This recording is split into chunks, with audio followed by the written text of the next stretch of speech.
Pegi 18.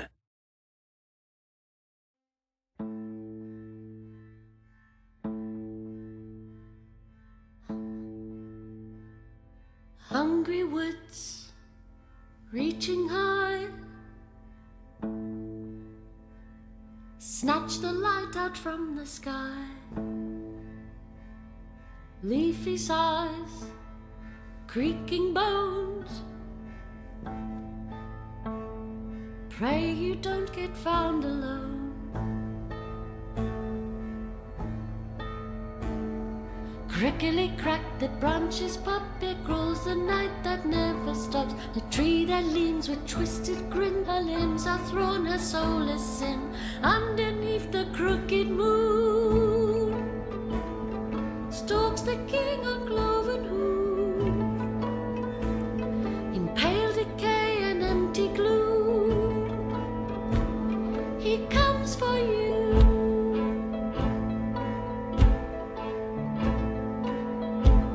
Six horns his crown, his kingdom all, for life delicious heed his call.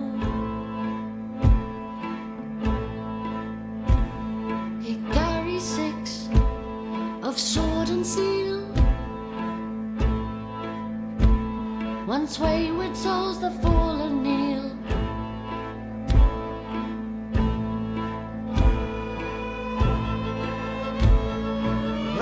Run, don't shrink and cower, and join us at the witching hour. Skip and sing, thrashing light to smother the shrieks of endless night. Dance beneath the crooked moon,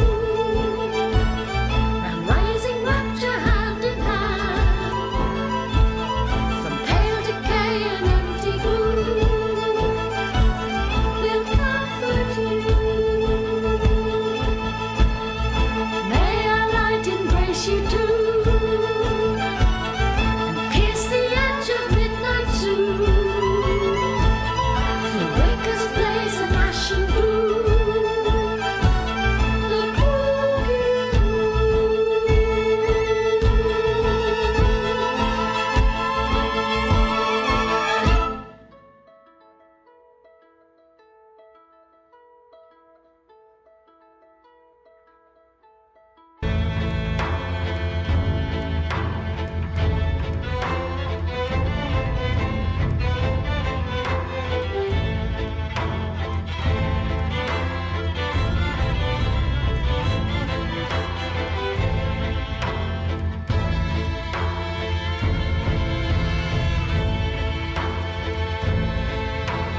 starts to scream. You can feel it in the air, electric energy. We're revving up our engines, and the dam's about to burst. I've just got a couple of emails that I need to knock out fast. We're all backstage, about to start the show. Just gotta do a few things, then we're ready to go. So get ready to be ready, to get ready, 'cause we're almost about to rock. We're gonna make you scream eventually. Just wait and see. Now get ready to be ready, to get ready.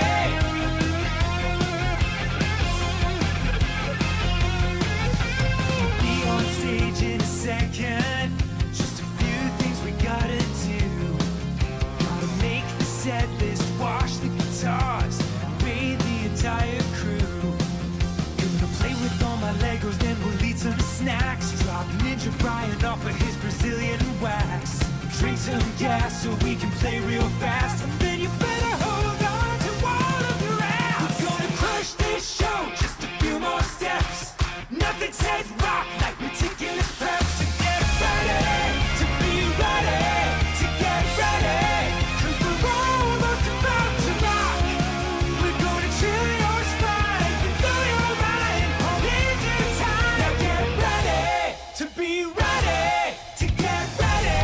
Ladies and gentlemen, are you ready to get fucking destroyed? We are nearly prepared to begin preparations for our final sound check of the evening, so please file out of the auditorium while we reset the stage.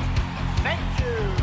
For those about to rock, please hang tight while I find my socks. Gonna crack your skull like an aftershock. Just gotta call my broker and sell some stock. So get ready to be ready, to get ready, 'cause we're almost about to rock. We're gonna melt your face through time and space at an appropriate pace. Get ready to be ready, to get ready. Now get ready to be ready, to get ready. Now be ready to be ready, to get ready. Oh, she's 2D? Lois? Spin around.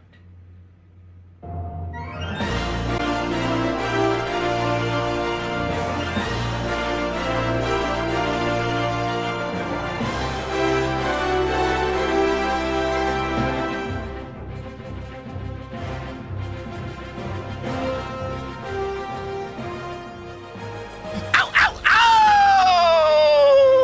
And welcome everybody once again to another stream with the one, the only, the Sydney. Hi, how we doing? How's it going? How we feeling? How we doing? It's fucking Sunday.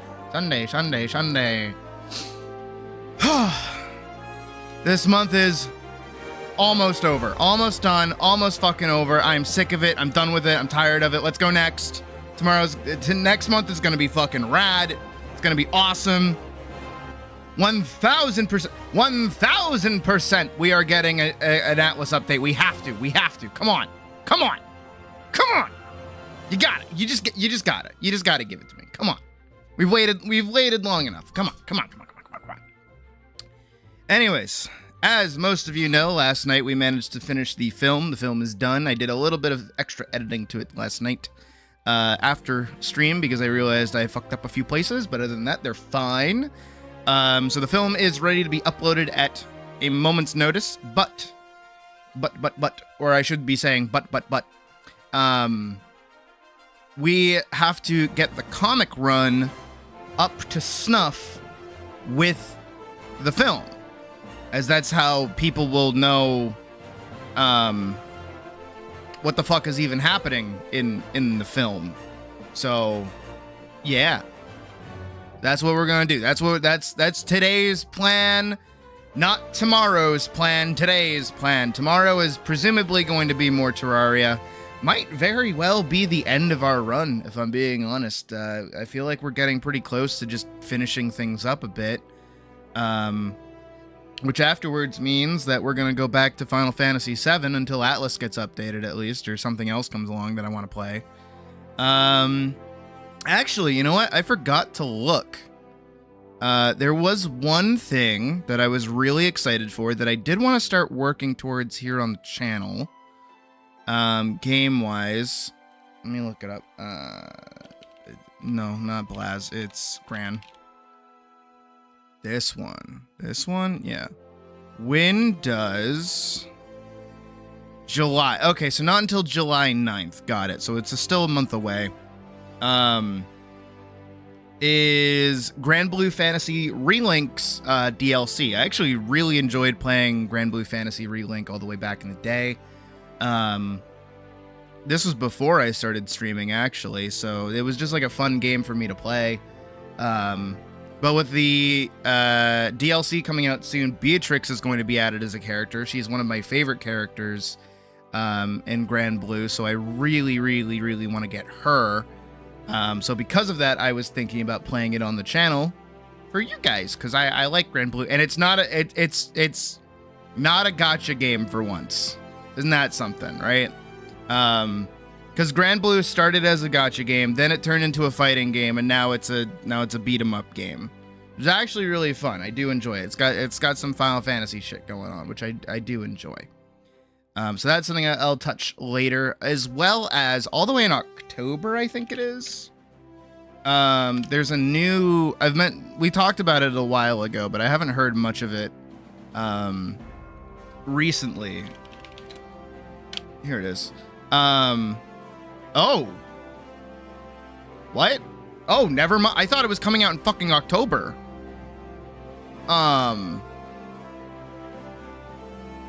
Oops. Oh. Alright, sorry, Relink. Get fucked. I'm not playing your DLC. We're playing Echoes of Aincrad. I'm sorry. Echoes of Aincrad comes out on July 10th. What? I have to. With how much I actually unironically do enjoy Sword Art Online, we have to play that. That comes out the day after. Watching its tie-in anime, but just lost interest. Oh, I mean, that's fair. I didn't even know they had an anime, to be honest. I just like Narmaya. That's all. I like Narmaya and I like Beatrix. That's literally it. And it's a fighting game too. It's made by, I'm pretty sure it's Arc System Works that did it. So it plays a lot like Guilty Gear, but with some simpler mechanics to it. I haven't played it as much as I played Guilty Gear, but I do enjoy it. That's kind of it. I never touched the gacha or anything else beyond that. And Relink was just fun. It's like a fun little contained story where you just do like MMO stuff, but without it being an MMO. That's all. But no, screw that. Get the fuck out. Get out of my eye line. No, fucking Echoes of Aincrad on July 10th. Wow. I didn't know that. So, yeah. I'm actually really excited for that. So for those that don't know, I'll talk a little bit about it before we get into work today, because we have a lot of shit to do. So Sword Art Online was probably one of the first series I ever watched that like I knew was an anime and wanted to watch it because it was an anime. And this was all the way back when I was like 12. Or 13, I think. I think I was 13. Because it wasn't long after that I had to have been in like 8th grade or whatever. But I used to watch Adult Swim pretty often, but not for like anime or anything. I would just watch Family Guy. I just really liked Family Guy. I also really liked King of the Hill. And then Robot Chicken always scared me. I don't know why. I just didn't like its intro. But one night while I was watching Adult Swim, you know, like a 12-year-old shouldn't, there was an ad for like, if you die in the game, you die for real. And I was like, whoa, that's like the coolest thing ever. Oh my God. And so of course it was like, this Saturday, on Toonami. It's gonna come out at this time. And I'm like, I have to stay up to watch that. Yeah. So I did. I stayed up and I watched it and I enjoyed it a lot. It was really good. Like a sick ass first episode. And then it made me immediately be like, I want to get back into World of Warcraft. So I did. And I started playing as a warrior. And I started doing like the Fury Warrior thing where like you dual wield. I'm like, yeah, I'm like Kirito. Yeah, I'm so cool and awesome. And then I just like, I ate that shit up. Genuinely, I devoured it. I loved it. I watched it all the way up until Alfheim. And then afterwards, I think they went to Gun Gale and I just stopped caring. Because I was like, guns? I don't like guns. I only like swords. And also I started getting into more better anime. I started like, that was probably around the time I got into Berserk. That's also probably when like I really started getting into like narrative writing and things like that. So I was like, oh, Sword Art, you're like not that good. And so because of that, you know, I still, as much as a lot of people, you know, cringe at Sword Art in general, I still look back on it fondly. And I also kind of hate this. You've probably seen it all over the place. These stories that it's usually anime. I know I can hear Vorkson from here frothing at the mouth over the video game inspirations that are in Dungeon Crawler Carl. I'm not touching Dungeon Crawler Carl because they do a good job with that. I'm talking about shitty isekai anime. That's what I'm talking about right now. Not Dungeon Crawler Carl. We're not touching that. We're gonna put that off to the side. Right? Let's sit it down. Got later down the line. No, that's totally fair. That's entirely fair. And it's also entirely justified. Like, full, super justified. The fuck is wrong with Sword Art? Are you serious? You don't know? Okay, well, step one. Here's what they did.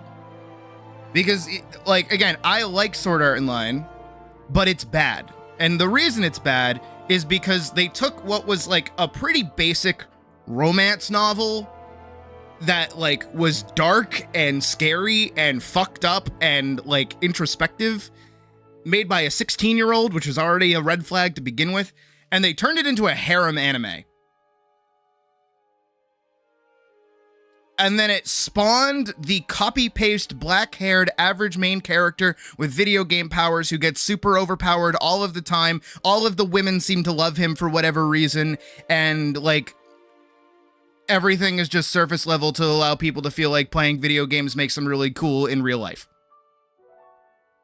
And it's bad writing. Except, Sword Art doesn't actually have that bad of writing if you go and you, like, watch the beginning, not watch the beginning, if you read the manga and the light novels are just, like, kind of better until they get stupid. But then they get better again. And that's kind of where it's weird. Because it's just under the hood. Yeah. No, because, like, alright. Season 1 of Sword Art Online is, like, some of the strongest that the series is at. And people don't recognize it because they surface level read it, or they don't even touch anything else. You only got as far as GGO. That's where you should stop. The second you hit Gun Gale, you stop.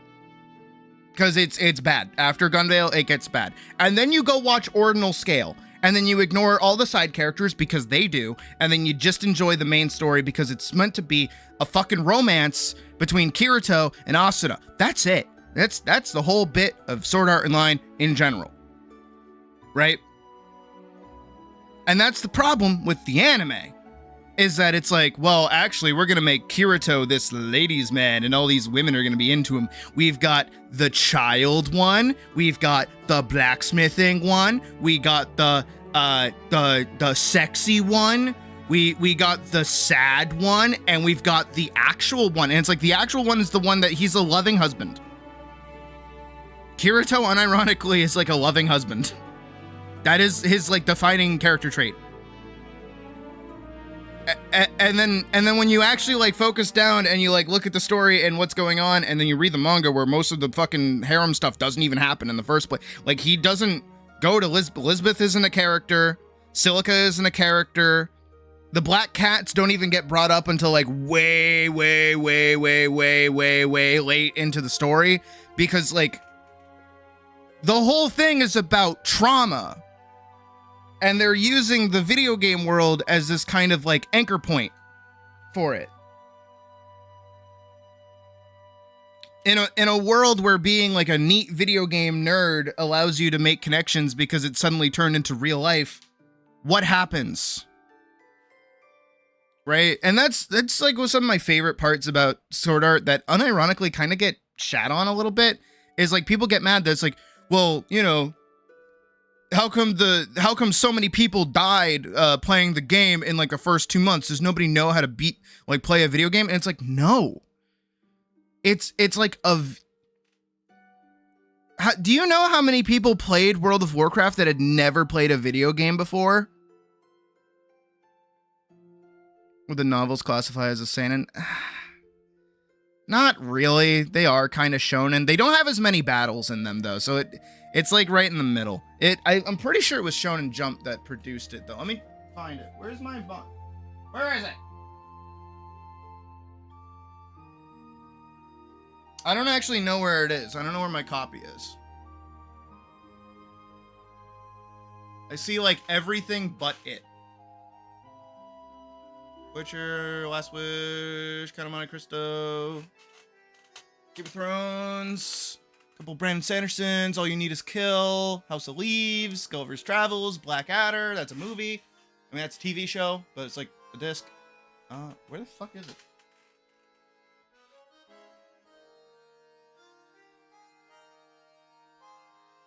Huh. I actually don't know where it is. I would go find it and like tell you what, because I have the manga. I have like the whole compendium. It's a big book. I actually read it on a bus to France. Not France, Canada. Same diff. That'll piss people off. But yeah, I bought the SAO manga for a trip going up to Canada, and I read it the whole way up, finished it, and it was really good. But I don't know where it is. I'm pretty sure it was Shonen Jump. Let me check. Let's see. SAO manga. It started as a light novel series, to be fair, by Reki Kawahara. How old is he now? Oh, he's 51. Wait, I thought he wrote it when he was like 16. Excel World. Wait. He did Excel World? Oh shit, he did.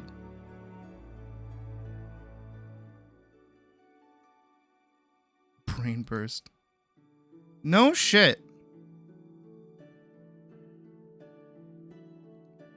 I didn't realize he did Excel World. Okay. I'm learning things today. Anyways, SAO manga. Can I find like a cover of it? Not that one. That's Re-Einkrad. I'm looking for the original. You. Yeah, because Sword Art's old art is like weird. It's definitely like old. It's not the over-the-top anime that it is nowadays. It's definitely a bit different. And I actually kind of preferred it. Oh, it won't even tell me. Which magazine?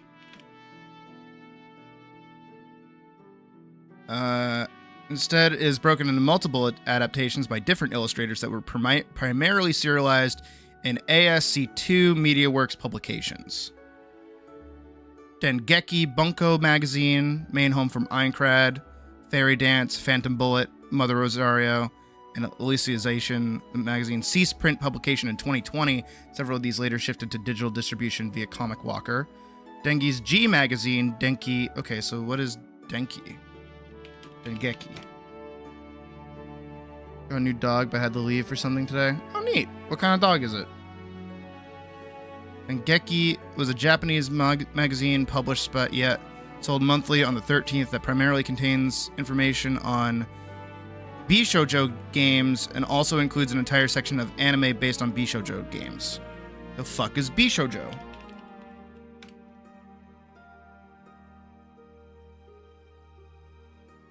Oh.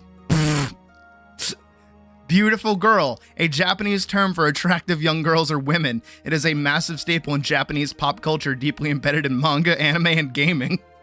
Oh.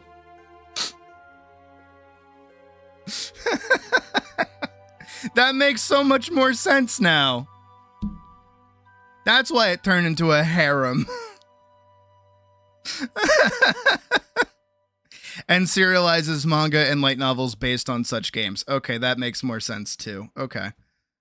So it's not even a shonen nor a seinen, it's a bishoujo. Oh, fun times all around. Anyways, point that I'm trying to make about Sword Art in general, because I do really like it, is that season 1 and even Alfheim to a lesser extent kind of sits in this place of understanding like MMO culture, which is really weird. But it kind of exposes how many people don't know MMO culture. Is that when a new MMO comes out and it's like a day 1 release, everyone hops on it. Everyone gets on that. Remember Forever? How many people were playing that and probably will never touch it again because they're like, it's a new MMO, I'm going to try it. Same diff with so many people in Sword Art. Like there's a whole episode in Sword Art Online where they go to an orphanage in the starting city because it was a bunch of kids that were given the game and they are now trapped in the game. How fucked up is that, by the way? Right? That's the fucking like existential horror of being trapped in a video game that Sword Art Online kind of touches on, that not many other series touch on. Is, hey, there are kids playing this. There are people who have never played a game before. There are people whose lives they have to return to tomorrow, otherwise they're screwed. You know? Not only just that, but how many people were like lonely neets that didn't have a family that weren't able to put them in a hospital for them to basically be kept on life support the whole time that they're trapped in SAO? How many people died within a month because nobody was able to give them food or water? How fucked up is that? And SAO touches on that. They gloss over it very briefly, but it's inferred. And yeah, there's stupid, dumb romance involved, but it's like, can love bloom on the battlefield? It's basically the same fucking thing with that, right? And that's really cool. And honestly, it could go a lot darker. And that's what it feels like Echoes of Aincrad is kind of doing, is that you aren't Kirito. You just aren't. You're like a separate dude. You're like a totally different person on your own different like storyline. Not at all involved with Kirito. So that means you don't get the lovely poppy, ooh, hee hee, I'm so cool and awesome, the best main character ever. No, instead you are screwed. You're an average person. And even Kirito, to a degree, and this is another thing that comes up in the anime and also in the manga, is that the beta testers had like premium knowledge of the game. And on top of that, furthermore about the beta testers in general, it's like, it seems like the game doesn't have like repeatable quests. There's a lot of like little dialogue that happens here and there where it's like, oh, I got this from a quest. And it's not, hey, you can go do that quest too. It's, no, I got it. I found this quest. I did this thing. Even in the first episode at the very end where Kirito's like, Klein, come with me. I know all the best spots for us to get like the best gear so that we can like be as strong as possible before all the quests and things get eaten up here. Like, let's go. And then the only reason why Kirito is consistently the most powerful person on screen is because he's out-leveling the content on purpose. Like, Kirito ends the game at level 96.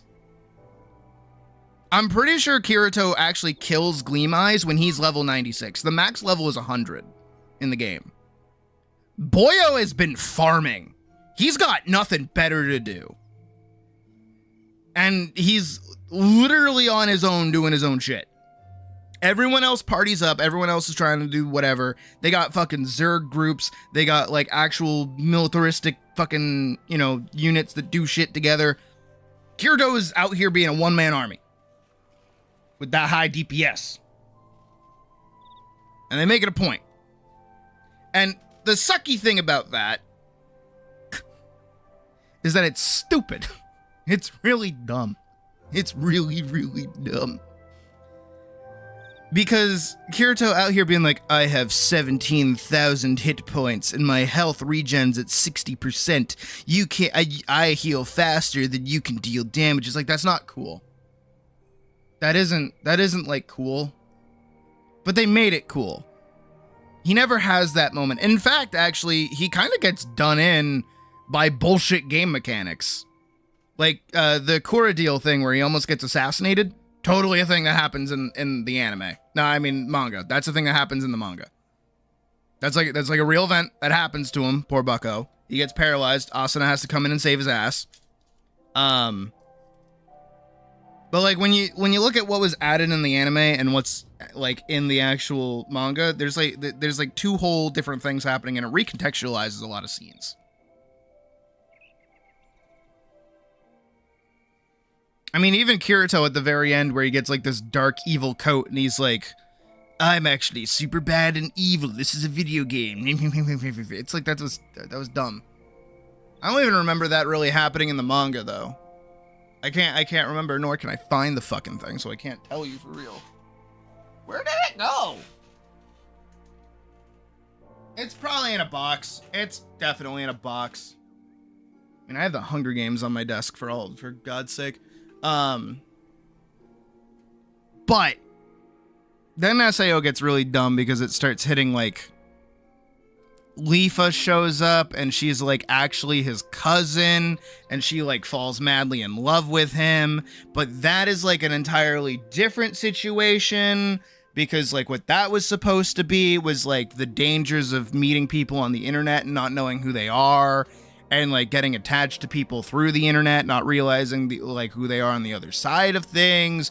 But they didn't really take it that direction. All they did is they gave her like massive boobs, and then they were like, yeah, like it's like cool, and also you can bang your totally not sister, but it is your sister, but it's not your sister, but it is your sister. It's like, stop that. It's weird. Don't do that. And then we also get it's dumb. And then they start like really laying it on thick with the harem shit where it's like every new game is some new girl. And it's like, can we just fucking not? He is a loving husband. The whole reason Alfheim happens in the first place is because Kirito is trying to save Asuna.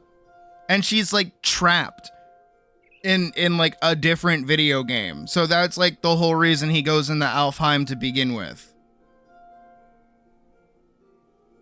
And being a support build would hold so much stress of keeping...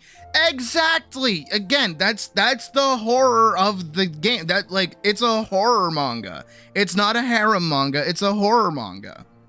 And that's the thing people don't recognize, but that's what the fans want. They don't want the horror, they don't want the existential dread, they want the power fantasy. So that's why we see so many things like solo leveling. But that's what it turned into. Go look up any fucking coverage of SAO and you'll just see all of the cute girls that are in it. You won't see anything about the horror. My boy Klein is over there pining for anything, and he can't even get scraps, dude. What the hell? Hell, Klein had like way more presence, and same with I don't remember his name, but fucking Tiffany. In the original, like season 1, they were like actually characters and actually did things and like were Kirito's friends. Also, furthermore, Kirito had friends. Like, Kirito unironically had friends. People think that he's some, like, evil loner, and he's like, I don't want to talk to people.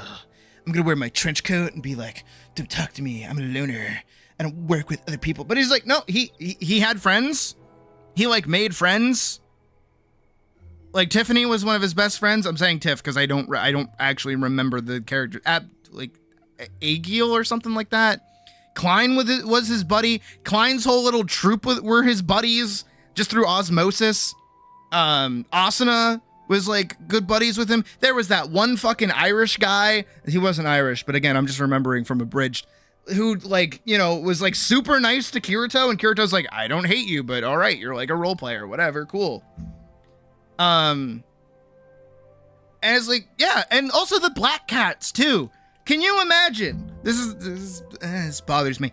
Can you imagine being a solo player and meeting a group of people and they're all lower level than you, and apparently being a higher level beta tester is like, it comes with its own like stigma, because like, how dare you not just like help us and give us cheat codes?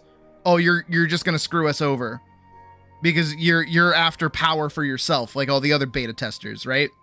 So what do? You hide it from people, and then there's a trap that happens, and then they all die, and then the leader fucking jumps off the fucking thing and like dies. This isn't a video game anymore. These are people's lives, and Kirito is solely responsible for killing these people because he got close to them and wasn't able to help them or do anything, because in a world where levels make people's power, it's so easy for people to die. It doesn't matter how overpowered you are. You can survive the situation, sure, but they can't. If they get one tapped, there's nothing you can do. How fucked is that? That's fucked up. That's really fucked up to think about. But no, people just think about how sad like Sachi is that she died. Oh no, she was such a sad little girl, man. I would have been able to save her. Like, shut up, nerd. Dual wield. Shut up. I like dual wielding as much as the next fucking furry, but at the same time, it's like, shut up. Oh my god. Anyways, point is, I like SAO. It has its problems, but Echoes of Aincrad looks really, really cool. Even if it does seem a little... It does kind of seem like it's gonna go like a little bit of a fucking thing, like a little bit of the harem, because there's like a female character, like you can apparently like make friends with people. But hold on, I gotta show you guys this. This is why I'm excited for it. I keep having that nightmare with the terrifying monster. It's horrible.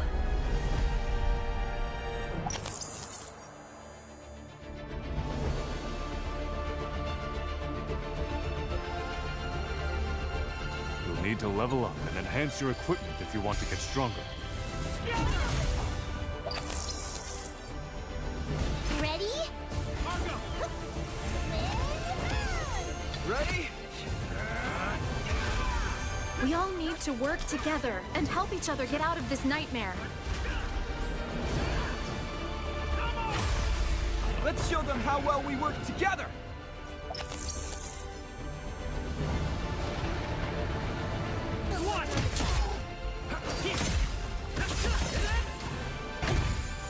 We have to stand and fight.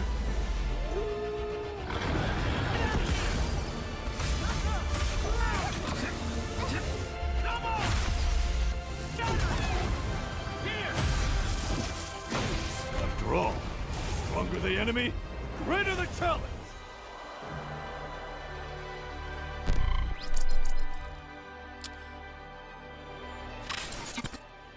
There is also a game mode in it. Oh.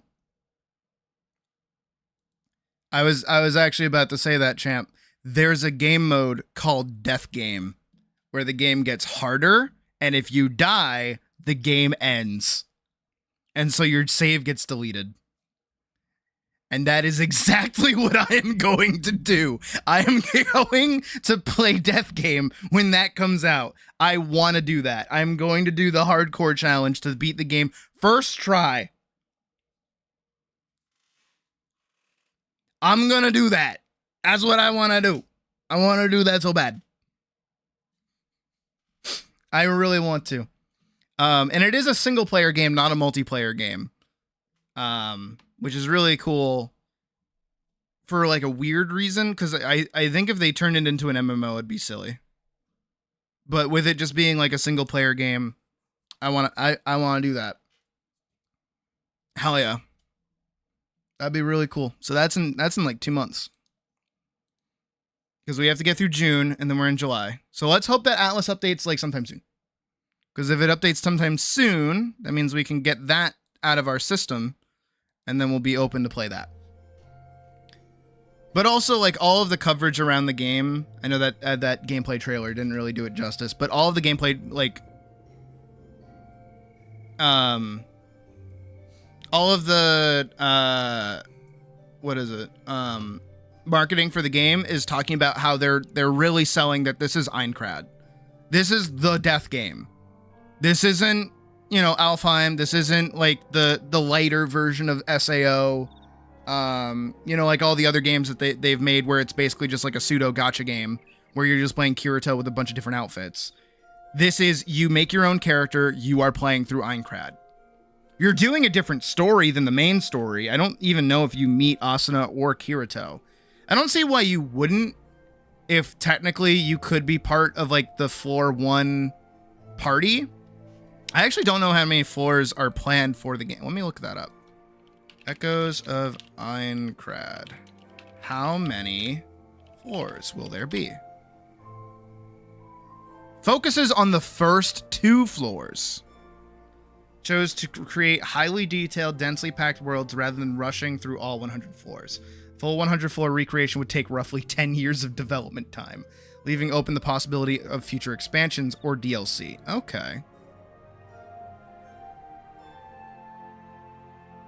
Instead, the game focuses on floors 1 and 2. Interesting. Featuring an original story inspired by Sword Art Online Progressive, players control a normal player rather than Kirito, offering a new perspective on the death game. A special death game mode will include permadeath, deleting save data upon defeat. The game releases July 9th on PlayStation 5 and Xbox Series X and Series S, with a Steam launch on July 10th. So I get it a day late.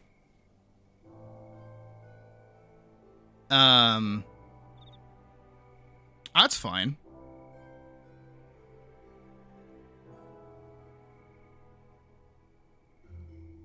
And then people are asking for it to, of course, because I opened Twitter, people are asking for it to be an MMO. They're like, make this an MMO. It's like, you don't want it to be an MMO.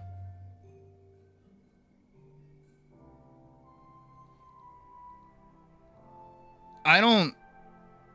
SAO, Echoes of Aincrad... co-op. It does not feature any online multiplayer or co-op modes. Which technically makes sense if you're able to play like a death game mode and you permadie, like...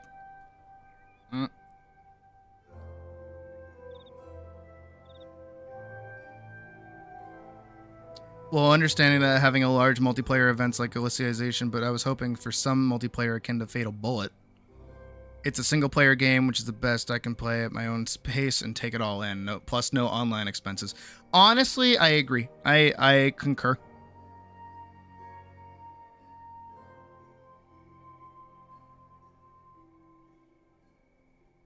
And then people are like, well, with a co-op game, like, nah. No, I think that's better if it's just on you. That's my opinion. But I'm excited for that. I didn't realize, I thought that was coming out like all the way in like October. Didn't realize that was happening so soon. What's coming out in October then? There's another game that was supposed to come out in October that I was like looking forward to. I can't remember what it was. Does it matter even? I don't think it matters.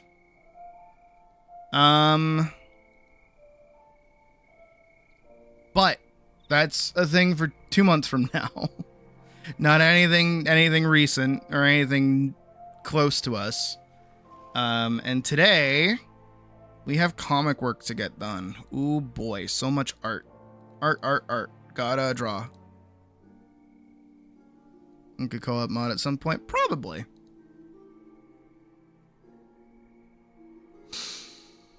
Alright. Anything else I gotta talk about? I don't think there is. Yeah, we did our 1 hour monologue. We've spoken for an hour. We've got about 10 hours to get 10 pages done. So that's like a page an hour.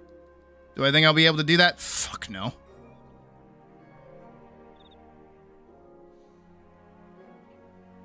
But we can try. I am also, very quickly, where's my phone?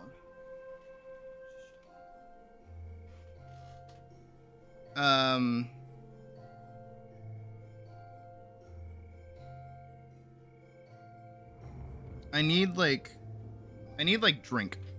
I don't want a coffee. No coffee today. No coffee. No cafefe. Don't worry. But I do need like, not food even.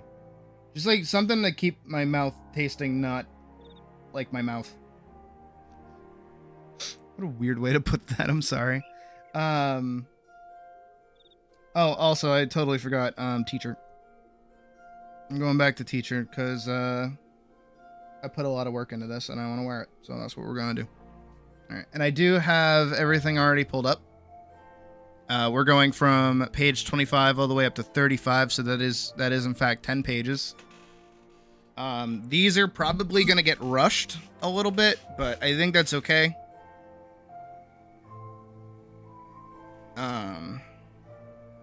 Where's my 7-Eleven? Oh, thank heaven. There it is. What do I want? What should I get for a drink?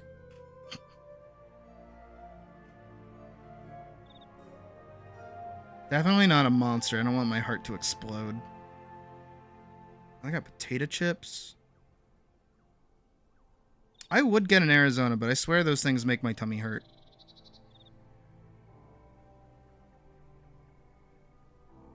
Let me get like a brisk. Yeah, let me get a brisk. 2 of those. They're all $1. That's nice.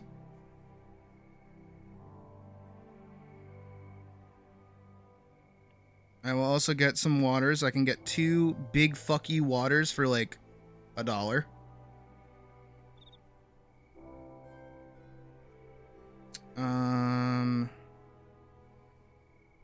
I could get gay bacon.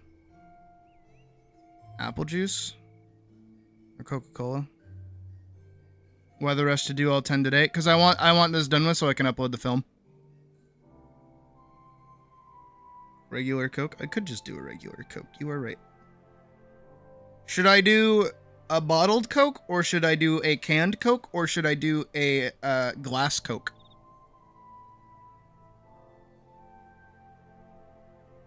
Orange juice. Why am I gonna just drink a fucking mixer? What is that? Who just drinks orange juice?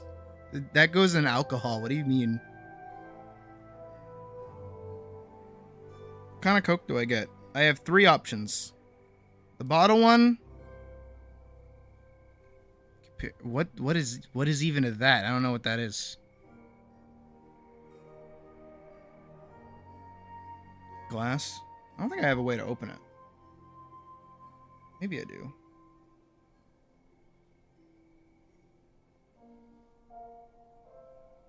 Glass. All right, I'll do glass. All right, everyone has voted for a glass Mexican Coke. Sure. Dragon fruit pancakes? What is that? Sounds awesome. And then I also need some of these. How much are these gonna be? Oh, not much. Okay, good. All right, good.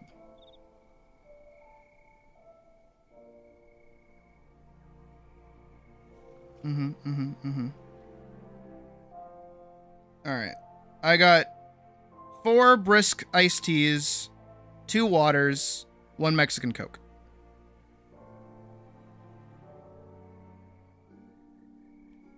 And then also an extra thing that I need to buy.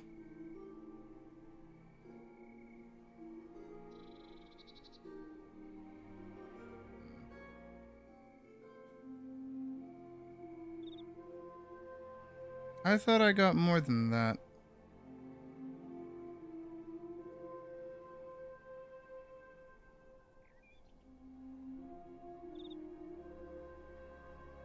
Can be replaced with vodka. That's really specific and not something I think I can get from 7-Eleven. Alright, hopefully this goes through. Let's find out.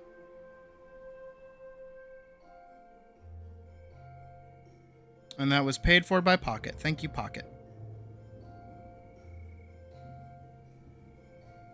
Came with some dragon fruit jam. That actually sounds really good. Hooray! I went through. I did not get gay bacon, though. That is upsetting. Ugh.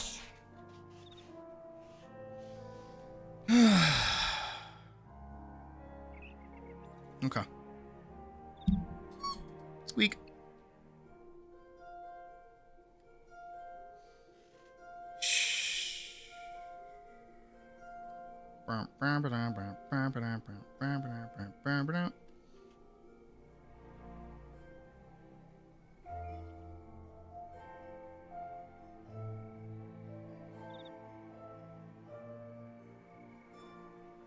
Alright, we gotta go in and we gotta clean this up a little bit.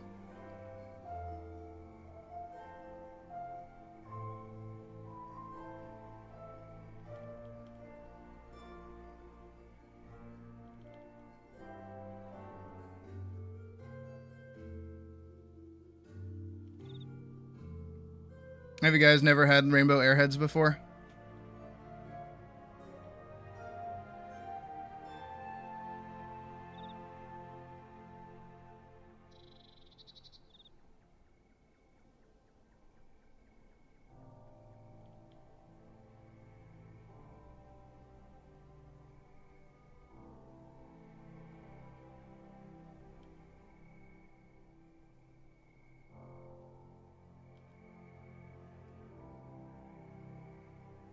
Yeah, gay bacon.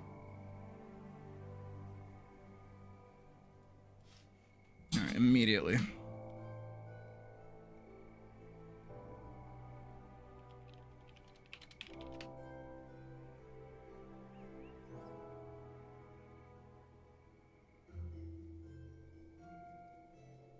Gay bacon.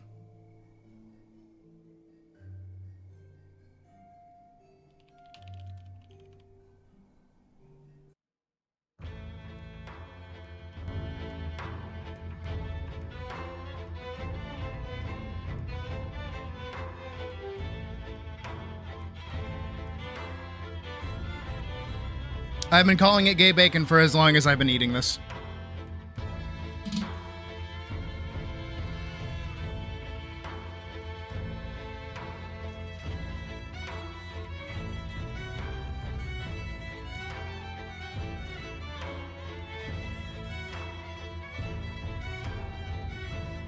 Hey, Raymond.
No, I gotta follow the same like footing.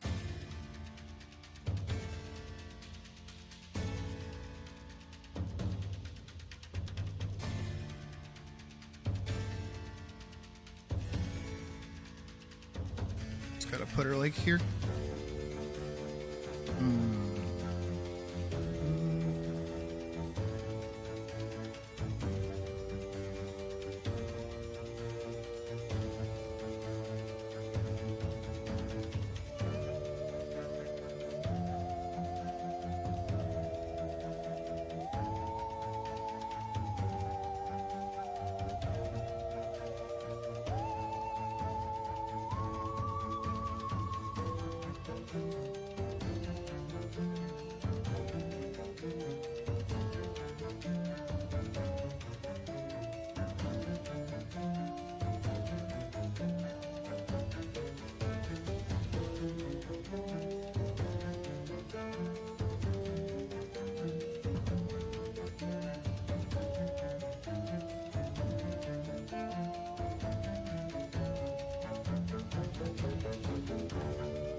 I actually like that as a line, Killa. I just realized this whole time I've been staring at you guys. My bad.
Wait, where's 29?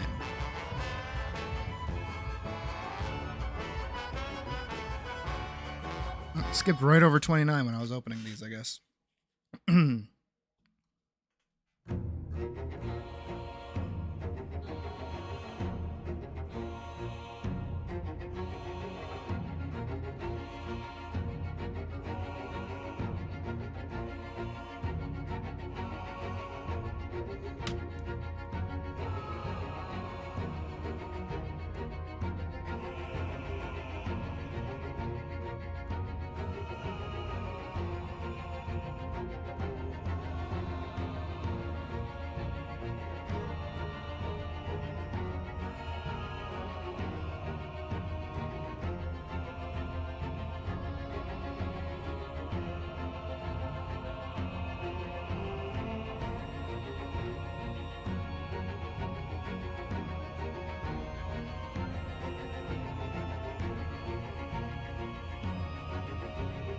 I'm just double checking where I'm going with this.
If I do that, I cross the line.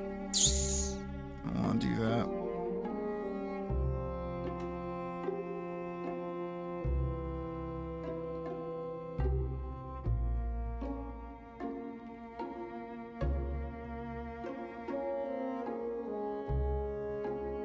Technically, I've already crossed it, though, I'm realizing.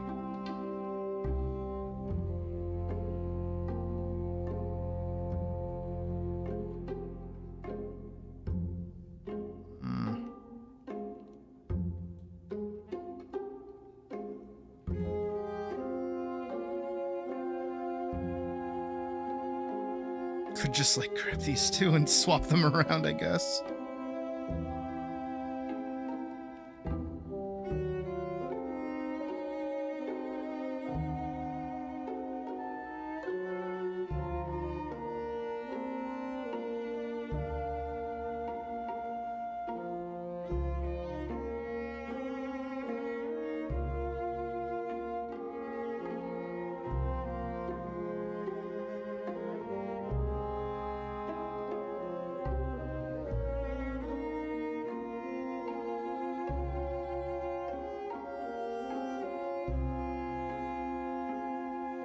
Could add like an extra cut right here.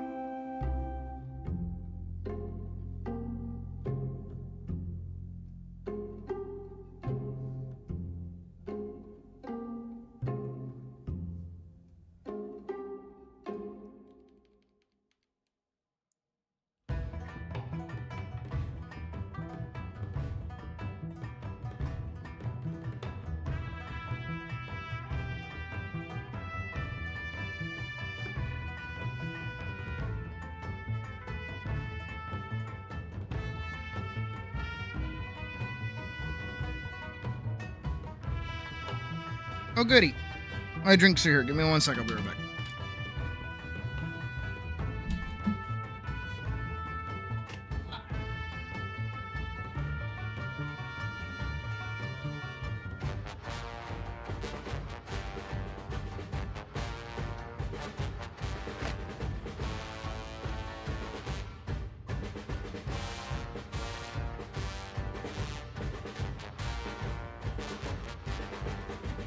Give me 1 second. Wait a minute.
Drinks have been acquired.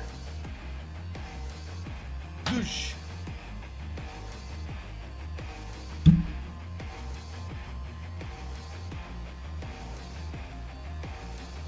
All right. I'm I'm back. Where was I? There I is. Is this where I was standing?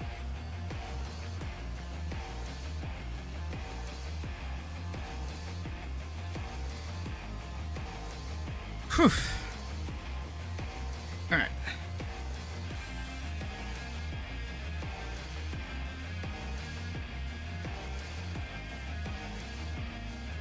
Back to work.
I'll do that so it's easier on me.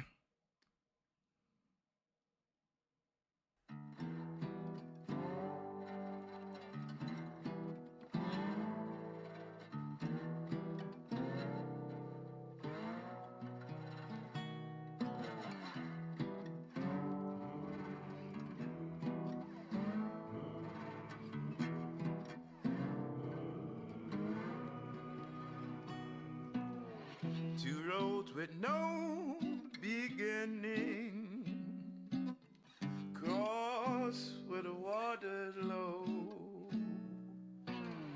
The ground isn't dry, but it holds up just fine under tow. Don't mind me, I'm leaving soon. Wish I could say the same for you. Isn't it nice here by the lagoon? It's never too late to take him with you.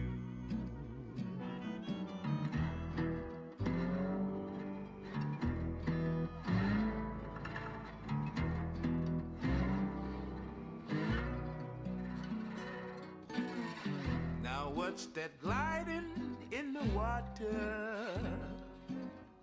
Blank eyes drifting above. If you see any of that little alligator smile, good luck. Just one thing before I go. I know there's a place just down the road. It could be nice there, a place to unwind, far from living so close to die.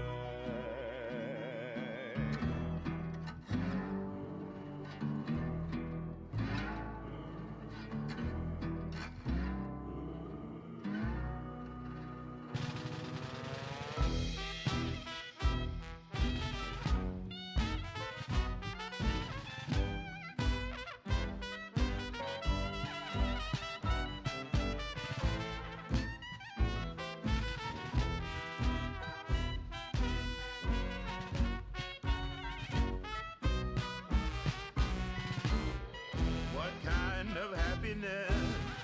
What be your happiest? What is that one regret that you must get off your chest? What are you so afraid of losing that you lose everything?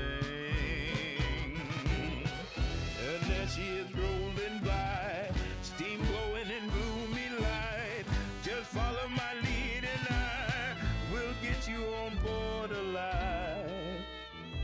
But isn't it nice here by the lagoon? You'd rather stay and take in the view.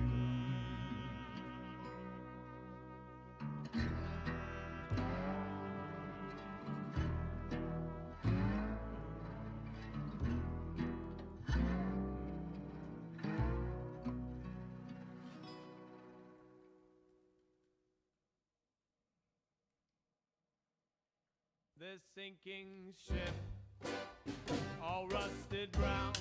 Oh, I'll see if I'll get yelled at for playing this song. Give me a sec. Desperate not to drown. All our machines will come and go. They'll go within.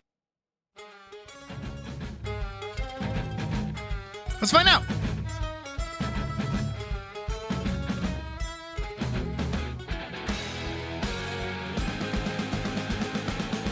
I am a rover, American, a pair of green eyes, 5'10". It was to be my final dance. I rambled over La Belle Province. Montreal, Rimouski, Repentigny, Chicoutimi. The light inside me is getting dim. God can't help the state I'm in. I met a man, his name was Joe. He said there's one place you got to go.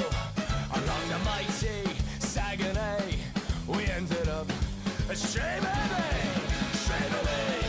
J'ai la sassée, la Peggy, je l'ai compris. The light inside me is getting dim. God can't help Hey, Pac. the state I'm in. Poutine, poutine, poutine, poutine. J'ai tellement faim. Poutine, poutine, poutine, poutine. Poutine, poutine, c'est ça ou rien. Poutine, poutine.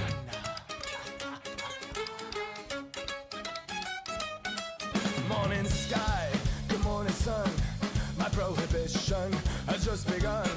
I pack it in, I take the vow. If I have friends, I need them now. But when the sun falls in the west, I'm in the arms of a perfect mess. My only weakness, my only sin. God can't help the state I'm in. Poutine, poutine, poutine, poutine. J'ai tellement faim. Poutine, poutine, poutine, poutine. Poutine, poutine, c'est ça ou yeah. Poutine, poutine.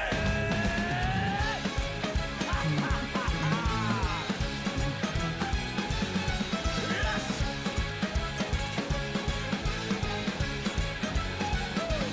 Back to that girl, j'ai Pauline. My only weakness, my only sin. The light inside me is getting dim. God can't help the state I'm in. Poutine, poutine, c'est ça, oh yeah. Poutine, poutine, poutine, poutine, poutine, poutine. J'ai tellement faim. Poutine, poutine, poutine, poutine, poutine,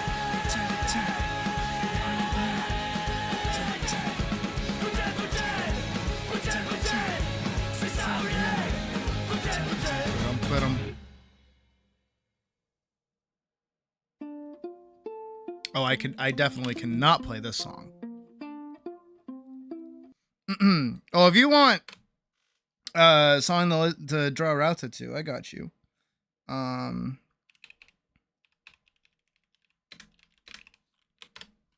There you go.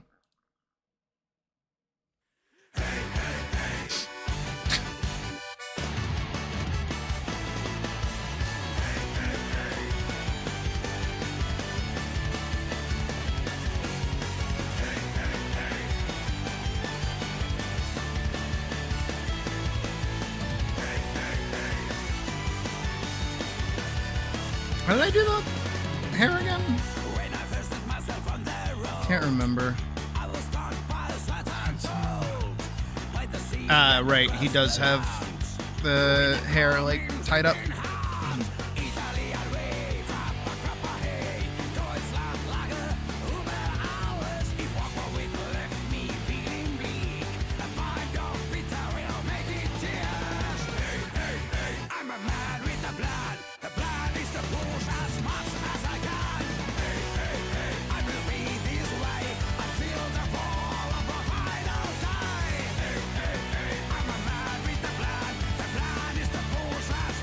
Shut it. Not a word.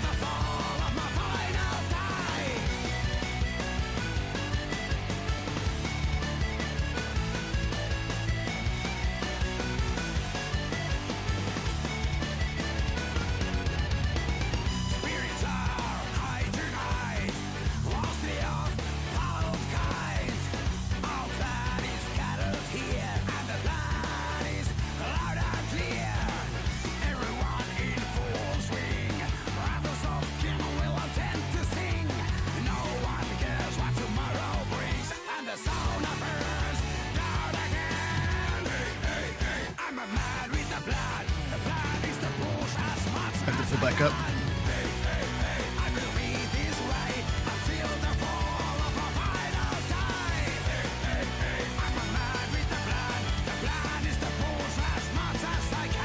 Stop it! It's not funny! Don't do that!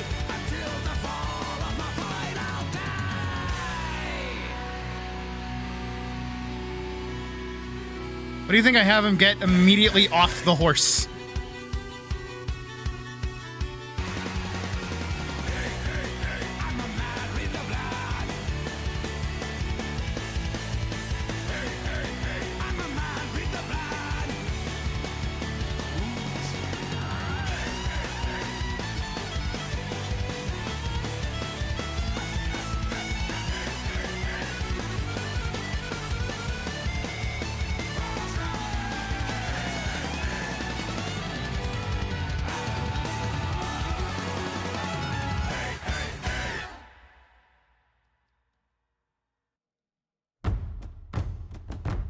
Not so much this one. Hold on, there's the... What's the one called? What's that one song? The one that I like? Not that one. Not that one. Not that one. Not that one. Not that one. Not that one. That one. No, not that one. Not that one. Not that one. Not that one either. Not that one. Not that one. Not that one. Not that one, though we listened to that one. Not that one. Not that one. Not that one. Not that one. Not that one. This one? Let's go!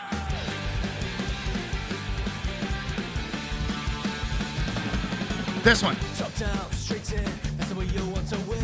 Head down, play nice, on the way to paradise. Scraping and staggering until the bitter end. Oh friend, I've seen it all before. Life is the latest breath. Life is a mystery. Along the sacred way, we wander every day. Tear on the Tennessee. Ça va, ça va. Comme ci, comme ça.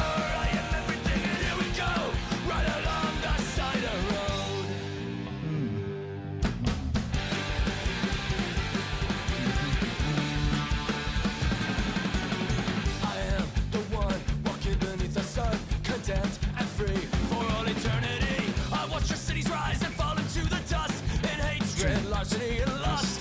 Join it if you must, but you must remember me. When the moon is in the trees, when all your castles turn to penitentiaries. Along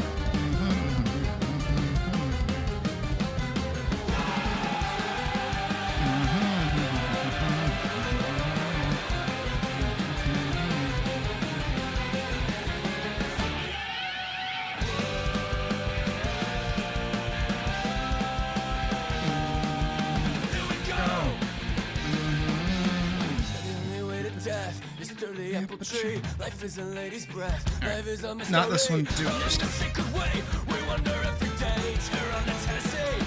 You want a piece of me now? I am the Sake. I am the whiskey. I am everything, and here we go. Right along the side turn. Here we go. Right along the side turn. Here we go. Right along the side of road.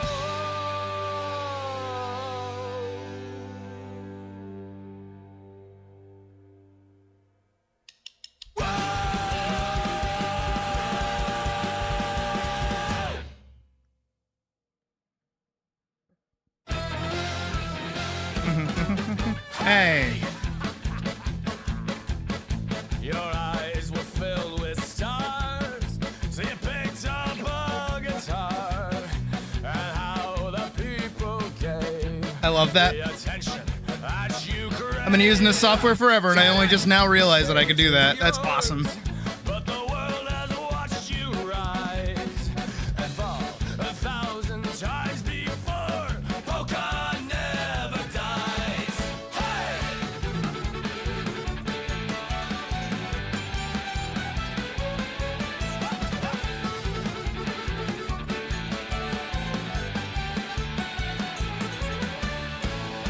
So when your face is gone, oh, the dance will carry on, and you'll rot down in your grave with the souls you couldn't save.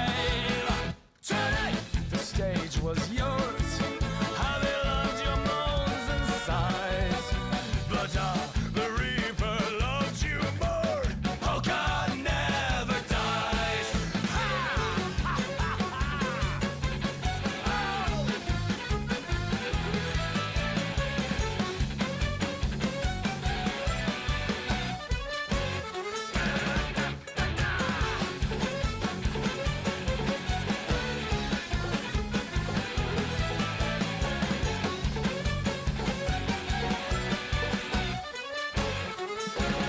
Come on, you indie hipster darlings. I used to listen to this band when I was driving into Boston for college back in the day. Legion Hall. Look into my crystal ball. Emo, screamo, polka never dies. Last call, dance hall, polka never dies. You'll be the first against the wall, and polka never dies. You are the first against the wall, and polka never dies.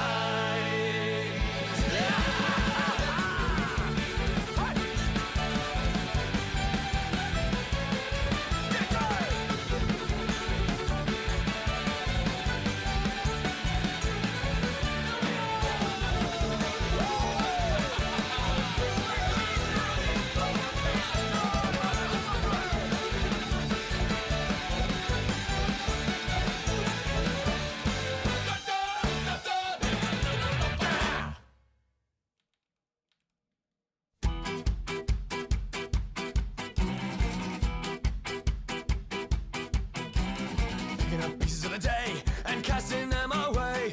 Walking to the town below and lay it all so low. What's in with Paulina? What's in with Paulina? Now when the world's asleep, with the secrets that they keep.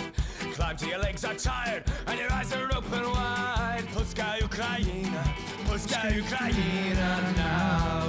Never alone, never afraid.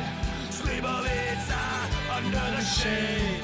You'll greet the sun with bottles high. Your body's pale against the sky. Oh, why, oh, why? Zaya Bistri, kurwa. Oh, why? Zaya Bistri, kurwa. Up to the highest peak. Sleep is for the weak.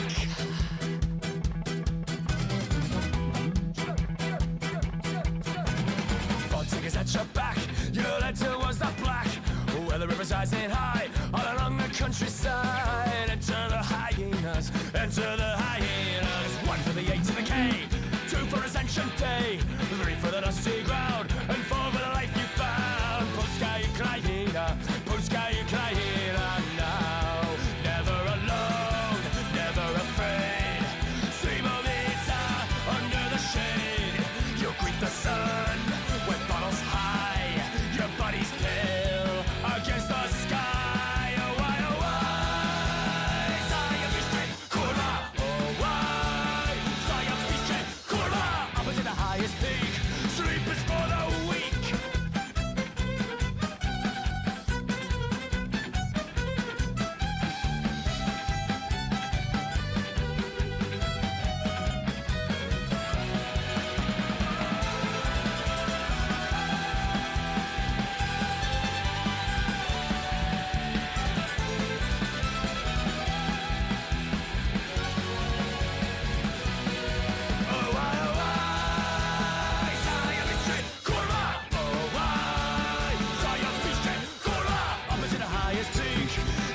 for the meek, sleep is for the weak, sleep is for the weak. Hey!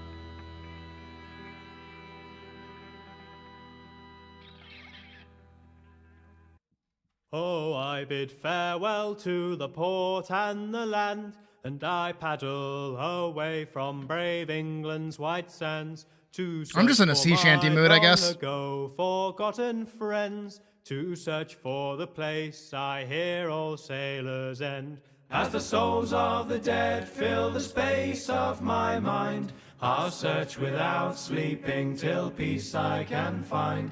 I fear not the weather, I fear not the sea. I remember the fallen, do they think of me? When their bones in the ocean forever will be. Plot a course to the night, to a place I once knew, to a place where my hope died along with my crew. So I swallow my grief and face life's final test, to find promise of peace and the solace of rest. As the souls of the dead fill the space of my ears, their laughter like children, their beckoning cheers, my heart longs to join them, sing songs of the sea. I remember the fallen, do they think of me? When their bones in the ocean forever will be. When at last before my ghostly shipmates I stand, I shed a small tear for my home upon land. Though their eyes speak of deaths filled with struggle and strife, their smiles below say I don't owe them my life. As the souls of the dead fill the space of my eyes, and my boat listed over and tried to capsize, I'm this far from drowning, this far from the sea. I remember the living, do they think of me? When my bones in the ocean forever will be. Now that I'm staring down at the darkest abyss, I'm not sure what I want, but I don't think it's this. As my comrades call to stand fast and for John, I make sail for the dawn till the darkness has gone. As the souls of the dead live forever in my mind, as I live all the years that they left me behind, I'll stay on the shore but still gaze at the sea. I remember the fallen and they think of me, for our souls in the ocean together will be. I remember the fallen and they think of me, for our souls in the ocean together will be.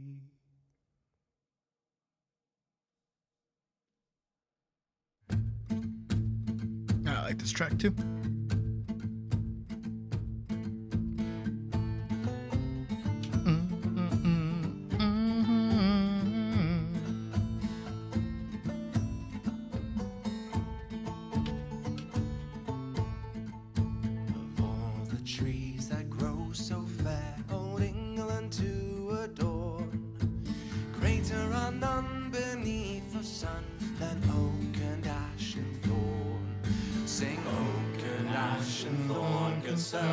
All on a midsummer's morn. Surely we'll sing of no little thing in oak and ash and thorn.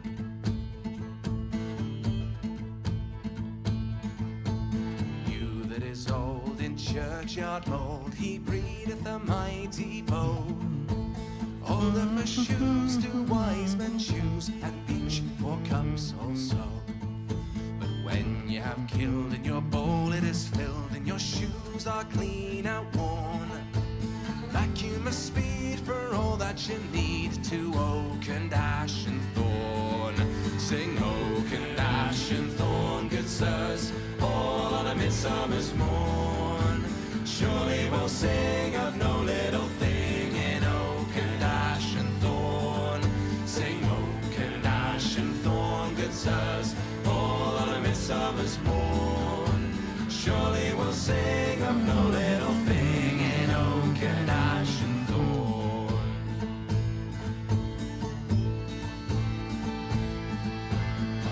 She hates mankind and waits till every gust be laid, to drop a limb on the head of him that anyway trusts her shade.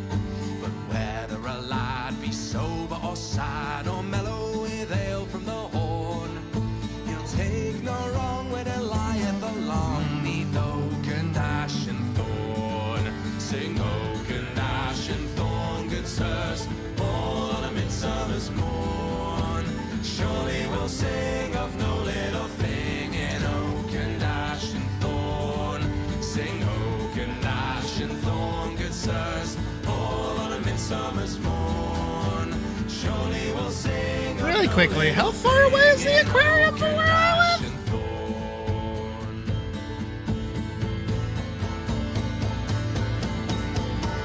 But tell the priest our plight, for he would call it a sin. But we've been out in the woods all night, conjuring summer in. We bring you good 2.5 hour news by walk? word of mouth, good news I could do for that. cattle and corn. Sure as the I've walked sun for come longer. up from the south by oak and ash and For less. thorn. Sing oak and ash and thorn, good sirs, all on a midsummer's morn. Surely we'll sing of no little thing in oak and ash and thorn. Sing oak and ash and thorn, good sirs, all on a midsummer's morn. Surely we'll sing of no little thing in oak and ash and thorn. Sing oak and ash and thorn, good sirs, all on a midsummer's morn. Surely we'll sing of no little thing in oak and ash and thorn. Sing oak and ash and thorn, good sirs, all on a midsummer's morn. Surely we'll sing of no little thing in oak and ash and thorn. So the Boston Aquarium is where I used to spend pretty much all of my time back when I was in college. I would, because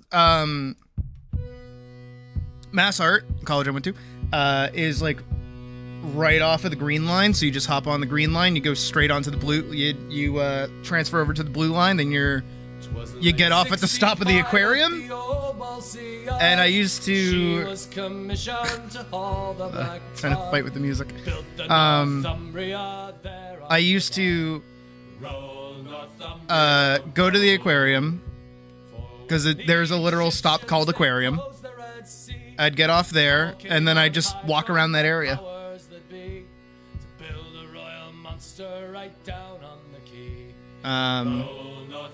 And while I was doing that, because I was always by myself, I never went with anybody else. I would go and I would listen to music and I would listen to sea shanties the whole time. I would listen to both the Dreadnoughts, I would listen to the Longest Johns, I'd listen to pretty much anything that came on. And being out on basically the wharf, not just in the aquarium itself, but the aquarium's on... Actually, let me show you. Because I have to remember, not everybody has been to Boston. Can I find like a good... I love the Boston Aquarium, by the way. Because what it is that... Oh, this is like a puny picture. Here it is. So this is the top of the Boston Aquarium. Because basically there's a giant tank in the center of it, right? And it's huge, and it scales the entire building, so you're basically doing a giant circle around this giant tank that has all the fish, all the sharks, all the manta rays, pretty much everything that can go into the tank and probably play nice with each other. On the ground level is the penguin exhibit, and then as you kind of go up, there are different floors that you can disperse onto that have like deep sea critters, like they have some like, what is it, jellyfish. There's also a way outside that they have like seals and like sea lions and stuff, and they do like a little show too. And it's like, it's just nice to walk around there. But not only just that, but on the outside of it, it's right on the ocean.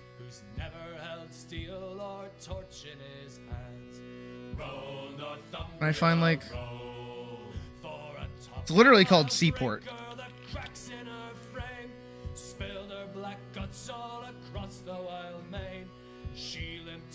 I'm pretty sure anyways. It's like down the road.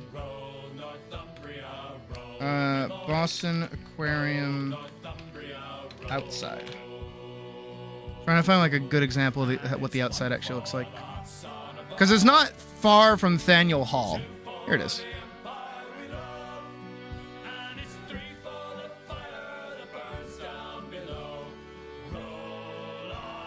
This is the actual this is the actual aquarium, by the way. This is the building of it. This is where you buy your tickets. This is where you go inside. This is just like the wharf that I would go sit on occasionally. And all of it's like open to the public, and you just get to sit and watch like the boats come in. And now that the weather's getting nicer too, it's just nice to go do that. And I admittedly, nay, never. No, nay, never, no more will I play the wild rover. No, never, no more. No, but I would also always go and do a movie. Actually, they have like an IMAX theater, in. Yeah, you can't see it. Let me try to pull it up. On whiskey and beer. Theater. Yeah. It's like a Simmons IMAX theater. So big theater, you can watch like a 45-minute film for like $10. And that's what I love, like underwater documentaries. I love that kind of shit. So this is like right up my alley. No, I love the aquarium. It's just, I hate it because like anytime I try to get like, or I've tried to get a friend with me to go to an aquarium, they're like, is that a date? And I'm like, no, I just want to go to the fucking aquarium. I like it. And then right across the street, there's Illegal Seafoods. Which, by the way, if you didn't know, is like a real name for a place. It's a real restaurant. That's their logo. Legal Seafoods. Can I get Boston Seaport? Yeah. There it is. Legal Seafoods.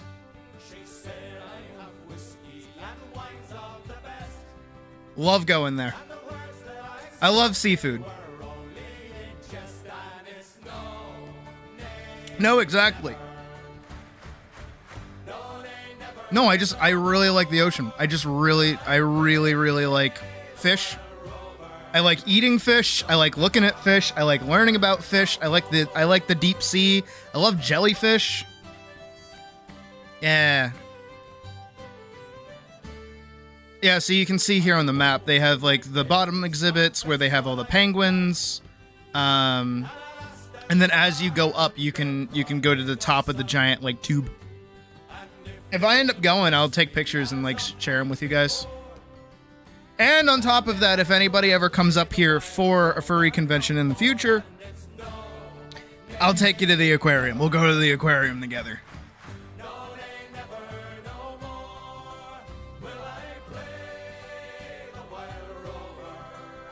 But just listening to sea shanties and old Irish songs just makes me remember that, because that's what I used to do.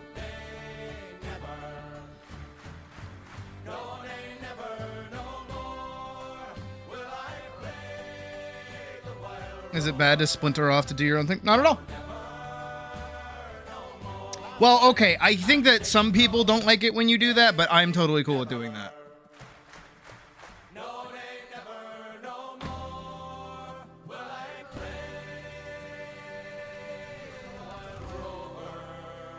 However, I'm also the kind of person to not...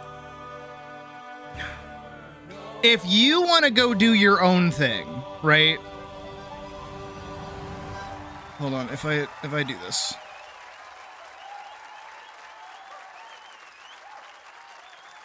Black and Tans. That's a dangerous song to play. And also I'm English, so I have no right to say anything. I made a living fine. Okay, examples, right? So you have like a group of people, right? Let's say you have a group of like 5 people. And the bankers came and took my land and told me fair is fair. I looked for every kind of job, the answer always no, huh? Let me go, haha. They promised me a measly little sum. Damn. They tried to end up just another bum. True. But who gives a damn if all the jobs are gone? I'm gonna be a pirate on the rivers of Saskatchewan. And it's a heave-ho coming down the plains, stealing wheat and barley and all the other grains. And it's a hi-ho by your doors when you see the Jolly Roger on Regina's mighty shores.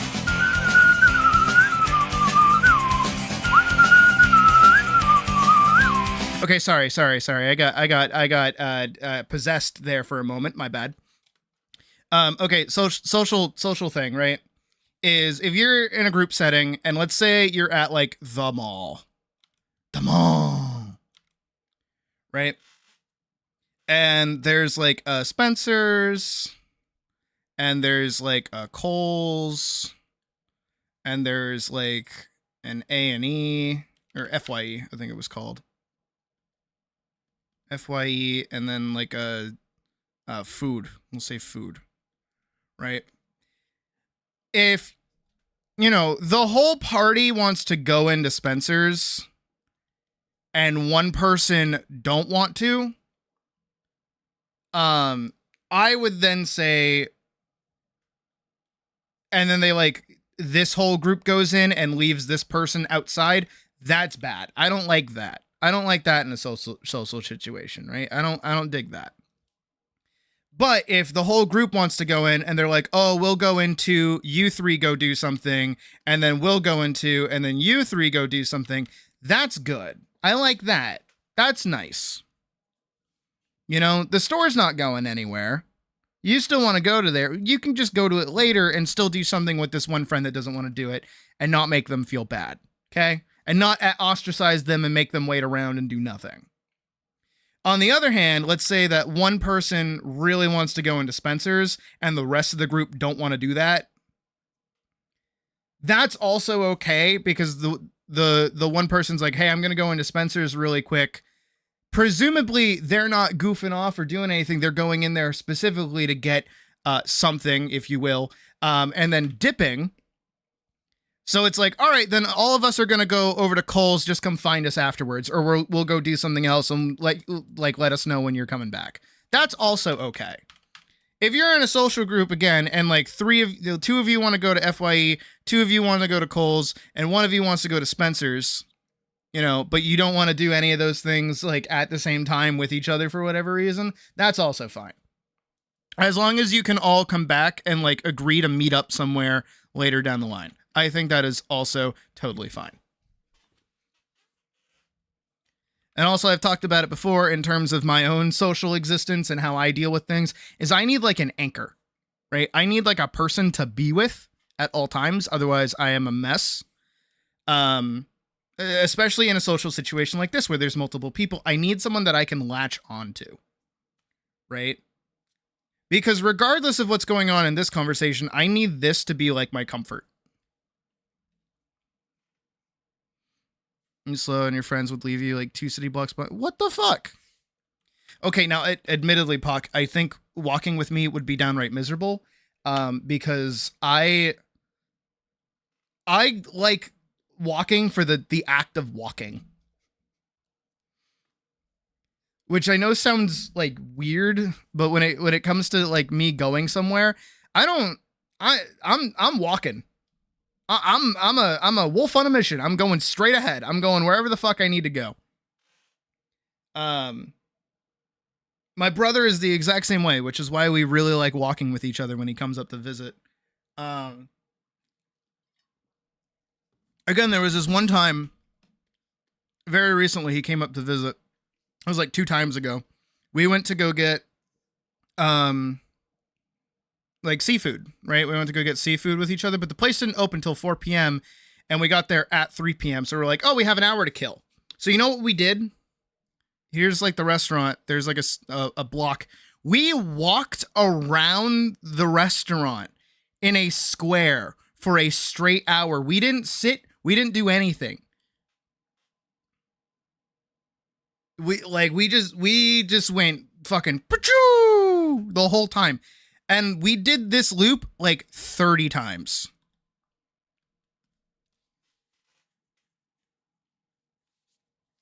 I'm not even kidding. And we just did it for the love of the game. There were places to sit. There was like a little park we could have gone to, but no. We just in a circle.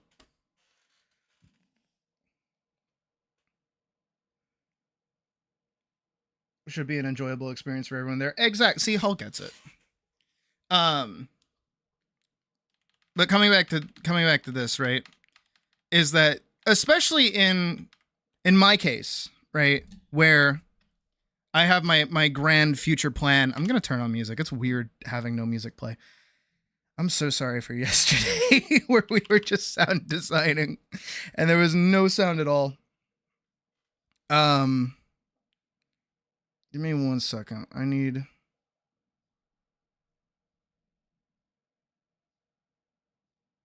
Here, we'll do Last Train Home. I like this track. And we'll get back to Saskatchewan Pirate in a sec. In a situation where, you know, with my grand machinations, this is gonna be me here. Hello. My grand machinations of I'm going to be the reason that like a group of people, more than 5 people, maybe even, are going to show up to a convention, right? And of course I'm going to want to hang out with them. I'm going to want to do stuff with them. I'm going to be like, let's go do things. So using the mall example again, it's like, if there's something that like a few people want to do, like they want to go to, instead of Spencer's, like the 18 plus section, but not the whole group wants to go in there, I'm probably not going in there.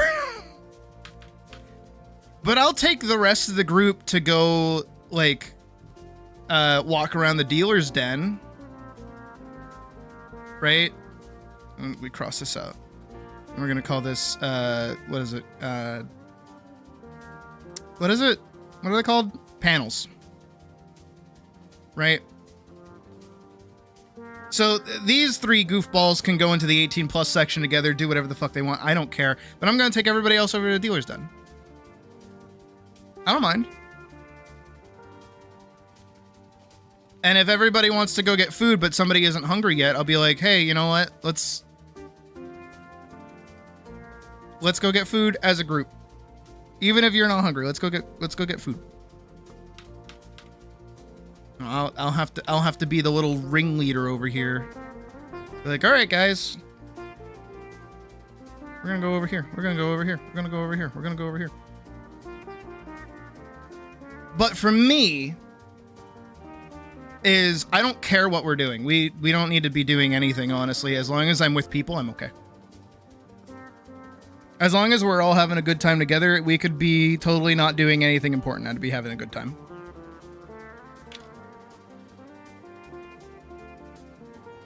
That's important. But here's the problem, is I don't tend to be the ringleader. I tend to be the person who's just kind of like there. And everyone else is doing, like, I'm there with somebody else. And this other person is doing whatever the fuck they want to be doing. And I'm just kind of like, you have me by the, you're taking me for walkies right now. We're doing whatever this person wants to do. I am not going to complain as long as I'm with that person. If this person wants to go over to the 18 plus section, that's fine. If they want to go over to the dealer's den, that's also fine. If they want to go get food, that's also fine. If they want to go over to panels, that's also fine. Take me along with you. I don't care.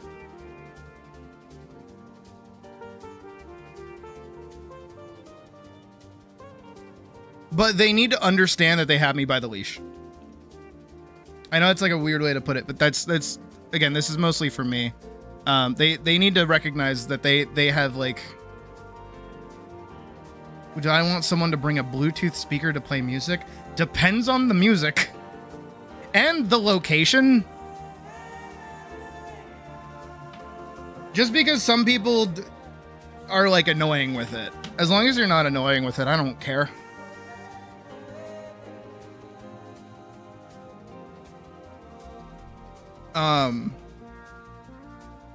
But that is a very weirdly specific question. But the thing I usually run into is that when I am on the leash, people don't realize that they have me on the leash.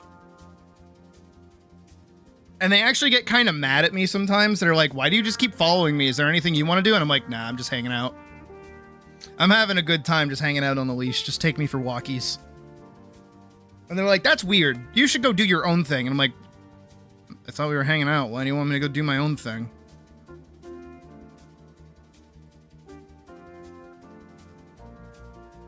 Not to hate. Not the full hate. What is this about? Oh, we're talking about social gatherings. And like the ethicality of breaking off from a group if you're like in a group setting and hanging out with a bunch of people. Your shit is probably not everybody's shit. I mean,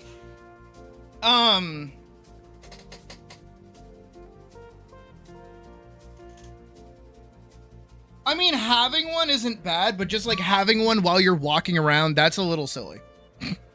That's admittedly a little silly. That's like that annoying kid in high school that just like listens to music out loud from his phone. You've probably been on a bus or like a plane or something with that, and it's just like, can you fucking like not?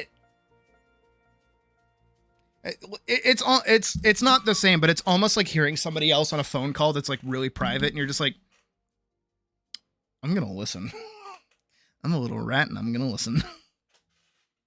I'm a little drama. I'm a drama rat. I like drama. So like if I hear some juicy gossip, I'm like, ooh. Nope, can't play it. Can't play that one. Ah, good try. Good try. Good try.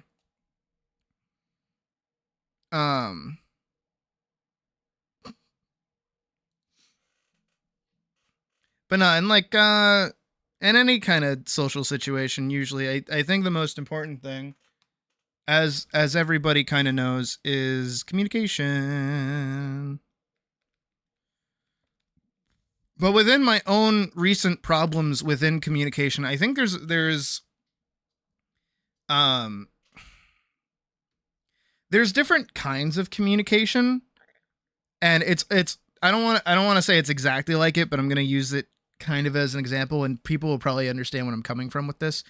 You guys know I talked about it before. I brought up the quote, like the difference in respect, by the way, right? Where like some people use respect to mean, oh, treating you like a person, and some people use respect to mean, oh, treating respecting my authority, right? I have authority over you. You need to give me respect. If you don't respect my authority over you, I'm not going to give you respect, i.e. treat you like a person, right? I feel like that's kind of the same thing with communication. And some people might struggle with this a little bit in terms of communication in general, especially us of the TISM variety, where sometimes we'll communicate something and think we've done a totally fine job. We have said our piece. We have said exactly what we meant. And somebody will not understand what we just said. And then later down the line, when we end up having a disagreement or a miscommunication, it comes up that, oh, we need to work on our communication. And it's like, I did communicate with you. I told you exactly what I needed. I personally am a big proponent of communicating through actions rather than words, right? I think words are stupid. And especially lately, when it comes to words, they can get kind of misconstrued a lot of the time, right? People will either dig in for deeper meaning, or they'll mishear you, or, you know, they'll get hung up on some specific thing. So so for me, I'm like, no, I'm gonna do something. I can't, I unironically cannot for the life of me do this thing that you're asking me to do. And no matter how many times I say, no, you're not listening to me. So I'm going to like do something about it. Right? Back in school, people had a bad habit of talking over you or ignoring you when you were trying to talk. You'd get mad and they were like, I don't have respect for you. You have to earn it. You have to earn respect with normal people. What the fuck is that? You won't treat me like a person because I have to earn it like a soldier or something? Yeah, what the fuck is that? It's the stupidest shit I've ever... I'm sorry, that's a direct punch in the face. What is that? I've never heard such a stupid thing in my life. Holy shit. Oh, let me put on... I feel bad we're not like putting on music. It is not giving me any like chill music, which is a problem. What about Saskatchewan Pirate? Is there anything here? Here, we'll do Port of Mystery. Port of Mystery is always good. No, but for wanting to be hurt. No, that's totally normal. And I think to a degree that's also like a further issue that a lot of people have been dealing with lately. Not to, you know, basically be like, you're not the only one who deals with it. But I mean, just in general, like people... Communication is probably one of the hardest things to do with other people, especially nowadays, because it's so actually hard to talk to people. Do you realize how hard it is to talk to people sometimes? And you're not doing anything wrong. But like everyone's kind of in their own bubble and in their own world. The mod team knows. The mod team knows. We're dealing with a little bit of a situation at the moment in terms of somebody not really listening. I won't say who. But for me, when it comes to that sort of thing, it's always like, what are you hearing? Right? Whenever I get into a situation with somebody and they're just being stupid, I'm like, what the fuck words do you hear coming out of my mouth? Am I speaking Spanish? No habla inglés? Like, what the fuck? Talking is hard. Can I just give you an ice cream and call it a day? No, literally. But that's the thing. Like, what is your brain putting together? Right? What am I talking about that you're not listening to? And then, like, as somebody who has existed for, you know, almost 26 years now, I've always felt that way, that people just, like, there's some kind of break in the words that I'm saying and the thing that the person thinks I'm saying. And I think it might be just how, like, verbose I can be when I'm trying to be serious or I'm trying to, like, I've also had issues in the past with people who get really mad at me for my tone, right? My tone will set them off. And I'm like, what tone? I don't have a tone with you. I'm talking matter-of-factly right now. And they're like, that's the tone. And I'm like, the fucking what? People have had an issue with me when I'm in a situation that has made me upset, and I am not upset. Do I? As you elaborate, you relax when you recognize the implication. Yeah. You do know. Oh, you guys know intimately, actually. But that's just how I react to things, by the way, is in case it's not abundantly clear, I'm a very emotional person. I am 10,000% like an extremely emotional person. And throughout my years of existing, I've come to a realization that being emotional in a situation where things have gone wrong doesn't really help. It just kind of makes things go worse. So what do I do to try and be more adult? Is I don't necessarily like withhold my emotions. I instead explore them and go, why do I feel this way? Right?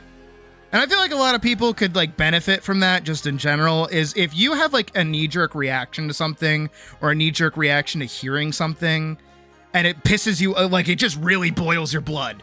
And you're like, ooh, that makes me mad. It's like, why? Why is it making you mad? I'm not saying it can't make you mad.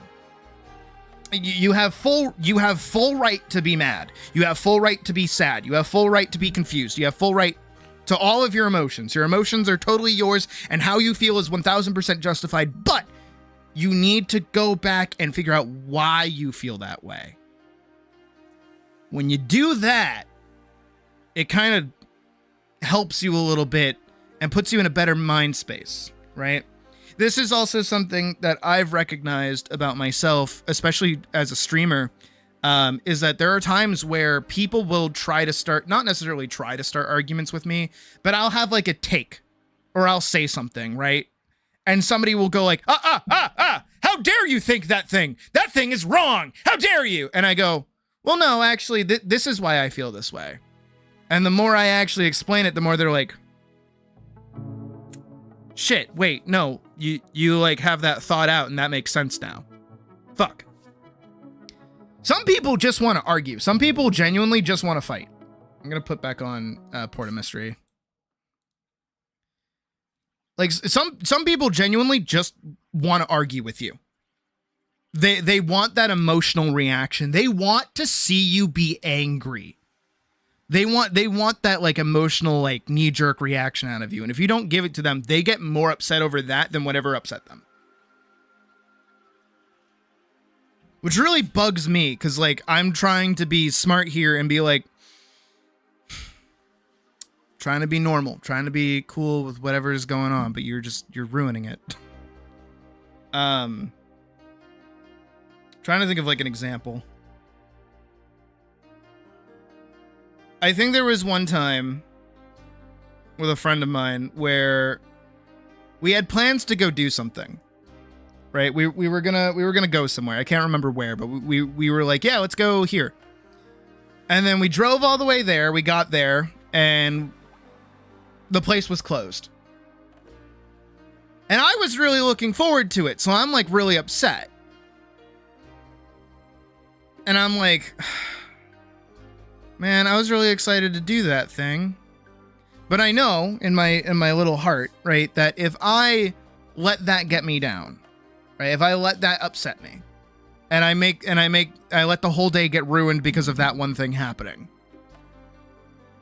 I'm gonna miss out on maybe swapping and doing something else.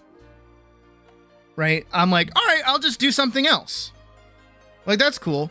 So that's what I did. I turned to my friend and I was like, hey, bud, do you like, let's go do this instead.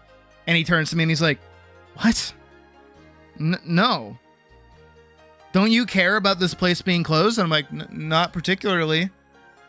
I mean, yeah, it's sad. I was excited to go there, but like it's closed, so there's not really much I can do about it. So I'm not going to let that like ruin my day. And they're like, we were really excited about going here. How are you not more upset? I'm like, what the fuck is happening right now? Why are you mad at me for the thing out of our control affecting. What is happening? What is this? And then because of that, they no longer wanted to hang out with me for the rest of the day. So I didn't get to hang out with my friend after a long ass drive. And then we had an awkward drive home. Like, that's dumb. That's really stupid. We could have gone anywhere. We could have gone to see a movie. We could have gone and done something else. And you know what I like? Is that my brother is the same way. I love my brother so much. Because last time we hung out, we had like a whole day planned, kind of. Initially, he was just coming up to escape our uncle. My uncle was trying to get him to do work for him. And he's like, Sid, can I say to my uncle that like I'm coming up to see you and we're gonna hang out? And I was like, yeah, that's fine. We'll go for food or something. We'll go hang out. And he's like, okay, cool. So we did. We went out. We got food. And then we're just like, let's go for a walk. And he's like, all right. And we're walking. I'm like, oh hey, there's like an F1 bar that we can go to. Do you want to go? I think I've told this story before when we actually hung out. But I was like, oh, there's like an F1 arcade where you can like race cars. Do you want to go do that? And he's like, oh, that sounds awesome. Let's do it. So we're like, okay. And I'm like, oh shit, it's like an hour-long walk from here. Let's go. Like we'll be fine. We've walked longer. And he's like, all right, cool. So we're walking and we're just talking. We're having just a good time with each other. And we pass like the AMC theater and like, oh, let's go see a movie. And he's like, really? And I'm like, yeah, let's go do it. And he's like, all right, cool. So we went and we saw Hoppers and it was good. And then we got out and we're like walking. And again, it's like an hour walk. So we've been walking forever. And I'm like, oh, let me check out like how much it is for tickets for us. Okay. And he's like, all right, cool. So I pull up the phone and I'm like looking at it and I see all the way at the top, it says, 21 plus only after 9 PM. And I'm like, oh shit, dude, you can't go. They're not going to let you in cause you're underage. And he's like, oh man, that sucks. Well, you want to walk around Seaport anyways? And I was like, fuck yeah, let's do it. And then we just walked around Seaport. He didn't go, how are you not more upset? Man, I wish we never went to go see that movie. I really wanted to do that F1 arcade. You got me really excited, but he didn't do that. He was like, oh man, whatever. Let's move on.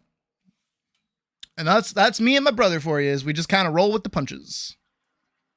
Though, admittedly, there are times, you guys have probably seen it during stream, where something bad just happens and I'm like, damn, I have lost my will to continue existing for a minute. I need a second to breathe.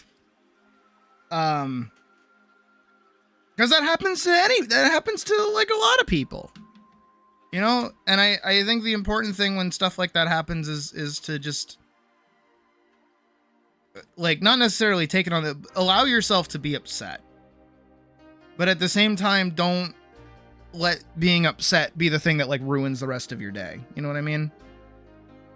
But I feel like a lot of people don't want you to do that. People want you to be upset. People want like emotion out of you. I don't know why. And again, to wrap it back into the starting part of this, which is communication.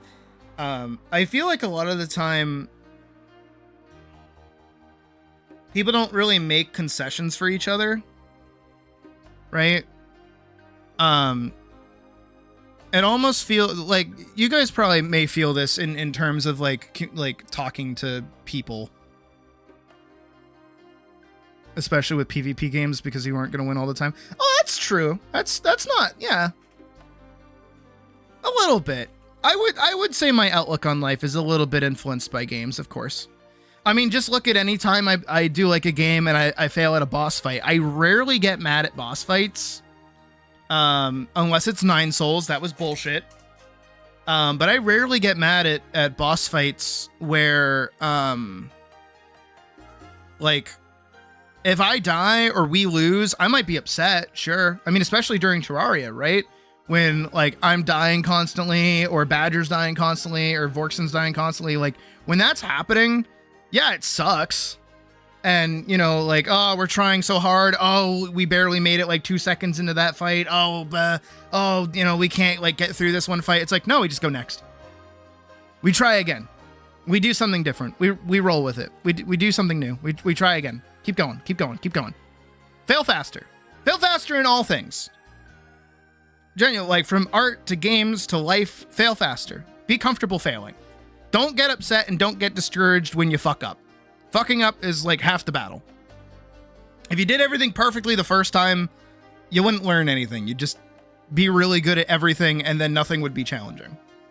I relish the challenge. I love the challenge. Give me the challenge. Sometimes the challenge is a little bit of bullshit, but I like the challenge. I prefer it. You know what? That's why when I work on the comic and I do all these like crazy things and I look at this and I go, I have to do this at some point. I have to stop talking and actually like keep doing stuff. Like I have to do this whole page. I have like 10 pages worth of comic to do. By the end of this week. Hot damn. Oh my God. This is so much work to do. This is going to be really challenging. I look at that and I go, yeah, gimme. Oh yeah. Make that shit difficult. Put me in a fucking situation where I have to fucking improve. Come on, let's go. Test my limits. That's what I'm here for. That's what I want to do. But again, to wrap it back into little communication here. As much as I like talking about myself,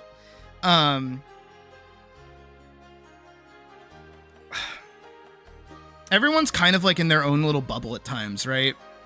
And it makes it harder to explain to people how you feel or what you need. Because where everybody feels like they're owed everything, it makes it harder to actually there was like a TikTok or something I saw. I'm not on TikTok, but I saw it.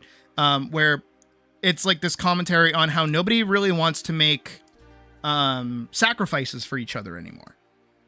You know what I mean?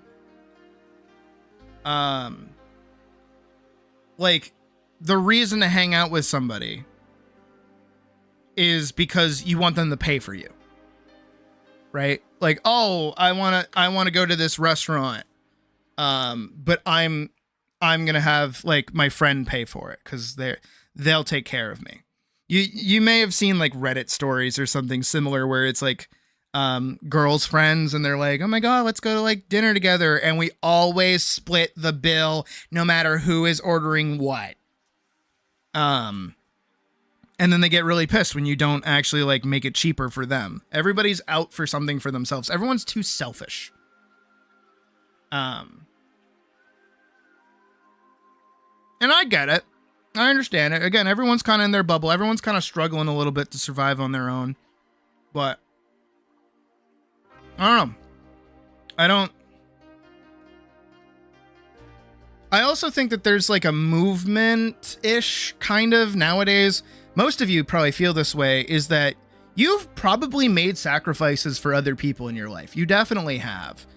And when you do that, it's not reciprocated, right? It doesn't feel equal.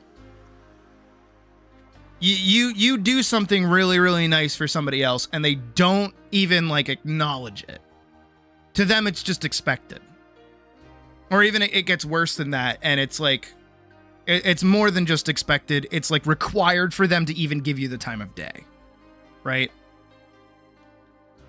And that makes you feel like, man, maybe I shouldn't do that anymore. I don't really like interacting with you because this relationship, our friendship, our like connectivity together is bound through some contract that I didn't know I was signing. I've had friends like that. And they suck. Problem caused by social media, you feel? People want fans, not a friend. Yes. Yes. No. Sente, you're so awesome. Every time you open your mouth, you say something that I wholeheartedly agree with. Because that's true. That's genuinely true. It's easier for people to have fans than it is to have like friends. This is why I'm so upfront with like Badger, Vorkson, Pocket, like all of them, even Day. Like I'm like a shitty friend. I'm dead serious about it. I'm like the worst. Like I'll do what I can and I'll do my best, but I'm like not a good friend. I'm kind of shitty. But like I still value them as people. Social enough to experience these. Most people you interact with are your folk. Yeah. Most of your life is on a laptop. Also fair. I mean, hey, you know what? You're saving yourself some heartache there, admittedly. But that's literally it. Yeah, like so social media makes it so like even right now, right? All you fucking goofballs who watch me, which is weird, very weird. Because all I'm doing is talking right now. It's weird. Like, how do I put it? Word. Is it sad to say then you're actually better than your IRL friend? Yes, Pocket. I am the lowest bar of like a halfway decent friend. But admittedly, my kind of friendship benefits from like the Koopa-ism. For those that don't know, my best friend, literally my best friend in the whole world, is Koopa. When was the last time you've seen Koopa with your eyes? Half of you probably don't even know who Koopa even is. But Koopa is my best friend. Why is that? Because we cannot talk to each other for 6 months. They will pop up into my life, we'll be best buddies for like a whole week, and then they'll disappear again. And then I know at any time if I need them, I can message them, and vice versa is true.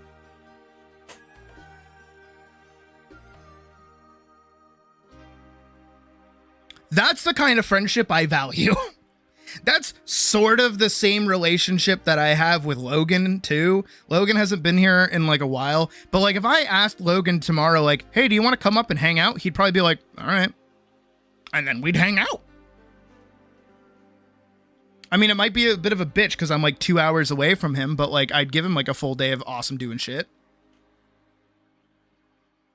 And the one who is exempt from the roster of bad friends. Yeah, like, more games that you actually enjoy with you and had more fun than anybody. Oh, I'm glad. That makes me feel warm and fuzzy inside. Like I try. I think that's like my most important thing when it comes to me being somebody's friend is like I actually try. Because I know what it's like to have shitty friends. I've had so many shitty friends over my entire life. It's like I don't just message you to invite you to water rafting. Oh, that sounds so nice. That actually sounds really fun. I mean, I would hate that because, like, I don't know, like controlling a canoe, not a canoe, like a kayak is probably one of the scariest things for me. I don't hate it, but it's always weird. I assume it's kayaking, like water rafting. I assume that's the same thing. I think of whitewater rafting, which is like going really fast. I don't like that. I like canoeing. I like being on a canoe. I always liked doing canoes when I was at like Camp Lincoln when I was a kid, which is like a summer campy thing for people in New Hampshire. But I've had some, like, of course, we've all had shitty friends over the years, but I think there's like, I think it's gotten worse. And I don't know why, but it's like, try not to be a bad friend, but you feel like one sometimes. Vorks, I think you're fine. I think the most important, okay. I think there's been this like push within recent years, probably within the last 30 years, that friendships are subservient and also not the goal. Have you ever noticed that in like TV shows and movies, the main characters already have friends? And that friend is always like the idiot or the one that does something for them. Have you noticed that? But also at the same time, you never really see a reason why those two people are actually friends. It's just like a plot point in the movie itself.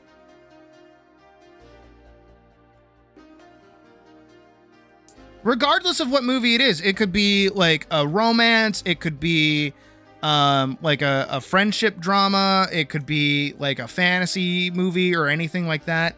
You don't really get those naturally progression friendships anymore. And I think I think like a really good example that I think all of us have probably seen, and I hope so, is Avatar. Because in Avatar: The Last Airbender, Aang meets Katara for the first time, and he's like 12, and he's like immediately being like, "Oh, you're a cute girl. I have a crush on you now. Can we like be friends? Let me show you how cool I am. Aren't I so cool? And like I'm goofy and I'm like funny and I'm making you laugh and I feel really good making you laugh." Same thing with like even Sokka was like, "Who the fuck is this weird ass kid?" And it took them like a few episodes of like trying to be like cool with each other for them to start like having gaffes with one another. Right? Hell, there's like a whole arc that everybody loves about how Zuko was trying his hardest. Like really trying hard to not only make up for his mistakes, but also just be a good person around them and do things that like he thought that they would, you know, appreciate from him. But at no point do you ever feel like in Avatar, they're not friends. Even when they bicker and they fight and they have disagreements, it's still like within reason, you know? But again, you go to like any other kind of like especially modern stories, people already have like relationships with one another. No one meets for the first time unless they're already going to like immediately like each other. You know what? Actually, a really good example. Stardew Valley. Remember when we were playing that? Remember how much I was like, man, you know, I don't really like how in Fields of Mystria, everybody just likes you off the rip. Because I prefer it when I have to like actually learn about somebody.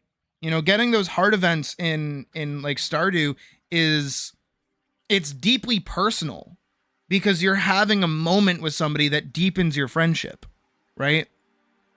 I'm certain that there are plenty of you out there who have had that moment with somebody where there's just like some kind of moment, right, that just like deepens a relationship that you have with somebody, even by a smidgen, right? I'll use Koopa as an example. I could use pretty much everybody here as an example, but I won't do that because I don't want to call anybody out. But I'll use Koopa as an example. Koopa and me's like relationship really deepened one night when we were just talking to each other on a call. And we were just kind of like letting the stream of consciousness go. And I brought up Vanguard. And I was like, yeah, you know, like I was in like a really bad place. I really wanted to, you know, do something really stupid. And I devoted myself to this thing and I'm still working on it and I love working on it and I'm super passionate about it and I love working on it and like this is the best thing ever and it's really like shaped my better outlook on life. It's given me something like a purpose. And he's like, you know, I feel the same way. That's exactly why I try to be as open with people as possible and like not really, you know, hide who I am because it's like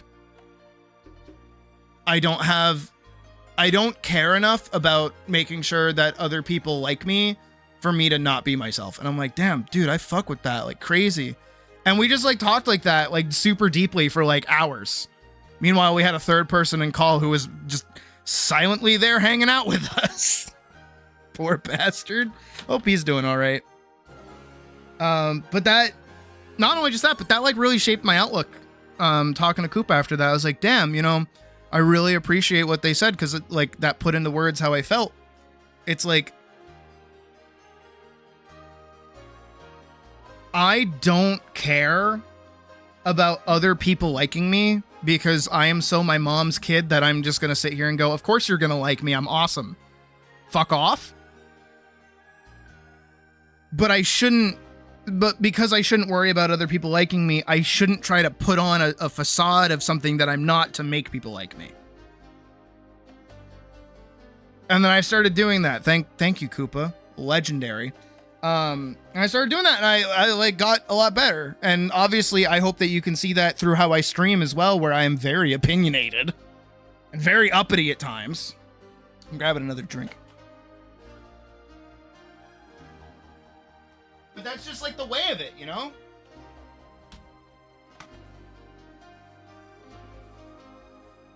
Oh, right.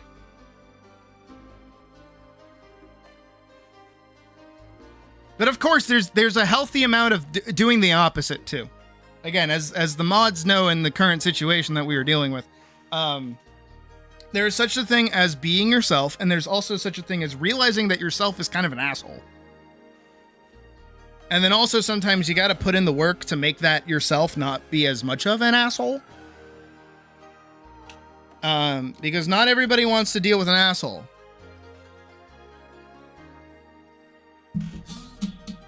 And I think that's something that sometimes people need to hear a little bit.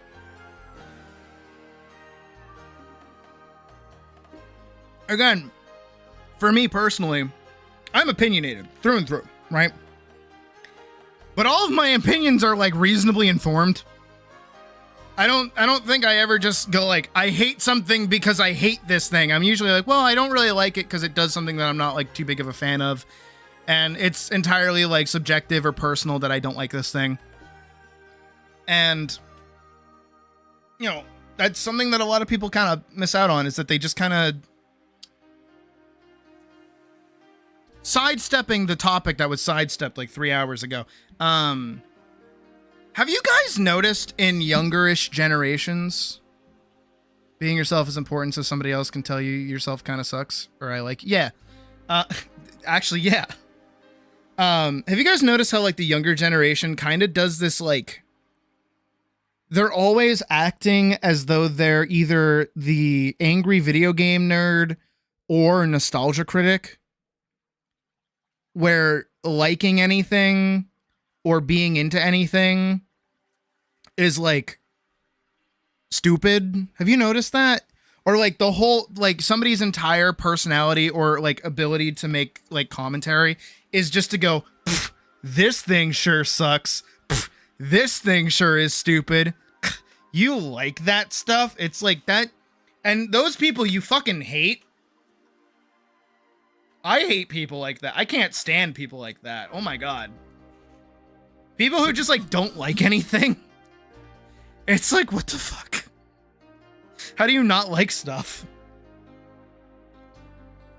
And then the other people that overcorrect it, and then they're just like, you have to like everything. It's like, no, I can dislike things.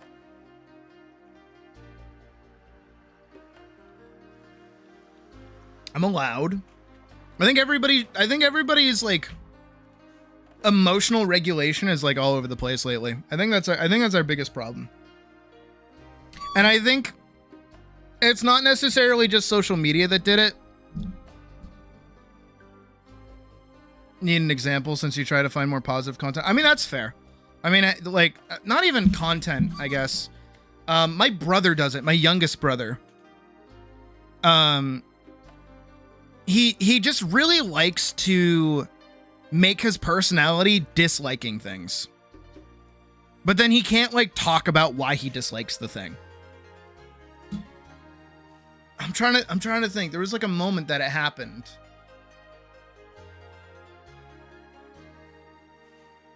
I had a classmate that was so sick of music class that he went to the extreme to say he hated all music. That's dumb. I think COVID fucked people's brains up a lot. Extreme. No, you didn't mean extreme. I totally didn't read that as extreme and knew what you meant. No, you said extreme. He likes dislike. Yeah. Just like, I think what Vicente said was pretty on the nose, where it's like everybody wants fans, right? Bam, counterpoint.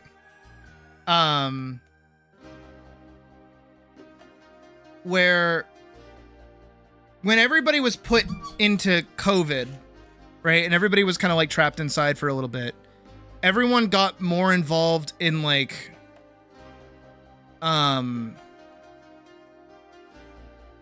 just like online material, right? Everybody got like way more into TikTok. Everybody got way more into Instagram, YouTube, so on and so forth, right? And a lot of people who weren't built for these kinds of things really got involved in it. To the point where I've seen posts, like oversharing posts, where people will be like, treat their TikTok like it's a diary. And their fans are reading their autobiography. And then like it creates this like echo chamber. And it's like, why are we doing this? Why is this what we're like? Why is this happening? I think people were babies about COVID, but you've always been sort of physically isolated. I think for us NEETs, we handled it well. I think we did. I think we were totally normal. I think it's all the extroverts that got like really fucked over with it. Because you know what I think happened? Let me posit a theory. Right?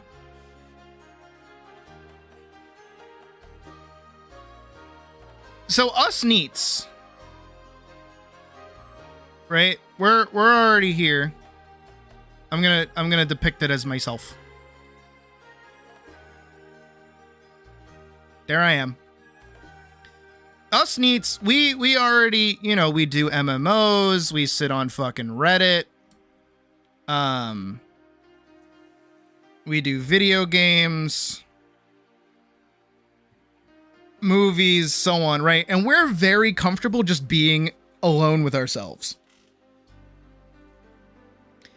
And the thing about these is that our interests and the things that we do kind of extend into other people. Right?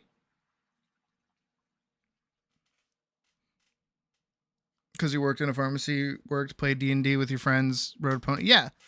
And so when we like sitting inside and sitting by ourselves and doing our own thing, we're totally fine. Hell, even for me, COVID was like the best time ever because like I had an excuse to stay home and just draw on a comic.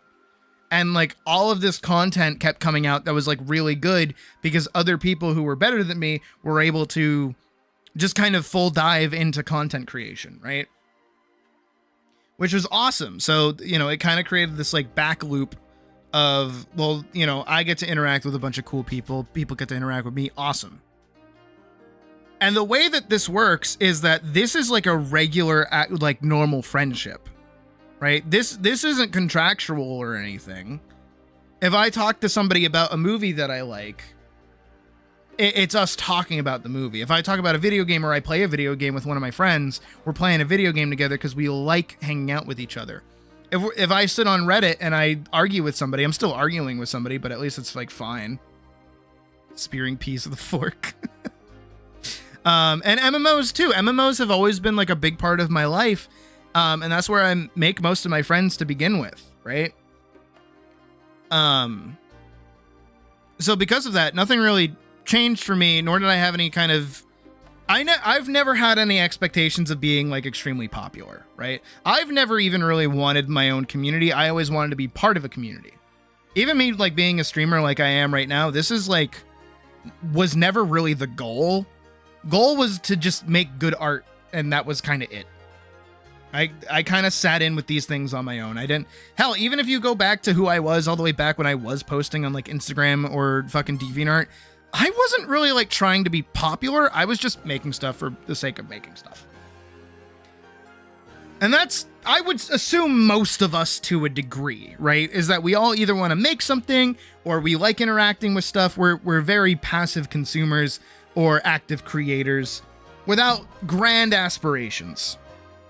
I mean, some of us might have grand aspirations, but they're reasonably tempered. But here's the thing, is if you take an extrovert, not even an extrovert, because you don't have to be, but I'm going to say extroverts, like regular, like normies. All right, we'll use some Reddit lingo, a normie. This person has now realized that through the same things that I just did, right, same things up here, they're going to take all that. They're able to reach groups of people. And they go, oh, wait a second. I can use my charisma and like social skills to amass these people so much so that they will all love me. My attention seeking nature and I have to be the center of attention personality means that I can abuse these things to then get these people to care about me.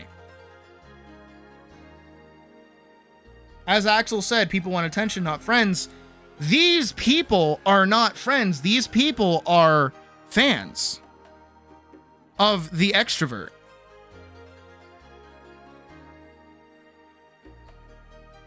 And the more that this gets abused, the worse these things become. This is really why I do sit on like my tenure of playing video games, watching a shit ton of movies, being like probably one of the original players of World of Warcraft as like a toddler, right? I've been around and interacting with this stuff forever. I remember the before 4 times. I remember where being a nerd or being into anime was weird. I remember when if you went to a anime convention, everybody there was like, I'm gonna be mean. Everyone there was unattractive, wearing garbage that they glued together to loosely resemble the character that they were super into. And artists were selling yaoi and body pillows, like full, no irony or anything. And it was all creators, by creators, for creators, all coming together for something that they love. This was true for brony conventions. This was true for anime conventions, furry conventions, everything. It was totally normal. They were small. They were close-knit. I've gone to like a bunch of anime conventions. I went to PAX East even. That's like probably the largest one that I've ever been to, but this was before 4 times where being a nerd was nerdy. And, you know, I've also always been, I've always had like a, don't cite the dark magic to me, which I was there when yeah, exactly. And I even remember a time where, you know, like the goth subculture, right, was like small. I remember when like the punk scene was puny, and this directly relates to Puck because Puck has been dealing with this too, where like they're fetishized now. Goth people, emo people are purely fetishized, where it's like, oh man, I sure do want a goth hot mommy. And as much as I do find those jokes funny, there are people out there that don't mean that as a joke. They literally sexualize a subculture. Right? There are people out there that don't care about what these things mean. They just care about the aesthetic of it. Same thing with anime cons is that now it's not even like a popularity contest anymore. It's a hot person contest. Who can wear the least amount of clothes possible about any fucking thing that they like? And admittedly, sex sells. Sex has always sold. Fan service has always been a thing. Right? Talk to a friend who knows a lot about punk culture and other subcultures and who shares a sentiment low-key. Yeah! Similar to Chaser? Yes! I only just recently learned that that's a thing. Holy shit! That's wild to me. We're all black, you're called a goth, and that's not how it works. Yeah! That isn't how it works. Hell, there's like... Alright. So... I don't know. I don't think she'd have a problem with me like sharing this. So, Puck is... I would say emo. I think she would agree with emo. Again, there's like a difference between goth and punk. But she wears jewelry, she gets piercing, she has a shit ton of tattoos, she listens to music, she plays music. She's very much into that scene to the point where she's like a manager for the band that I live with, basically, right? And you know, we've had conversations in the past where she's like, how would you feel about me getting like a face tattoo or a neck tattoo or like doing this kind of piercing or doing this? And my personal reaction is like, I wouldn't really like it. But at the end of the day, you do what makes you happy, right?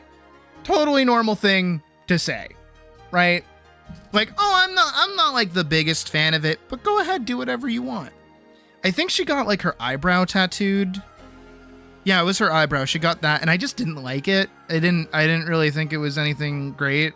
And I told her, but I was like, hey, if it makes you happy, like, my opinion matters very, very little. I don't mind. But I definitely know there are people out there who would get like a goth girlfriend, and then when the goth girlfriend wanted to do something goth in a non-sexual way, they'd be like, no, you're not allowed to do that. You want to like get a tattoo that like looks weird? You're not allowed to do that.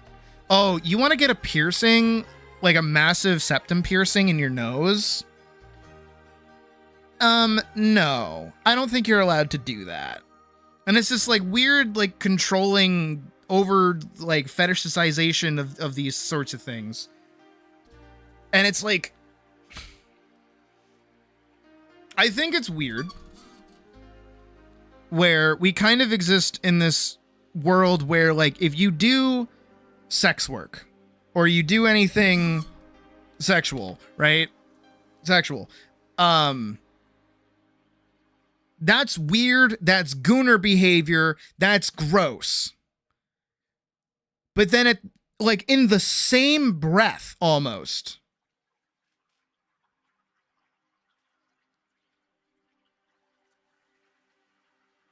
those same people then sexualize the hell out of those things. Those people, goth is just a girl who wears black and dark purple with fishnets and very short skirt and Dommy Mommy energy. Exactly. Physically show me the process of them cleaning and decorating a skull. Yeah. What's the lifestyle for a goth? I don't actually know. Let's look it up. Let's look that up together. The difference between a goth and an emo. There is a difference. While both the emo and goth subcultures feature dark aesthetics and originated from punk, they are entirely distinct. Goth is an older UK-born subculture rooted in moody post-punk and gothic rock, heavily focused on death and macabre romance. Emo, short for emotional hardcore, emerged from the US hardcore punk scene, focusing on raw emotion expression and contemporary fashion. Goth originated in the late 1970s and early 1980s from the British post-punk scene. The music is dark, atmospheric, and theatrical. Iconic bands such as Bauhaus, Sushi and the Banshees, and The Cure. Okay.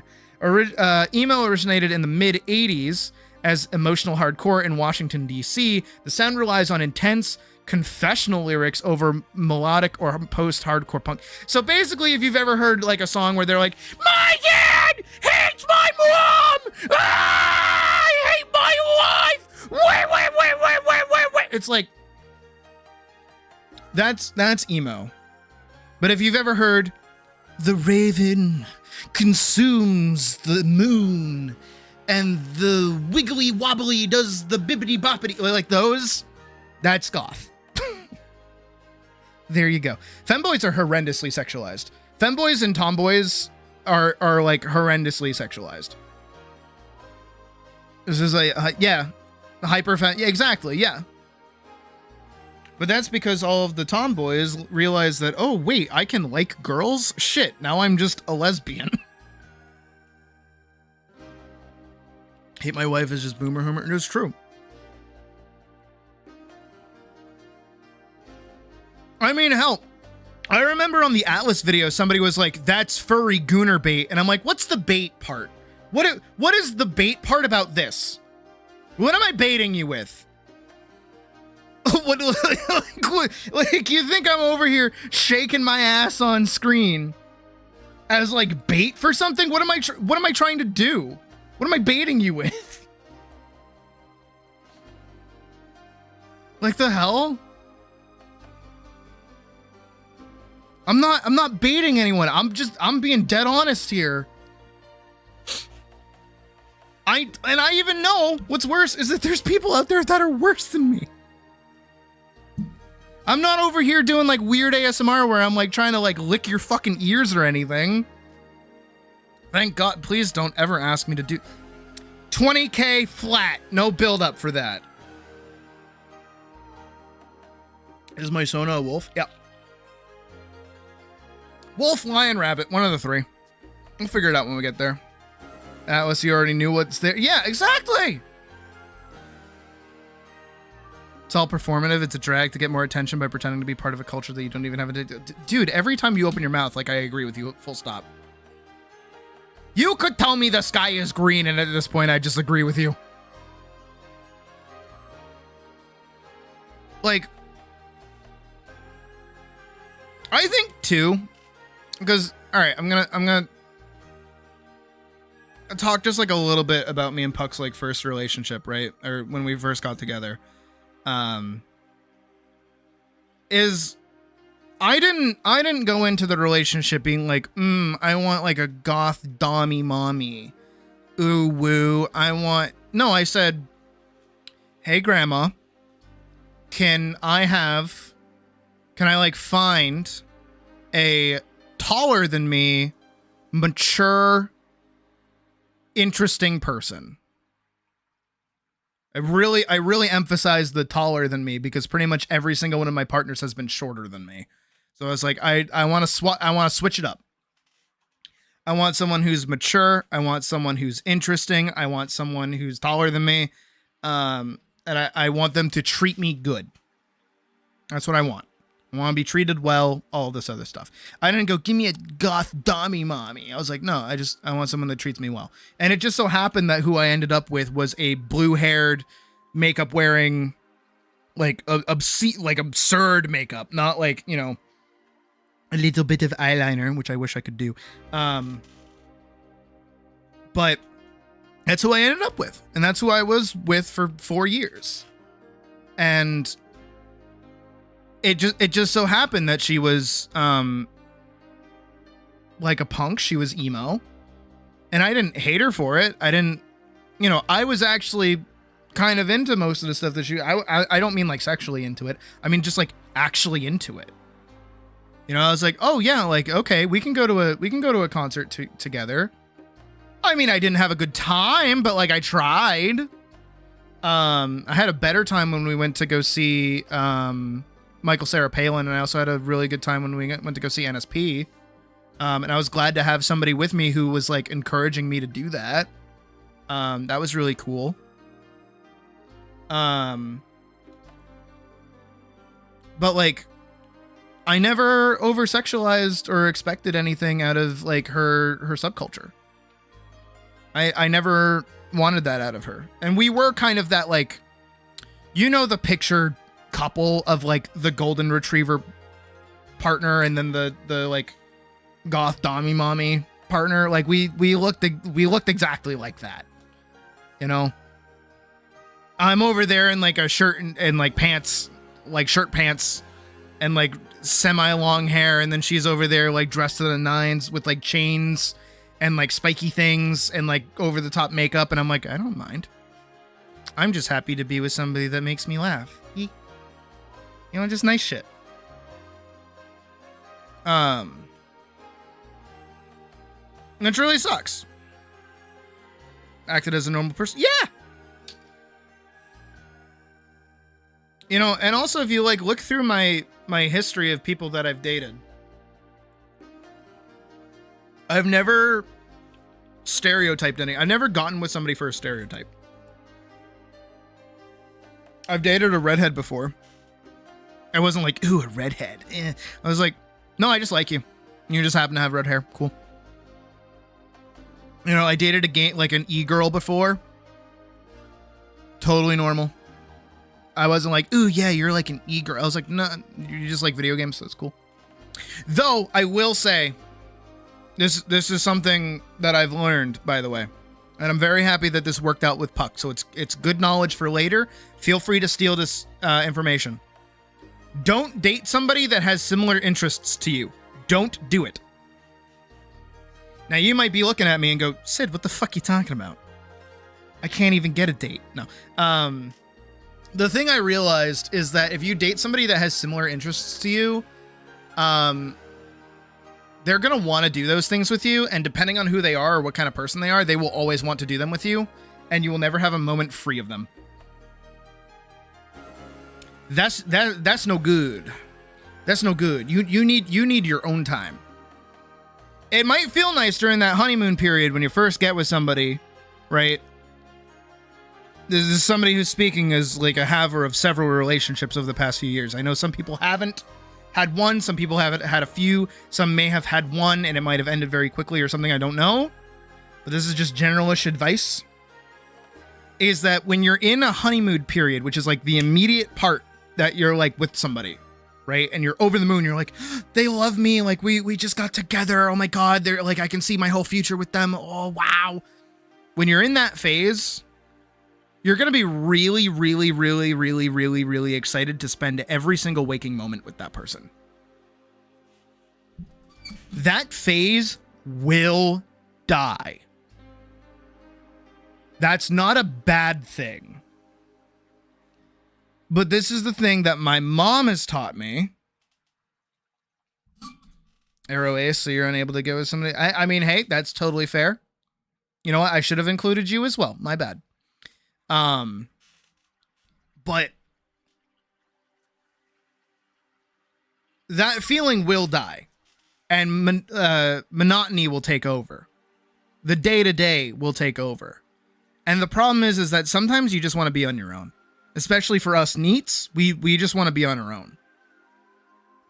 We don't want, to necessarily be forced to do something we don't want to do. And eventually you're going to not want to spend as much time with that person anymore because you're going to want to do your own thing. And when that happens, you need to make sure that you have your own things to go do.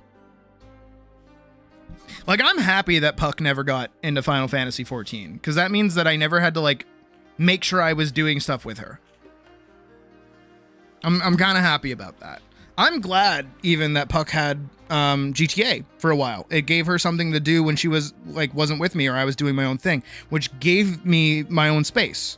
Well, too much space, but, I'm not saying nothing. But those were problems that I had with my really big toxic ex that I had like for 5 years. Me and her were like together for like 5. Well, we were on and off for like 5 years. We were really bad with each other. But she was into Final Fantasy. So we would play Final Fantasy together. And then she'd get really mad at me if I would play it and like make progress without her. And that was just on like my regular character. That wasn't on like a separate character that I was playing with her. I was just like, oh, I didn't realize that you wanted to do roulettes with me today. My bad. I didn't realize. And she got like really mad. Same thing with like she was really into Overwatch. And she used to do like competitive Overwatch. And she'd get really mad at me that I just like didn't care. That I didn't like playing Overwatch. And I would rather play World of Warcraft. She didn't like that at all. We were really bad. We were really bad with each other. Of course, have similar enough interests with this other person. And of course, introduce them to your interests as well. But this goes back to the other thing that I've said as like a secret relationship advice is have like a secret hobby. Nothing bad. Nothing you wouldn't share with your partner. Don't be like, oh yeah, I secretly moonlight as a dominatrix. Right? Nothing like that. But, collect Legos and never make it a point. Just don't steal $2,000 worth of, not $2,000, $200,000 of them. Don't do that. Do like little models. Be really into 3D modeling. Really get into like reading specific kinds of books or even writing. Just something that you do in your own time without your partner knowing. And then one day spring it on them, and it's like, yeah, for years I've been like writing smut. And they're like, fucking what? It's like, yeah, you want to read some? And then they do, and they're like, this is like good. Why is this good? What the hell? And it's like, yeah, that's book 12 of like 36. It just like, it keeps things a little interesting, you know? I still Kit Kat trucks.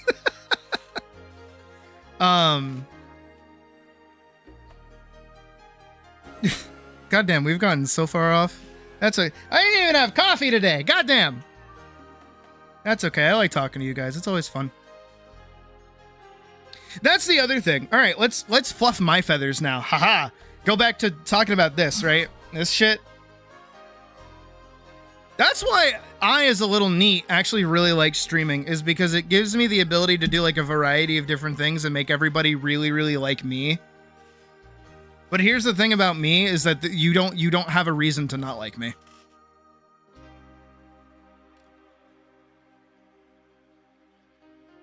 Fluffing my feathers for a sec. You know, I'm out here being like, woo, woo, woo. Like, I'm just cool. I think that, like, I mean, sometimes my opinions might be disagreed with. That's totally fine. I'm cool with that. But, like, overall, I hope that, like, my just demeanor and, like, way of being, like, do whatever you want. Do shit. Make shit. Do cool stuff. I don't care. Do whatever. It's just, like, nice. And I hope I treat you all with, like, a reasonable amount of respect. And I don't mean the respect of, like, you know, my authority. I just mean, like, as a person. You know?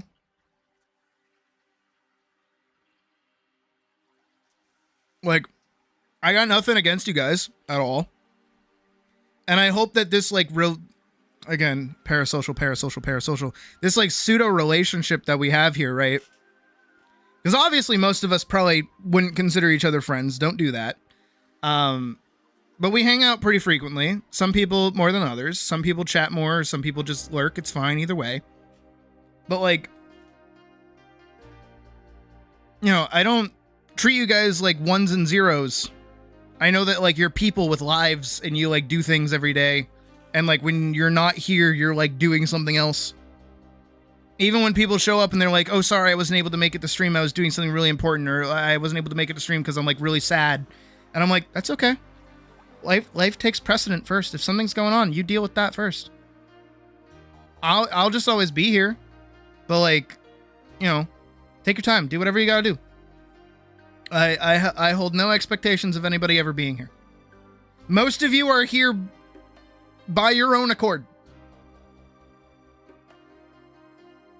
Right? Like I would certainly hope most of you have decided to click on this video and continue hanging out with me while I'm just talking to you. Like, talking at you for most of this stream. Most of you sit in and just be like, ooh, I like watching the silly lines go wiggle, wiggle, wiggle. I like it when the wolf shows their butt on screen. Right? But, like, I respect that and I understand that. And I feel like that's something, like, a lot of these people don't really have. You know? I see it a lot of the time in people that just, like, I'm gonna shit talk other creators really quick. I see it a lot in, like, other streamers and other content creators that just, like, full dive into content creation and expect success. You know what I mean? They just, like, you've probably seen people like it too. And I don't mean, like, smaller creators that make really good videos. I mean, like, other streamers specifically who, you know, they have, like, the face cam and they put their face on every single thumbnail and they're like, whoa! And then they're always, like, you know, doing whatever the fuck. And they have this air about them where it's like, it's not like a hobby. It's not something that they even enjoy doing. It's just like, they don't even necessarily want to, like, interact with people. They just do it because they think it's gonna, like, get them fame and fortune and make them super popular. I've sat in on so many streams, you know, because I keep my eye on the competition. I look at what I'm up against. I think, you know, as small as I am, I'm probably one of the best fucking streamers on this stupid fucking website. Just putting that out there in the universe. Let's fluff my feathers that big, right? But it's because other live streamers like ignore chat. Why are you live streaming and ignoring chat? Why are you doing that? Don't do that. Half of your content is talking to other people because that's why you're live. If you're not going to go live, just upload a video. Forehead. What? Why are you doing that?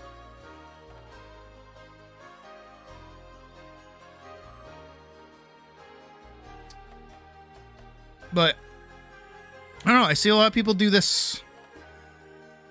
Not a lot of people like me. I'd like to find more people like me. I'd honestly really like to find another streamer who was exactly like me. But I have yet to find one. I wonder if I exist. Do I and other people exist as me or no? I do not know. And by that, I mean, like, are there other streamers that actually, like... I mean, okay, Josh Strife Hayes might actually be pretty close to me. I mean, he's really he's, like, way bigger than me. Way, way bigger than me. But, like, the way he interacts with his chat, I feel like... I almost feel like, me and him would get along. It's a little parasocial, admittedly, but like I feel like he's the kind of content creator I want to be. I really like watching him. But I can't find anyone else that I like because everybody else just kind of has this air of like they don't put in the work. I feel like they put in the money, but they don't put in the work. Does that make sense? I feel like that's what everybody kind of does nowadays. Furthermore, is that nobody wants to put in work. People just want to put in like we're close to the sun with that. No, I know. I don't mean I am him or that I will ever be him. I just mean like if I ever got the chance to actually sit down and have a conversation with him, I think I'd like have a really good time talking to him. He just I don't want to say like I have the same like opinions as him, but I feel like our way of like looking at the world is pretty similar, which I do agree with. Some that are similar, but I don't think it's to the point you're looking for. I mean, that's fair. I don't know, I watched a video very recently that kind of like again, I'm over here being a little PNG tuber. I'm a little baby. I built this rig up myself. I've put in all the work. Every asset that you see is hand drawn by a little old me. But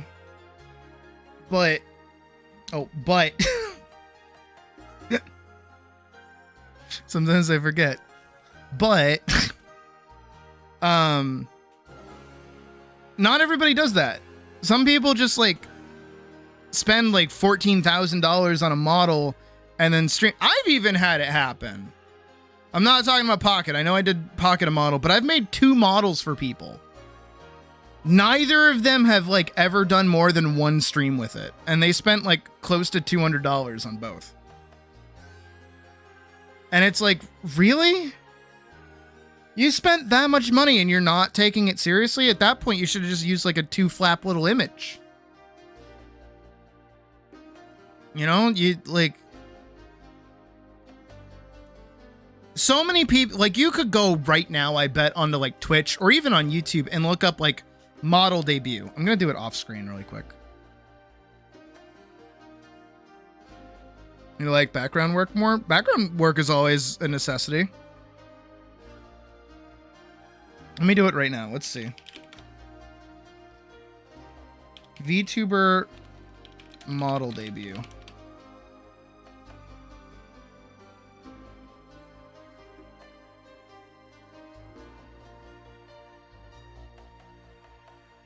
Jesus Christ.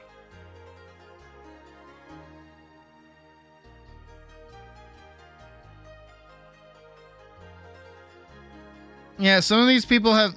Oh, yeah. There's one. They're kind of hard to find.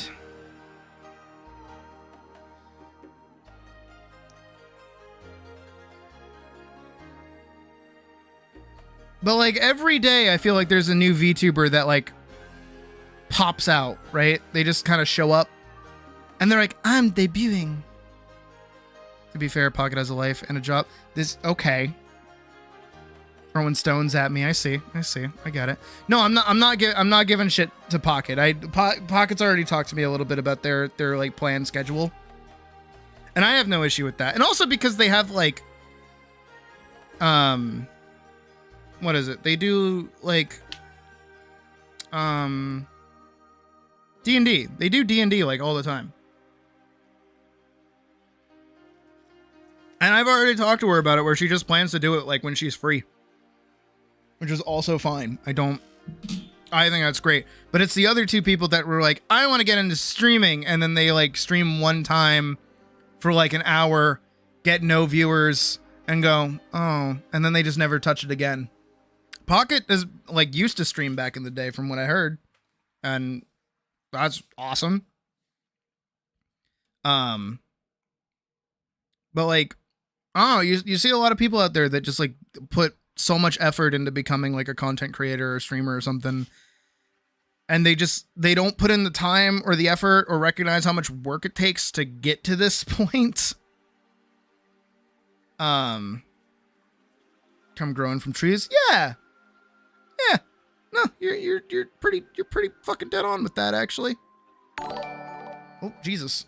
Sarge. I didn't know we were in the military now. Shit. Thank you for subscribing. How do I put it? How do I put it? Because I talk about this a lot at this point. I feel bad because some people probably have to get tired of these talking points. But I'm going to kind of try and like loop it back into this, is that it's more than just content creation. It's just like day-to-day life too. People think that like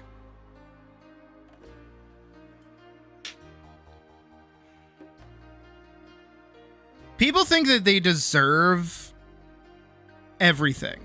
Not even just everything. They feel entitled to other people almost. Right? And I have to wonder where that comes from. I'm not even talking about content creation anymore. I'm not talking about TikTok. I'm not talking about any of that stuff. It's like crude little model so it's not too taxing on your laptop. Yeah, that's fine. Literally like I've seen some of like the best and funniest creators just have a little like picture in the corner of the screen that opens its mouth when they talk. That's it. But my thing is like I don't know where this like outlook comes from, right? Because for me, little old me, and again, I'll say to most of you probably out there who look at yourself and go, I'm a doormat, is like,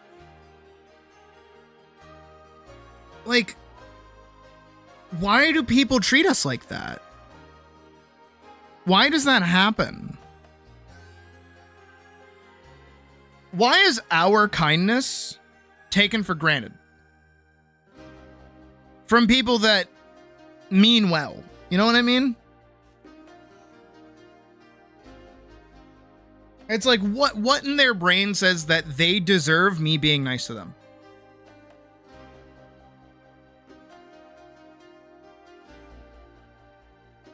And of course, as somebody who has dealt with that, I try my best to do the same thing for you guys. I hope that for all of you guys supporting me and doing things and being there for me in my times of darkness, darkness within darkness, right? I hope I'm able to give you something that like makes it all worthwhile, you know? Whether it's butt poses or it's funny content or it's art or it's story or inspiration to work on your own thing or, you know, some kind of like heavy-handed method of saying, go out there and do stuff. I hope I'm at least in some way able to give back enough that it's, I wouldn't say even equal. I do feel like I kind of went out on most of the things. But just that I don't let it come across as though I'm taking it for granted or that I don't appreciate it. I try really hard. I'm not in this for fame. I'm not in this for fortune. I'm in this because God knows I'd be doing this shit anyways.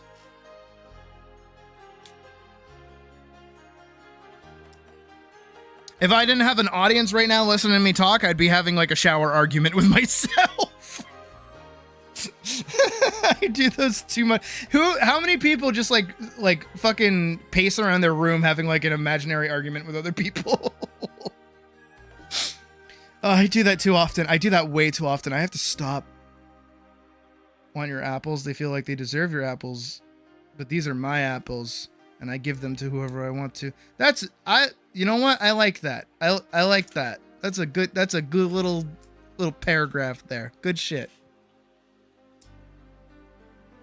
I hope that I am deserving of your apples, Axel. I do hope so. Me. A streamer that shamed people for not donating. No, that happens like all the time. I've made jokes about that. I think I did a bit where, wait, guys, wait, I could do the bit even better now.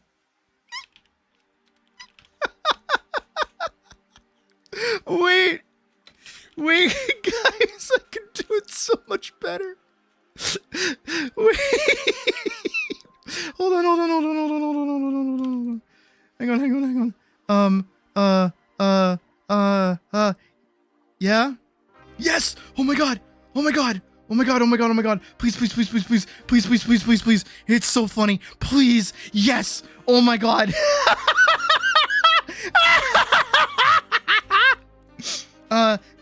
Okay. And then this? Yeah, okay. And then I'm gonna do... Oh shit, I have to save it. That's right. Yeah!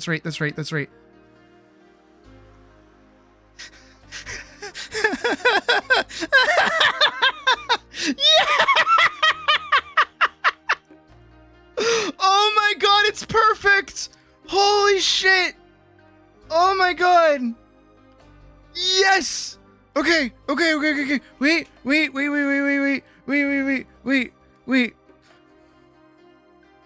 Who's donated recently? Okay, we have okay, we're gonna write really small pocket. Pocket gets to be really small on the screen. Yeah? And then above them we're gonna put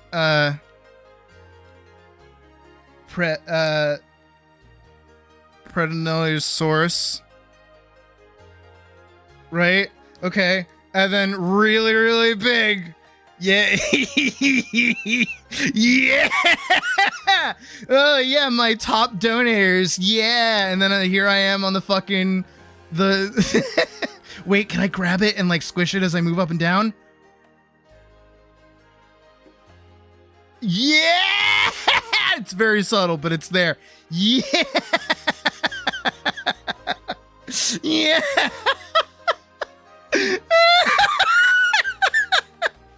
Who else wants their name written on my whiteboard as I bounce? Oh yeah.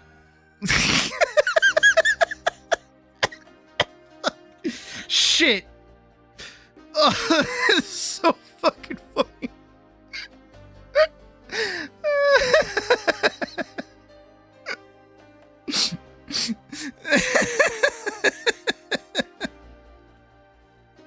If you want me to sit on the exercise ball again, you have to donate.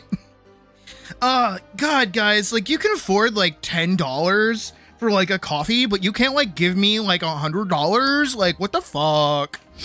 Oh my god, like you guys like are literally watching me for free and you're not even like giving money? Like, what the fuck?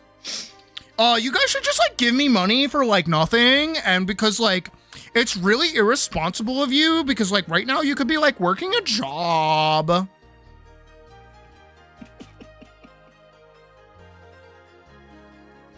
Like if you don't even have like $10 to give me, like why the fuck are you even here?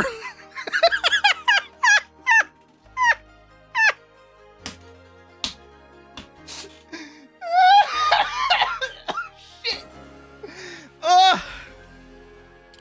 Oh, it's really funny.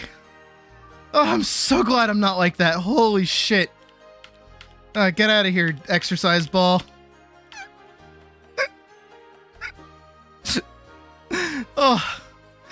Oh my god.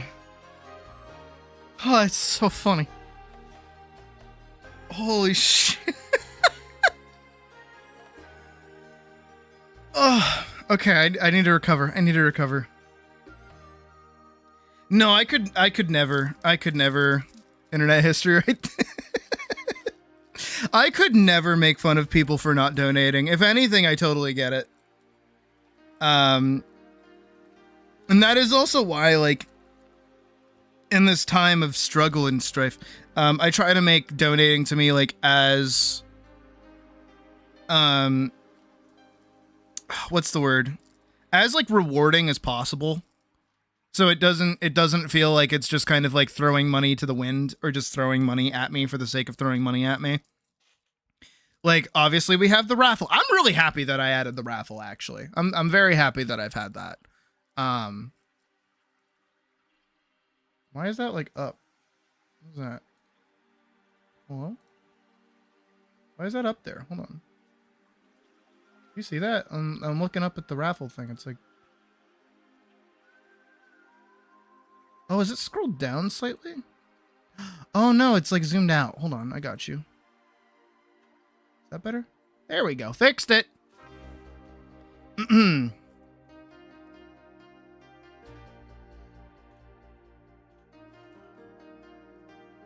Do it. Yeah.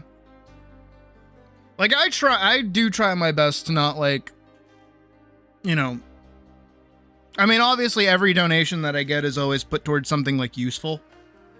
I'm not trying to sit over here and be stupid with it or do anything dumb with it. I don't want to. I can't afford to, both literally and, like, literally. But, like, I love that I do the raffle. I love that the raffle, not to pat myself on the back more, but I like that the raffle even, like, works for people that don't donate a lot. Like, if somebody donates $1, they still get entered into the raffle, and then it stays there. It doesn't, like, roll over at the end of the month, so it's not like you have to keep giving me $1. Which I like. It felt weird seeing your name on the Paladin pilot. Yeah, you're a patron. You were a patron while it was being made. Congrats. Goofball. That's how it works. You know all those silly names that, like, some creators read out at the end of their videos? That's you now. Congrats. Good job. Not that I ever, like, usually finish a video in the first place, that it doesn't happen more frequently, but still. But yeah, I like how I set up the raffle. I did a good job with it. I like that it is cheaper to get a guaranteed submission than actually hiring me, with a higher chance of other people interacting with it too. I like that. I like that it's like a group dono thing, so it's not all of the onus on one person. Sorry, Hall. Where everyone kind of, like, works together to, you know, raise up the amount so that everyone can get a full body, regardless of how much was donated. It's nice. I like it. I'm glad that I started doing it. And I also like that it's, like, a good way to start the month. Because it's just, like, a straight up week of making art, which is always nice. Speaking of which, actually, today is our last day. So if anybody during this whole conversation about the raffle, this is all like one big advertisement for the raffle. If anybody wants a guaranteed spot, it's $50. Anything below that donated today is your last day to get entered into the raffle and possibly win. Hooray. I believe I actually have not been doing a good job of keeping track. I know Pret gets guaranteed. Hull obviously gets guaranteed. Raffle. Doctress is guaranteed. Badger did like 25. Yeah, you get a few names added in. Few people just have names added in. I don't know how many people actually did like big donos. Oh, Kafkat gets added.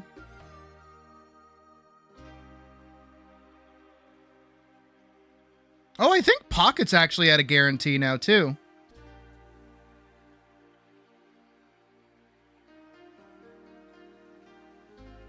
No, it's cumulative. Oh, champ, wait, you might actually... Alright, I'm at the end of notifs. But that notif was like a month ago. Oh, yeah, you donated 30 at the start of the month. Let me double check. Okay, so I can see all the way to the start of the month. That's good. That's 30 from you. That's 35. I saw your name again.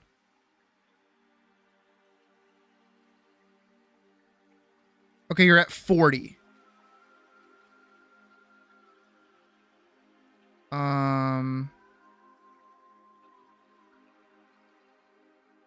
Hey, Mouse. So yeah, champ, you are $10 off. You're sitting at 40 right now. Pocket was 20, 30, 30, 30, 30, 30, 30, 30, 30, 30. I think she's at 45. I think.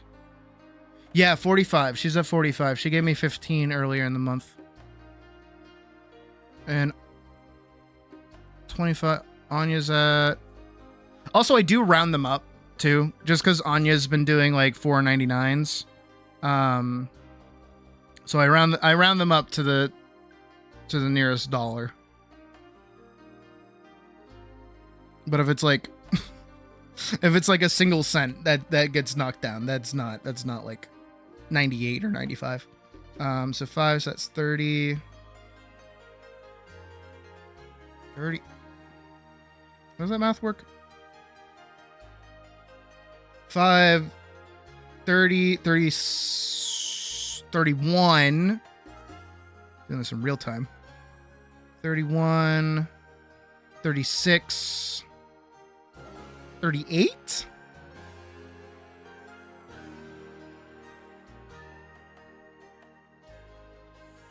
$43.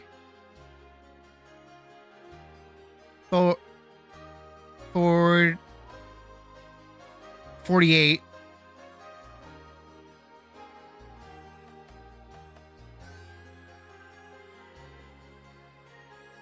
Okay, they're at 48.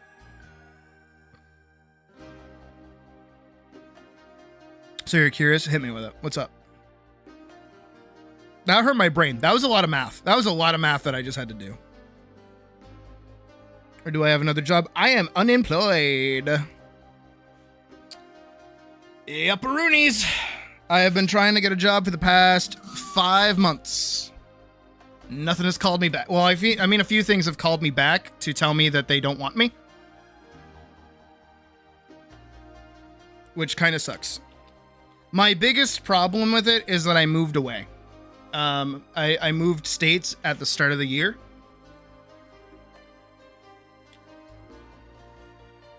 And where I live is like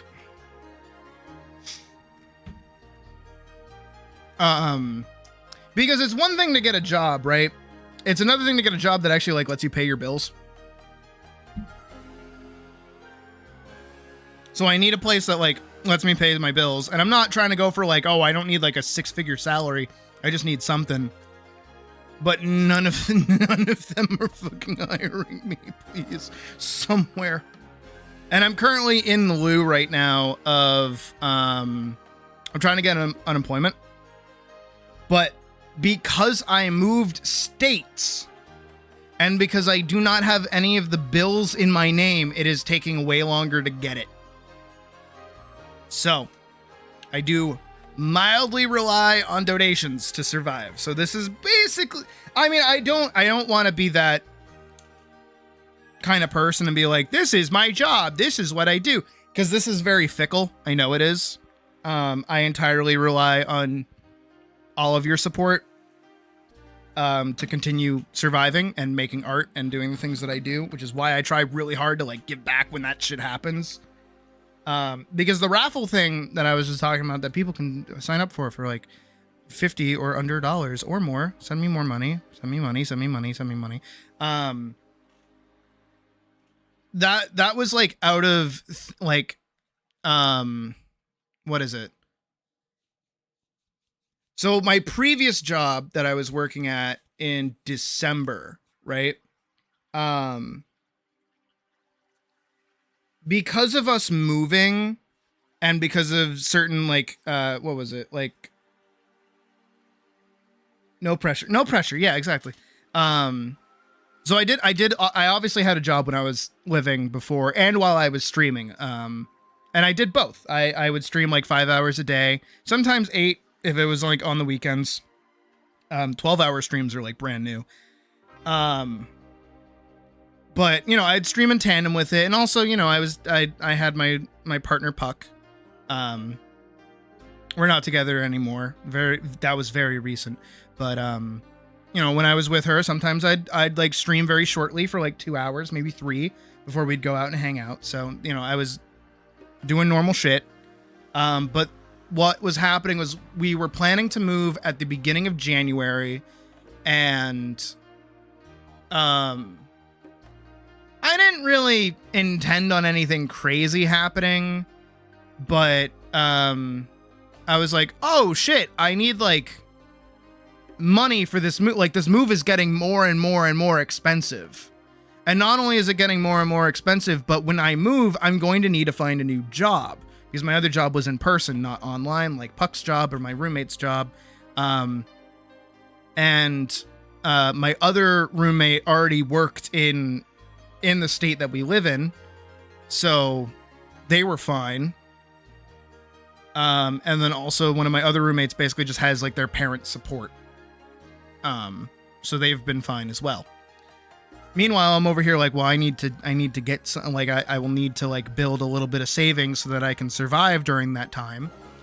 And then I turned and I was like, hey guys, like, I'm not only saving money, I'm also like getting rid of a bunch of stuff that I usually do for the channel. Like, we had a Minecraft server, we had a Hightail server, well, we developed the Hightail server after the Minecraft server, but we had the Minecraft server.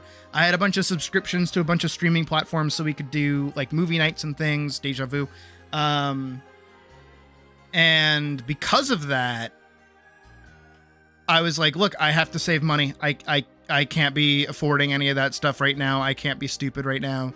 So I'm going to be making like a lot of drawbacks and things, and in tandem, I will be asking audience members for support to, like, you know, donate. And if you do donate anything, you'll get a commission, right? I'll do a full body commission for everybody that donates, even just like the smallest donation, because like even $1 will be able to get me something, right? And pretty awesome outpouring of support that happened after that, which was great. And then because, you know, I struggled to even find like a job out here because it fucking sucks. I was like, hey, I'll do it again. I will make more people more art. I'll do it again. And then I kept it going. But then I was like, okay, now that people are like realizing what they can kind of get away with, I need some kind of like limiter, so I'm not just like doing a bunch of art for people if they just like donate a singular $1. So that's where the raffle system came in. And honestly, ever since that, it's been pretty good. I like doing it. And I like getting the chance to make art for other people and do their OCs and things. It's always very nice. It's always like rewarding. And again, it's like getting a guaranteed slot is like cheaper than just outright commissioning me. And I don't really push out my commissions very often. I mean, evidently I have to be streaming in order for me to do them in the first place, but even still. But that's where I'm at, and that's what I deal with. But I don't know. Again, I know it's fickle, and I know it's not, I can't rely on it, and I can't, like, as much as I wish I could. That'd be awesome. But also making videos has also helped. Posted what you did in weekly art share. Ooh, let me look. Oh, I like that.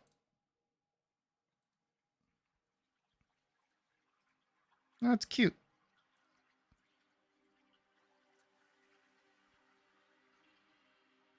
Man, like, what country is that, by the way? The little, like, the blue, red, and white one. What is that? All the hot people come from there. Like, what's going on with that? I want to go to that country. What was that about? I was gonna like gear shift into a point. Oh, YouTube. Yeah, no, actually the Atlas video has been like a constant moneymaker. I'm not even kidding. Like, that makes me maybe like $30 a month, which is like super nice. I mean, I don't get it because it's through YouTube and YouTube has to hit like $100, but like with the views that pulls in, it's given me a lot of a little bit to work off of. Actually, I'm gonna double check really quick. Where am I at? Yay! Sweet. And also because thanks to YouTube donations as well, I get an occasional like $130-ish around the 20th, which is super nice because that's when YouTube pays you out from the actual like YouTube side of things. And then also we have Patreon as well for all those things. I have all my little ways of milking you guys dry for your money. This is a pay-to-win system. Kidding. But I do, full stop, appreciate everybody who not only donates but also watches as well, because everybody that watches gives me somebody new to talk to. Everyone new to talk to gives me more things to talk about, lets me revisit old conversations that I've already had. And then I get to make more content. Hell, I forget. I think it was yesterday or the other day. I don't remember. I was talking to somebody and I was like, it is crazy that it would take somebody like upwards of 2 years to be able to finish all of my content. Because I stream like every day. I think it would be pretty easy to get through like the early days of streaming, but like, I don't know. I would like to see somebody catch up. I would love to see somebody actually like catch up to me. Like, it's like watching the One Piece. Watching the One Piece is like watching One Piece.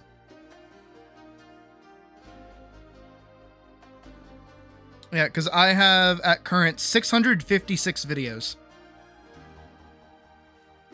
Most of those are streams. All of those are streams, pretty much. So, that's pretty fucking nuts, honestly. Can't wait till we hit 1K. That'll be pretty cool.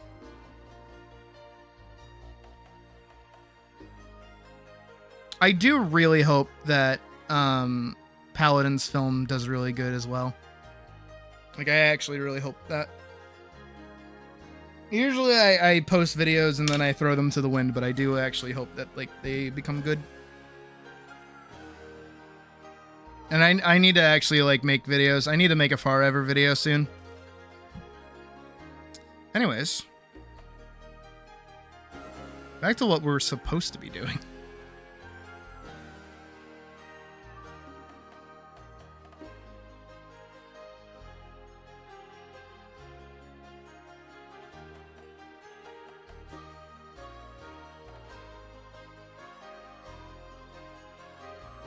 The main one is what do you mean main one?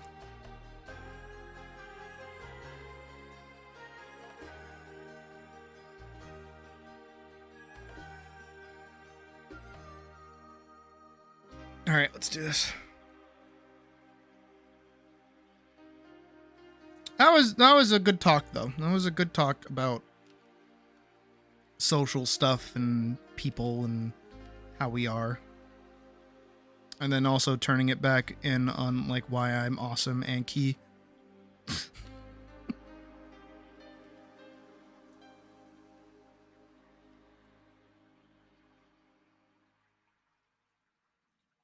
And why you guys are also awesome and key.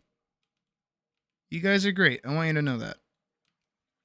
And I don't mean that in the YouTubery way of, I love you guys so much. You guys are such an awesome community. Oh my God, you're like the best. Like, no, actually.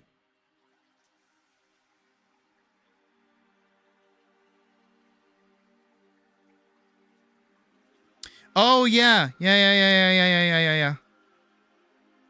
Yeah, the first Sydney stream is gone. You will never be able to watch it, ever. I mean, there are the 2 test streams that I did where I was playing Shadow of the Erd Tree. But, like, nobody showed up for those.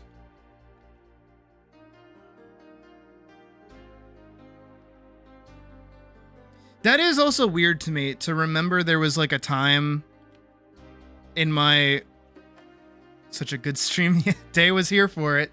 Day is the OG. But there was, like, genuinely a time where I could, in fact, sit with 0 viewers for hours on end.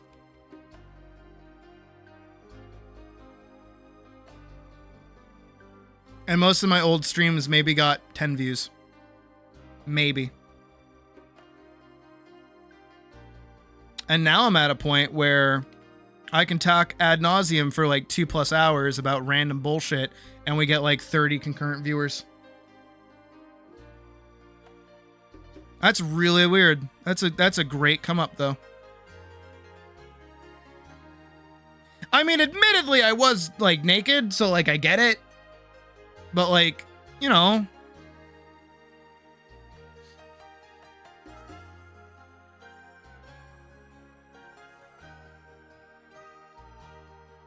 Whatever works.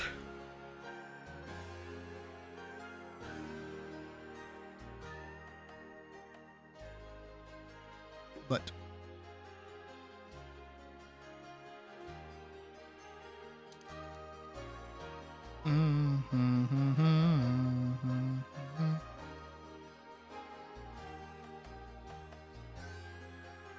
two or three, yep.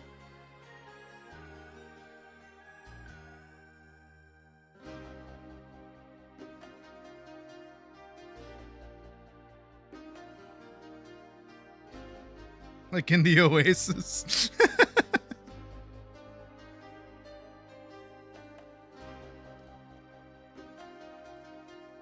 You know what? That's fair. That is fair. Because look, if I yap after like, if like a minute passes, right, and the viewership goes down, I go, I get it.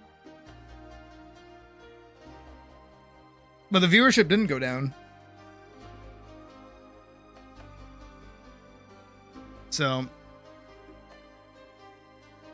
they came for the gooning.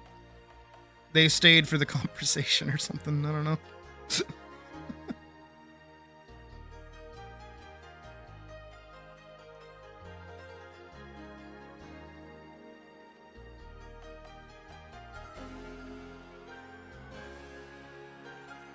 But yeah, I'm proud of the work that I've put in.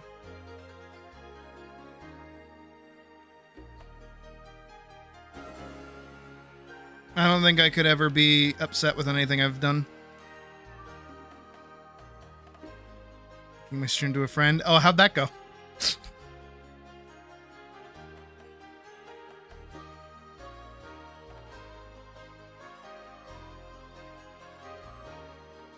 Harder to thrive being a safer work artist than an NSFW.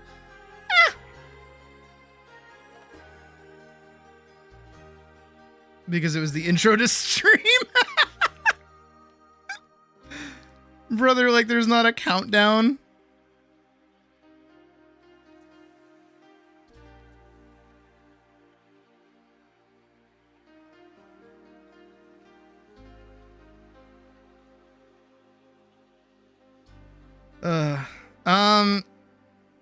On the NSFW versus safer work, I don't know, because I really kind of tote the line a little bit.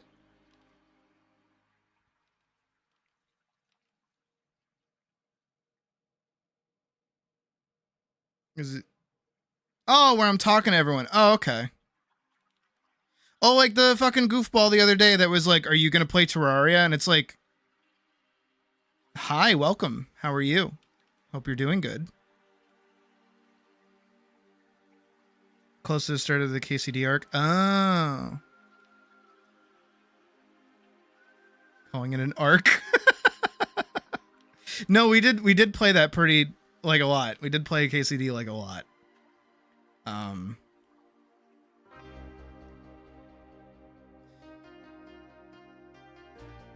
I kind of wish I didn't blitz through the game as fast as I did. I didn't realize how fast the MSQ was gonna, like, catch up. I didn't realize.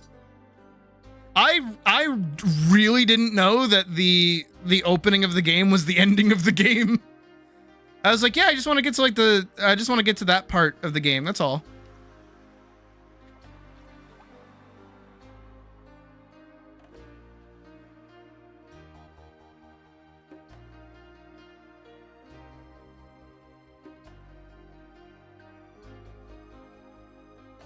No, I had a good time. I think we all had a good time. Didn't we have a good time?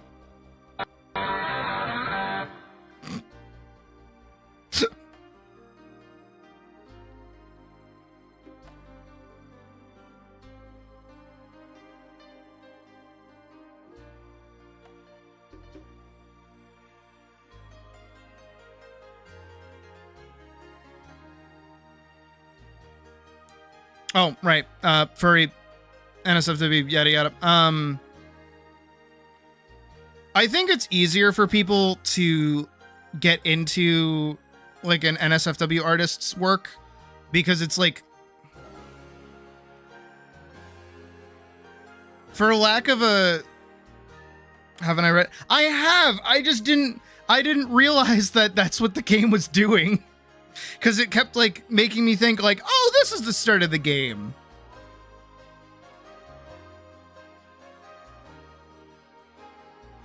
Like, I thought us attacking Nabokov was going to be the start of the game, and then it wasn't. And I was like, what the fuck?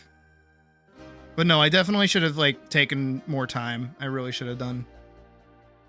Because I was enjoying it. I was actually having a really good time. There were, like, days where I was like, man, I really just want to play more KCD right now.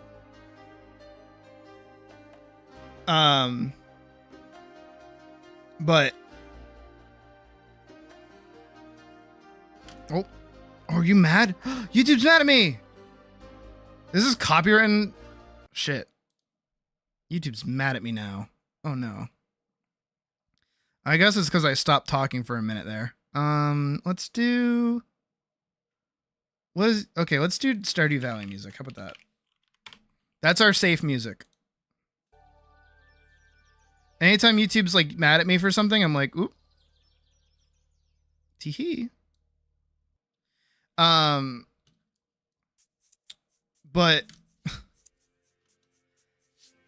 NSFW art, like, content and art is, like, consumable, right?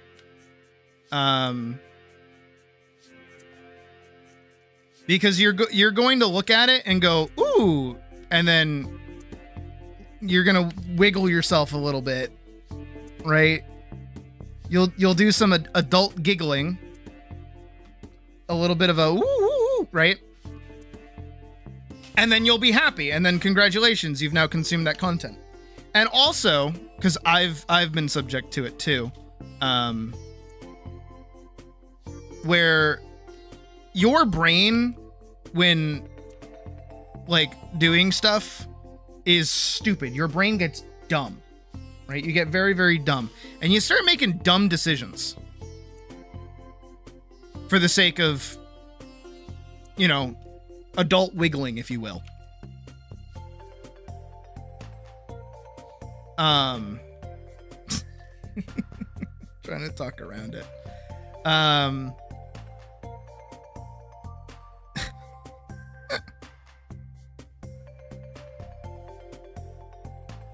And when you do that, you know, you get, like, a little bit easier with, like, spending money on things, right?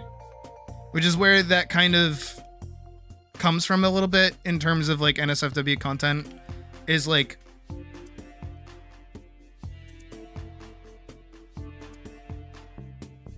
you're making admitted, I think we can all agree it's a bit of a silly decision. But it's a silly decision that we like to make. Right? To get smut. Especially if it's personalized smut. If it's like personalized smut, like people really, really like that.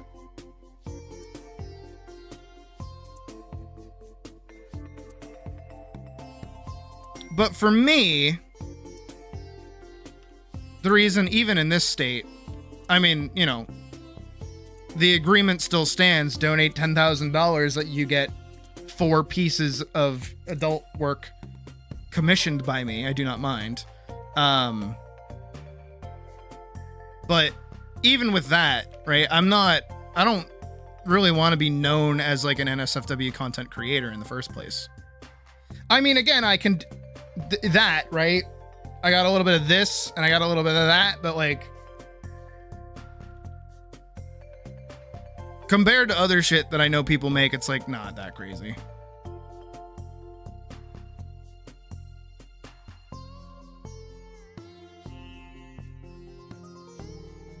Though I would be worried to be tempted, I think. I think that would be like the one scary thing is like if I did open NSFW comms, right?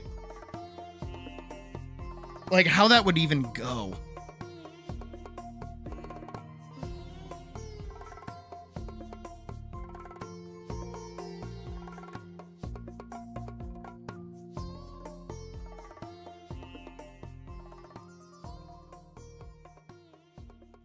It's also more so played up for, if anything, I'm like so proud of my community, like unironically, because like I have a bunny suit. At most, I'm provocative, not great. Yeah, I have a fucking bunny suit. Oh wow, this is what happens. I have a bunny suit. Oh no, but. $10,000 you say? Wait, did I get the decimal right? Well, there's your 10, champ. Good job. But I have a bunny suit, and when I turn around, my butt's also out, right? Like, come on. But whenever we do a fucking outfit vote, everyone either votes teacher or none. Or normal. They don't want me in any outfits. Which is wild to me. But like that makes me really proud because it's like, oh, you guys don't want me over here in like, you know, loose fitting titty clothes. You want me in like provocative-ish, like the regular clothing. Is the teacher's hotter somehow? Yeah, even like compare like the amount of skin that I show in my regular outfit versus the teacher outfit, right? All you get to see is like a bit more of a deeper V of my boobs, right? That's it. Put that 10 towards dragons. Got you. I will rate you down. Thank you for actually voting on something, by the way. No one fucking votes on shit. They just donate, and then I have to like scramble to add it all up. Actually, shit. Do I even have... Uh-oh. Where's my list? Where's my list? Where's my list?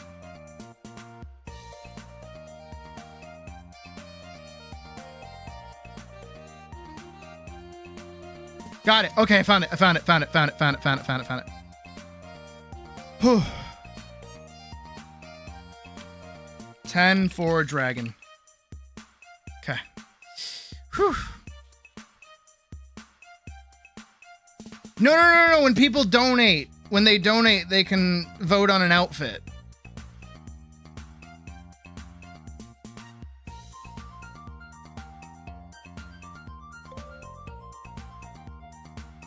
Teacher looks more cozy, I guess. I'm not against it. I mean, obviously you guys get to vote on whatever you want. Even though today I forced you into the teacher role. But that's because I worked really hard on the retool of it, so I'm proud of it, so I want to wear it.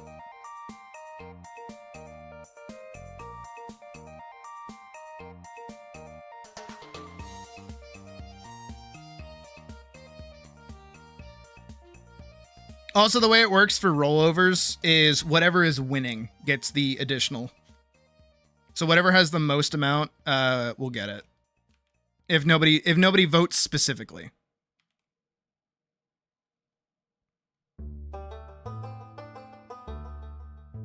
So like, let's say in the pool we get like a couple of donations, and there's like $175 that just hasn't been touched, right? No touchy, right?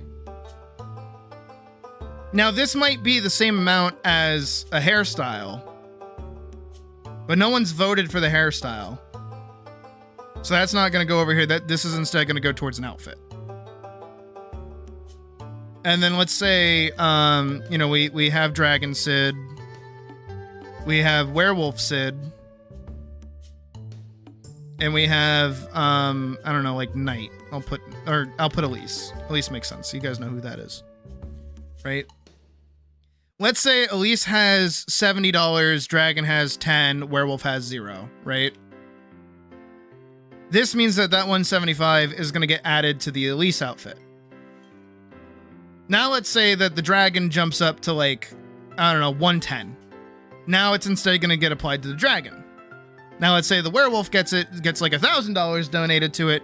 Now it's going to be applied to the werewolf.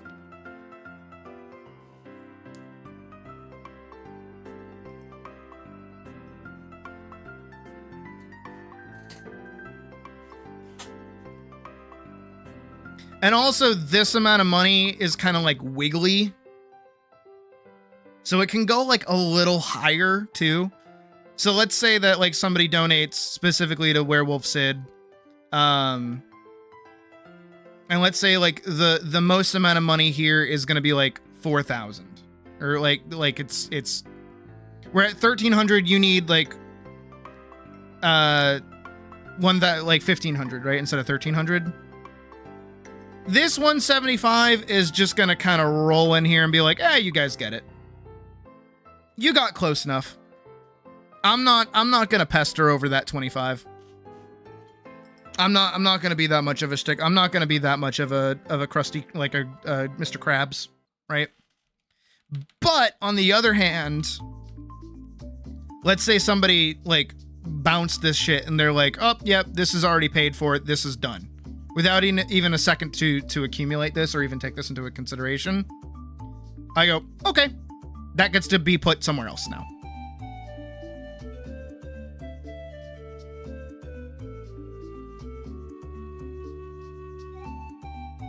So it will always float and it'll always go towards what it needs to go towards.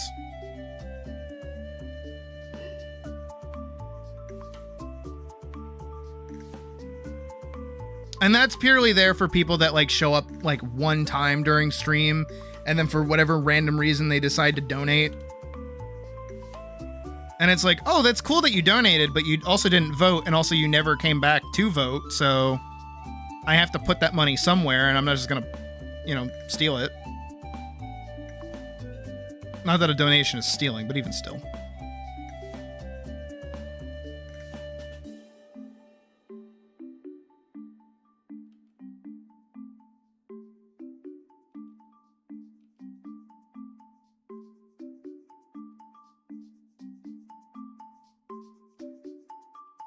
All the little ways that I try to make every dollar you give me matter. And that's also on top of the commissions that you get as well. It's not like, oh, you get to either vote on an outfit or you get a commission. It's like, no, you get to put that donation that you put towards a commission now put towards also an outfit as well. So you're not only getting personal art, you're also helping me make more art for my thing that then leads to more jokes and bits that we can do.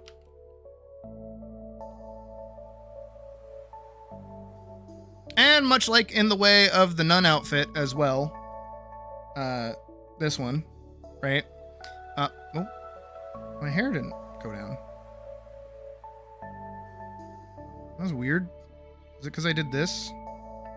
Oh, it is because I did that. That's weird. Interesting. Like the nun outfit was an event specifically for KCD. And then that led into us playing it.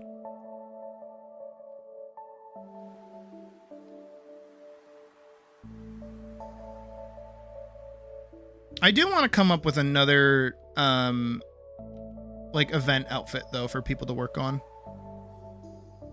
But we are also getting very, very close to summer. Okay, next month is going to be summer. And I don't mean tomorrow, I mean like July. That's going to be summer. So I'm going to have a costume switch for that entire like 2-month period of August and what is it?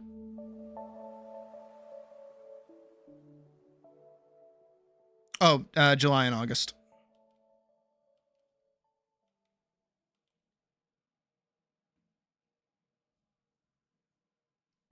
Already planned it. Yeah. And because it was easy, too. Plus, I can get rid of it at any time.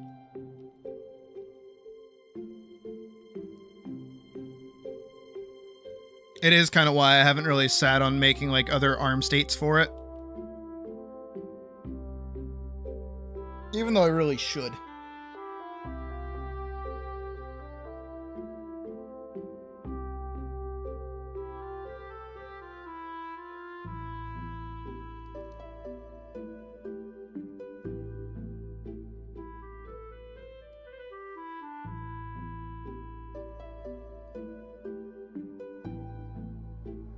I also just really like the idea of certain outfits being used for, like,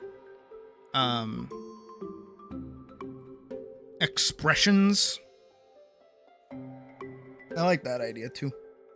Like the werewolf one. I really want to... I look forward to the day that somebody gets that for me. So that I can, in fact, be an angry werewolf. I think that'll be really fun.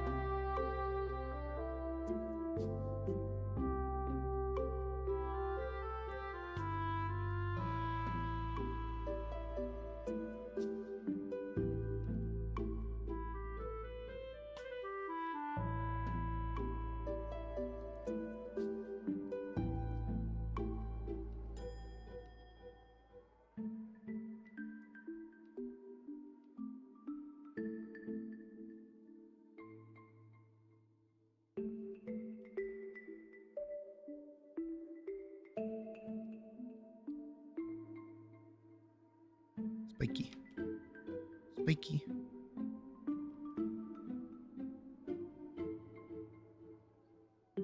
I'll be swapping the music soon. I want to go back to something like a little bit more exciting. But I just need to be safe for right now. I also took off the teacher outfit, my bad.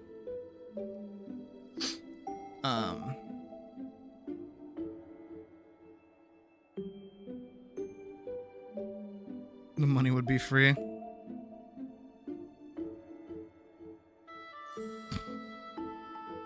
Is that how that works? What Lies of P outfit would you want from me? How about that?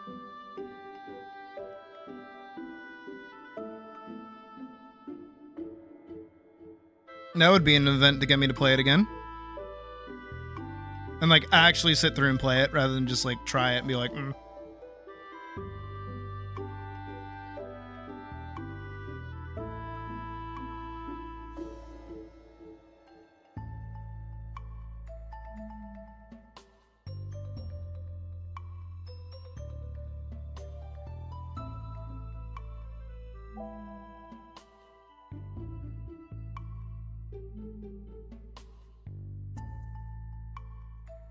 Oh, but yeah, point.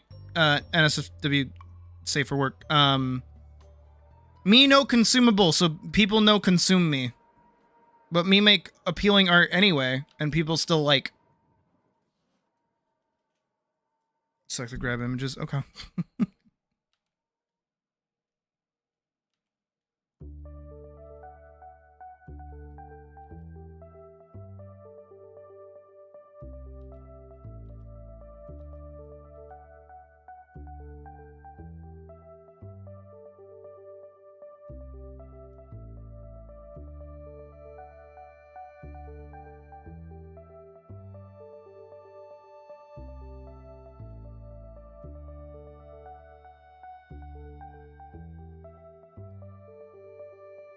Oh yeah, that too.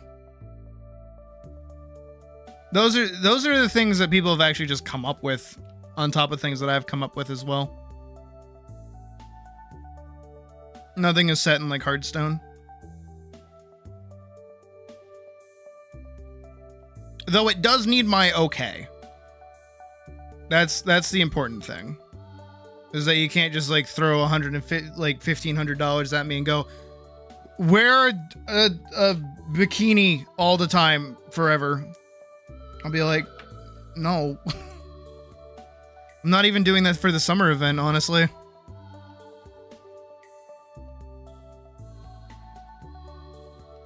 Actually, I'm very excited for the summer event. I think it's going to be very cute.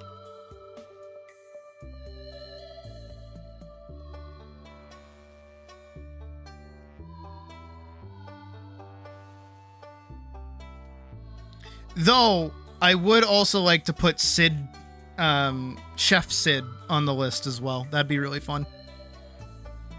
The one with like the apron. That'd be really cute.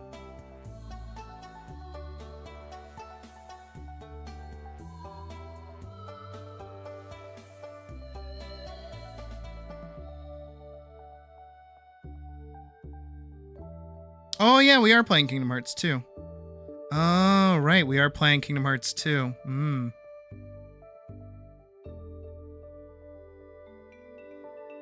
Should I make a KH outfit? Should I do that?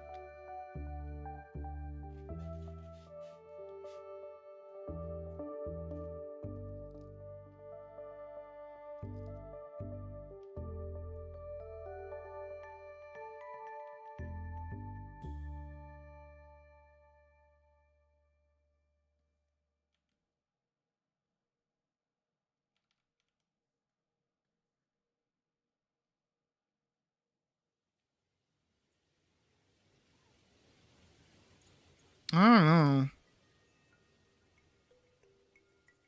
That's a good question. Because it could be Sora's. Specifically Sora's from KH2. Because I do actually really like his outfit. Or I could do like an OC variant where I just do like one that's based on Sora.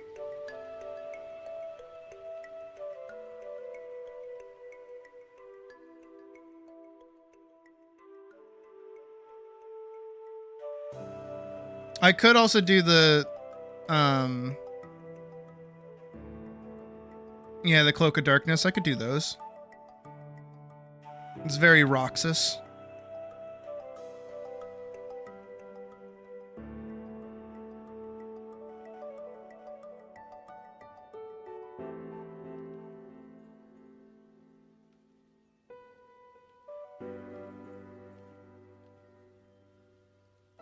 That could work. That also wouldn't be too hard to make. Those are pretty easy.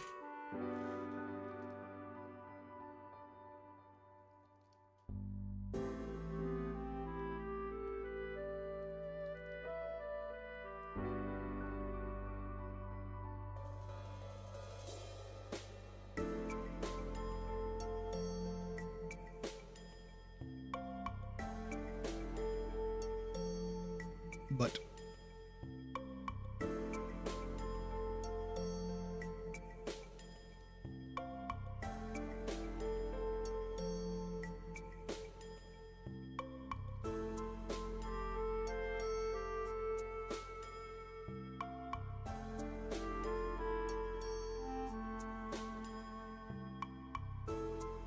got a nice butt under that dress.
Oh, nice!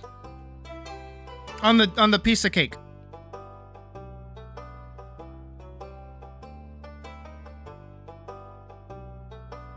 And you had to do extra work? That doesn't have anything to relate to you being sick, right? That's just like an extra thing. Please don't tell me they make you do extra work because you were sick. That'd be stupid.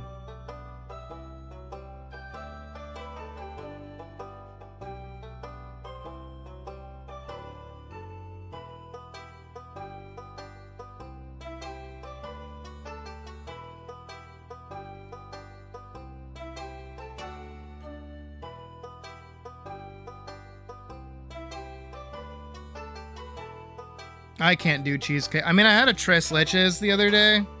That was the cake I was eating at the start of stream yesterday. But like, that shit made me sick.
Today's hot. Oh.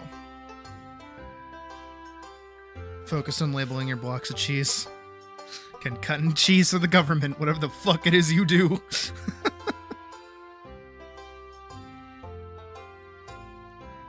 Wait, I know where you work, you bastard. You work in the fucking pizza place by the fucking Pentagon.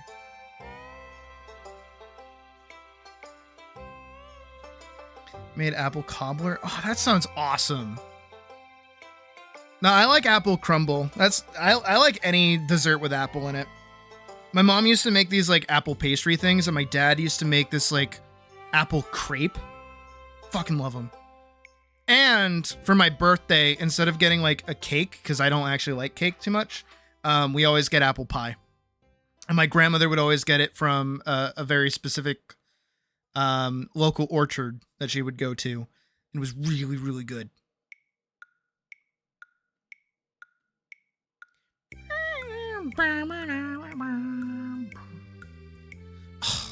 I used to get apple fritters from Dunkin's like all the time.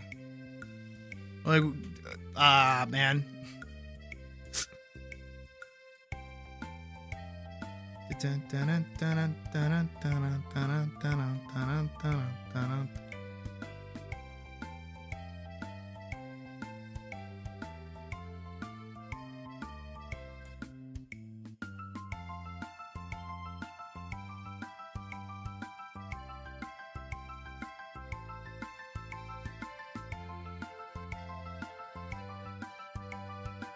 Oh yeah, my birthday's coming up. What are you guys gonna get me for my birthday?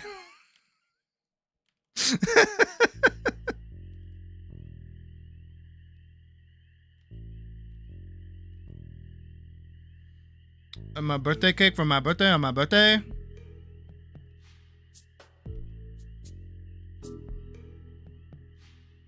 Wait, guys, this year I'm gonna do a birthday stream and it's like not gonna be shitty. Yay!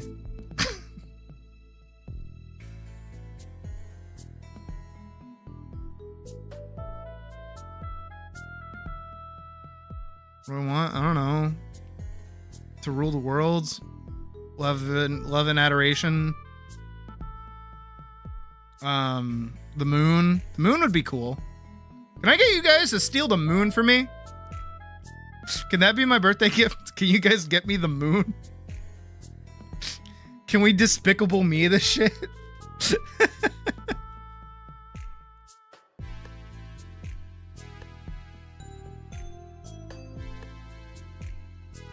How about you buy a cake and you eat it for me? That would probably be the best gift anyone's ever gotten me.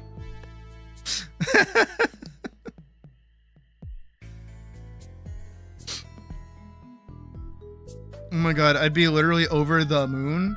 Or I should say the moon. Ah! No, it's not for like 2 months. I am August 7th.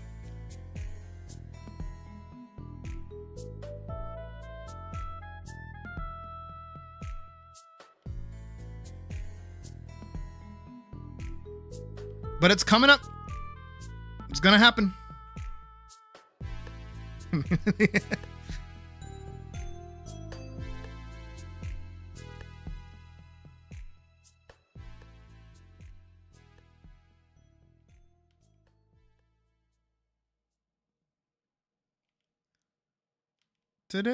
Tonight, we steal the moon.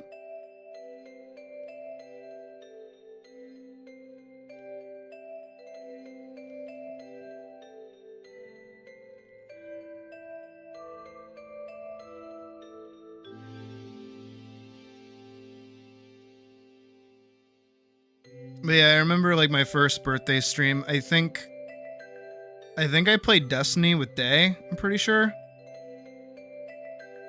And I had like a little hat. Can I find it? I do not like that nose. It looks like a car.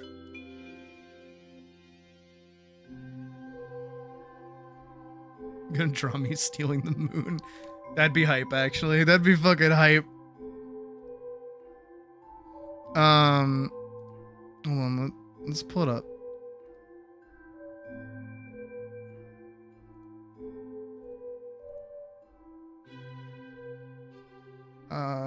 Live. Let's go for a journey together, shall we? Because actually my first birthday stream was pretty quick into my streaming career. Oh wait, we can probably find... I probably have another birthday stream, like right here. Because this was my second summer. Summertime, summertime, summertime, summertime. Summertime. I'm brilliant. Animation, vintage story didn't go over well. Oh, I finished the project. I don't know what to do now. Kingdom Hearts, Kingdom Hearts, Kingdom Hearts. Dawn Trail. Risk of Rain. Okay, so this is the end of summer. So where's my birthday stream? Sydney's doing a think. How to make comics. Monster Hunter, Monster Hunter.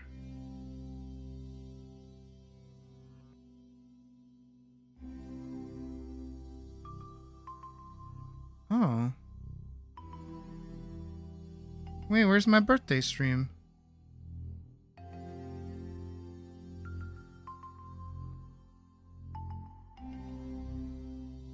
Where's my birthday? Okay, when did this happen? When was this stream? July 21st. Results. Okay, so 21st, 22nd, 23rd, 24th, 25th, 26th, 27th, 28th, 29th, 30th, 31st? 1, 2, 3, 4, 5, 6. This should be August 7th. 13th. What?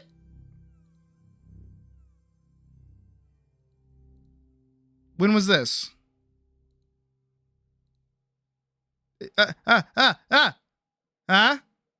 Oh, post film birthday stream.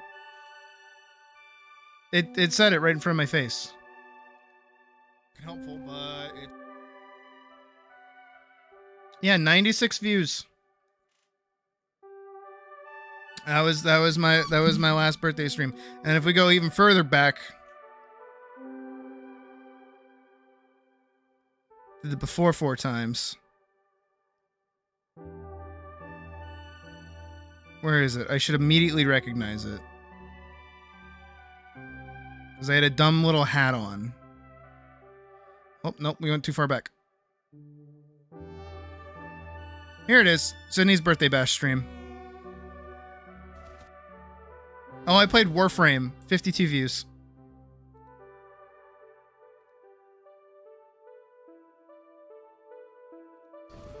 Oh, and I played Ultra Kill? Why was I playing Ultra Kill on my birthday?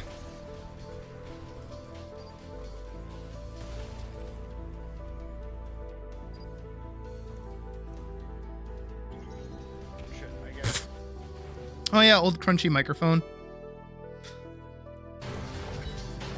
Look how small I am in the corner. Now look how dominant I am.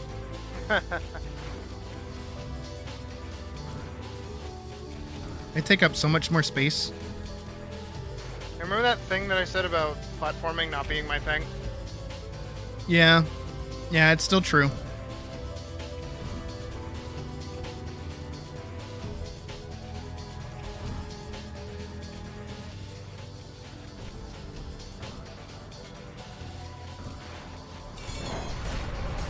There we go. Good job, me. Yeah. Oh, hey, this is before I even like got rid of my Twitter. Hey, Strawberry. I did still have a Ko-fi though. But yeah, it's on my birthday. Oh, look how few rules we had. Don't be mean, have fun, just chill out, enjoy the stream. Yes, it's a mandatory rule that you enjoy the stream. Breaking this rule results in a ride in the paddy wagon. Ugh. The before 4 times. I don't even have a Discord at this point, I don't think. That's nuts. That's wild to me. The before 4 times. And the day 1 of Dawn Trail that you'll never see because it was 18 hours of me leveling Viper. Even among his fellow. Man. Hey, Holiday. Oh, a water strider. A bit sluggish, though. More of a water shambler. Okay. Not amiss with the patties themselves. And you'll notice over here, there is... Oh, we had 2 chatters.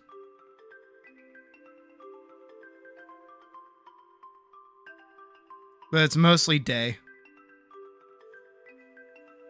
22 views. Wild. And then we skip all the way to nowadays. You'll be hard pressed. I mean, besides this one, but this one only went for like 3 hours. Shut up. At like 2 a.m. But you'll be hard pressed to find a stream that goes below like 100 views. I miss that old model. Oh, a little bit. I don't know. I miss the simpler times too.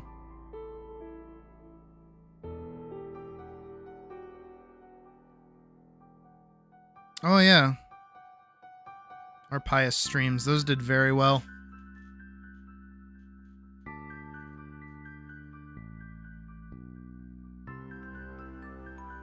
Yeah, and I really like getting to do the donation events. Those are really fun.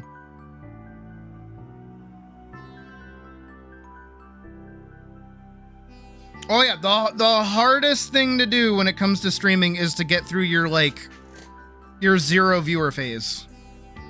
That's the hardest thing to get through because you have to like keep up energy when nobody's watching you. But eventually you'll get that one person that sits in, aka my day, that sits in and is just like always there. And they give you someone to talk to. And then you get like another one, and then you get like another one, and then you get like a small group of people that you can talk to every day.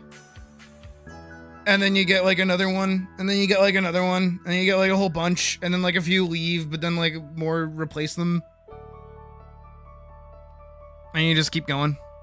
And going and going and going and going and going and going, and you go and you go and you go, and for like every single day. You can really tell when I started taking it like a little bit more seriously. Because a lot of my older streams, like, I mean, these had like thumbnails, right? But then you hit a point where I just stopped doing thumbnails. Right? Yeah, even with the newer model that I had done, that was like a total redesign. Like no thumbnails. It was really funny too, because back in the day I used to watch like a lot of pyrocynical videos like on stream. So there was always like pyro in the stream thumbnail like all the time. And then I did Final Fantasy 16.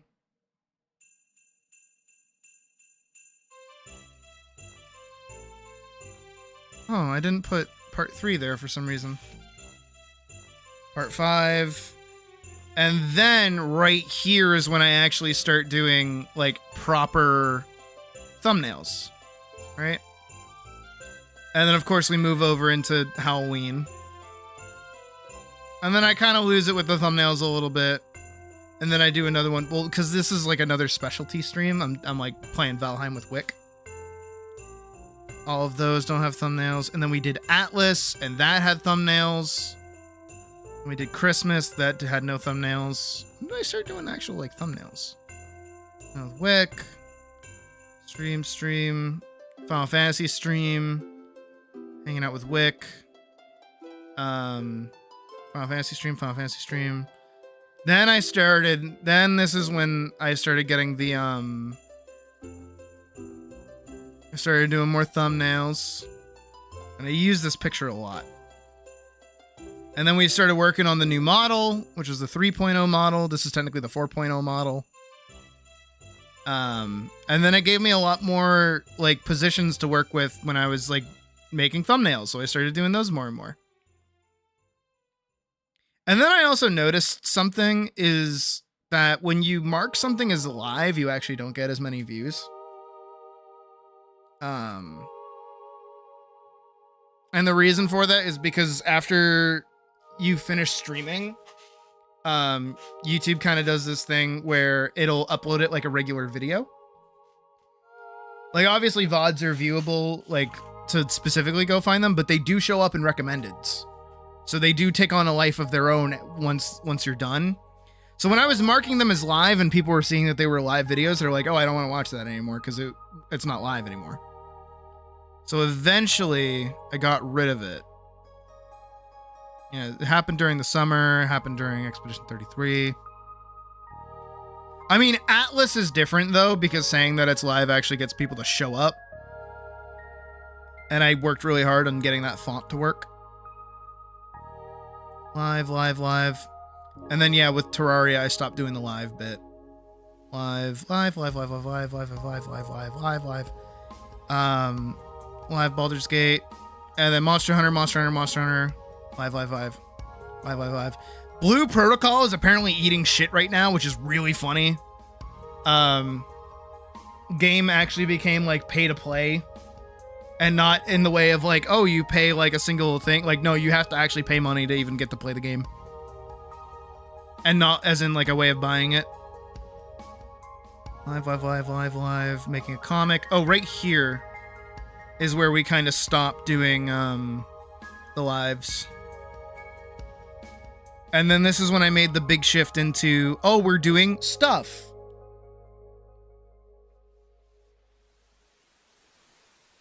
You know, like, oh, you know, we're making a comic, make a comic.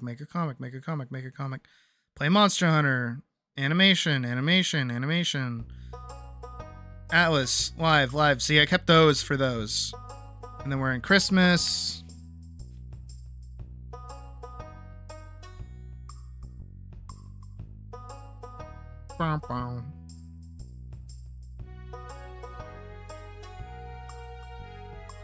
Oh, and then I just copy and pasted these. These were the lead up to Wolf Wife. Jesus. Because I started playing Deadlock and I was like, ooh boy. Hopefully they'll come out soon. And then we had the model debut, the one that we all know. I'm still really proud of. I think I did a... I remember how funny it was for you guys when we did the model reveal, because you know I started it with the moon.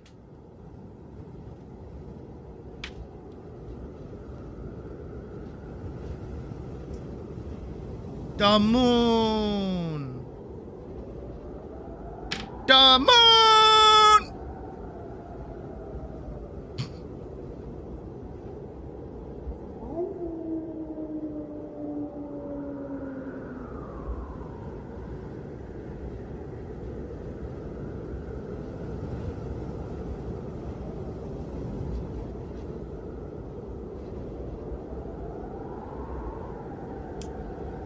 I'll let it play out. I'm still really proud of these.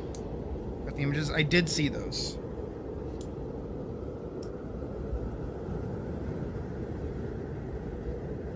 I feel like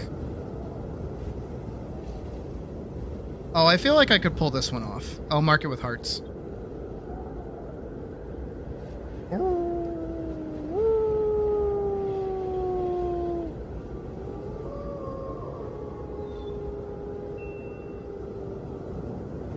I don't know what the dinging was.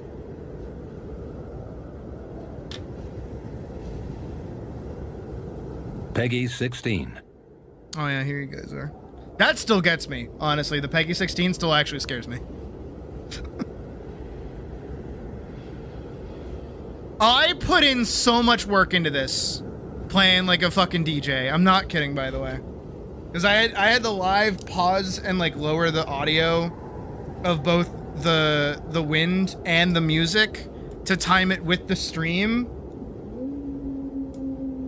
and make sure it went off without a hitch. Like, I put in so much work, and you guys are like, oh no, Sydney, it's like the old intro, it's like the old model, what happened? Like, Sid, you fucked up, like you did it wrong. Like, oh no, the stream's going wrong. It's not a Sydney Belladonna stream without some technical difficulties, you know?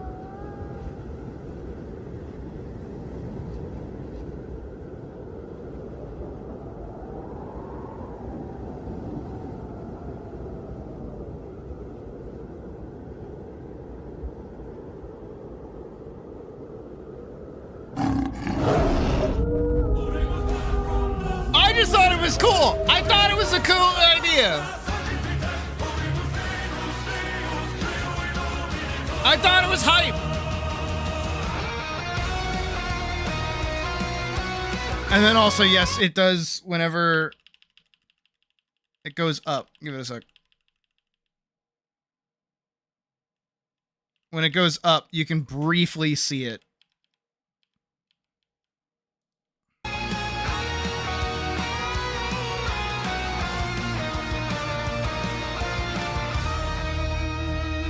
I just thought it was cool. I just thought it was a good time. And then, can we get the thaw?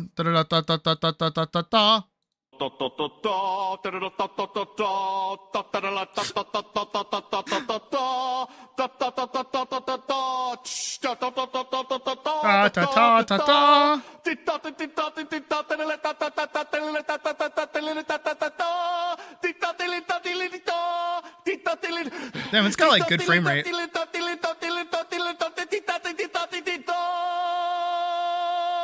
Preparing the Krabby Patty.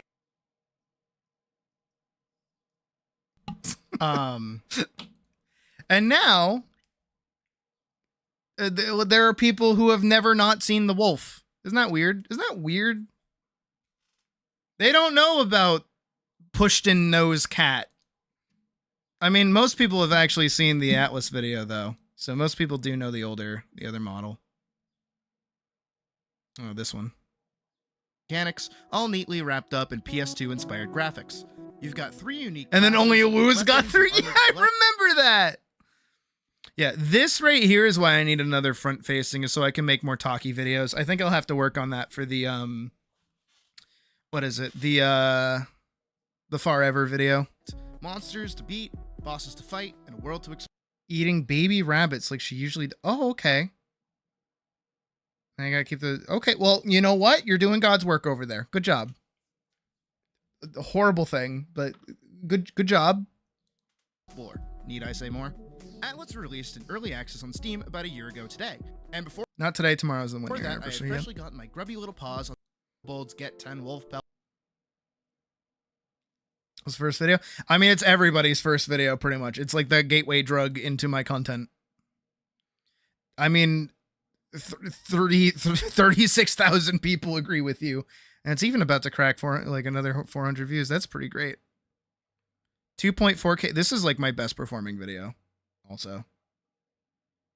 Like, I was like really proud of it. I'm still chasing this high, by the way. It's why I don't really make a lot of videos themselves, is because I want to be able to do something like this, but this was like a lot of work. This was like a video that was in production for like months, I want to say. I had wanted to make like an Atlas video for like the longest time, but I couldn't get it right until I did that one. And it was like the best.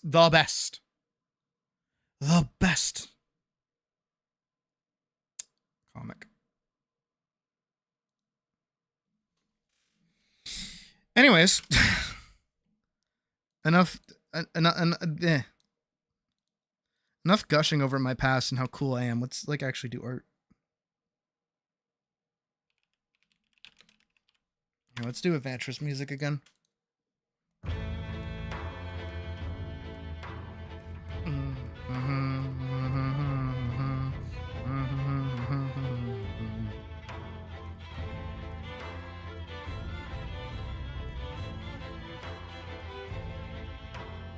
I feel like Silksong wasn't as like what is it? Influential as much as something like Hollow Knight was, you know? I feel like Silksong just kind of came out and then everyone's like, yeah, it's out, and then they moved on.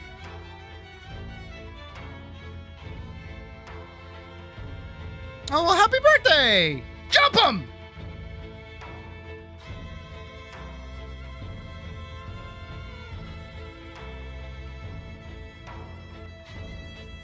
Sick 'em, boys!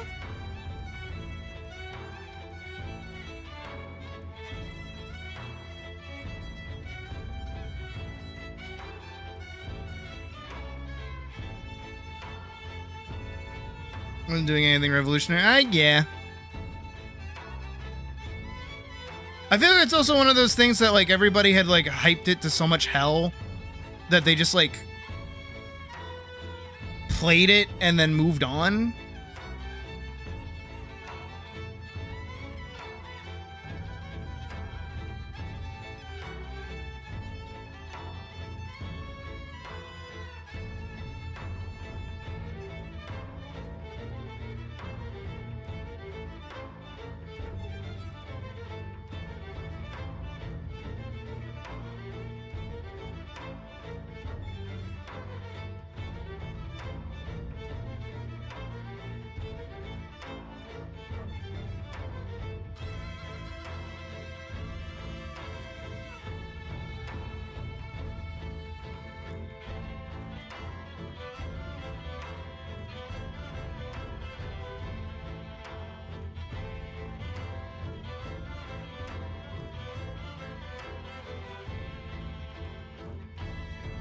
Wait, there was a...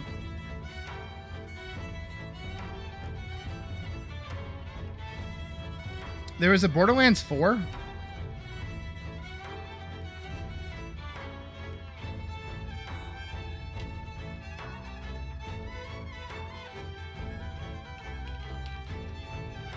Oh my god, there was.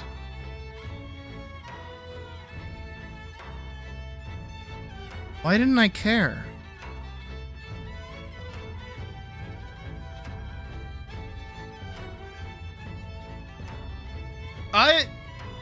I forgot Borderlands 4 came out. I didn't even know it came out. What?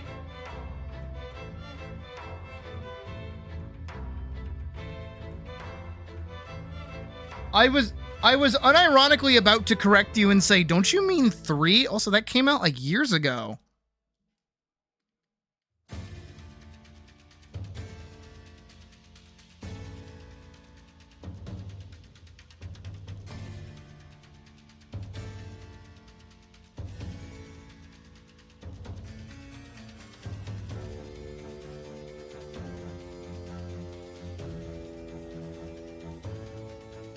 See, Strawberry, you say that, but that's like, isn't that like every game that comes out nowadays?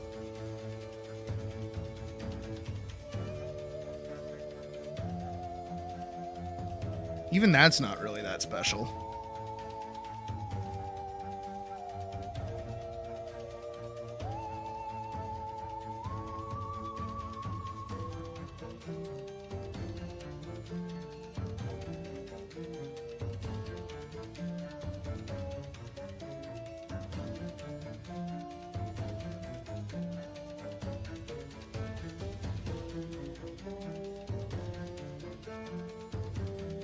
I don't want to hear a word, Pocket. I don't want to hear a word.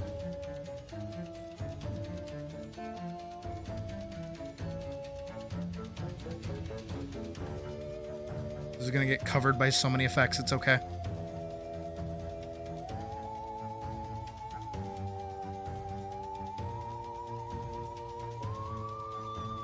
Unless you're Nintendo, you're going to get up with a buggy game day one. Even if you... Pokemon! What do you mean?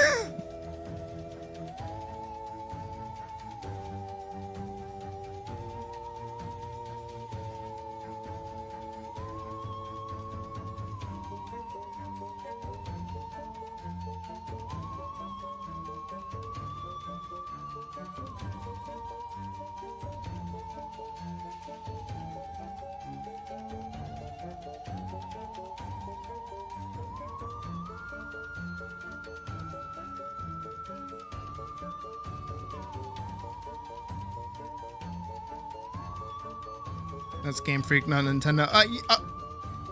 You know what? You got me there. That's fair. That's, you know, I will take, yep. No, you're right. You're right. You're right. You're right. Is this the part where I say I hate video games?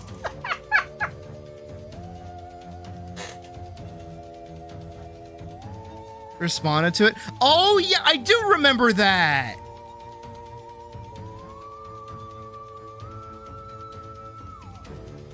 No, see, strawberry, same way. Same way.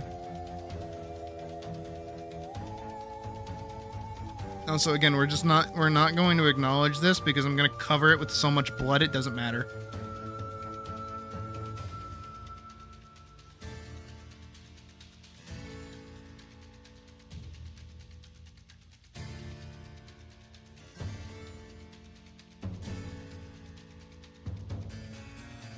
Get better PCs, yeah.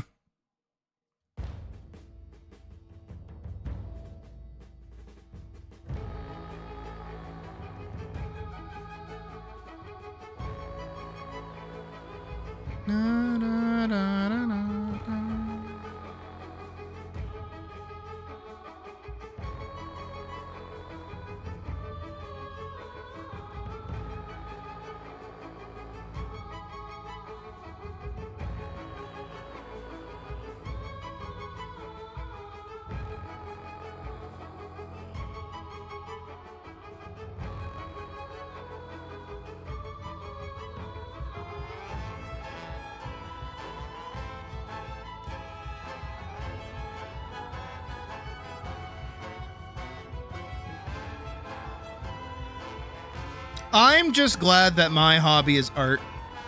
That's what I'm happy about. As much as I do play video games, I'm glad that this is like the thing that I will always enjoy.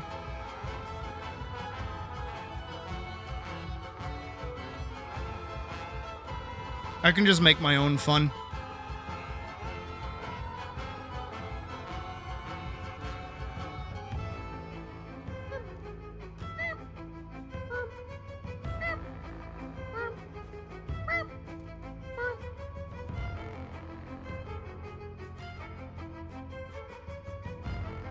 I would say more like Bloodborne than Dark Souls, to be fair.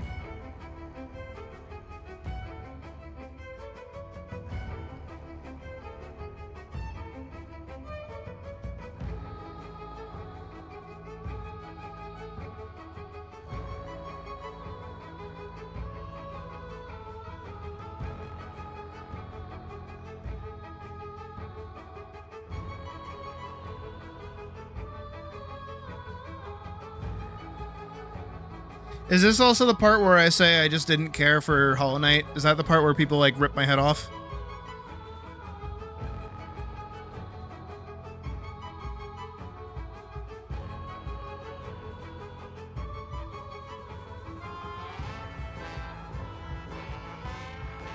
I'm not saying it's bad, I just didn't like it. I just don't really like Metroidvania games.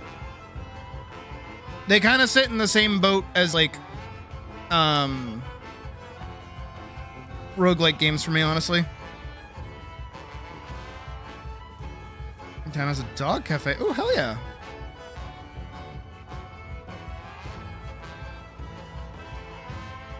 It's like, in theory, those kinds of games should be the ones that I actually really like. But I've played so many of them at this point that they're just like all the same. Oh no, I kill you for that. No, I think Nine Souls is a fine game. My issue with it was that I was playing it on the hardest difficulty because I thought it was actually going to make the game harder, not make the game into a perfect run requirement that you are not allowed to be hit once. The second I realized that, like, the reason I was having a hard time with the game was because the game was on hard mode, and hard mode just meant, oh, if you get hit by one thing, you die. You're doing a pseudo no-hit run.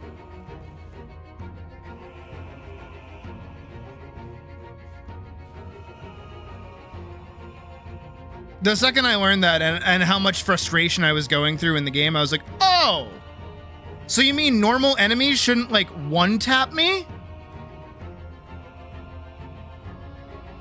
Like, I can actually survive an encounter with a regular enemy on the run back if I play it on normal mode?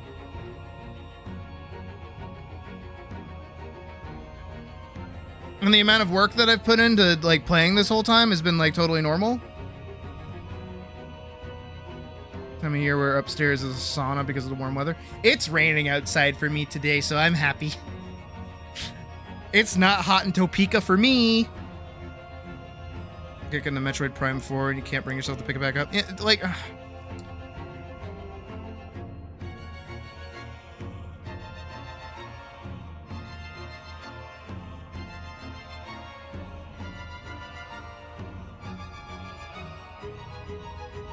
You know, I think that's probably why... This is going to sound weird. I think that's why I liked Expedition 33 as much as I did. Nothing to do with its story, nothing to do with the fact that it's basically a turn-based Final Fantasy game again, but because it took like a formula that I've known for a while and didn't fuck with it. Isn't that weird? How many times, like, games go out of their way to look at a formula and go, we're gonna fuck with it, we're gonna change this, we're gonna make it unique, make it our own thing. And then they do that, and then it sucks. Or it's just, like, not unique. But then you go and play a game that does everything the same, and you're like, this is actually really fun. I'm actually having, like, a good time right now.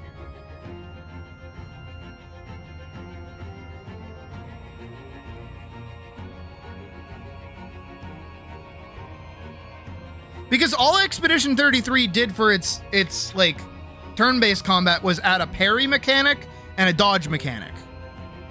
That was it. Which just made it so that, like, on the enemy's turn, you're not just, like, sat there being like, whatever, I don't care. Versus other turn-based games where they try to turn it into, like, something entirely different. You have to worry about the Glee Gloop meter. And then the Glee Gloop meter means that this like, okay, like a game that I've been really into, and I did try to play it on the channel forever ago, was Chained Echoes, right? I think Chained Echoes is a pretty awesome game. I really like it. The problem with Chained Echoes, however, is its combat system is, like, too friendly to people that don't like playing turn-based games, where basically every fight is just, it's entirely localized, so you can full send on that fight and be totally fine.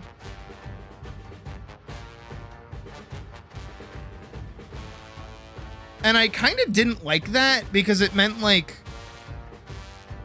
every fight just got to be, like, over the top and stupid. I don't know if I'm doing a good job of explaining it.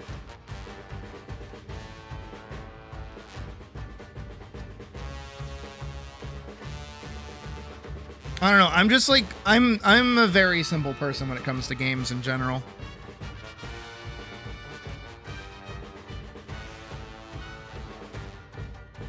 I also don't like when games, what's the word for it?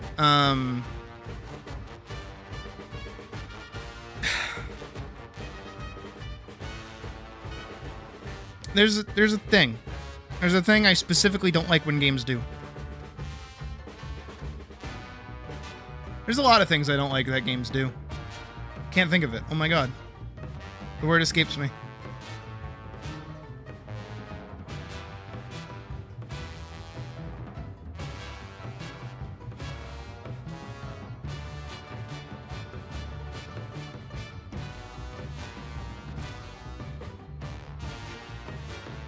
Bonker combo shit. Yeah. Oh, here it is. I was like, where's my drink?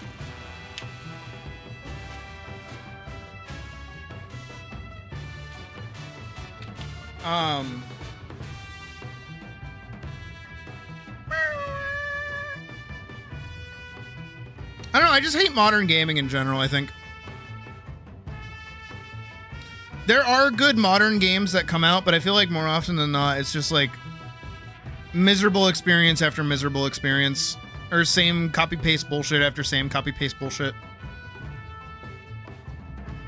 And then we get like maybe one or two good original ideas. And then those get like copy and pasted into hell and back.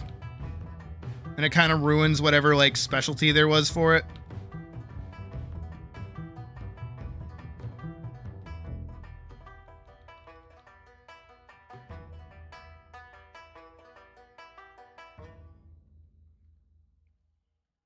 Like, I don't know how long I can realistically give other game studios before they try to make another Expedition 33.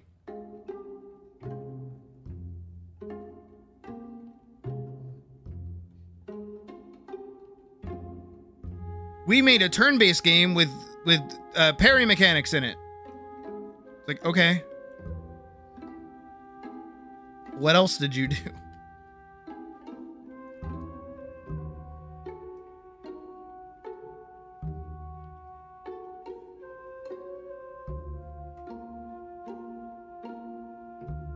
I think for me, like, Expedition 33 was just, like, such a good game because it was just, like, a well-made fantasy story on top of just being a fun game to play.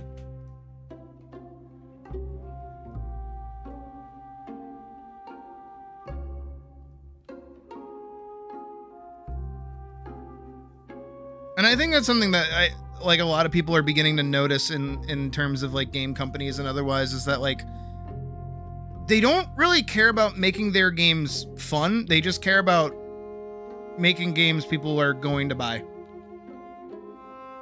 which is not a brand new take or anything, right? I'm pretty sure we can all kind of go, yeah.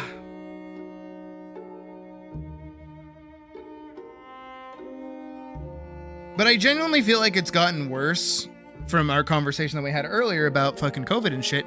I think it's gotten worse because of all the fucking people out there that like don't play video games that talk about video games. People realized they could make a career talking about video games, so they tried to do that without playing the video games themselves. Rage videos, making Monster fucking shit, and their builds are all terrible because they don't play the video game. Ah, sorry, I have no idea what that was. Jesus. Wow, I have no idea where that came from. Wow. But y'all have definitely seen like a guide video or two made by somebody that clearly doesn't play the video game. And it's like, what the fuck are you like, man, I wish I could be playing whatever game you're talking about.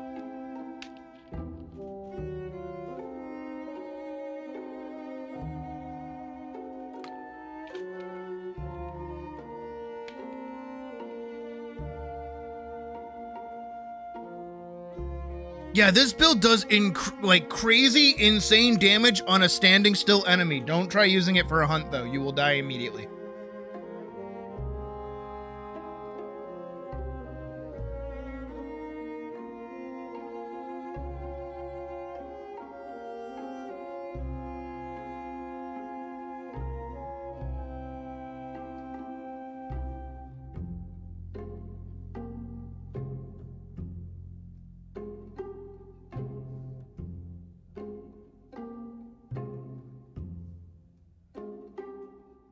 You hear about game? Yep.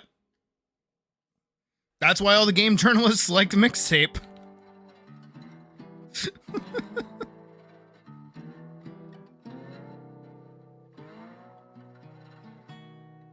Okay.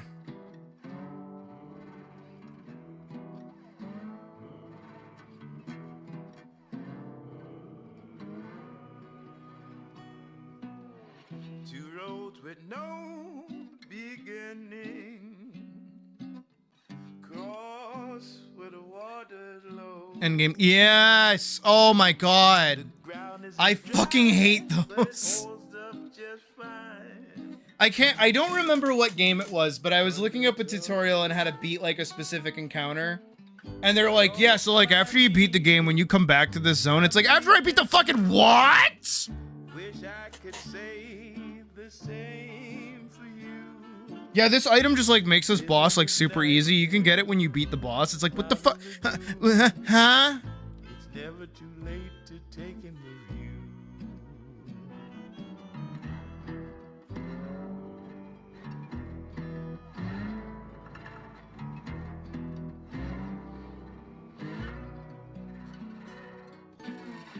Now what's that gliding? Oh, I believe that. No, I totally believe that about Warframe. 1000%.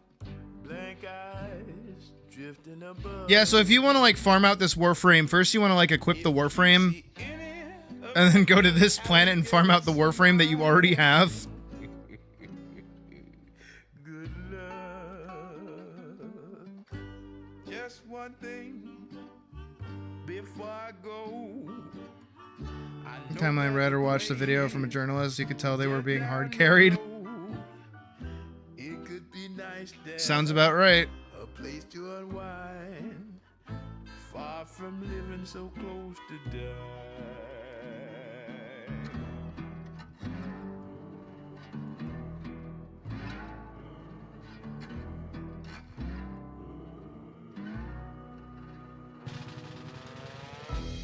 The RuneScape quests. Recommend level 43 prayer so you can get protect from melee because you'll need to fight a level 3 chicken. Oh my god!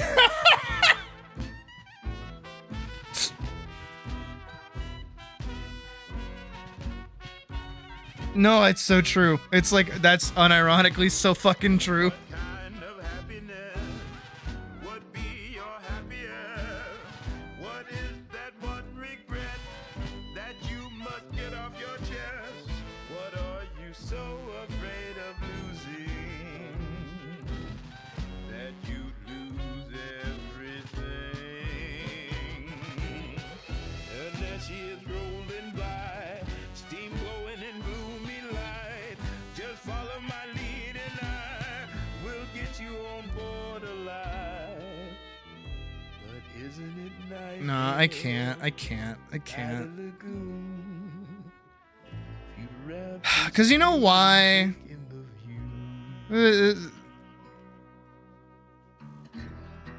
Talking points. Talking points. You gotta love talking points. Same. I always talk about them. Because especially because like you see them happen in real time. I don't know how many people actually notice it. But it happens very frequently whenever we're playing a game. Is when we play like Terraria or something, right?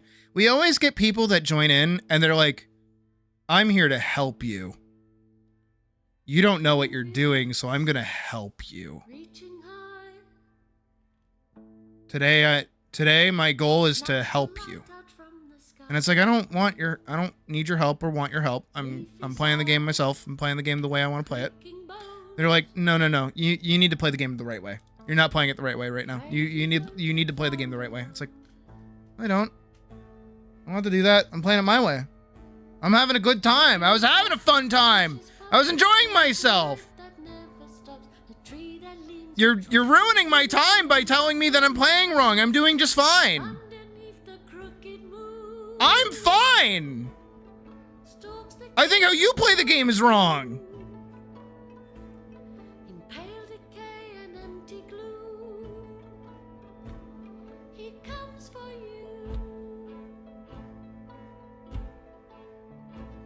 No, it happened too when we were playing Kingdom Come Deliverance. It was like, oh hey, I'm trying to like do a very specific idea of like a run, and then it's like, actually you should go over here and do this thing, because it will make you like super overpowered like immediately. I'm like, I don't want to do that. When's my birthday? I said earlier, August 7th, you bit. Were you not listening? Shitty ass friend. You don't even know when my birthday. Admittedly, I don't know when your birthday is either.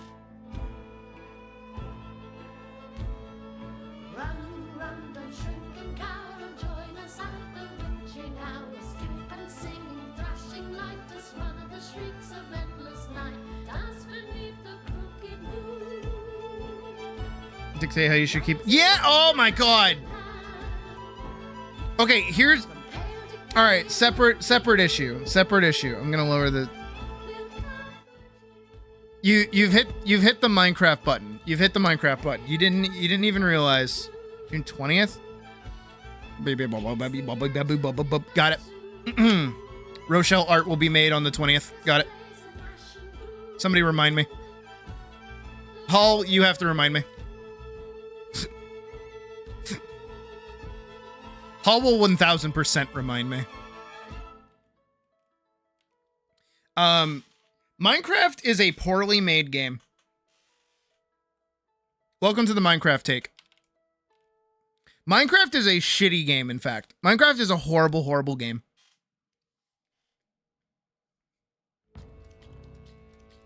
I'm waiting for somebody to go, but Sid, you're so wrong.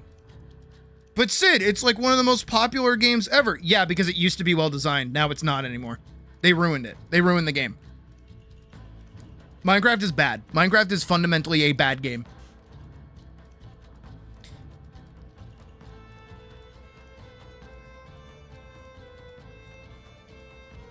And they have not made any design concessions.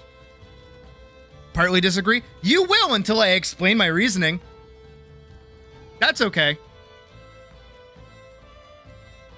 Minecraft is a game that was built off of. It's you like having with it, but it's also boring. No. It's a bad game. Because Minecraft, at its core, is built on its community, and that's a thing that the Microsoft variant inherited.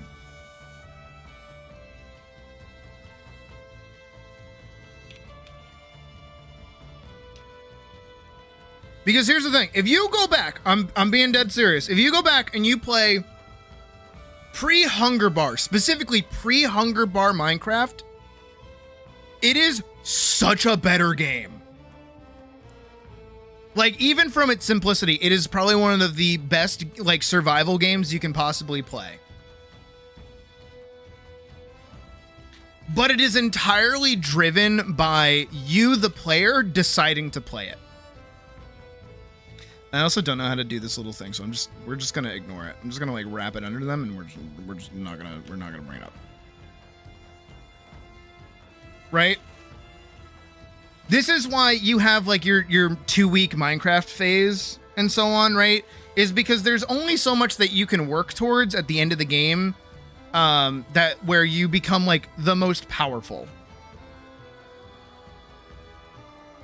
Which they focus on adventure / gameplay. That's the problem, though. You're saying the problem right there.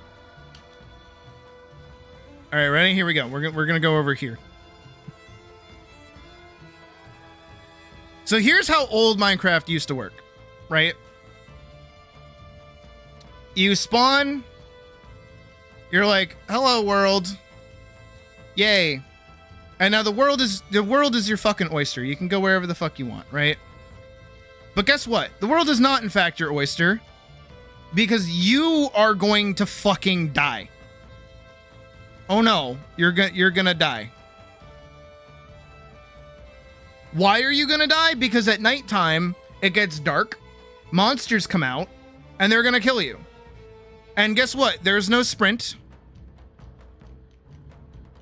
There's no manner of getting diamonds or armor or safe. You know, there's no safe location. You can't find a village to immediately have a house and a bed to sleep and skip night. You cannot find armor in chests or in sunken treasure chests or anything that are going to immediately give you like defense, and you're not going to find like diamond weapons or anything immediately that also give you the ability to fight for anything. Everything that you, the player, have to earn and get comes from you playing the game. If you want to not die from the mobs, you not only have to go and actually interact with the systems, right? You have to go get wood to get like wood so that you can make tools, so that you can get coal, so you can get light, and then you also need to build a little house, right? There's no magic skip night anymore. Night is 1000% coming to kill you. It is the thing that you're scared of. You have to survive it. That's what makes Minecraft a survival game. Not a hunger bar, not anything else. How hard it was to find animals? Not hard at all. In fact, they spawn. Old Minecraft had a spawn system where every day new animals would spawn around you. Because there was no breeding system, so in order for them to like persist, they would just randomly spawn.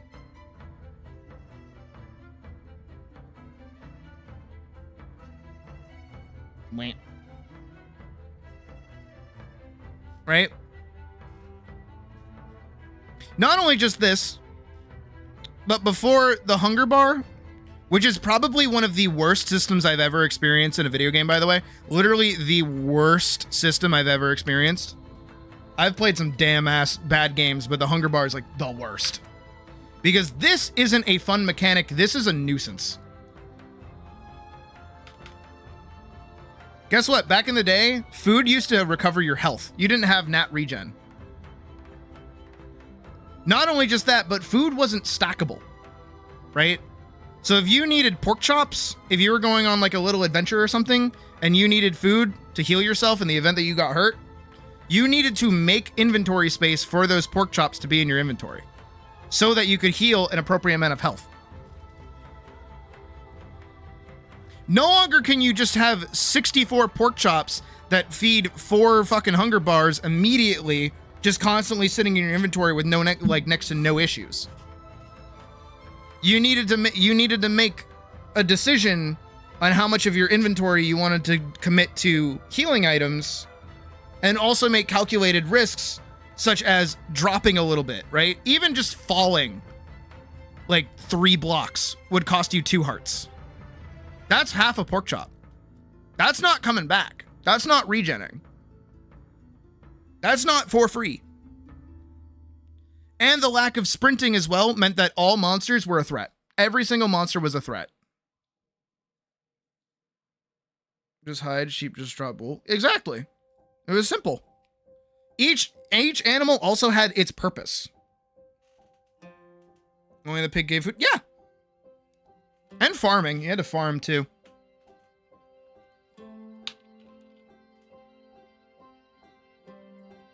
Which is why having a farm was like super important. Is that it was the only way of getting like consistently regrowable food. Having a sparse resource in the sake of a pig, right, means that you now have to be smart about when you make sacrifices. That's hugely important for a video game. Not even kidding, right?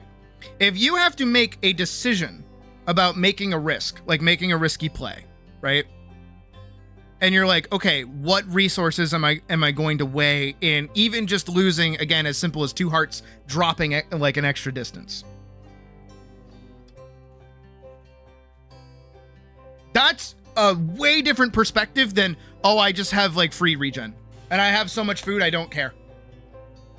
And because I can skip night, I don't have to worry about danger unless I go into like a mine. But even then, I'm just going to go strip mine. That's all I'm going to do.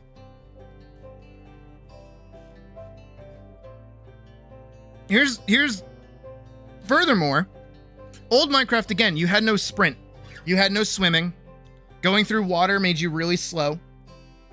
Most things were actually broken up by water. So this necessitated building. Let's say, because this is something that I experienced when I was playing through my beta world. Let's say I'm over here and I'm on this little landscape over here, right? I'm on whatever little hill, and then there's a bunch of water, and then there's like a place over here, and I want to build a house over here. Well, in modern Minecraft, I can just sprint jump over this water gap. Or I can just sprint through the water and be totally fine. It doesn't have any issue. Old Minecraft, I build a bridge. Why? Because walking is really slow. And that makes it faster for me to get around to it. I don't have to sprint over to it.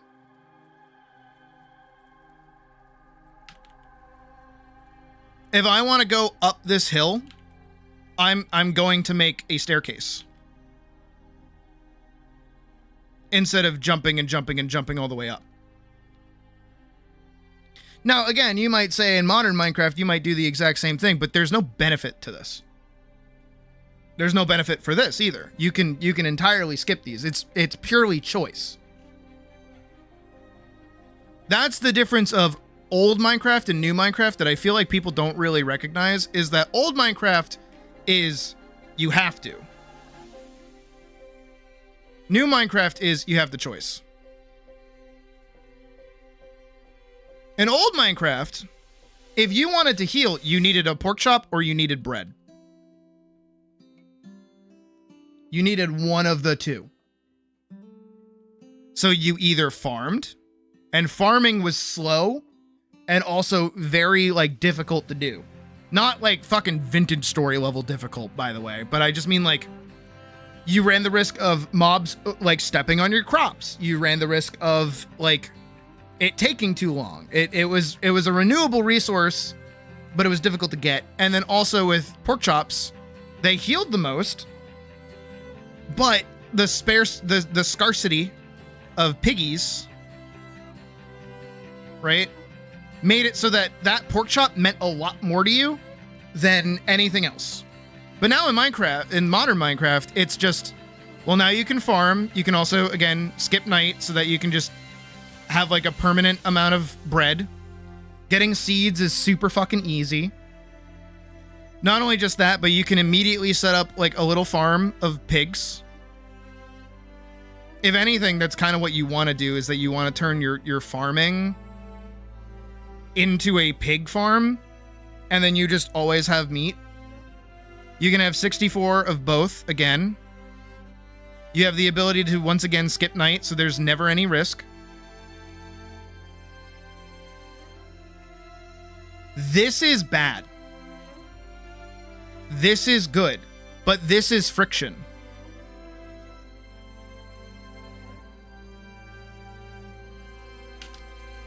That's the problem that most people have when they get into older Minecraft, is the friction the game has. It puts so many limitations on you and requires you to play a specific way. But that's good. Not only just that, but this is another thing. Maybe you felt the same way with Breath of the Wild, for instance, is durability. Right? Modern Minecraft, durability is a non-issue. Everyone guns for fucking, what is it, mending? The second you get mending on like a diamond set, you're good. You're done. You don't need to play the game anymore. You literally do not have to interact with any of those systems anymore. You no longer have to worry about making iron gear. You don't have to worry about making stone gear. You don't have to worry about even making like new diamond gear. You don't need to go refuel your coffers of anything that you have, because you will always have the things that you have. Unless there is some kind of specific build that requires that kind of material, you don't need to be doing that.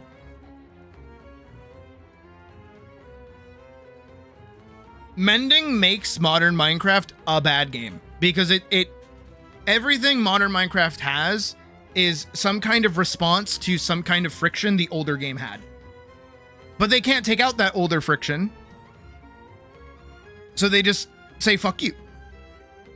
Now where does this come in? This comes into the thing you said. Keep inventory. Because guess what? I hate that this is a thing. I hate that there are people who play Minecraft with keep inventory. But you might go, but Sid, like, it makes sense. No, it makes sense for modern Minecraft because this is a solution to a dumb, stupid fucking problem that they made themselves because they're bad at making games. Because guess what? Here's the thing, right? Follow along, right? Remember the thing I just talked about? Durability versus mending. Mending gives you the ability to make the best gear in the game and then sit on it. Right? You never have to do shit. You don't gotta do jack fucking diddly anymore. You get to sit on that gear. But guess what? If you die, you dead. It doesn't matter how much durability you had. You're gonna lose all that gear. So that necessitates keep inventory. Especially when, if you die in Minecraft, it doesn't drop a little tombstone like it does in Valheim, right? Where you can go and get your stuff back. No! You fucking explode! You fucking turn into a giant, like, mushroom cloud of all of your items. Your helmet goes over here, your sword goes over here, your shield goes over here, your diamonds go over here, right? This is a horrible system, especially where in the modern game in today's age, the entire game is centered around exploring. Because if you want to build anything, if you want to go find anything cool, if you want to risk anything, you have to go out into the world. And this means naturally risking something like elytra, which are finite in your world. This means risking that netherite gear that you spent hours upon hours struggling to get. Right? If you lose either of those, you have just fucked yourself. Especially with how dominant elytra is and is like a necessity for endgame content and just getting around in general. Losing elytra is like painful. These are systems that they've added into the game, but they haven't made the proper like fixes to actually make the game work within the system. But here's the thing, is that this giant explodey thing that happens when you die used to actually make sense. Because guess what? If you died, you were probably not that far away from a location that you can come back from. Because the magical thing about old Minecraft is that there were maybe 3 biomes. You had like the plains / forests,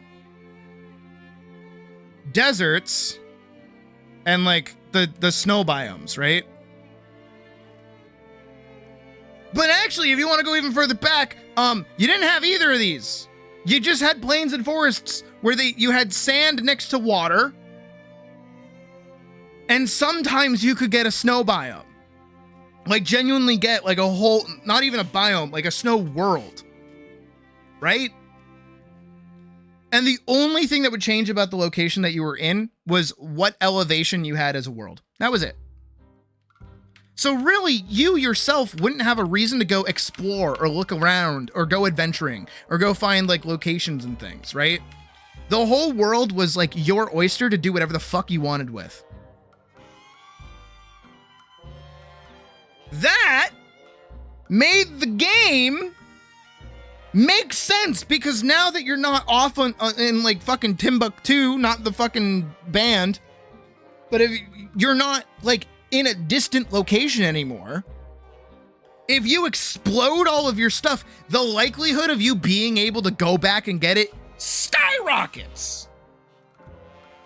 You didn't fly 100,000 blocks away from your main base. Thank you, Hull.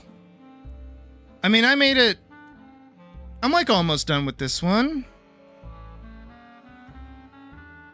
Line art wise, again, I'm just doing line art for right now. I'll color another time.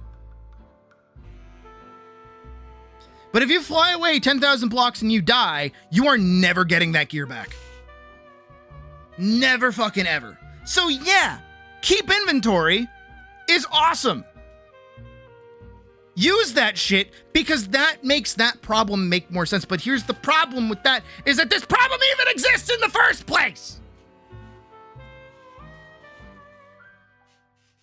This is Minecraft doing what Minecraft does best, which is changing, but not changing. Minecraft changes its focus on what kind of game it even wants to be pretty much every time it updates.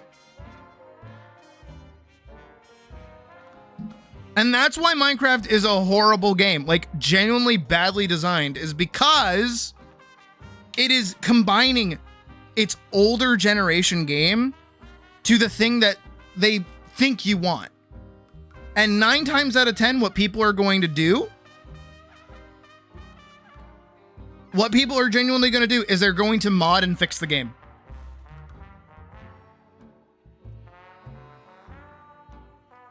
And then they're going to mod the game the way that they want it to be. And then this is, you guys have probably seen it before. If you've ever complained about anything in Minecraft, you'll have people just say, oh, we'll just mod it. Don't worry about fixing it, just mod it.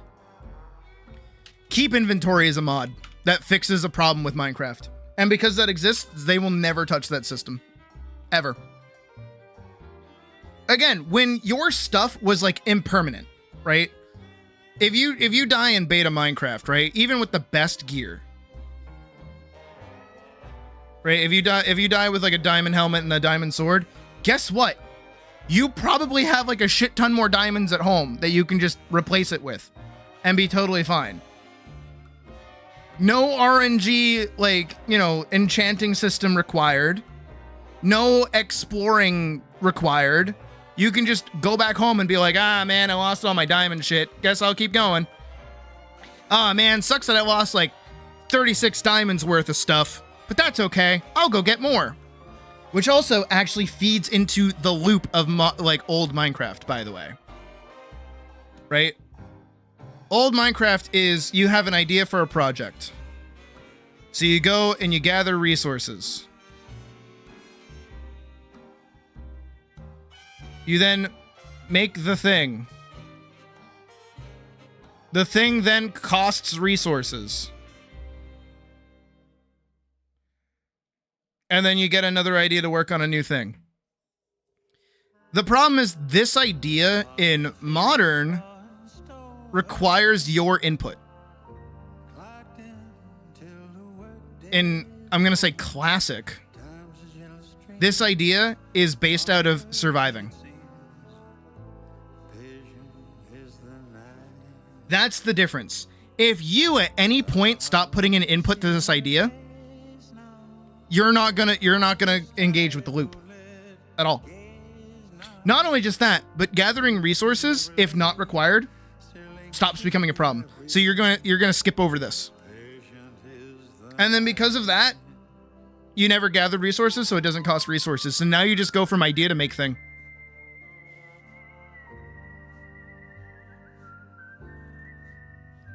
Because again, going back to our conversation about durability, right?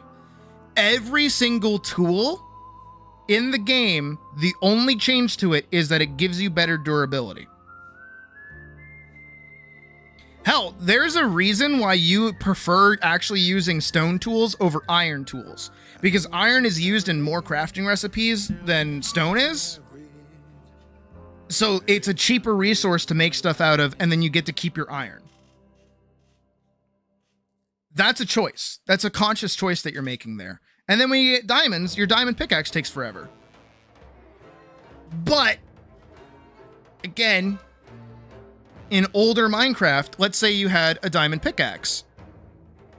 And you're like, I need a shit ton of stone so I can build a sick-ass castle. Right? I'm gonna build a sick-ass castle. Why am I gonna build a sick-ass castle?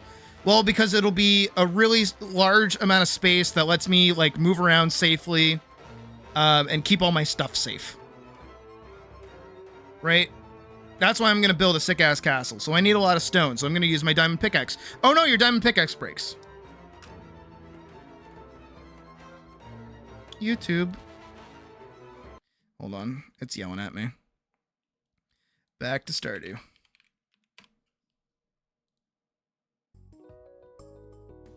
just because it's safe. That diamond pickaxe breaks. Well, guess what? Now you gotta go get diamonds so you can go get another one. Or you use diamonds to make another one, right? This came at the cost of this. Good job. But now, because you need more diamonds to make another pickaxe, now you go on another expedition run and you go get more diamonds. And then while you're out there getting more diamonds, oh, well, you know what? You get more stone. Oh, why don't I add like another tower to my castle? That'd be cool.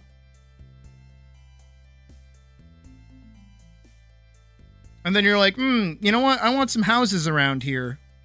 You know, just like a few extra spaces that like kind of take up, you know, some nice area. I'm going to build a few more houses. Well, now you're going to go get wood. Uh-oh, your axe breaks. Well, now you need diamonds to make that next axe. You know what ruins this system? Mending. It no longer costs you anything to do anything anymore. The only thing it costs you is time, and when time is the only thing that you're spending, you're not having fun. I know that might be like a little too on the docket, but like that's why it's a 2-week Minecraft phase. That's why kids used to be able to play Minecraft for like years upon years upon years. Is because you're just like always adding stuff because the game loops you into doing it. Every time you break a tool, you go get more resources. Every time you finish getting resources from a mine, you go and like find another one. If you need more resources, or if you want to collect, or you just want to do anything, you go out and you go do that. And not only that, with how impermanent everything is, it becomes easier for you to pick up and move.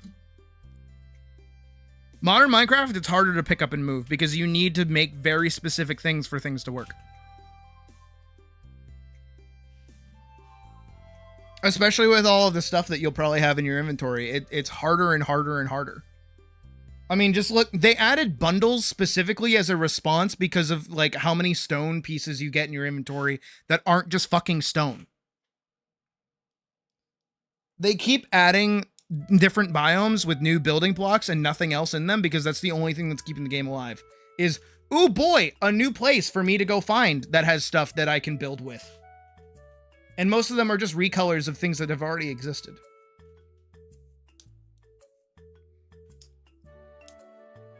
Is Mo Creatures? I remember Mo Creatures.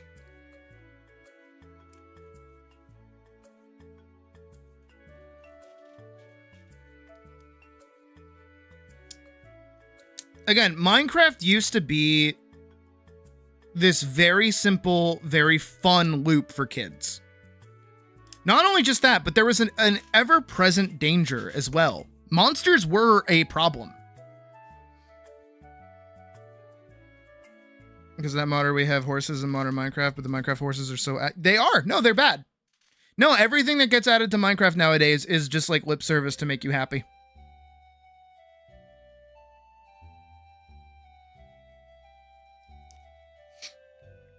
No, locomotion and movement in Minecraft is some of the worst in any video game I've ever played. And I don't mean that as, like, actually moving around is bad. I'm saying that, like, the progression of movement is just downright evil. Because really, you know, back in the before 4 times, something like a minecart system was, like, expensive, but worth it. It was the fastest way to move. Same thing with a boat. Right? Using a boat in the water was the fastest way to move in open ocean.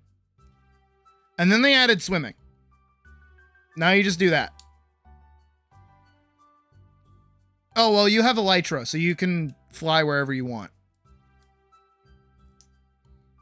That's bad. That's all bad game design. And then you could point at something that has, wish we had a reason to seek shelter. All they have to do is remove beds. That's it. Not even if they remove the fact that like sleeping in a bed skips night and all they do is that your bed is your spawn point, immediately fixes the game.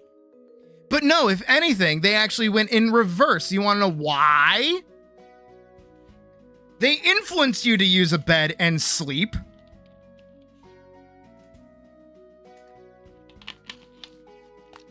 Because of fucking phantoms.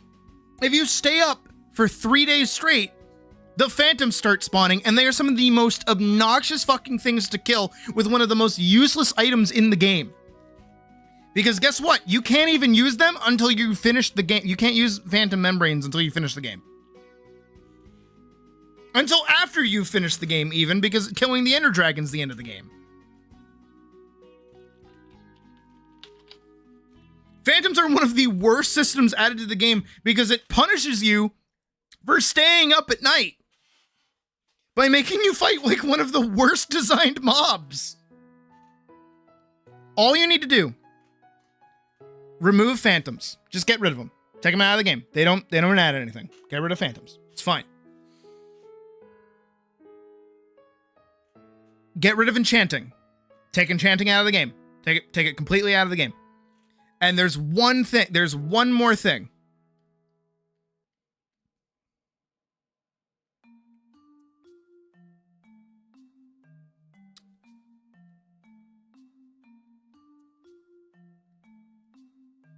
You add a backpack to the game.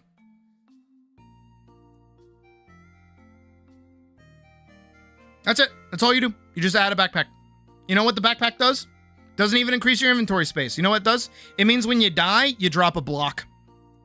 And then all of your items sit in that block.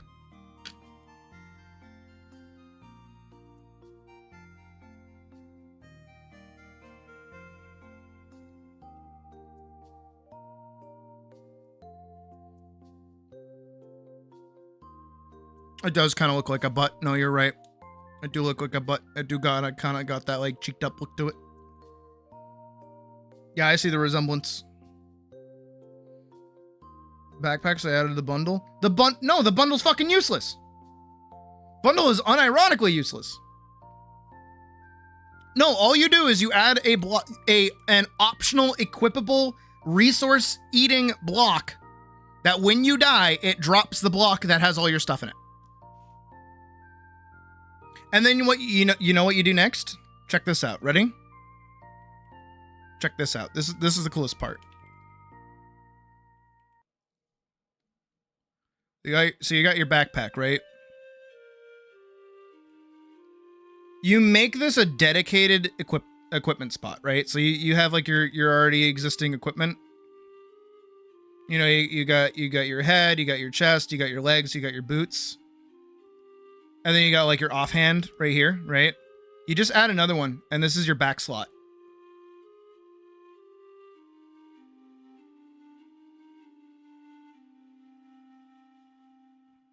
Guess what? Your elytra can go here too. So now you can wear a chest piece while also using elytra. You're not making that exchange. But then you go, Sid, what happens when you're adventuring and you die? Right? Oh no, you've died, and you don't have a backpack on. Does that mean you explode? No. You know why? You give gear progression like a purpose.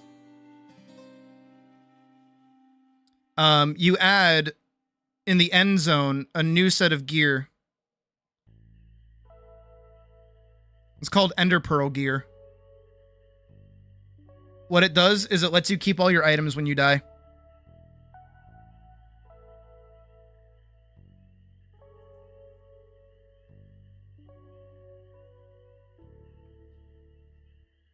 That's it. Congrats. You have fixed your game. By adding a back slot that allows you to continue wearing armor. You add a new armor set that allows you to keep your items when you die. There you go. You fixed the game.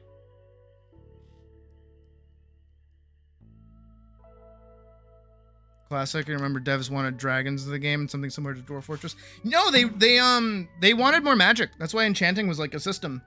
But for whatever reason, Microsoft kept taking it in the route of like, no, you're playing a realistic game. I don't know what happened to Minecraft specifically to make it do that, but I remember seeing a post. There are 3 people working on Minecraft. Somebody who thinks it's a boss rush game. Boss rush. Somebody who thinks it's a building game. And somebody who thinks it's like, a realistic sim game. And all of them are fighting each other over who gets to design the game. Because you know what I hate? Is any of those videos out there that talk about Minecraft and how to fix Minecraft and the problem with Minecraft, and they turn it into Terraria by making it a boss rush game. That's not how you fix it. How you fix Minecraft is by just making it an exploration game and making it comfortable for people to explore. You don't punish them for fucking up. If anything, you give them the incentive to go out and do things to make their lives easier, not harder. Your ability in the game or your risk factor skyrockets the more you play Minecraft. Right? In terms of like doing something like Terraria, right? Specifically. As you play the game, your risk factor actually goes way down. This is your risk, right? When you first start playing, your risk is at its highest. The Eye of Cthulhu will demolish you in one hit. Most zombies will be able to two-tap you. Slimes are a threat and still require like dedication to fight. If you fall too far, you will die. You are the squishiest, most coughing baby ass imaginable at the start of the game. But as you progress, let's say here, you get armor. Well, now you don't immediately die. Oh, let's say here you get like, all of your accessories. It's like, oh, well now, you're able to get some effects going on. Here you get like wings. So now you can fall a distance and not die, right? The more you play, the lower the risk goes for your character. Of course, you're putting yourself in harder and harder situations, but at no point in this section do you ever like feel like the game is saying fuck you in particular for playing our game, right? Now, of course, the way that Terraria kind of works is it does like this, where this is pretty much like, oh, you are now in hard mode. Oh, you have defeated this boss. Oh, you've done this thing. Terraria does a really good job of resetting risk to your player every once in a while. So the game is always like fresh. It's okay to reset risk. Having a constant like removal of risk like this, like an actual thing like this, makes it so that the game becomes optimized. Now it's how fast can I get down here? It's more like a slide, right? Instead of, wee, oh, I'm up here. I have to climb this part here. Wee, oh, I have to climb this part here. Wee, right? Is that making sense? I hope this is making sense. Minecraft, on the other hand, does this. Actually, it kind of does more of a this.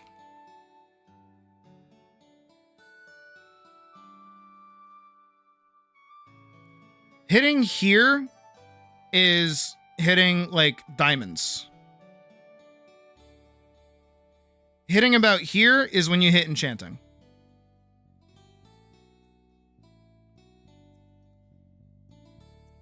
And I'm not saying risk as in risk of dying. I'm saying risk of like, how much you're risking when you do anything in the game, right? Because of course in Minecraft, when you first start out, you don't have any weapons, you don't have any food, you don't have anything. So as you kind of go through here, oh, now you have food, you get like, tools, you have shelter. There's still risk happening here, right? And you're removing the risk as you continue playing. But the second you hit diamonds and you become a rich player, like you have something that's like really good and like sought after treasure or whatever, the more that you do, like over here, we're going to put elytra, the more risk you put yourself in if you try to go do anything. If you die in this section, it is the exact same feeling as dying like over here. If anything, it's more so. This is like a run ender if you die here. If you die during this section, you're probably fine and able to bounce back. If you die over here, you quit. Imagine unironically losing your elytra.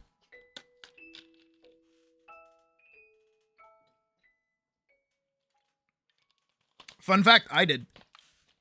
In our old Minecraft world, I was playing off stream and I died. And I lost my elytra and I was pissed and I didn't touch it for a while. And then I spent maybe like 3 days off stream trying to get elytra back. And it was downright miserable.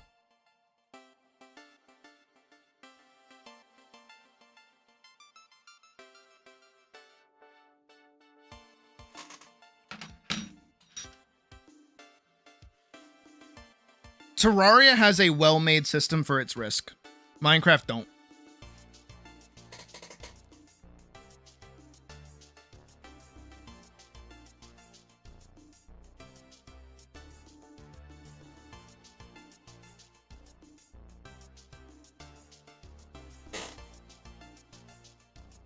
Now, does this mean Minecraft is bad game? No. Minecraft fun game. Minecraft can be fun. However, Minecraft badly designed game. A badly designed game can still be fun. But its design is terrible. And you can't exactly really defend it super well. Primarily because any issues that you have with it that get fixed by mods or some kind of command or some kind of cheat is like null and void. Which is kind of how most of the conversations I have with Minecraft kind of go, is people just go like, oh yeah, there's a mod for that. It's like, no, this should be baseline in the game. I shouldn't need to add more stuff to the game that I have bought. If I buy Minecraft for like my 10-year-old brother, right? If I go and I buy Minecraft for my 10-year-old brother, and I'm like, here you go, buddy. And they hit like I buy it for them on their console, right? Specifically like their what is it? Like a PS4. They can't mod anything unless they spend money. And I give them the game. I'm like, here you go, brother. And they're like, yay, thank you, Sid. And then they go play it and they're like, man, I died and I lost like all of my stuff. It's like, just install keep inventory, forehead. Man, I don't really like how, you know, there's no way for me to like, you know, comfortably travel. Just install better travel, forehead. Like, no, you can't do that.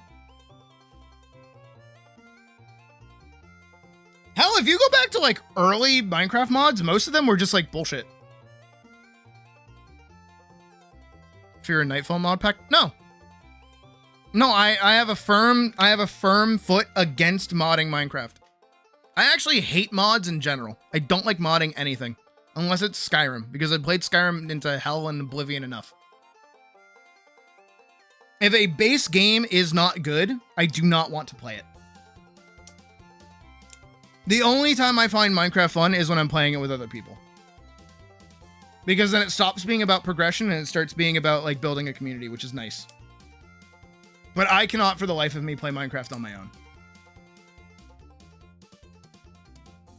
This is also where, you know, like Hytale comes in. I think Hytale is just the better designed game because it learns everything that Minecraft like fucked up.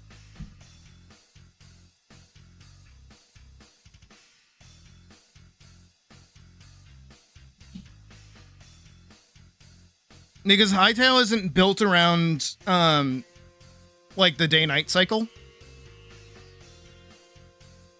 And they also solve durability. And they also solved food.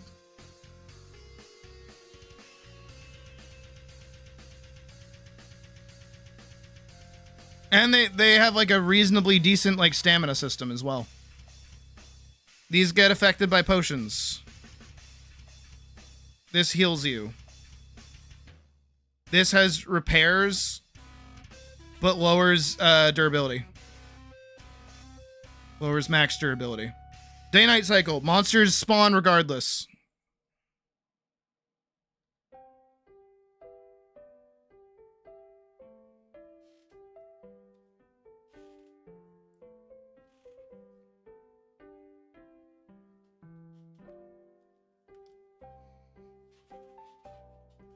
It's just better. It's just flat out better. I just wish I could have fun playing it, honestly. The problem that I have with Hytale and why I can't play it right now is because I know World Gen 2 is going to come out at some point, and it's going to require me to just basically like reset a whole world, so I don't want to do that. I don't really want to get invested in something when something way cooler is going to happen.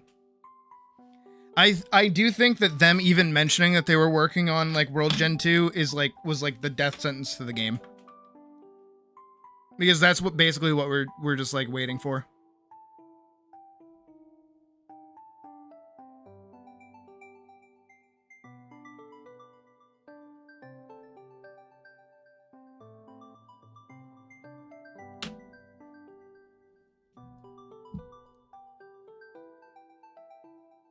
Alright, just double checking something.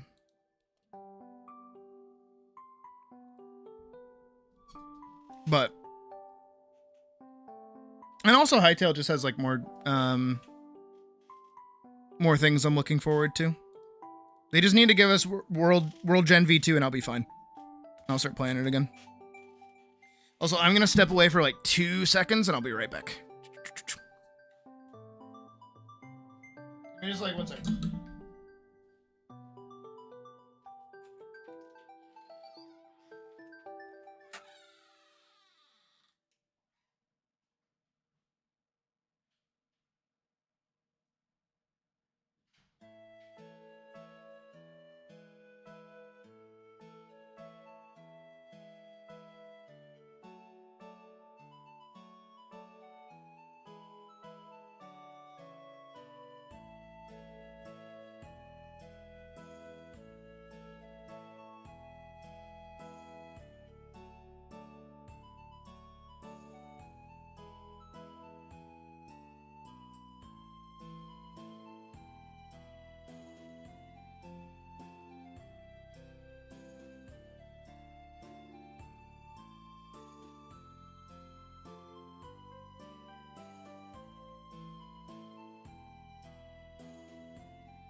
And I return. Oof.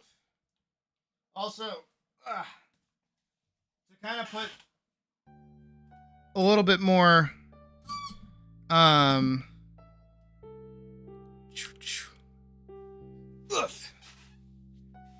put like a little bit more of a nail in the coffin of that conversation, just a little bit, is, the only reason why Minecraft is still popular to this day is because of nostalgia.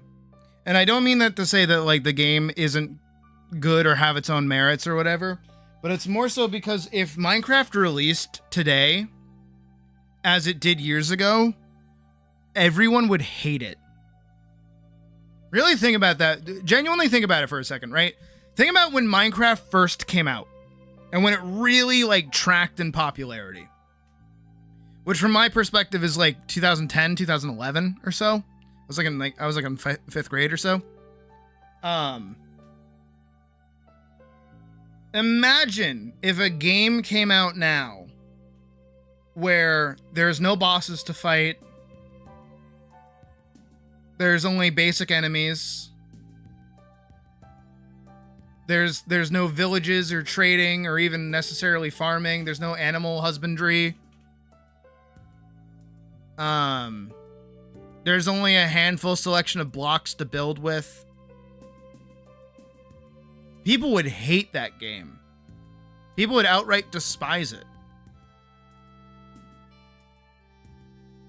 You want to know how I know that? Hightail. There are people out there who say Hightail is like a horrible game.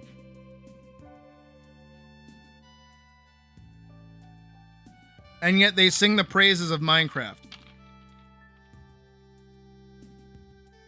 It's almost like they didn't play Minecraft when it was like in its popularity phase, and the only reason they even know what it is because like that's what they fell into.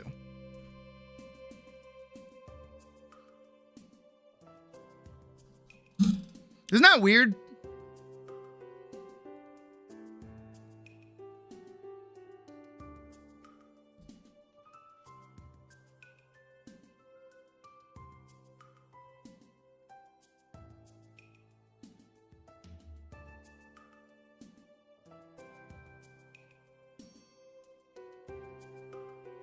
Minecraft's really only claim to fame is that it used to be good.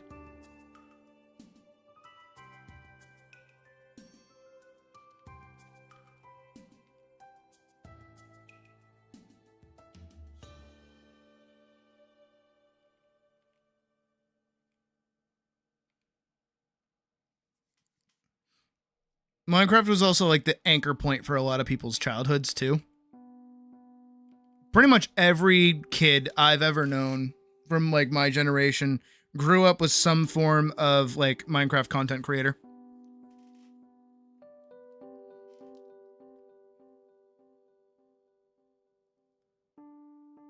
It'd be weird to say you never... Not at all. Though I would smack you upside the head if you kept dying in the nether from the fire damage and never made a fire potion.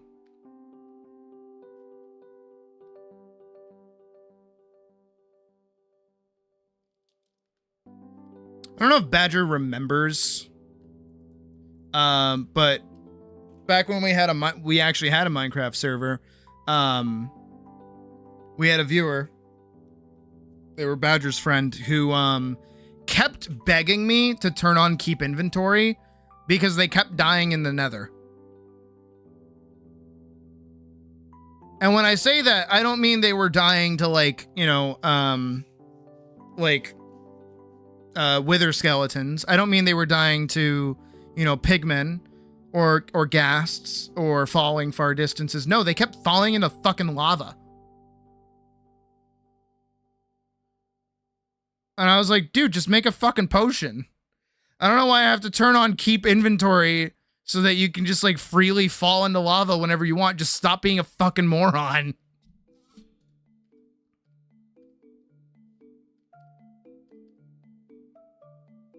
But I guess in that situation, I was the asshole.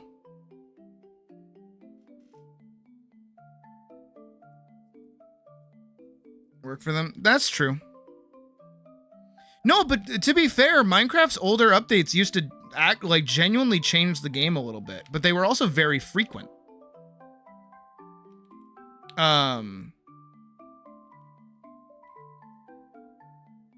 Yeah, I want to say maybe only a month passed between like 1.7.3 and like 1.8. Which was the adventure update that added the hunger bar. Actually, let me double check that. Let me see. Let's see how skewed my time. When did beta 1.7.3 come out? July 8th, 2011. When did beta 1.8.1 release?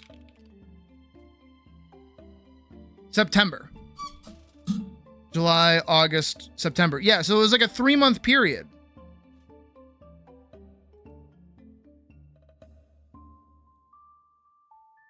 Oh, no, wait. That's 0.1. All right, let's see. 7. Okay. So, beta 1.7, not a patch. right? Not genuinely not a patch. June 30th to September 14th is the time between 1.7 and 1.8. That's about 2 months. How about, when did 1.6 come out? May 26th is when 1.6 for Minecraft came out. And gave access to the Nether and multiplayer. Also added maps and trapdoors. Again, these were like 2-month periods. Seems kind of consistent. I know I only just looked up like 3 examples. But 2-month periods between updates. Very, very small fixes and additions. Nothing super duper crazy. Just like a new thing to play with in your already existing world that you're already having a good time with.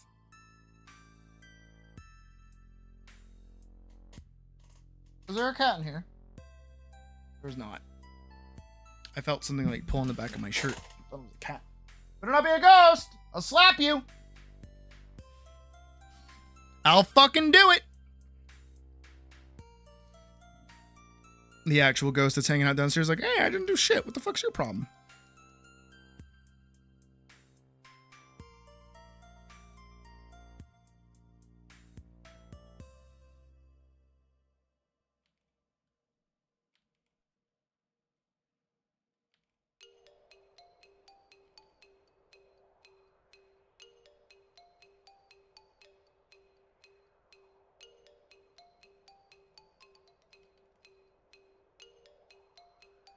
But yeah.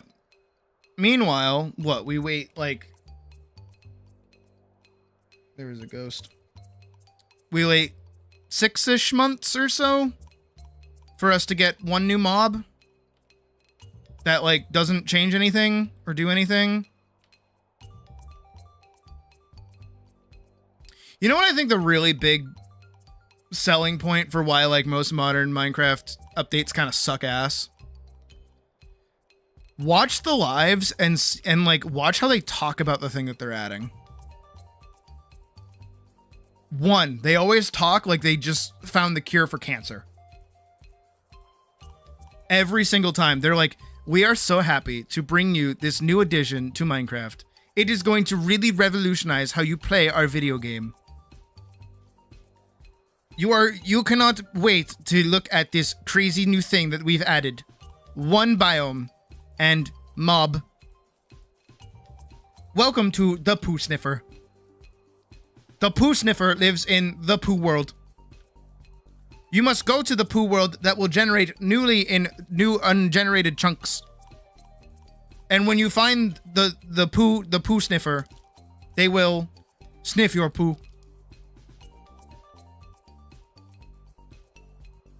We really hope that you have a fun time having the Poo Sniffer sniff your poo. That's it. That's every update. Every single fucking update. And then they always have to like put in some kind of weird ass like mini game that no one in their right mind is ever going to play. And then if people do find something cool to use the mob for, they patch it out of the game because it's not allowed. Remember when they added like not when they added it, but remember how like the fucking the goopy slime, the like asphalt slime or whatever the fuck it is, sulfur slime, because you just talked about it a little bit ago, Brule. They added that, and then people were like, "Hey, check it out! You can like use it to stick in between walls and like float.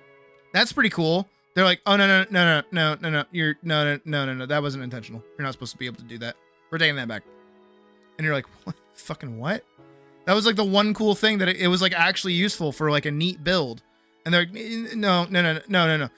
You can only mildly play a very obtuse multiplayer minigame. Mm-hmm. Same thing with the creaking. Remember that? When they like made a minigame out of the creaking and they're like, look how much fun we're having. Aren't we just having the best time? Don't you just want to play with this thing? It's like, no. Make something fucking interesting.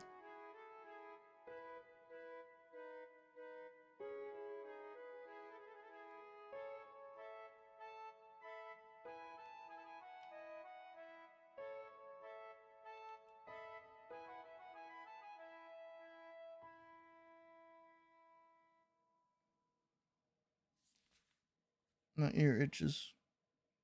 Little doggy ear. I do want to get food soon. I should get food soon. I am hungry. What should I get for food?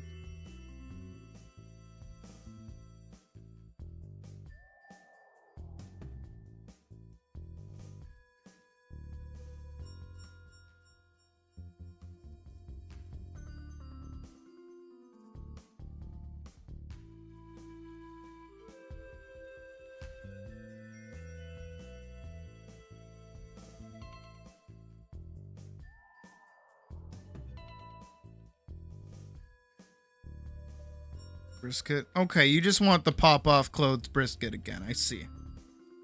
I don't think I can do brisket though. It's a little expensive.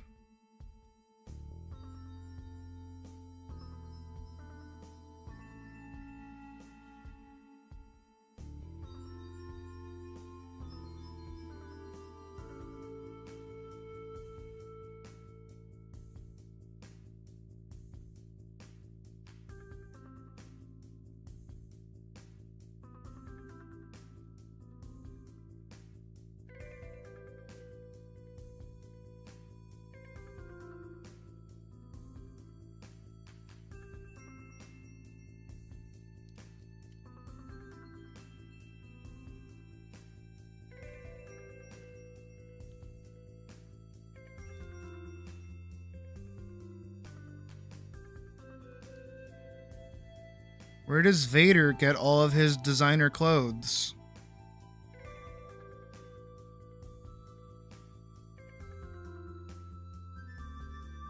The Darth Maul. Sorry, I saw Spikies and then I thought about Darth Maul for a second and I was like, haha, that is that one bit from fucking Game Grumps where they just do that. And then I said it out loud. I'm very sorry. I didn't mean to do that. Hello, Stein. Welcome in.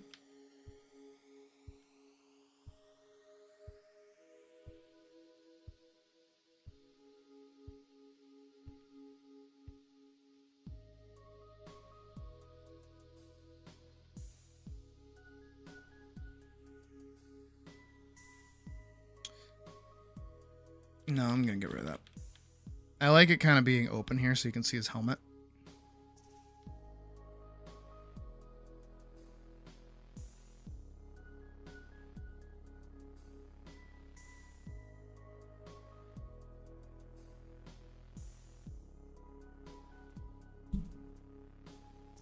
Schwa, schwa, schwa, schwa.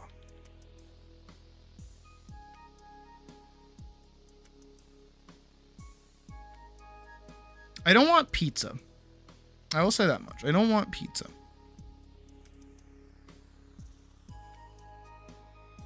How many different ways have I drawn this guy? Oh no, he's always got that little.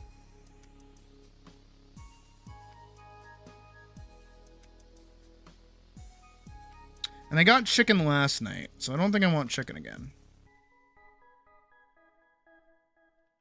How do I want?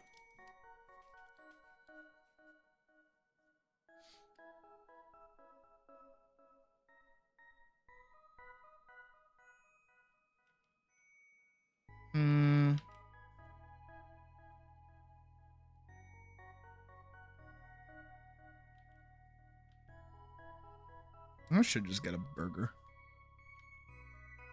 But a burger from where?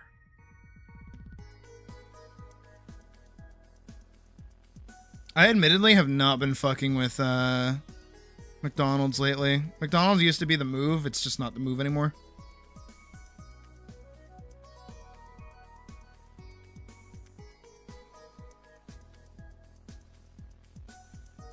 Their fries are still good though.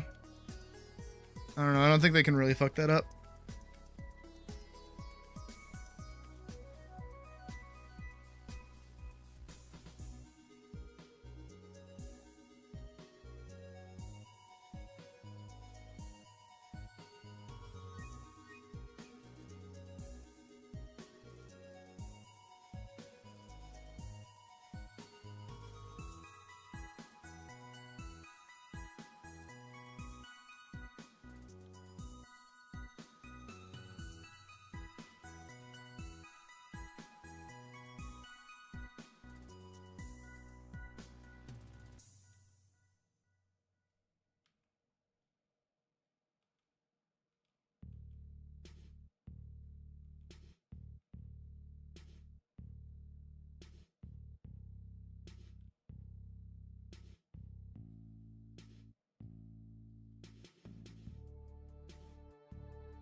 Also, who here has been keeping up with the Lego scandal thing going on?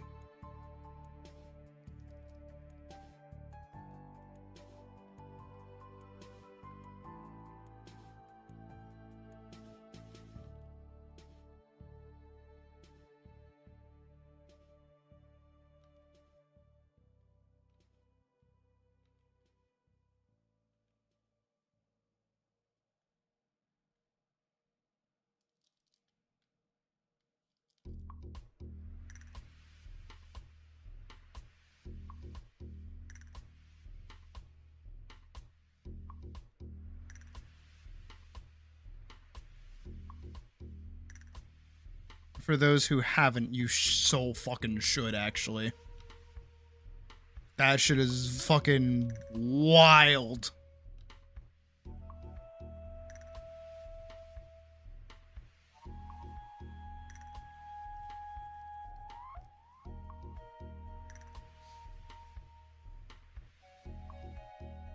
He did, and then he got let go, and then he got arrested again, and then he got let go again, and now he has a warrant out for his arrest again, so he fled to Mexico.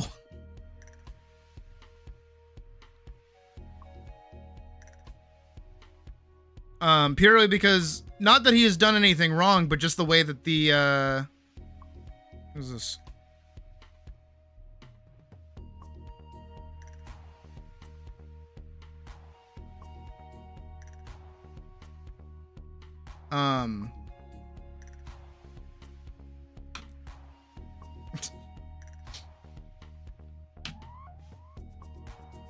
If he gets arrested again, he can't post bail, so he won't be able to get out.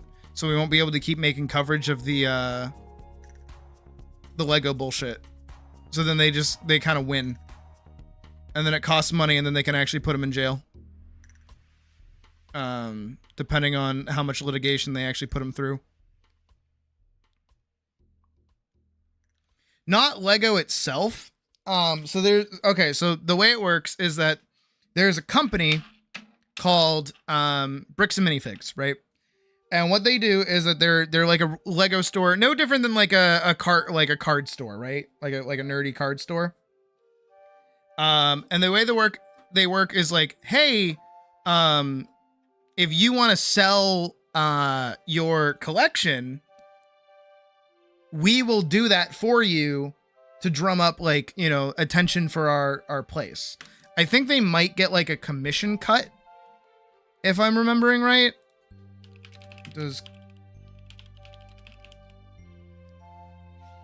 Consignment is a business model where an owner, the consignor, gives items to a store or seller, the consignee, to sell on their behalf.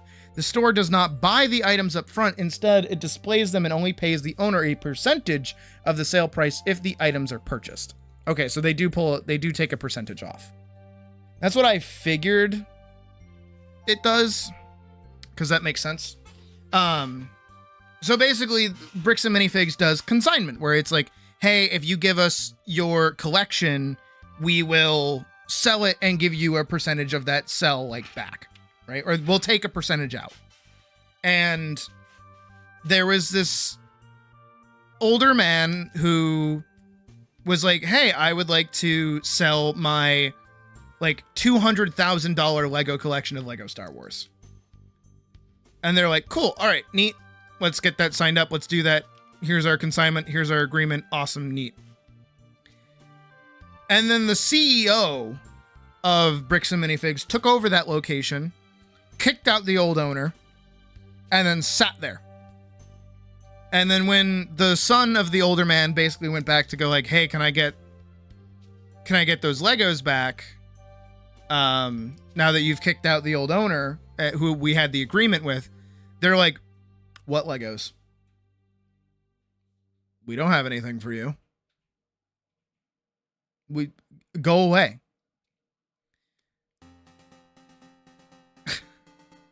And so because of that, the son has been like trying desperately to figure out some manner of way to like get the Legos back.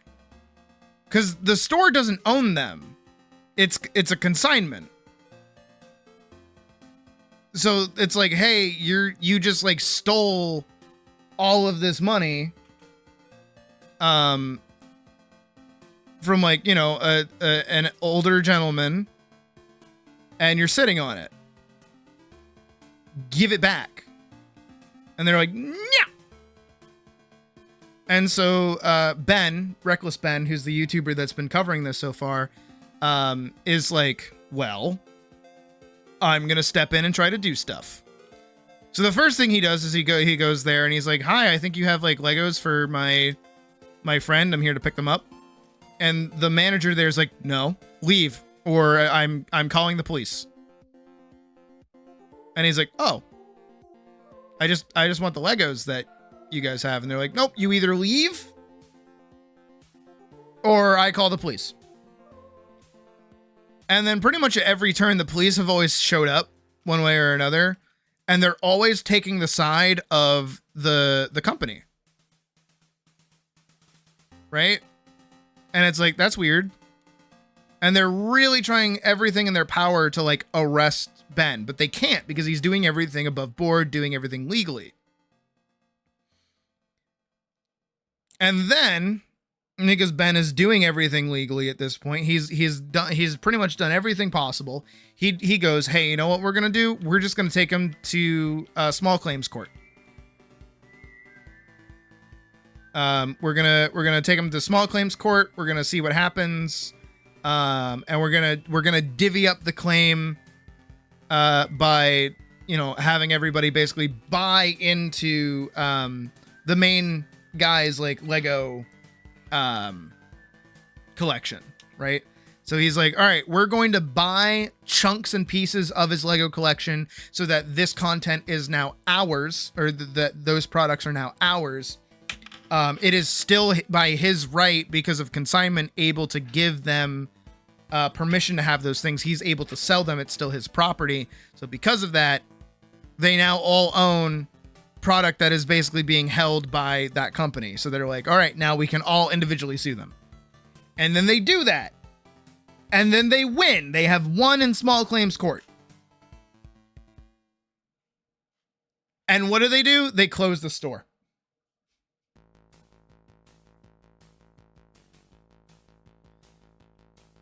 The company, to avoid having to pay out to Ben and his team, close that location.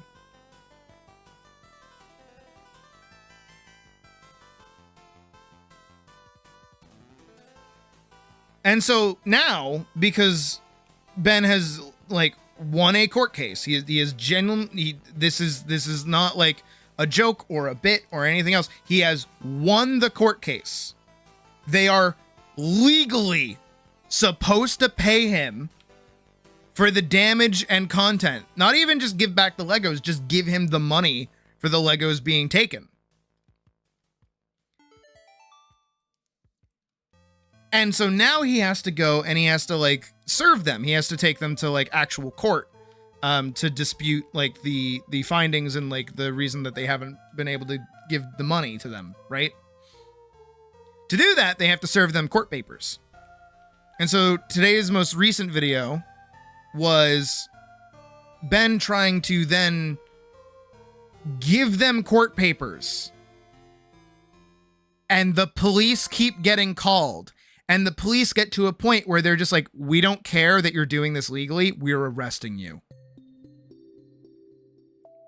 Because it turns out, ready for this? They're Mormon. All of the police, the entire police like staff in that section of specifically Utah. This is happening in Utah, by the way, right? The police in Utah are all part of a Mormon church that just so happens to be the same church that the CEO goes to, and the other owner as well, like the co-owner.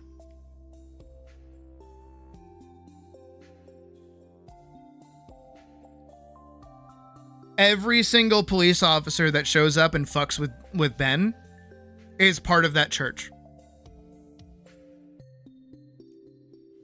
And the police officers have consistently back-to-back done like genuinely unapologetic, like, corruption.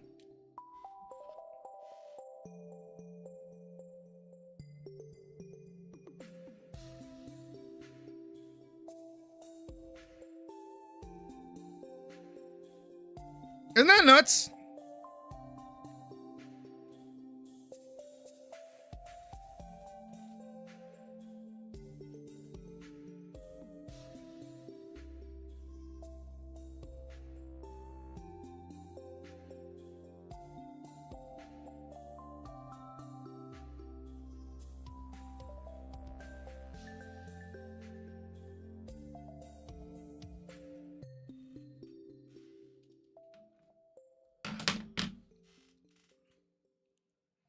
I don't care about money. Yep.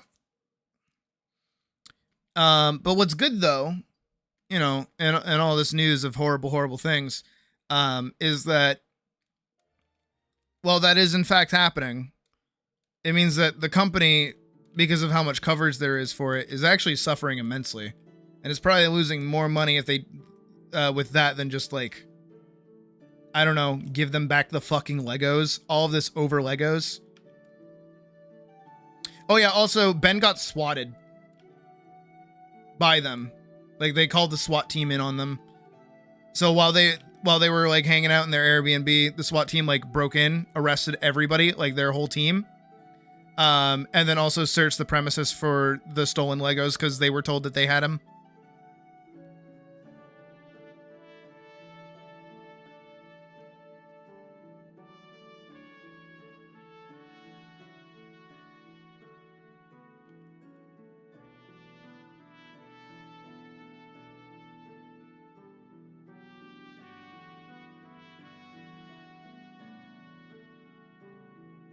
So, you know, that's fun.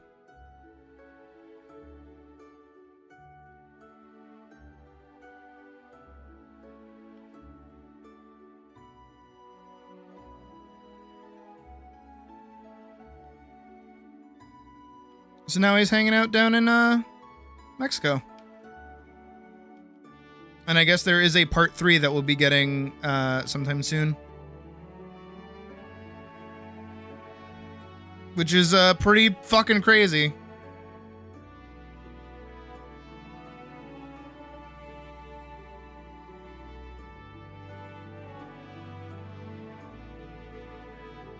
These are very simple horses.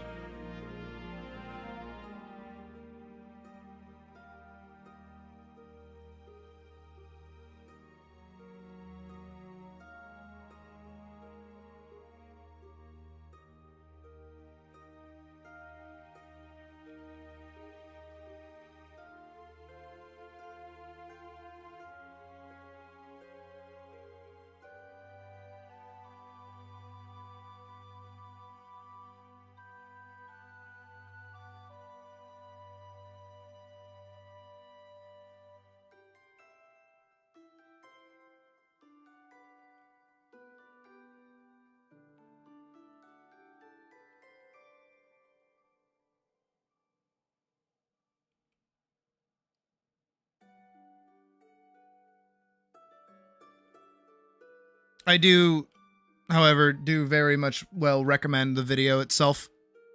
If you just want to like hate life for a minute or two.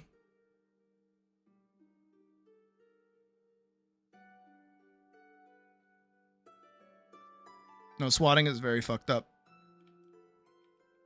It's actually why I have spoken to my local police department. I have told them who I am. I have told them my name. I have told them my online name. I have told them about my channel. I've told them pretty much everything. And I'm like, yep. Here is my phone number. And pretty much everything. And I'm like, yep, I'm a content creator. In the event anybody ever, like, does anything stupid, you know, you guys know to some degree who's over here and why it might be happening.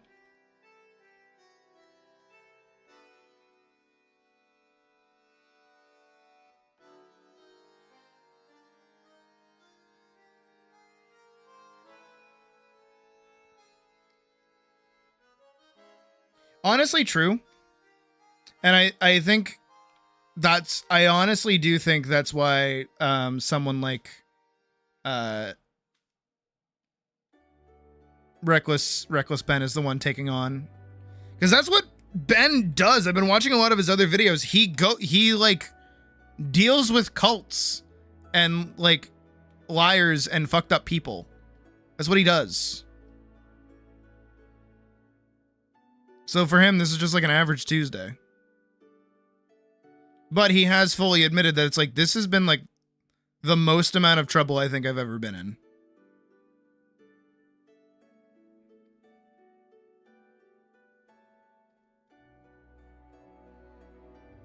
All for fucking Legos, by the way.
Attack that means, yeah, you know what? You got a point.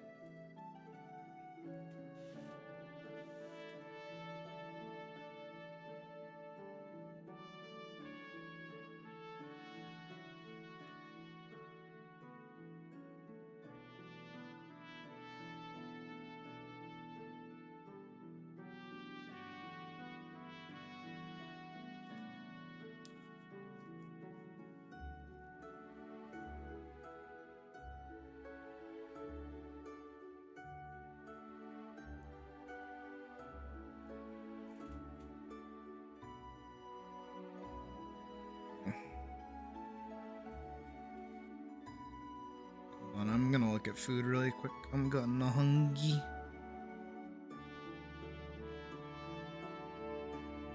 Oh, I so could get brisket.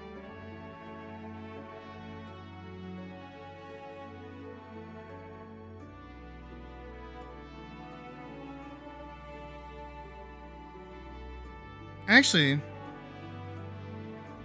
let me get fucking Shake Shack. Should I get Shake Shack? No, I shouldn't get Shake Shack. How do I like the new Krita features? I don't use Krita.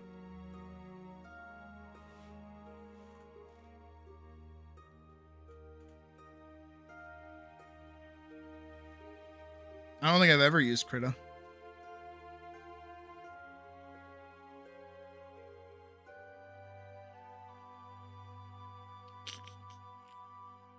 I don't want. Hey, yo, Froyo World? What? No.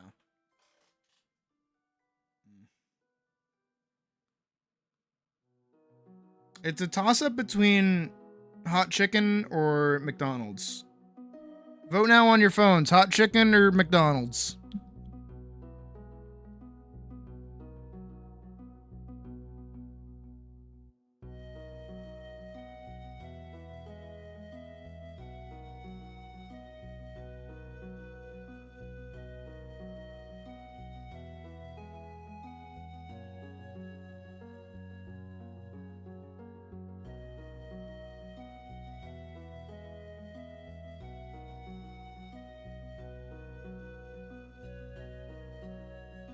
Oh, that's new.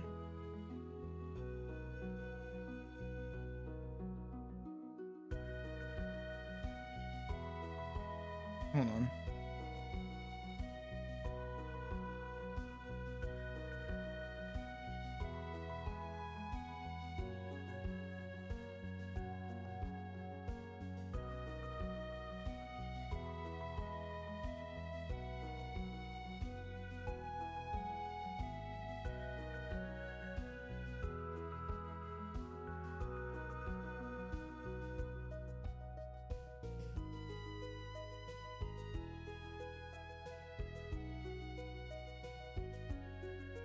Hot chicken, hot chicken, hot chicken. All right, everyone's voting hot chicken.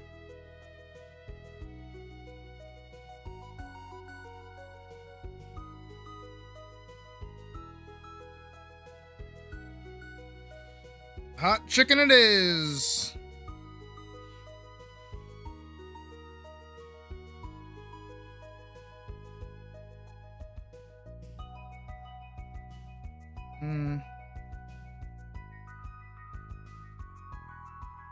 Give me 1 second.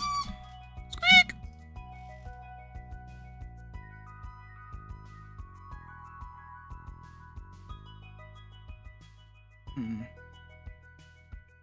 Did it go through or not? Not yet. Okay.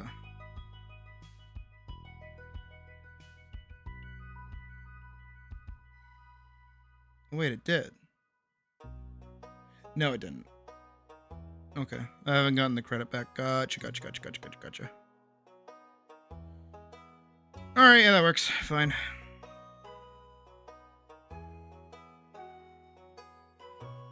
Yep. Ooh. I was going through PayPal, not my card.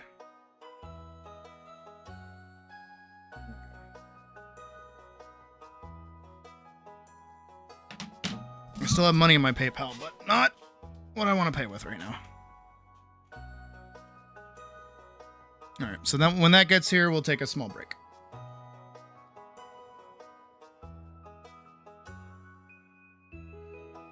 I say that like we haven't been taking consistently small breaks this whole time, but that's okay.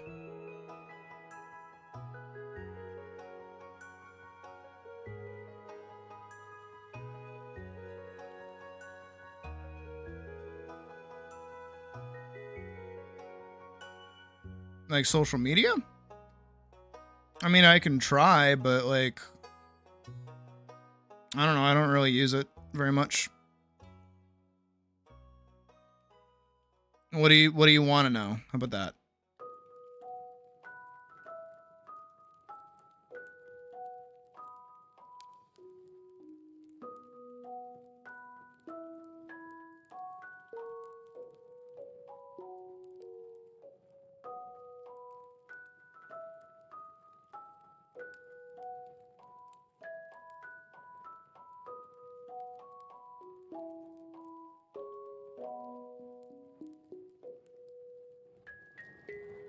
I want to give this like an embellishment somewhere.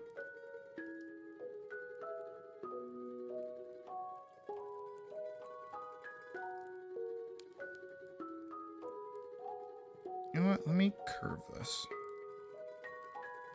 Change it into like a... that kind of thing.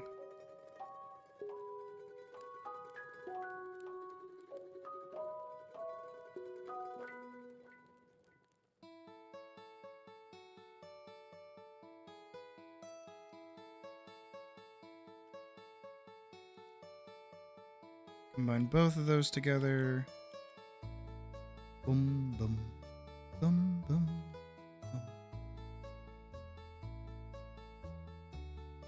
Oh, upload every day. Abuse hashtags.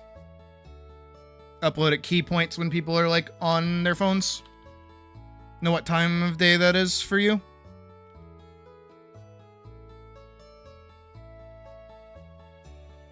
That's really it. Also give people like a reason to engage. Especially nowadays, like with how the social media works nowadays, engagement like serves way better.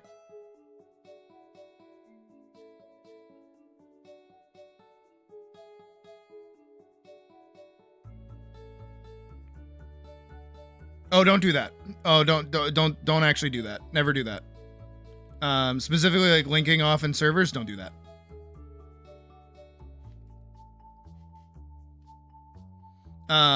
Reason for that is because you will feel like you're casting out a wide net, but you're not actually getting anybody.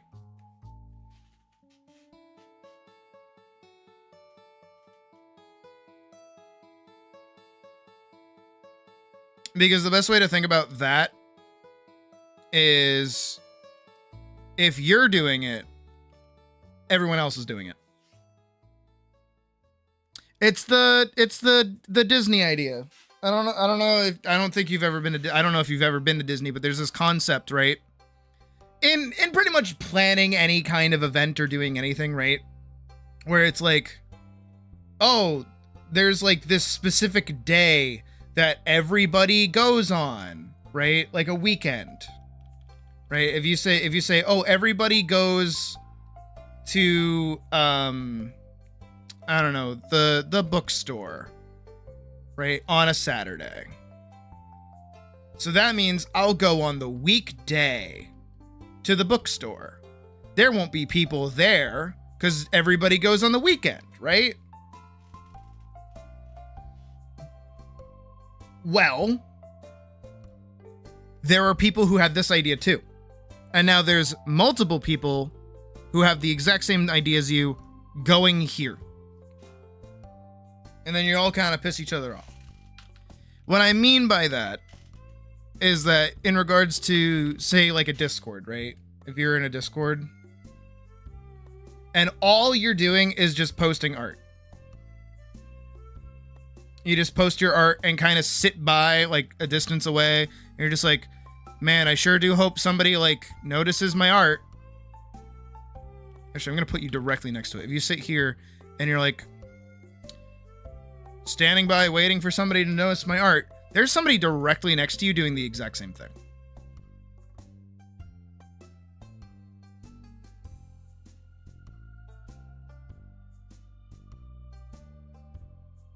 And then like times this by like 100, right? Off screen that you can't see. No one in this scenario wants to talk to each other.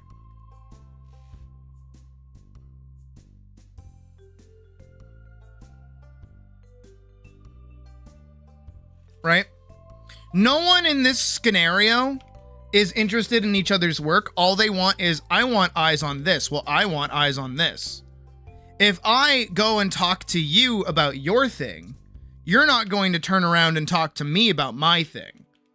Because I don't want to talk about your thing. I only want to talk about my thing. So that means other people feel the same way. This is horrible. This is also why, by the way, for anyone curious, this is why to post your art in my Discord, it costs you money. It's also why you're limited to 1 post per week.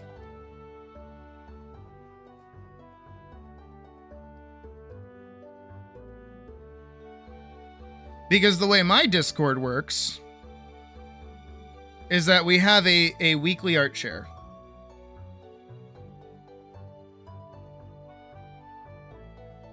Right? You get a weekly art share. So every Monday it resets. You're able to make as big of a post as you want. So upwards of like 9 images. I think that's as many as Discord will allow you to send.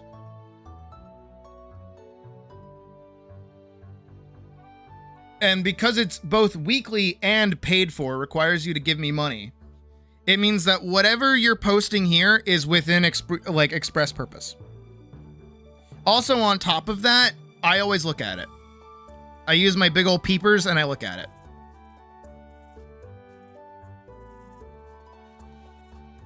Other people look at it too, and they even go, ooh, I like that.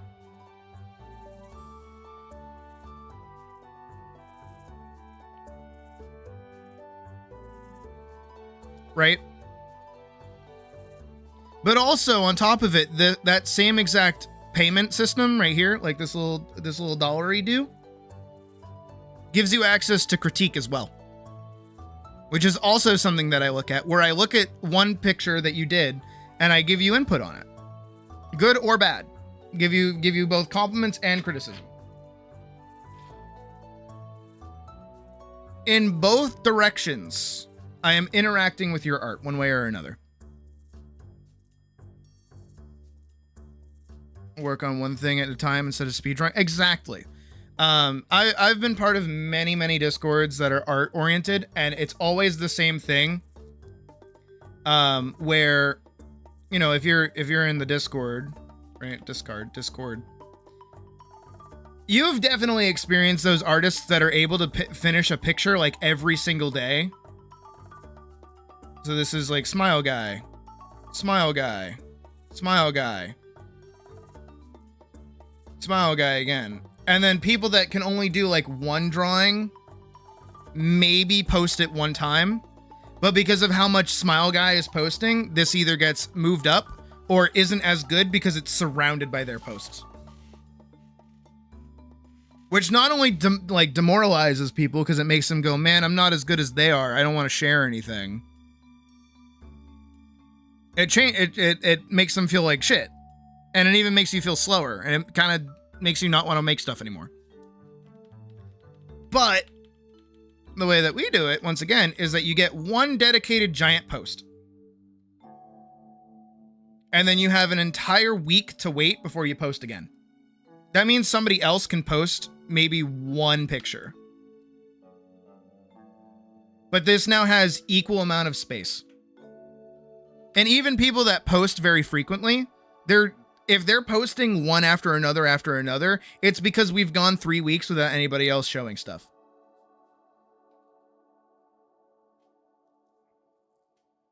You know, just kind of slaps a reaction. Yeah. I mean, let me look. Let me look at our yeah. Yeah.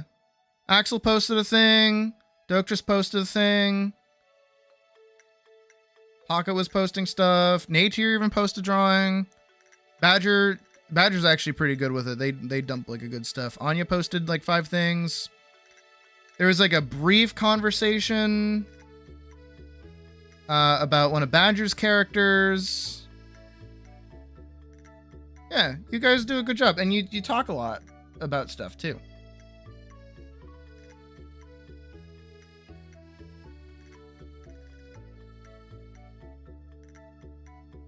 Not always a conversation will pop up, but it makes it easier for conversations to happen.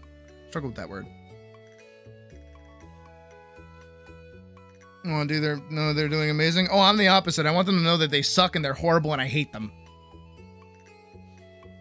How dare you? How dare you like doing art? You suck. You're awful.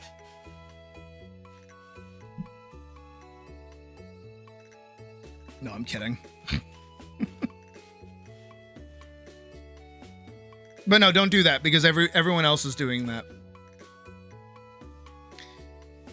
The biggest tips I can give is one,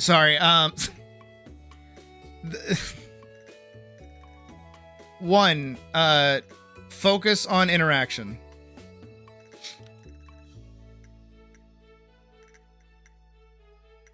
You want your audience to feel special. Uncolored or unfinished, which is fine.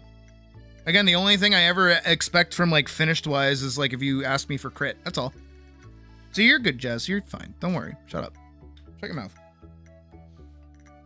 Step 1, focus on interaction. This should be the main thing that you focus on. It doesn't matter if it's one person like interacting with you, right? As long as you have somebody interacting with you, you're good. Interaction makes somebody feel special. Making somebody feel special means that they're going to stick around longer. 2, don't fall for other collabs, I guess. Don't do collaborations with people who aren't your friends. And I mean your friends. This is a big thing I follow personally, and it's why I will never collaborate with any like other content creator unless I'm actually friends with them. Because if you're doing this is a transaction. Right? A collaboration's a transaction. I'm trading my fans for your fans. If you don't have fans, nobody cares about you. If you do have fans, everybody wants to be your friend.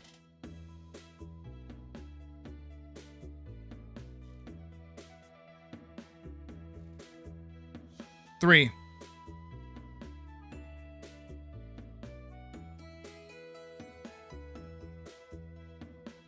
establish a village. Boom. I've said it before, I'll say it again. Everybody wants a village. Nobody wants to be a villager. You need to be a villager. And I don't mean in somebody else's village. I mean in your own village. You need to be happy with whatever it is that you're doing. For me, right?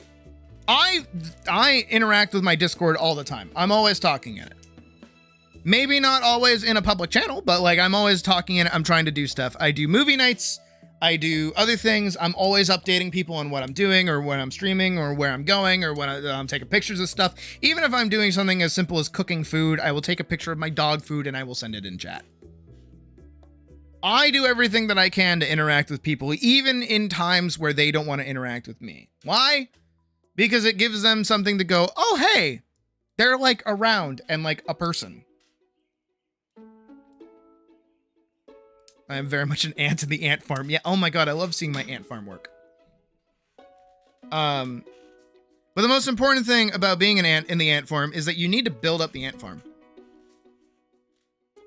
You can't just like land one day and say, I now have an ant farm. No, you have to dig the tunnel. You gotta dig the tunnel. You gotta dig a little bit of a tunnel. You gotta set up the first little lean-to. You gotta set up a house.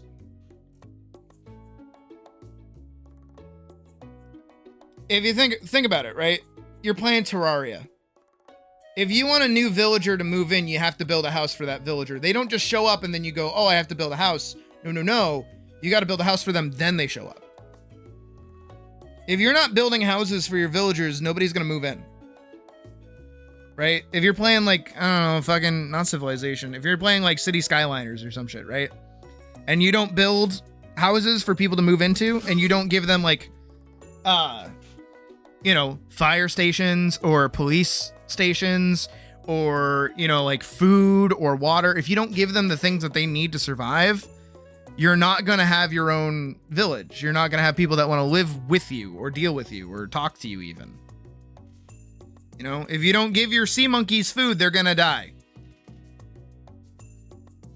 You're actively playing like, unironically, think of it like you're playing fucking, Cult of the Lamb.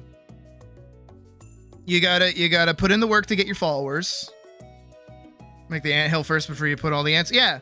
You gotta get all your followers. You gotta put a place for food. You might set up jobs for them, moderators, but like, you still have to do so much of the work. There's a lot of work involved. Not everybody wants to do the work. Everybody wants a village. Nobody wants to be a villager. Nobody wants to be the chief of the village. They just want everybody to like them. They want to be a cult leader. They'll be a cult leader. 4, consistency.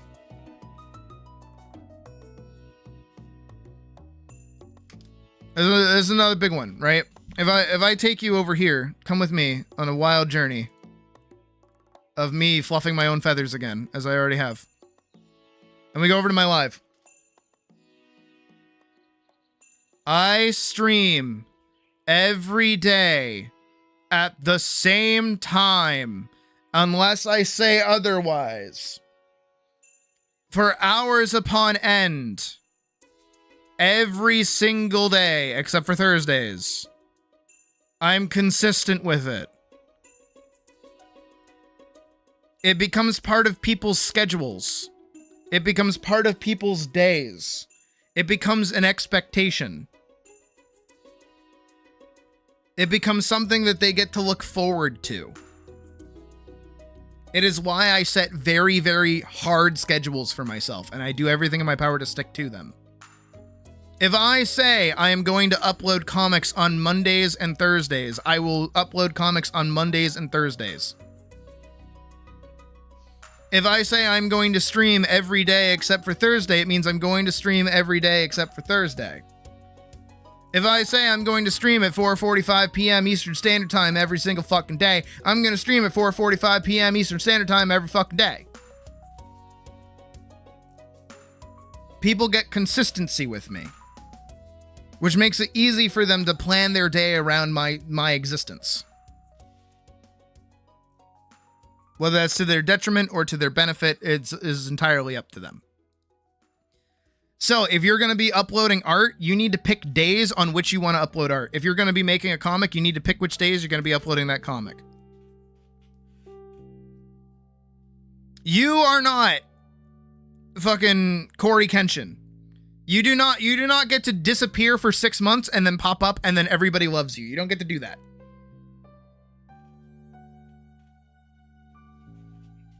Hell, if I disappeared for one day, everybody would probably lose their fucking minds. I should do that as a test. I should just, like, not stream one day on, like, a regular day and just be like, didn't do it, didn't say anything. I bet so many people would think I died. I wouldn't do that, though. I genuinely wouldn't do that. But being consistent makes it easy for people to turn that into your daily. Actually, this is something that gacha games do. And they do it really good.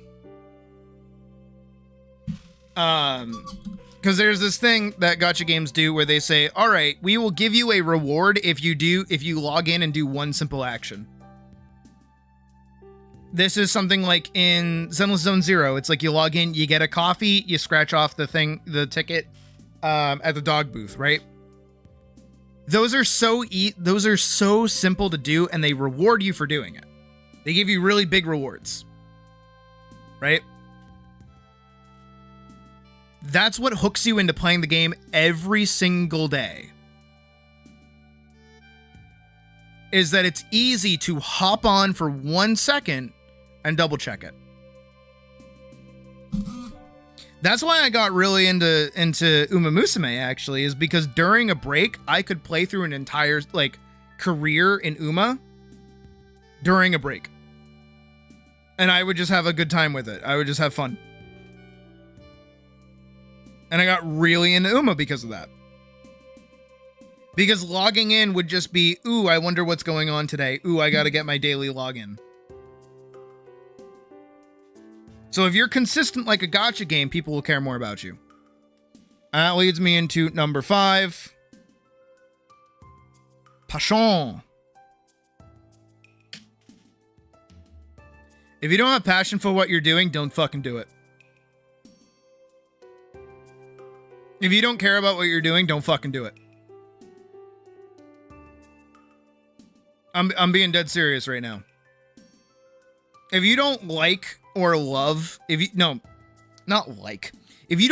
love what you're doing, don't do it, because people will feel that.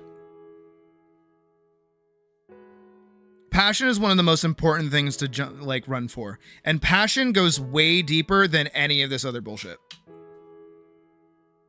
This is what I focus on. This is why I can draw. Well, I mean, you know, look at me right now.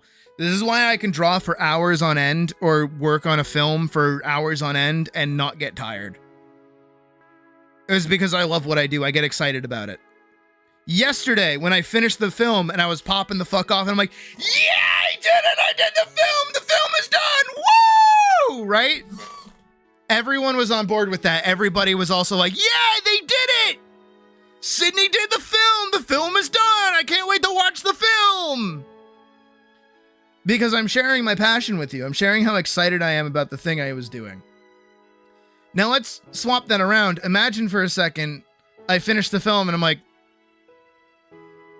all right, well, finally finished that mess. I guess I'll upload it at some point, but I don't really care. Whatever. Right? Imagine. Also, welcome back, Rose. I want to see that. That and Obsession. I'm going to ask my brother when I see him in a few days if he'll take me to go see those movies. He should pay me back for Hoppers. But, you know, that's what happens. If you don't have passion for the thing that you're working on or doing, like, nobody cares. You know? And you need to care. You need to care about the stuff that you make. If you just make something and throw it to the wind and then you're only making stuff for people to find you, like, popular, not gonna go well. Genuinely not gonna go well. I had a friend of mine back in college. My nose is like super duper itchy. I had a friend of mine back in college who said out loud to me and another friend of mine, I'm going to become a furry smut artist because I can make money doing it.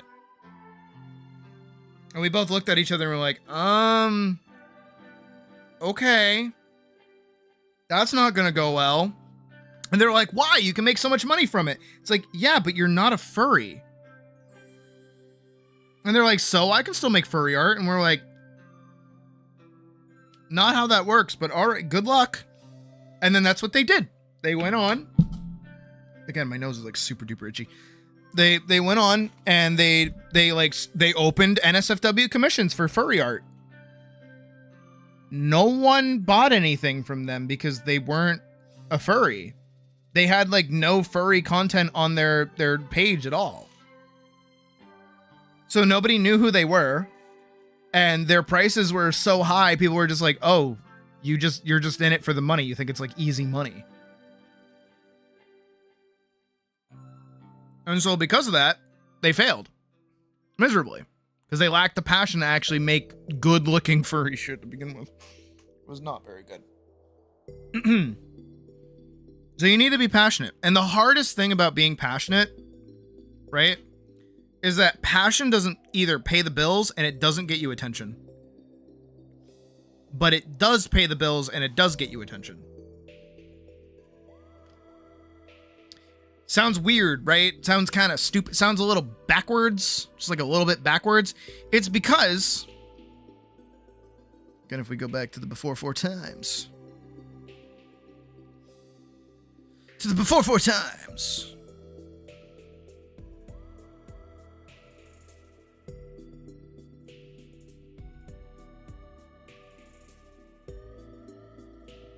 You have to go through your 19 view, 14 view, 13 view, 8 view, 8 view, 16 view, 10 view, 13 view, 50. Okay, 50 view is actually pretty good. 16 view, 19 view, 18 view. You have to go through these. Just because you like what you're doing doesn't mean people are going to immediately jump on top of you. The important thing is getting them to stick.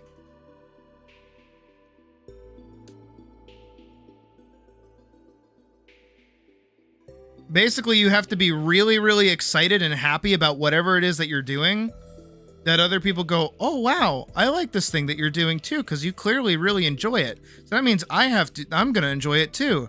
And then more people like kind of loop around you and they're like, whoa, that's really cool that you're doing a thing. And then what you do is that for those people, you build them houses. Right? And then you turn around and you look at them and you go, hey, you guys are really cool. And I'm glad that you guys also really like the thing that I'm doing. So that's pretty neat. I made you guys houses if you want to stick around. And they go, oh man, you made us houses? Hell yeah, we want to stay in the houses. And then what you do is that you keep doing the thing that you've been doing this whole time, so that these people who now live in these houses, you know, are going to come out of the houses and go like, look at you. And they're going to go, wow, oh, you're still doing the thing that you're like happy about. Awesome. And then those people like bring another person over and they're like, whoa, you're like doing a thing. You're like, oh, hello, new person. Here's another house for you. And they're like, whoa, thank you for the other house. And then eventually, you know, you have enough houses over here where it's like, well, now I need to start feeding them a little bit. So I'm going to like make a little farm. And then it's like, oh, wow, thank you for making a farm. Now we get to eat. Awesome. And it's like, oh, now I'm going to make like a little fire station, because in the event of like a fire or something, you know, if something goes wrong, I need like some kind of thing. And then they're like, wow, we trust you now because we know that you're like, if something goes wrong, you're like covering for us. You know what all of this is? It's my Discord. My Discord is a little village. It's an ant farm. The firehouse is me doing open discussions and conversations about like how I'm going to deal with like problems and issues and being upfront about things. The farm, the thing that they get to eat, is me giving them like something back. Same thing with the houses too, right? So it's like, hey, you can share your art, share pictures. You know, you get to talk to me.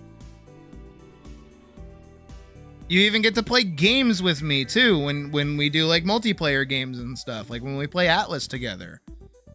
This all makes people feel really special. Even right now, Brule, you have fallen for my trap card. As I have taken out time at the moment of working on a thing to have a full-on conversation with you about how to improve and like increase your standing online. Have I not? This is your special moment. You're having a little special moment right now, and I know I'm breaking the illusion for a second, but you have now turned into one of these people who are going, whoa, I really value the thing that you're saying right now, so I'm going to stick around. And I'm like, well, guess what? I now have a house for you. And you're like, wow, that makes me feel really good about myself. You made me like a house. And I'm like, yes, would you like to play Atlas with me sometime? And then you're going to go, oh yeah, I would like to play Atlas with you sometime. And I'm like, awesome, sick. You are now part of my cult.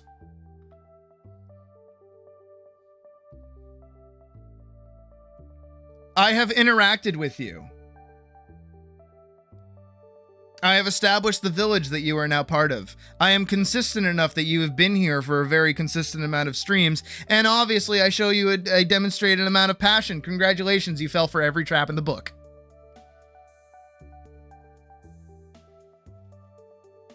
I would underscore the collabs as well, but I don't do collabs to begin with, so.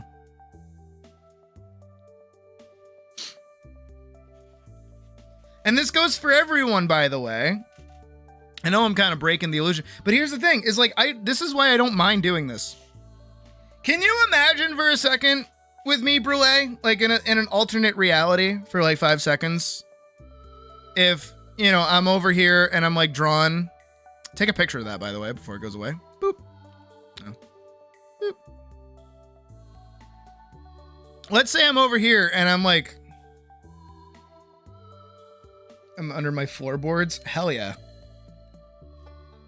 Finally, somebody else to eat fiberglass with me. Let's say I'm over here and I'm like, I'm just drawn, doing my thing, yada yada, blah blah blah. And you know, Brule, you're like, can you give me some advice on how to get more popular? And I was like, no. Drawing again, just doing my own thing. Just drawing little guys. You know, drawing a little bunny. I've now ignored you. I've now told you to go fuck yourself. I was just really, really mean to you. Would you want to stick around after that? Would you feel good about that?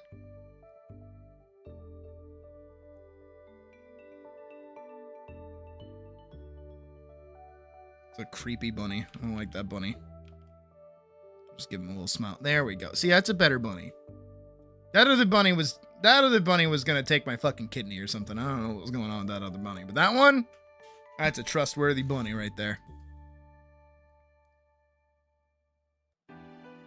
Give him a friend.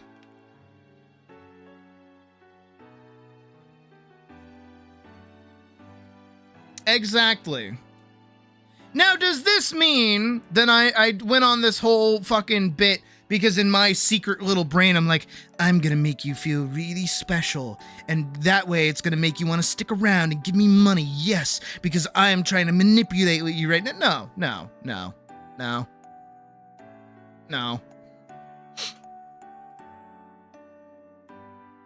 Because I did just like give you like actual advice because clearly I follow it myself. And because it's helpful for other people, and it's a conversation I don't mind talking about, and I absolutely don't mind at all stopping everything to do that. That's why I do it so often, to talk about random shit, right? I was supposed to get 10 pages done today. I'll be lucky if I get 5.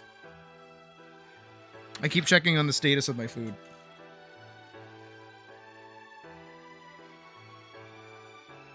Right? So, like, I don't do it to like fuck with you or specifically like manipulate you or manipulate anybody. It's just because like that's how you got to do it, you know? And I clearly like doing it. I hope that comes across. Like I clearly like talking about things. Even when I do the bit where I'm like, oh, I'm supposed to be working right now. Oh no, I'm having such a good time talking about things and hanging out with people. Oh my God, man, just let me work. Like No, I like doing that. And you have to like doing that too. And that's the hardest thing to get into, and that's the hardest part to start with, is that when you do start, you don't have anyone to talk to. And when you don't have anyone to talk to, it's really, really hard to keep up that, not only passion, but also that, like, face, you know? That's one of the hardest things about streaming specifically, but back when you first start, right? Is, like, imagine for a sec, right? I'm just, again, over here drawing. Just drawing little smiley faces or, you know, whatever. Drawing boobs, you know, awesome, sexy titties.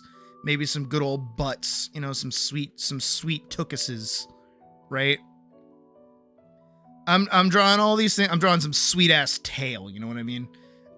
This is average smut artists proportionality, by the way. Holy shit. And you join, and all you see is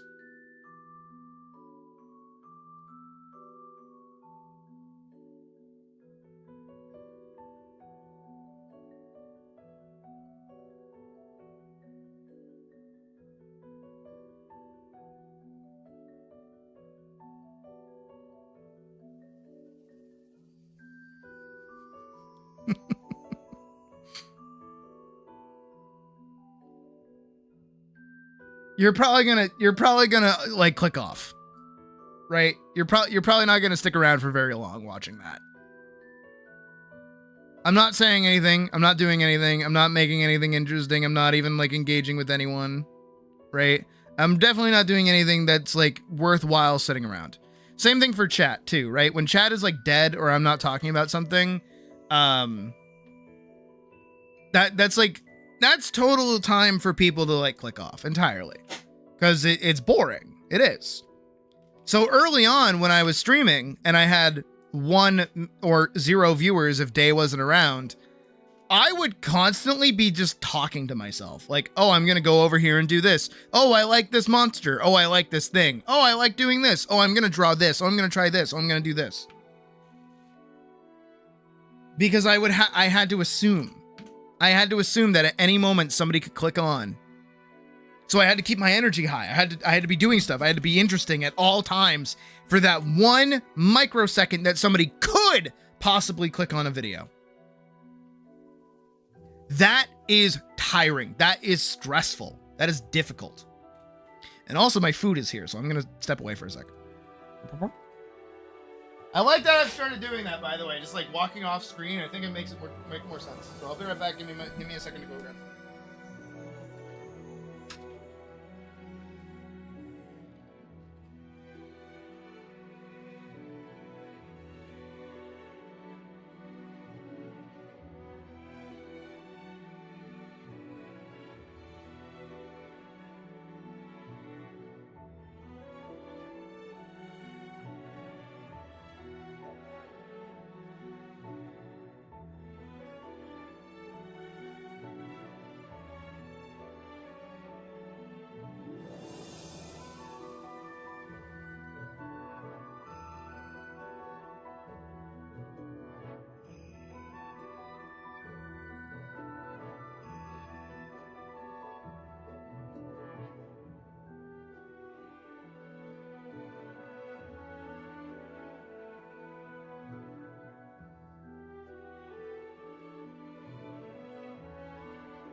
I return.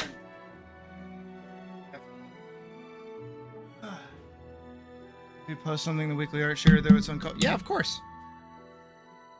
No, you're not allowed. How dare you?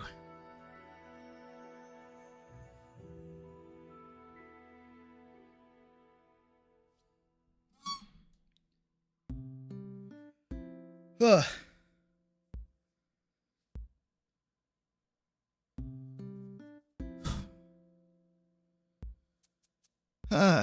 Sorry, I'm breathing.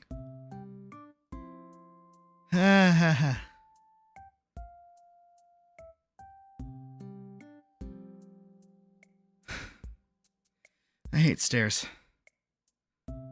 I hate stairs a lot. Crikey. Alright, let's do, I'm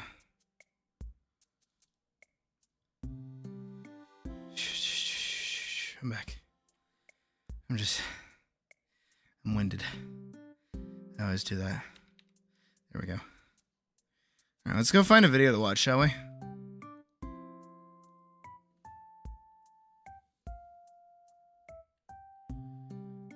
Agreed. I concur. Men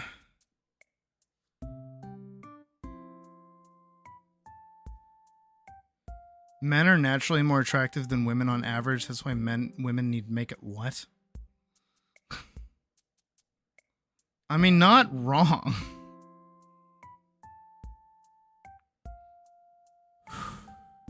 I'm so fucking winded.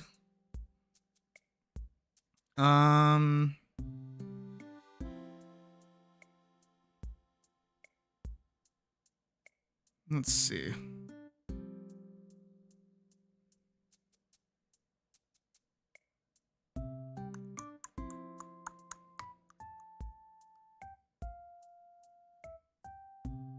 Asmongold did.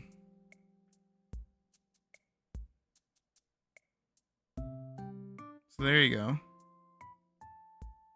The Decline of Noodles and Company. Actually, wait. Let's go check our boy. What's his name?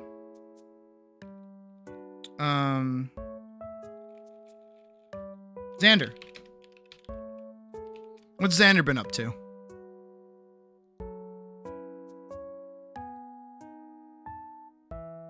Oh, he hasn't done anything really new. That's okay. What about... Oh, who else do I watch?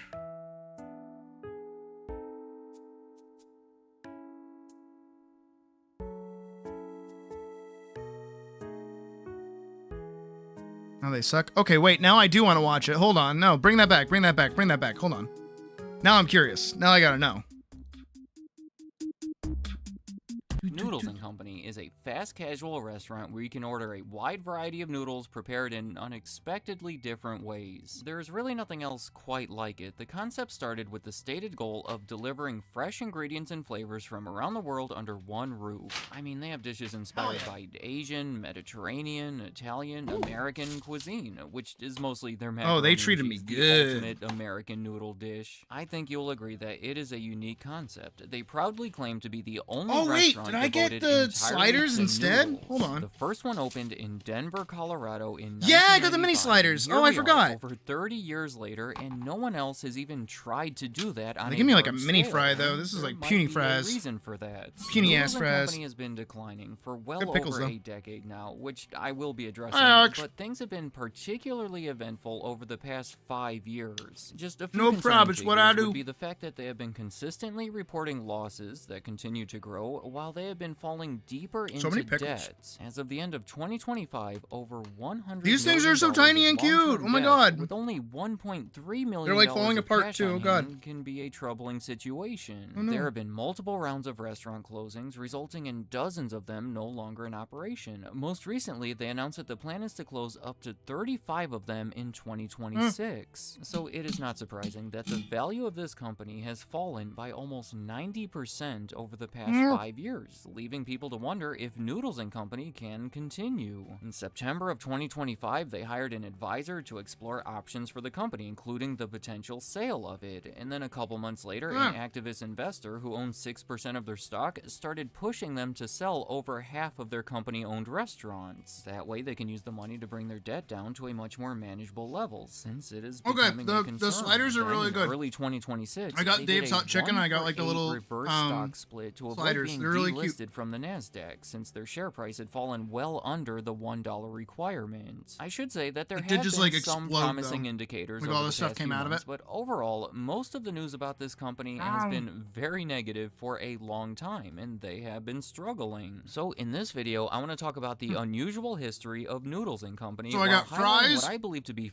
mini chicken sliders with pickles and coleslaw, and with the fact that they used to be hot mozzarella, like mozzarella overhyped. sticks, but they're I would covered have in to like say the that hot sauce. The biggest, most promising not hot time sauce, period but like for the hot Noodles rub. & Company were the years leading up to 2014. They were aggressively opening new restaurants each year. Their sales were rising at an even faster I've literally rate. They never were heard of this profitable each place. year, and just about everything else out there led people to believe that Noodles & Company would have a bright future. I've literally never heard of them. In 2013, they took advantage of that by having one of the year's most successful initial public stock offerings, where they raised about $100 million. That was mostly used to pay off their debt, and the price of that stock more than doubled in the first day of trading, which was eerily similar to what happened with Chipotle 7.5 years earlier. In fact, people were drawing a lot of comparisons between the two, considering they were both rapidly growing fast casual chains that originated in the 1990s in Denver, Colorado. Kevin Reddy, the CEO I like of Dave's. Noodles I've always & liked Company at Dave's. the time, had previously served as There was a time it was starting to get Chipotle, worse, though. and the company was I mean, putting that's out back a where lot I of used to live. ambitious That was like a statements few like months this ago,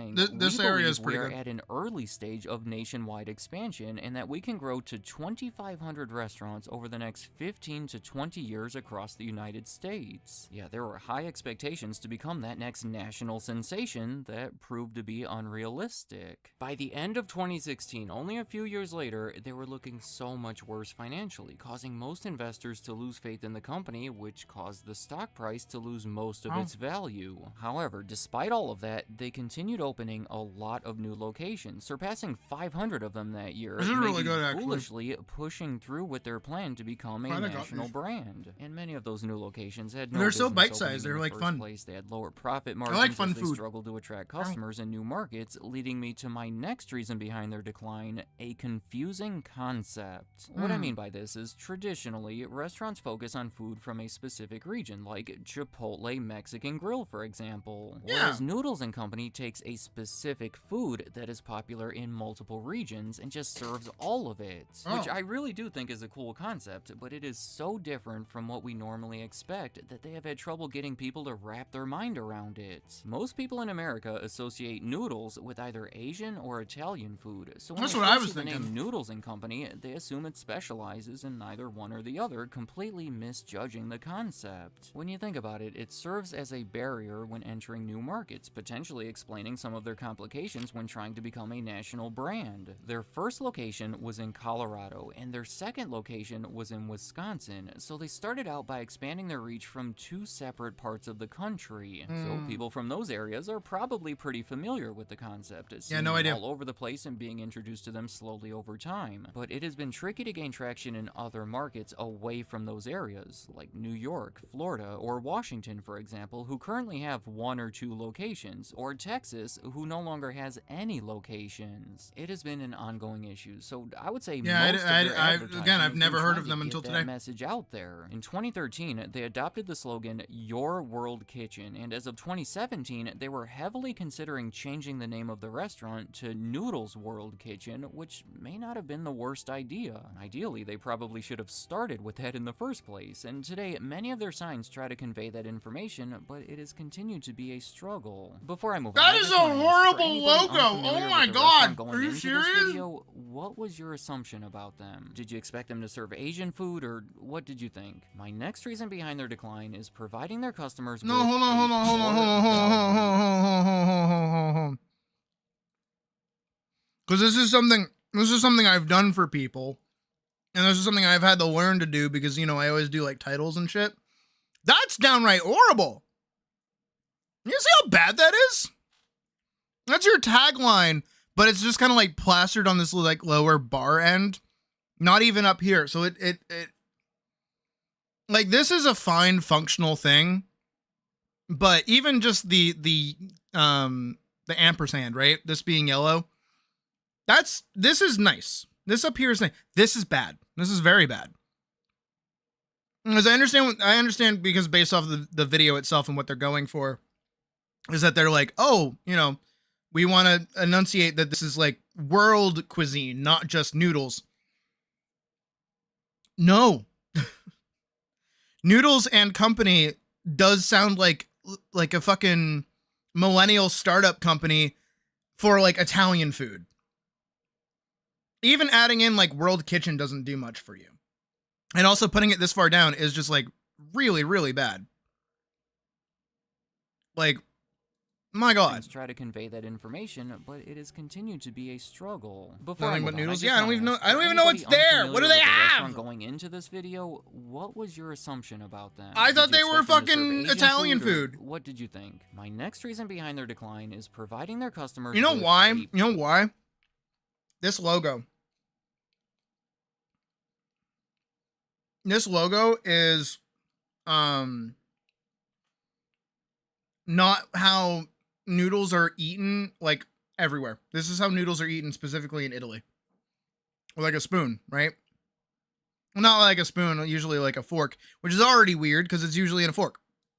Poor value. So this is already, one of their oh my biggest God. issues over these past 5 years. They The need to simple fix that shit. summary is that inflation, along with other economic and industry factors, have caused expenses to go up, specifically Noodle labor skillet and bar, ingredient costs, not to mention interest expense that, of course, Look, I has don't been hate rising yakisoba, along with but, their like, debts. Since they have had so much that's trouble weird. attracting new customers, their plan Yeah, to see? fight That these logo higher right there? costs was to raise prices, and right That's away, you bad, can see 'cause how it makes that me can think cause that it's issues. Italian. As you might expect, many of their existing customers were not willing to pay those higher prices, and their traffic fell suddenly and significantly, as they put it. In 2023, the head of the company basically admitted that they may have gone a little overboard with their price increases. That was 13% year over year at its peak, and they went on to offer some lower price promotions, such as their delicious Duos deal and $10 mac and cheese. You know, now that I'm talking about mac and cheese, it is the perfect opportunity to move on to my next reason on the list, menu changes.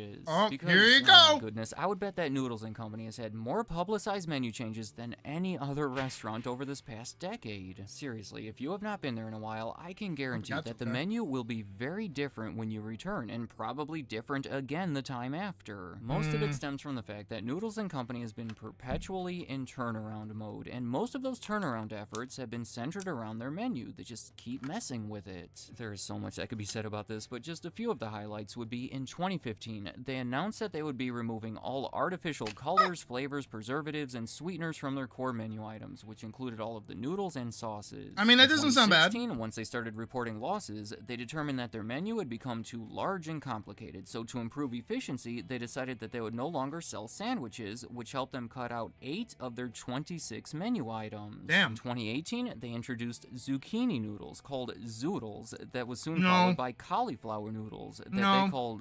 caulifloodles. No. Goodness. But their most successful introduction along these lines was linguine in 2022, which amazingly Shut they up. spent 2 years researching and developing. It had 56% fewer net carbs and 44% higher protein when compared to traditional wheat pasta noodles, all while maintaining the same flavor, texture, and qualities according to them. In 2025, they had their biggest menu upgrade ever, changing up to 70% of their dishes, which is pretty significant. For that one, they spent over a year and a half surveying over 200,000 customers. They conducted focus groups and in-home interviews to put this menu together that has shown positive results. That's One of the good. changes that stands out to me is the fact that their famous Wisconsin mac and cheese has been reformulated and renamed creamy cheddar mac and cheese, and linguine, along with those other ridiculously named noodles, are no longer available. I should also mention that they received a lot of criticism when they removed the steak stroganoff as a permanent menu item back in 2021, and it has since returned multiple times as a limited time offering. And there have been a bunch of other limited time offerings lately, like chili garlic ramen that has been one of their most successful. Do you see what I mean here? There's a lot going on with their menu. Obviously, for a long time, there have been issues attracting people through some of their offerings, motivating them to change it like this, but at a certain point, I have to think that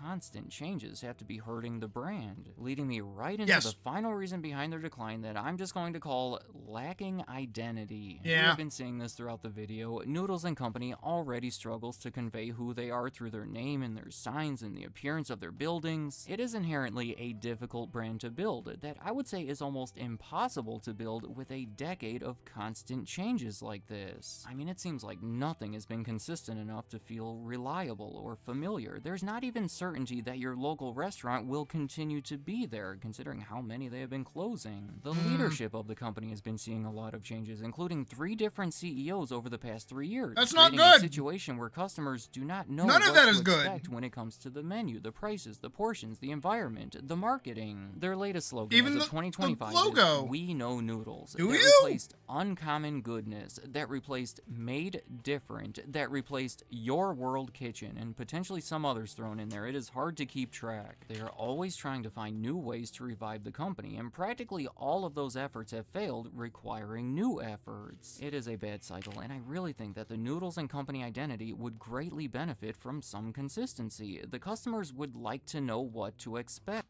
Hey, remember that thing I said about like how to grow your online standing? Was that you need consistency? Let me know in the comments, what do you think about Noodles & Company? Is it a great idea with high potential that is We simply know been noodles, it's mishandled, why we or is keep it a changing decent them? enough concept that was never really meant to become much more than it has already? I guess what I'm really asking here is, will Noodles & Company ever become that 2,500 location national chain that people once expected it to be? And No. finally, as a customer, what is your review of the restaurant? Wait. Have all the changes been-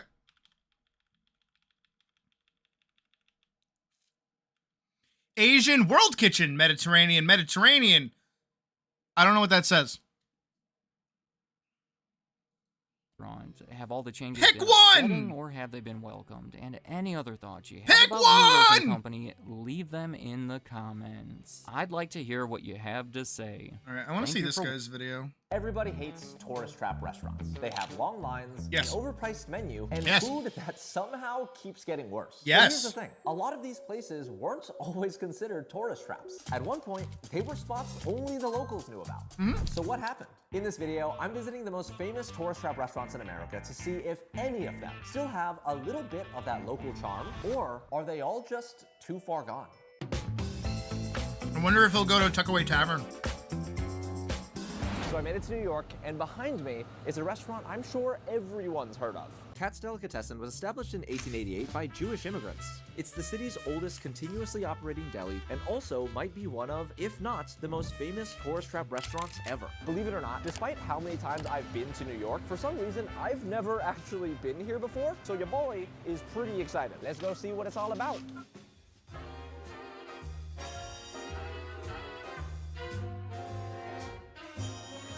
Looks pretty normal.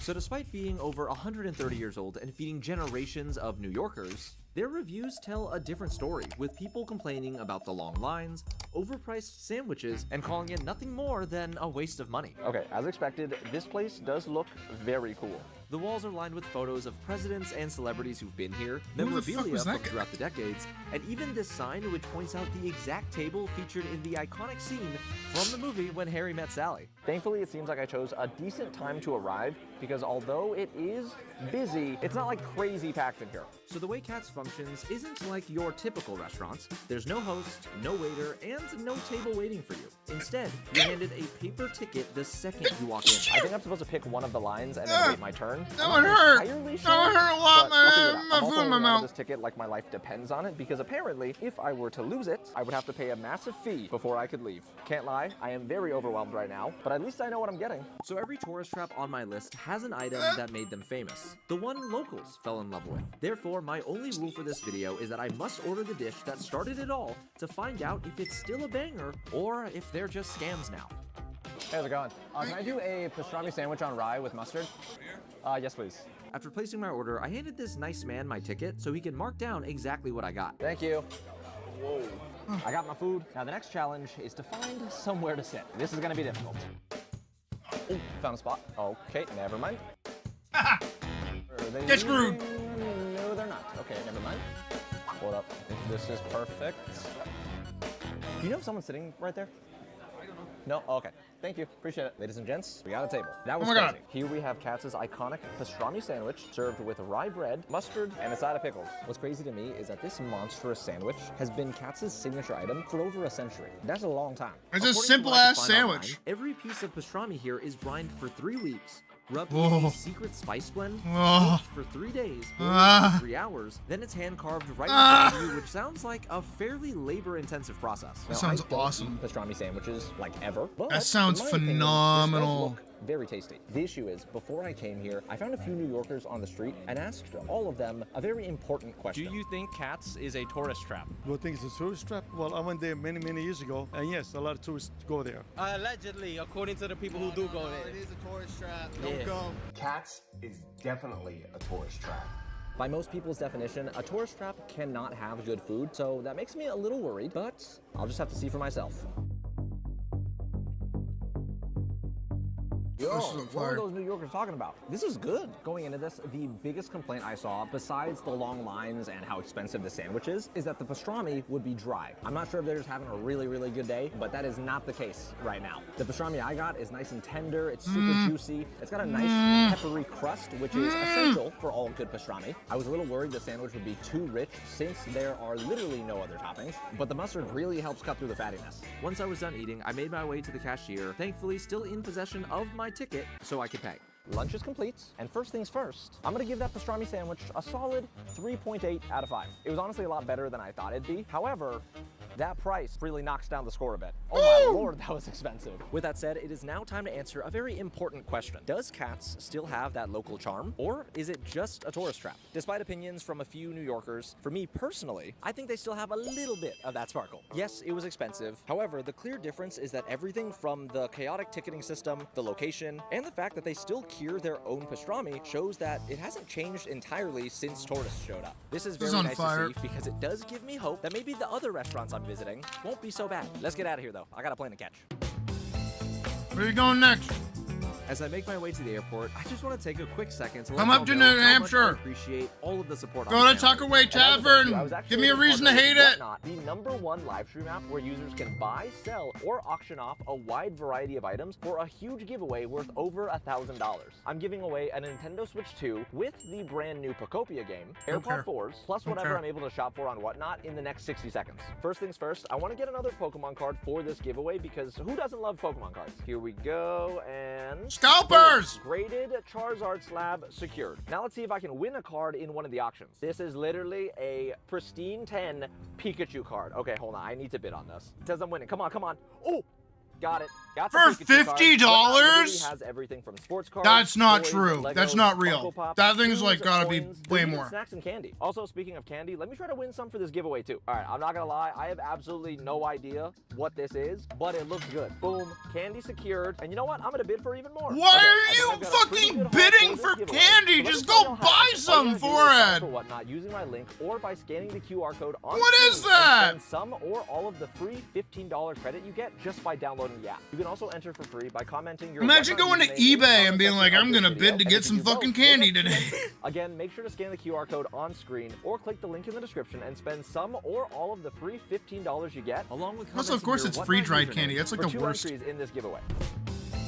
No, he's leaving New Hampshire. Come back. No. Alright, y'all. So I'm now in Los Angeles, California, in Jesus. front of Pink's Hot Dogs. This Hollywood landmark was founded in 1939 by Paul and Betty Pink. They started by selling hot dogs from a small cart in a dirt parking lot, and over the years, this establishment became one of the most famous places to get a hot dog in America. Their story is amazing, and the founders definitely came from humble beginnings, but nowadays, it's become a must-visit tourist spot since so many Spend a dime, celebrities of course, have but he could have visited. at least, like, Too bad for them, though. I don't care try to about make it any seem of like the half that shit was celebrities, actually that and instead, expensive. I just want to be impressed by a really good hot dog. So let's see what they got. So normally Hold on. I gotta know. I gotta know for my own sake.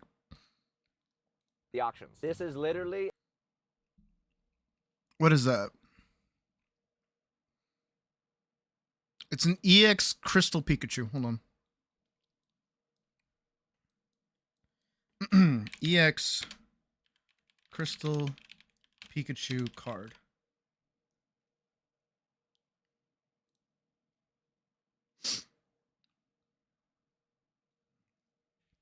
On TCG Player, this card is worth $7. You can buy it right now for $7. Boyo paid. Pristine 10 Pikachu card. Okay, hold on. I need to bid. Boyo paid $34 for a graded card that's worth $7.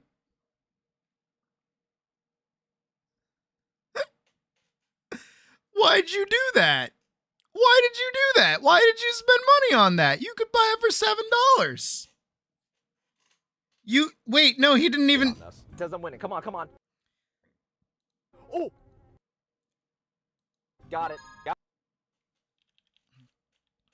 He bid for $50.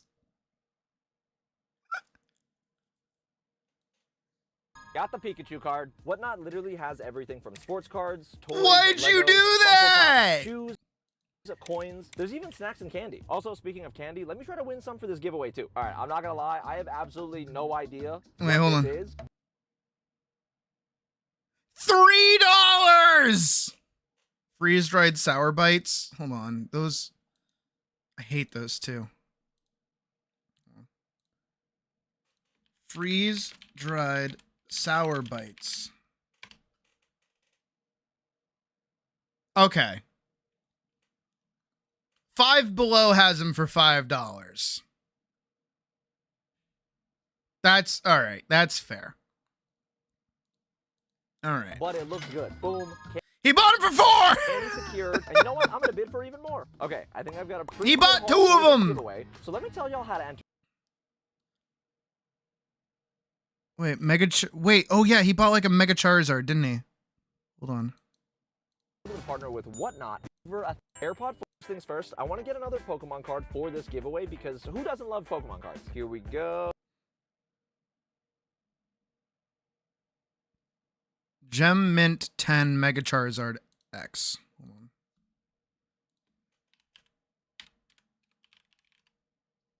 I want to know how much that's worth.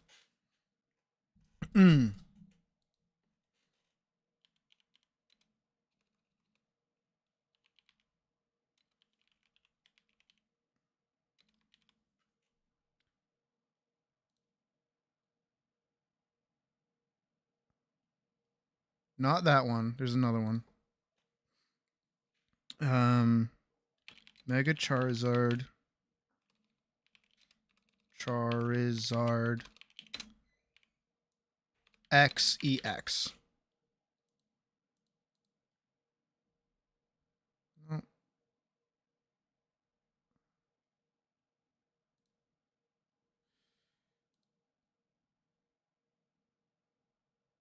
There's a Mega Lucario. There it is. Found it.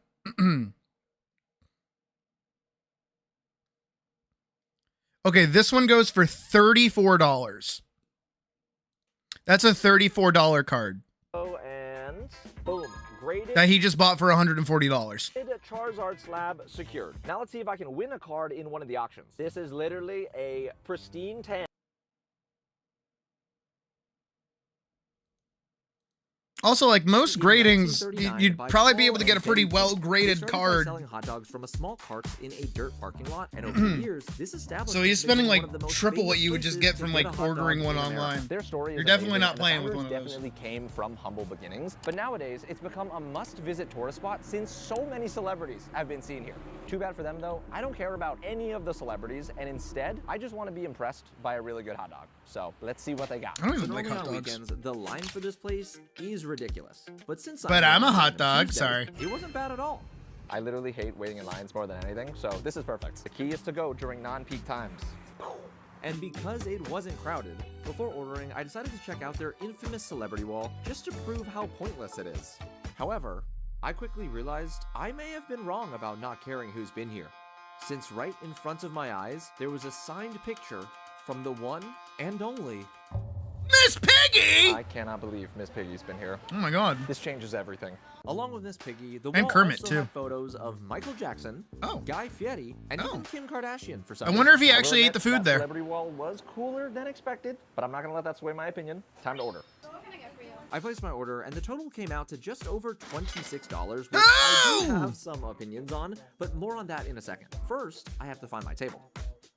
Ladies and gents, the glizzies have been acquired. So over Shut here we up, have don't the call Martha them Stewart that. dog. It comes with relish, onions. No one green calls strips them of bacon, that. Chopped tomatoes, sauerkraut, and sour cream. And of course, a trip to Pink's would not be complete without getting their world famous chili dog. This is 100% the item Could that not, put could them not. on the I don't map. like chili. But it actually began as a way for Betty Pink to stretch ingredients during the Great Depression. Apparently, the chili recipe Tracks, they use makes has sense. stayed the same for over 60 years, which I think is pretty cool. First things first, I want to try the Martha Stewart dog. Now, I'm The not gonna fucking lie, who? I didn't have crazy high expectations for this one because even though How there's do you literally even a eat photo of that? Martha on the celebrity wall, it's hard to imagine someone like her pulling up to this spot just for a hot dog.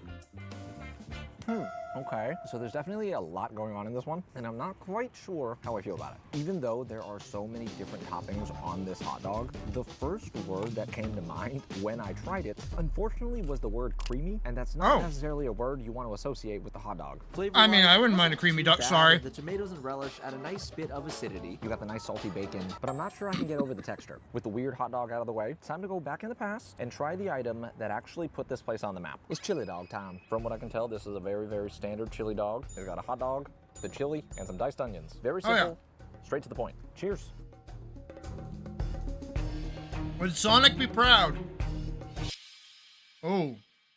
Okay, so right away, I definitely like this a lot more than the Martha dog. No doubt Okay. about it. Flavor-wise, it definitely is your typical chili dog. There's some smokiness in the chili, which is nice. But weirdly enough, I didn't notice this detail in the Martha dog because there was so much going on. But because this one is simpler, I can actually pay attention to the bread. And sadly, I don't love it. It's kind of hard, not that fluffy. And because there is a 50-50 hot dog to bun ratio, you can't really ignore it. I am gonna eat the rest of it though, considering I haven't eaten anything all day. Once I was done with that glizzy, I took a second to enjoy that nice California breeze before making Stop one calling last it stop that! inside to take a photo with Pink's extremely creepy mascot. Oh, This yeah, is I do literally not what like my sleep that. paralysis demon looks like. Alrighty, y'all. The glizzy. Why was has he been like accomplished. wearing a shirt but Before not wearing I a get shirt? into things, I just want to point out there is now a line. Thank God I got here when I did. Food-wise, I'm gonna give Pink's chili dog a 2.5 out of 5 stars. It wasn't the worst thing I've ever eaten per se, but it was eh.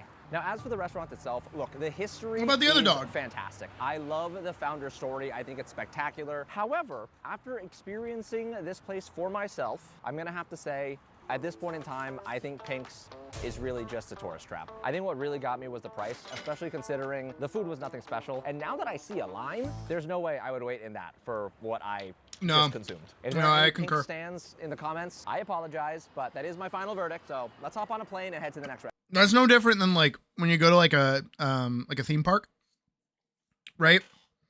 And you get like shitty food. Part of getting shitty food when you go to like a theme park or like a fair or anything is like, yeah, you know it's shitty food, but it's food. But there's like a quality of shitty food that makes it like good. Like corn dogs, right? I love corn dogs. I love corn dogs. But I know corn dogs are like shitty, slapped together, quick American dumbass food, right? I'm not thinking that it's going to be like high quality food. Same thing even for hot dogs too. I mean, that's basically what a corn dog is really. But like, if I'm going to go to like a sit down restaurant and it's just a restaurant, I'm going to hope that that food is like somewhat halfway decent, you know? Especially if it's like almost $30. Where's he going next? Ooh, down to Texas. And So I'm now okay, he's in Fort Worth, Texas. Texas, and behind me is Risky's Barbecue. This is the Ooh. oldest barbecue joint in Fort Worth, established in 1927 by Polish immigrants Joe and Mary Risky. It actually started as a small grocery store and eventually grew into a full-blown barbecue empire with multiple restaurants, a steakhouse, and even a burger spot. But rather than visiting their original restaurant, I'm at their most famous location, located in the Fort Worth Stockyards. For those unfamiliar, the Fort Worth Stockyards once was a working cattle ranch. but started becoming a tourist destination in the 90s, which coincidentally is right around the same time Risky's expanded into this area too. I want to know if them being here means they're just catering to tourists, or are they just serving good food in what happens to be a great area? Let's go find out. Now, I know people might say me not going to their original location isn't fair, since food usually is better at the OG spots. However, the quality of Risky's food technically should be the same regardless of where you get it from, because supposedly they still smoke all of their meats at the original location, then bring it to the other restaurants. I have never been to another barbecue spot doing something like this before, so I have a very hard time believing it'll actually be good. However, there was a lot of people waiting in line to eat here, so maybe all of the fucking cowboy hats. That's fine. Dylan? Yeah. Okay, awesome. Thank you. Appreciate it. Thankfully, it didn't actually take that long, and I was able to get seated in about 5 minutes. All right, so I finally got a table, and honestly, the restaurant itself does look very, very cool. It's very Texas, to say the least. That is However, horrendously I don't know if it's Texas. because I'm sitting outside, but y'all, every few minutes, there's a whiff of something stinky. I don't love that. Now, food-wise, Risky's Barbecue is known for two things in particular. They're all-you-can-eat beef ribs. Oh. Honestly, all you can eat brisket too. Sounds like a pretty good please, deal. please, Although please, please, there is please, no please, shot I please, get please, my please, money's please, worth, please. I'm gonna get it anyways. Thank you so much. As I waited for my food, it was pretty cool to see everyone out and about in the stock Oh, yards. oh. But man, every once in a while, that terrible smell kept coming back. I bet it's the horses. I bet it's the horses. I 1000% believe it's the horses. Has to be. I was able to get my mind off of it when my fried pickle appetizer arrived. Oh my god, that is too many. I'm quite surprised. That is a pretty dang good fried pickle. Nice and crunchy, crispy. There's a lot of them, but like I wouldn't hate that. Close to as good as these fried pickles. Maybe this place isn't a tourist trap after all. Okay, everybody. My food is here, and as expected, I ordered way too much. Here we have Risky's all-you-can-eat beef ribs, which comes with a jalapeno, quarter pickle spear, and the ribs themselves. And on this tray, we got Risky's chopped brisket sandwich. I want it, please! I'm not a barbecue expert by all means. However, oh I my do have god, a bit of experience at some good barbecue places. And the thing is, based off looks alone, it does look a little dry. That's definitely not a great sign. But as we all know, looks can be deceiving. I've never wanted meat in my mouth more than like right now. Yep, that's dry. Oh. I was really hoping these would be good, especially because the last time I had beef ribs at a different barbecue place, those were delicious. Unfortunately, these don't even compare. Not only are they dry, they're also pretty bland. And in case I think I'm exaggerating, look at that. No moisture. No. Although nowadays, most people do come for the all-you-can-eat beef ribs. It's supposed to be melt off the bone. More specifically, this chopped brisket sandwich. Back in 1927, when Risky's was still only a grocery store, Joe and Mary Risky began selling these homemade brisket sandwiches in the neighborhood. Somehow, these got so popular, locals from neighboring towns would pull up just for lunch. Once again, another amazing origin story. However, after Pink's, I've learned not to get my hopes up. Hopefully this brisket sandwich can speak for itself. Cheers. Please.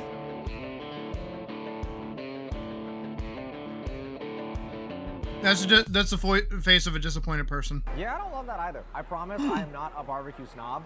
This just isn't good. Somehow, the brisket is like overly salty, even though the beef ribs were super bland. I don't know who was managing the salt levels, but they're not doing the best. Apparently, all the food here is seasoned with their like special Risky's dust, along with being smoked over an open wood fire. Okay, thanks, theory, Microsoft Defender. Cool, awesome, rad. What the fuck?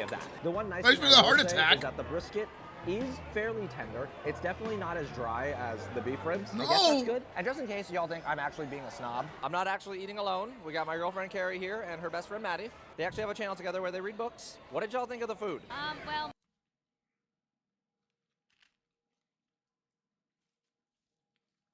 I am a single dog. I'm allowed to say this out loud now. I'm gonna be rude for a second. I'm gonna. so I don't know what that says. It was really.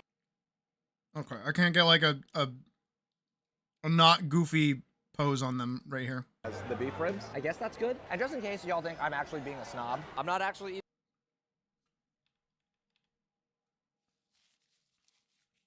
I was not expecting these two women to be sitting across the table from him. I'm sorry. You look at... I'm real sorry. You look at this fucking goofball here. Right? Like, he's alright. He's pretty handsome. I could like stare at him for a little bit in like a weird way. Sure. Totally. That's fine. A snob. I'm not actually eating. And then... Yeah.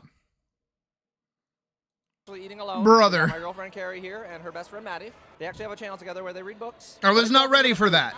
Well, my tummy hurts, so I don't know what that says. It was really, really, really salty. No bueno? No bueno. Mid. I feel really terrible saying this. Unfortunately, I'm gonna have to rate this famous chopped brisket sandwich a 2 out of 5. I'm sorry, I don't like to be mean, but based on that rating, I'm sure y'all can guess. I'm just shaking my head over here. I'm like, History aside, since I'm judging this place solely on the food, Bro, how? I must officially deem Risky's a tourist trap. After paying the bill, I wanted to explore a bit of the stock. $112! I grew up in DFW. For some reason, I've never been here either. And I was told I couldn't leave without attempting a Fort Worth tradition.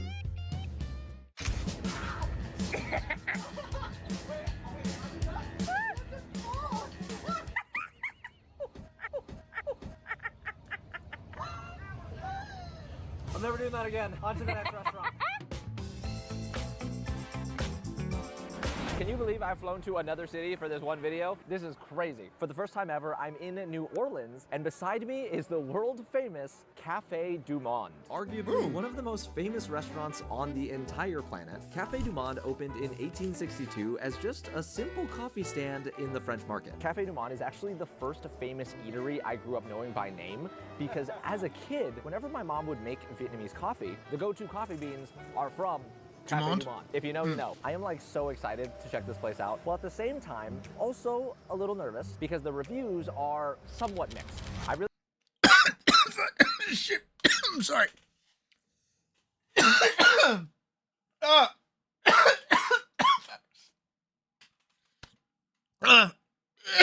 Fucking shit. I'm sorry.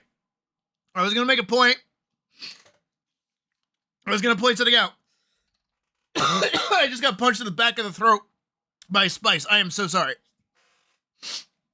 Oh my god.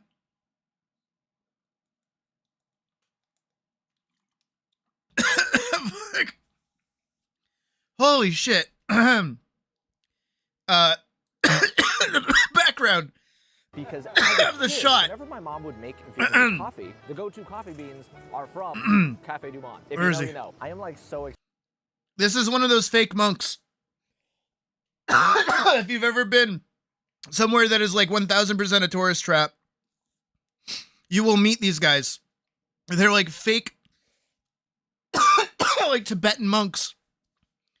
And they'll try to give you like prayer beads or like a bracelet. And then like they'll say it's free. And then when you take it, they'll like yell at you for not paying them. Excited to check this place out, while at the same time, also a little nervous because the reviews are somewhat mixed. I really don't want to be disappointed, but there's no turning back.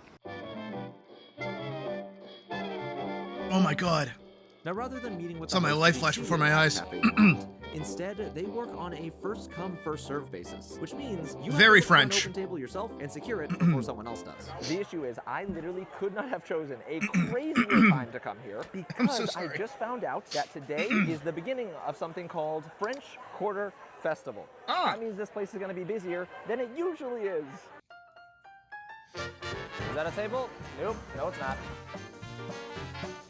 I'm so overstimulated. I'm getting Cat's flashbacks, and that wasn't even this bad. Is that a spot? That's a spot. I'm going. Alrighty, y'all. I finally found a table, which means, thankfully, the hardest part is finally over. Things are about to get so much simpler because Cafe Du Monde is really only famous for one thing, and one thing only. Beignets. Beignets! The only food option they have on the menu, and when Cafe Du Monde first opened, these beignets were actually called French market donuts. The whole idea was just to give locals something to eat with their coffee while they shopped for meat and produce nearby. It never was meant to be this touristy destination, yet 160 years later, they're pumping out over 30,000 of these beignets per day. I'm dying. Flying from across the world just to try them. Yeah, good order. Side note, I would like to take a second to give a shout out to my waitress. She was very nice. Okay, everyone, my order has been placed, and even though Cafe Du Monde is packed right now, because they are so used to this, my food should not take too long to come out at all. Oh, wow. Come on. The total came out to $14, and while normally Cafe Du Monde is also notorious for being cash only, you can actually pay with these beignet bucks found in their gift shop next door. My food has arrived, and oh my word, these look beautiful. So here we have Cafe Du Monde's world famous beignets.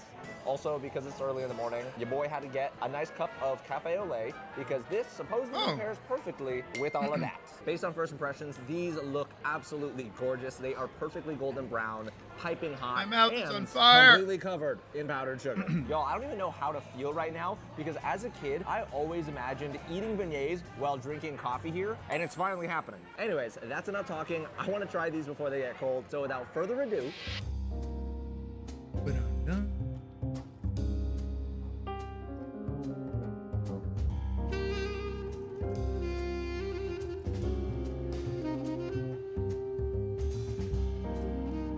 oh man. I am an extremely happy boy right now. Oh, goody! Wow. These beignets paired with this cafe au lait hit the spot. The beignets themselves are perfectly fried. The exterior is nice and crispy while the inside is still soft and pillowy for that perfect texture. I was a little worried they would be too sweet because of how much powdered sugar is on here. And trust me, there's a lot. But when it's paired with the cafe au lait, the bitterness from the coffee and the sweetness from the beignets balances out in like a nice medley. I don't know if that makes any sense. I feel like I'm saying medley because of, you know, the music in the background, but wow. I don't even know what to say. I'm gonna keep eating. Now at this point in time, you may think I'm exaggerating. There's no way beignets from an infamous tourist trap could be that good. Truthfully, you may be right, and I could be caught up in the moment. Say hi to my video. Regardless, I'm actually starting to think tourist traps might not be that bad. Maybe the food isn't the best, and yes, it'll probably be overpriced. But Brother, you went to like still have 4. So much history, and that alone might make it worth the visit.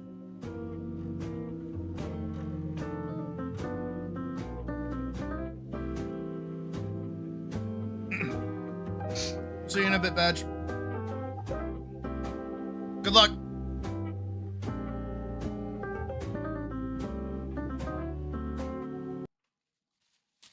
Bro went to like 4 tourist traps and came away with like the most So it turns out people easy really like themed restaurants. If you don't know What what is it, these like- are, basically, it's a dining establishment where they decorate the most entire easy like place family around friendly some variant cool of like concept. a Just moral so at they the can end of hide the fact video. that their food sucks. I hate them, which is why I'm visiting the weirdest themed restaurants. Maybe it's in not America about to the food, finally it's just show the about world how visiting the terrible place. these places are. Really? And I'm starting at Heart Attack Grill. Y'all, the restaurant behind me is Oh, one of shit. the most popular themed restaurants to ever exist. Oh, I And remember for this one. good and or bad reasons. The Heart Attack Grill is a hospital-themed restaurant in Vegas where customers are treated like patients and all of the waitresses are dressed like nurses. They have a giant Slutty scale out nurses, front because specifically. if you weigh over 350 pounds, you get to eat here for free. Now, what's interesting is that Heart Attack Grill has actually tried to expand to other places in the U.S., But no every one other will take location them. has been shut down, which kind of already tells you how bad this place is, and I already feel like I'm not gonna have a good time. So without further ado, let's go inside, and hopefully not I get a never heart went attack. there. That would be so bad, can you imagine? Now before I went in, I had to weigh myself on the giant scale just for fun. 142. Then, Damn. I walked over to the front door and immediately saw this caution sign. That is not something you want to see right before you walk into a restaurant. Oh no, they're so upfront with that. Y'all, this place is not what I expected.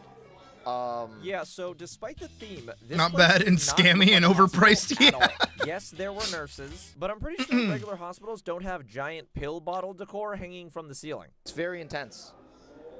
There's a lot going on. Before I could go to my table, I was led into a room and told that everybody has to wear one of these patient gowns. I've never had to dress up like at at a restaurant before.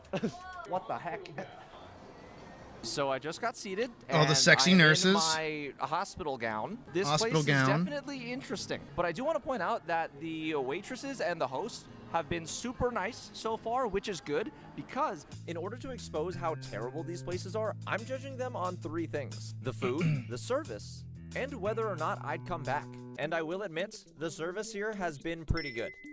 Now, not only is the restaurant hospital themed, they also focus on very fatty foods. Yes. Hence the name Heart Attack Grill. Oh, God, they yeah. also have this challenge where if you finish their octuple. I don't know how to pronounce that. 8 patty burger. The biggest burger they have on the menu, you will get wheelchaired out of the restaurant and treated like a celebrity. So because this is for a video, I have to get it. No, don't do it! Octuple bypass burger, and I was pretty excited. You were a toddler! You cannot consume that amount of food! Another nurse waitress came by and told me about a punishment I'd have to face if I didn't finish it. Oh yeah, you get spanked. I love it. What? Yo, I should have done more research before coming here. I'm gonna get spanked if I don't finish the world's most calorific burger. Yo, this probably isn't a good idea, but I'm doing some more research right now, and I'm just looking at pictures of what this octuple. Oh yeah, dude, it's fucking gnarly, brother. Dear God. Yeah. Maybe it won't look as big in person. No, it will. Who knows? No. Would be an understatement to say I regret ordering this. I only had a few. There are some lovely actors out there who would not be able to take that size, and they've taken something in places that shouldn't be there. That was going on because soon enough, No, dude. Like, okay, my problem with it is it's got fucking tomatoes on it. Made a terrible mistake. Yeah, someone's getting a spanking. Don't. I didn't do. Now, just for context, this burger has 8 patties, 40 slices of bacon, 16 slices of cheese, an entire onion, 2 whole tomatoes, and the buns. No. Totaling up to over 20,000 calories. No. And you know, the only words that come to mind when looking at this thing is heart attack. Okay.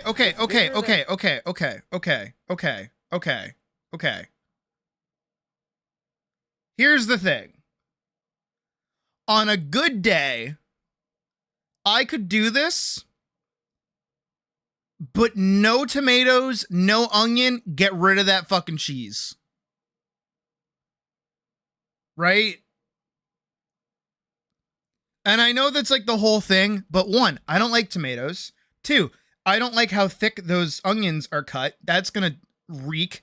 3, that's American cheese. That's like really thick American cheese. That's like that fucking Kraft shit. I find that shit nasty, right? The burger, if you put like a good Colby Jack on that and like, I don't know, replace it with like equally sized cut lettuce, I might be able to do that. My head, and my head is huge. Now, before I could even think about how I was going to eat this burger and I became a zoo animal for about 5 minutes. I'm not even joking. Everybody wanted a photo. Yeah, go for it, man. I'll hold it up. Don't worry. Everyone's taking photos of this because they're all making fun of me. How do you do this? Do I just let it drop? Oh my God. I did it. So I've contemplated the different ways to eat this, and I've decided there is no I could do correct that. way. I just have to go for it. Time to see how I this could do burger that. tastes. Again, if you got rid of the Hopefully tomatoes, it's I don't like tomatoes. I'm gonna start with the top. There you go. How is it? The first bite has been accomplished. Good job. Honestly, not that good. Along of with course like not. the sheer size of this, the taste doesn't help. It's like it's somehow dry and greasy at the same time. Oh I yeah, don't know how it's possible. that's Now, not even fun. though it wasn't great, I didn't want to waste food, so I did my best to eat as much as I could. I already have the meat sweats. Not gonna lie, this was brutal. But thankfully, even though I eat super unhealthy like when probably I'm 50, but traveling yeah, for these yeah. videos, I eat way better food when I'm home. All thanks to No, the there's fact that definitely Let's people Go who have Towards Our finished it. I've Sponsor seen some. is a I've fresh, seen never some people frozen that have pickup finished service that. delivers microwavable meals right to your front All right, door. I do The not meals are ready to care. go in 2 I do minutes. not care about your Thanks, ad. Factor. Fuck off, Factor. Y'all, the burger is only getting worse the more I eat. Yeah. I never thought I would say this on the internet, but I'm about to get spanked. Yeah. Now, this is probably the most humiliating thing I've ever had to do in public. Oh, Mostly yeah. because everyone in the restaurant was watching me, and also I didn't Yeah. think they'd be allowed to hit me that hard. Oh, Ooh. Jesus Christ. I didn't think it'd be that hard. Oh, wait, Yeah. wow. Oh. Mother of God. I have to get Please? on the airplane after Sorry. this. Ah. Like a little bit. Sorry. Like, can I get some? Sorry. There you have it, y'all. That was dining at the Heart Attack Grill. By the way, I got this souvenir syringe. I'm trying to get a souvenir from like every themed restaurant I go to. Right just for on, the brother. memories at this Right point. on. and and this is what I chose. I'm 100% sure it was more fun for other people watching me eat there than it was for me to actually eat there. And would I come back? Probably here? made that 10 If times we're as being bad. honest, Oh yeah. Oh god. I'm That's still- like the shit that you would need to do like the regular show bit, right? Where it's like you gotta like cut it all up, mix the bread into the drink of water, and like cut everything up in the tiny little pieces. Like that kind of shit. You'd have to do some wacky shit to finish that. Can't do that with a soda. With that being said, is Heart Attack Grill a good restaurant? Or No! Is it just a gimmick? It's a I think gimmick! we all know the answer to this one. The Heart Attack Grill is a gimmick. No questions about it. You're in Vegas, buddy! Now, after that disaster, I can only pray that the next themed restaurants would be somewhat good. Especially because it's all the way in Fargo, North Dakota. I never thought I'd go to North Dakota for a video, but here I am, and it is very windy. Hey, he's in Dakota. Is Space Aliens Grill and Bar. I mean, y'all, look at this building. This is so extra. What even is that up there? That pointy thing. Space Aliens Grill and Oh, Bar that's something is that an you'd get like at alien-themed Disney World. restaurant That's out of this world fun for the whole family. The entire place is based around aliens, Yeah. including the food. For example, they have something on the menu called alien fingers. That doesn't sound appetizing at all. Why would you name a dish after fingers? Seriously, I don't Chicken expect this place to fingers. be good in the slightest, but It's there's only one way to probably find out. just chicken fingers. Like I said, it's very windy, so let's go Yeah, inside. you're in Y'all, walking into Nebraska. this place is insane. It feels like I'm walking into like a spaceship UFO thing. I don't know. Have you never I mean, left bro, the what? house? What is this? It's like I'm on the Death Star. I made my way Yeah. through the intergalactic door. Yeah, and y'all, that place I'm looks not quite fun. Sure how to describe this place? No, it looks I mean, fun. First off, there's a giant alien-themed gift shop in the front. That sounds Multiple awesome. Alien paintings. Hell everywhere on yeah. the walls, and the dining area looked like something straight out of a sci-fi movie. Dude, You I also want say to this go place there. is We should have a alien-themed fan would meet up be there. an We understatement. should all go to Nebraska for this Yeah, just me. place. Holy. Alrighty, indeed. All right, y'all. So I just got seated, and I'm gonna be. That looks like completely a honest. modern I had day no idea pizza what I was planet. expecting the inside of this place to look like, but it was not this. I thought the outside was extra, but the inside is even more. Whoa. The No, I amount love of this alien place. Stuff everywhere is crazy. I mean, bro. Look at that guy! Yo! And to start, the He's service like here my is best actually friend. I pretty love good so that far. guy. I already got a water, so I'm happy about that. And no one gave me a weird look when I walked in with the camera, so another +1. This menu, fill up your inner space. Dude! Does that mean my belly? I looked over the menu, and as expected, look at all of the alien-themed Yes! I don't know. Space fries. They're just fries. Space dust pickle fries. Oh, This bro, I one's just- just called Spaceship. And of course... Wait. Bring that back. Bring it up. Let me see that. Bring it back. Oh! Alien fingers are fried funnel cake strips in the shape of alien fingers. Wait, that makes so much sense. No, that's like... Wait. Okay, spaceship. Arcadian lettuce with fresh mushrooms, tomatoes. Oh, it's just a salad. It's literally under soups and salad. Tangy, breaded, deep fried, served with Cajun ranch. Yeah, no, all of these foods sound pretty good, except for this, because I don't like mushrooms, nor do I like salads. And of course... Alien ears, fried dough in the shape of alien ears, sprinkled with powdered sugar, served with chocolate or honey. No, all of that sounds awesome. They even got an apple crisp. Alien Dude, why are you treating The this thing like I'm it's an most actual excited to try alien? at this Everything restaurant, sounds though, normal. isn't one of the space alien specific items. It's actually the ribs. According to the internet, space aliens won best ribs in America in 2020. And y'all, I'm from Texas, so I know what good ribs taste like, so we're gonna put it to the test. All Let's see how right, good space okay, alien all ribs right, really are. okay. I placed my order, and to kill time, walked over to the Galaxy Gate, which is one of the They've other got attractions. arcade? Basically, it's an arcade. Y'all, there's a giant Space Invaders game that is so perfect for this restaurant, and this dude is killing it. I played one of the basketball games while I waited. Hell It was yeah. fun.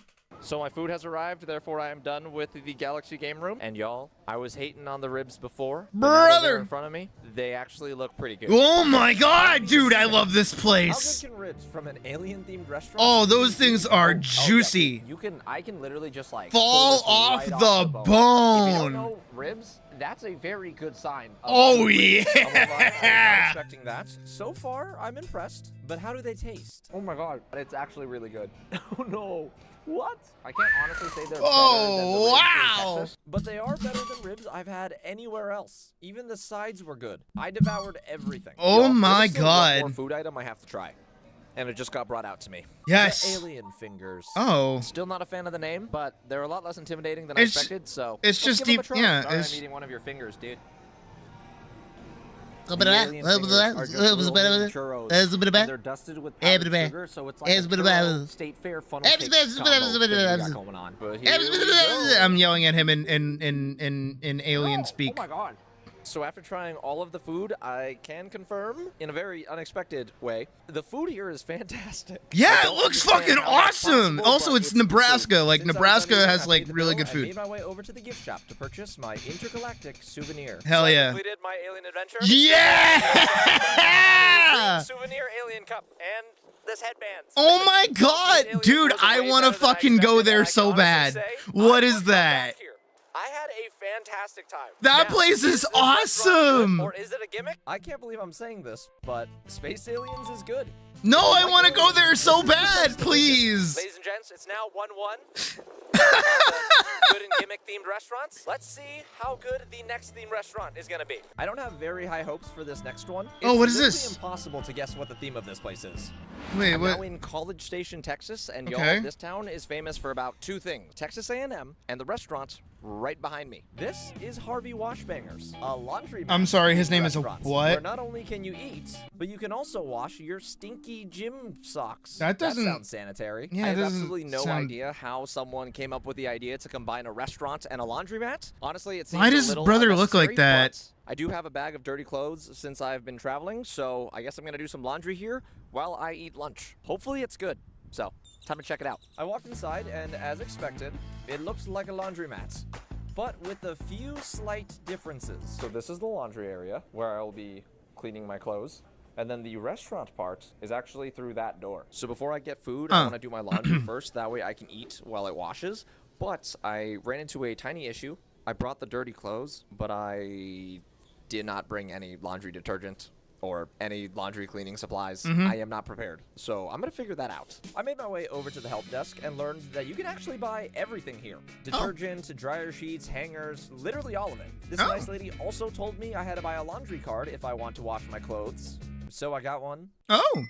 So Okay. I found my washer, and I have my laundry card and my detergents, which is very all right. necessary for me to wash these clothes. But now that I've solved this problem, there's actually another tiny little issue. So normally in my house, I am not the guy that does the laundry. My beautiful girlfriend, Carrie, is the one that handles all of that. I'm kind of like the kitchen.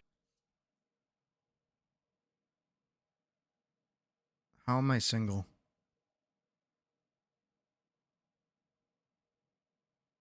Huh. No, like actually, how am I single? Huh. Brother, how do you have a partner that does your laundry for you? And she be looking like that, brother. Dishes guy. I've never been more mad at GTA in my life, actually, unironically. Wow. Something goes wrong. Hopefully none of my clothes shrink when I wash. How am I laundry. single? Here. Oh my god. All right, let's load this washer up. I tossed all my clothes in the machine. I'm sorry, I do my actually own don't have laundry. that much clothes to wash since I travel pretty light, but still, these are all dirty for now. Closed the washer. Then I poured in my newly purchased detergents in this one and started the wash. All right, so while these wash, I'm gonna go get some food. I walked over to the restaurant side and instantly felt like I was teleported into a different building entirely. One moment I was in a laundromat, then an old school diner. Thank you, appreciate it. So I got the menu, and there's actually more stuff on here than I expected. One thing that really sticks out That's to me never a good is thing. one of their starters. The pretzel? How big is this pretzel? Now, I know I said at Heart Attack Grill that I was done with burgers for a while, but Harvey Washbangers' special item is their banger burger. It's literally the only item on the menu named after the restaurant. So I wouldn't mind getting banged by a burger. it. Sorry, I'm Hopefully sorry. I placed my order, looked around a little, and then noticed this huge panel on the wall that conveniently tells me when my laundry would be done. Now my washer number is washer number 10. So when that light goes out, my clothes will be ready to put in the dryer. Holy, that is a big pretzel. Thank you. Okay, so they Holy shit! Whoa, that thing's a called this face. a giant pretzel. Here's my hand for Fucking comparison. oogie boogie This thing ass is pretzel. huge. Look at that dough. That is nice. Oh, dude, that's a good pretzel. All right, y'all. That looks The like a banger good burger pretzel. has arrived. Not a bad looking burger. Pretty if I do average say so looking myself. burger. The melted cheese on the patty, spectacular. Now again, even though it looks good, your boy is still traumatized from the burger at Heart Attack Grill. I mean, it's really hope I pretty like it, much 'cause it the looks same good. thing. Here we go. Oh, look at that bun, dude. That bun is This is so much better than Heart Attack Grill. doughy. Once again, That I'm might. very impressed. I don't know. I am very full, and it turns out I also finished my food at the perfect time because Y'all, the light on number 10 is out, which means my clothes are ready to be dried. I paid the bill, walked back over to the laundry area, took my clothes out, and loaded them in the dryer for the dry cycle. I found a cute little waiting area, so I sat down and got some work done. And after about 30 minutes, Welcome it was back, time Killa. to check on the clothes. The moment of truth. Are they dry? I got a shirt out. Y'all, I think we did it. Laundry was a success. Now, Cool. there's just one more thing I have to do before I leave.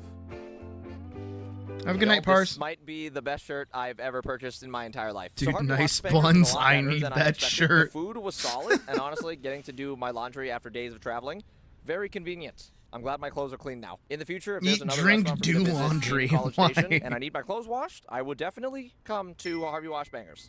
So, with that being said, is this themed restaurant good or a gimmick? I think we have This is one crazy more. to me, I think but we have one Harvey more. Washbangers is actually good. Turns Huzzah. out laundromat themed restaurants are very convenient.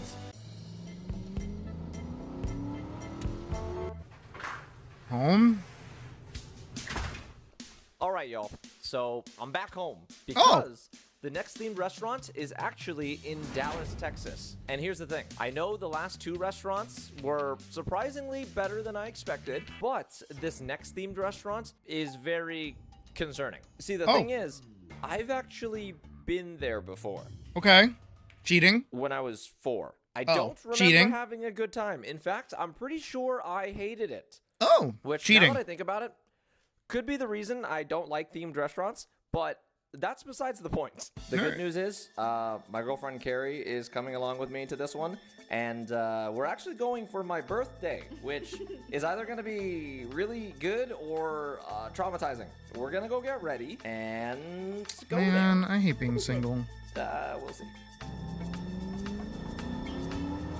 All right, y'all. The castle behind me is Oh, none other shit, than it's Medieval Times! A fun-themed dinner Why did I show put from the that 11th together? century. It's one of the It features best fucking knight-riding restaurants horses, ever! jousting competitions, and even a feast from the Middle Ages. Yeah! Y'all, it feels so weird being back here because No, I went to the one in New Jersey. I had an awesome time. I wish I could go back. So I They don't said know that what there to was one in expect. Boston, and there Carrie's more fucking excited about wasn't. it than I am, so And the one I went to in fucking Las Vegas was garbage. I can't believe I'm Wasn't actually even a coming Medieval here for my Times either. 24th birthday. This is insane. It's gonna be fun. Wait, is he younger than me? We made our way through the giant castle gates into the No, lobby, we're like the where same we age. waited in an Damn, we're like the same extremely age. long line. It's very overwhelming in here. There's so much happening. Now, at Medieval Times, Yes. everyone is assigned a random crown color. Yes. Basically, that's the team you're on. And Yes. you're supposed to root for the match Yeah. during the show. What team do you want to be on? I think I want to be on the villain. Honestly, me too. After waiting for what felt like forever, we were finally able to check in. Got it. Awesome. Thank you. We got the villain. Let's Our go. little crowns and walked into a room that I was near your absolutely house? blew Really? my mind. Pocket, are you This giving? place is crazy. Oh wait, no, I you don't remember the you don't Medieval live. Times in Dallas Wait, being do you this still big. live by Medieval Times? They- Pocket, are you it's giving me a not- I reason to hope it visit you fuels right my now? childhood trauma coming here. I mean, there are lots of kids, and we still have to try the food. But overall, the atmosphere is great. It's fun. Is We got it? These cute matching ceramic cups. Checked out this The real one in life Jersey is armory like- with oh, real okay. swords, and Carrie really likes these tiaras. You want a princess? I cannot tiara? afford one. Is it my birthday or yours? Yeah. A few minutes later, this man appeared on this balcony and told everyone to head to our seats for the feast and show. Oh, we're going in. We're going in. Yes. We're going Yes. in. Yes. Table two. Yes. Holy cow. All right, y'all. Yes. So we just got seated, and this place is crazy. First thing I want to point out is the tableware. You got a metal bowl here and a metal plate. Yes. That's pretty fancy. They spent some money on this. They went the extra mile. No, because and the one I for went it. to Also, in like, the decor. in Vegas, right? They gave you a little fucking dinky ass little plate, and they gave you like a piece of bread that was stuck to it, an unseasoned like chicken, like a whole chicken, like a rotisserie chicken, but it was puny. It was like shriveled up, and like potatoes. Is pretty And then sick. like whatever You got the alcohol you drones could all the possibly way think over of. there. Those look very nice. Wait, nothing looks cheap. So far, I'm impressed. No, I love this. Basically, how the food here works is it's a 4-course meal Yes. with food items from the medieval times, like Yes. roasted chicken, Yes. potatoes, Yes. bread. Yes. Pretty basic. So honestly, I'm just gonna be judging all of the food by like the actual quality of the cook. It's nothing fancy by all means, but it can still be good. I hope it's good. Yes, Otherwise, yes, I will yes, be very yes. sad. After a few more Yes! minutes of waiting for everyone to finally be seated, the show began. First, Yes. all of the knights representing each color came out, and I may have Oh, they're so hot. Oh my god. expected. Yeah! So the first course just came out, and Ooh, it was is it introduced as Dragon's Blood, Soup. also known as Tomato soup. bisque. I'm gonna be honest Soup. with you, it was all right. They also brought out some bread. Yes. Middle-aged bread and soup. Yes. Yeah. Honestly, that's good. Really? I can't really complain about this. I Yeah. love toasted. Dude, it's soup. So, I agree. Anyways, the king. Why are you buying clothes at the soup store? Fuck you! Falcon fly around the room. Yeah. It was crazy. Yes. Oh, Yeah. it's so fast. Woo, bird. Yeah, birds. Woo! The Majesty, Sir Majesty, Sir Majesty. just announced that the feast is beginning, which means it's time for the real food outside of the Yes, food, soup and food, bread. food, food, food. All right, so we just got our food. They said it's roasted Ooh. falcon. It is not. Me neither. And then we also got potato and corn. I would not eat the corn. I'd eat everything else. Hopefully it tastes good. First up, the roasted falcon. Yes. I got really loud while I was trying to give my review. And honestly, it wasn't the worst meal I've ever had. The chicken wasn't super flavorful, but it No. wasn't dry. Good. Way better than I expected. Time to try the potato. The potato. Oh! That was pretty good. The Just a food's not potato. like amazing, but it's not bad. I'd consider this passable. I would too. I am honestly in shock right now and very impressed. While we continued to eat, a few of the challenges began, and I was shocked at how hyped the room is. Myself included. Yeah! That's our night! Oh, he's so hot. Did my girl Should be me. The entire experience was way more fun than I remember. Oh yeah, and they it raised being. I got the really into the jousting they pull up the net because the way the specific lances that they have actually do splinter and they can go into the crowd. So they put up the net to stop that from happening. Like that. He just smoked him. I do remember when I was a kid and I had gone to Our night's up next! You got this! I had gone and my grandmother actually went up and scooped up some of the splinters that had gone through the net. For their night, I got really excited. And I brought it home with me. I thought it was like the coolest thing ever. But it was just like chunks of wood, so eventually they got thrown out. But Oh! Oh! Yeah! Let's go! High key, our night winning during my birthday would have been the coolest thing ever. But then. No! no, Well, our no. night lost. Boo. But at least Carrie got a souvenir. I did. I told you I'd look good in a tiara. Honestly, y'all, I am way more impressed with medieval times and had so much more Nah, fun. the trick with those, by the way, is that if your knight is winning immediately, you're losing. You're going to lose. And I thought I would. So, with that being said, Would I come back to medieval times? Oh, fuck I think yeah. we all know the answer. Carrie, you can answer. That would be like a dream job. Are you serious? I am shocked. It turns out medieval times is not a gimmick. It's actually good. I feel like my childhood self has finally healed. Maybe themed restaurants aren't so bad after all. Aw. I'm still mad I never got knighted. They do like knightings there. And I was scared because I thought they were gonna cut off my arm. So I was like, I don't want to do it, Grandma. I don't want to go. And she's like, Sid, they're not gonna cut off your arm. It's like a blunted sword. I'm like, I don't care. I don't want to do it. I'm scared. And then I never did it. Much to my current day dissatisfaction, because I think that would have been cool. Is that my own stream being recommended to me right now? Can we hit a point in like the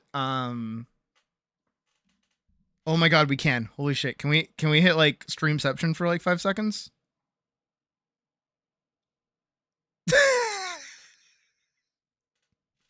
Yep. How many times do you think I can hit that? How many times do you think I can hit that? Hold on, wait. I want to see how deep it can go. Okay, yeah, all right. Yeah.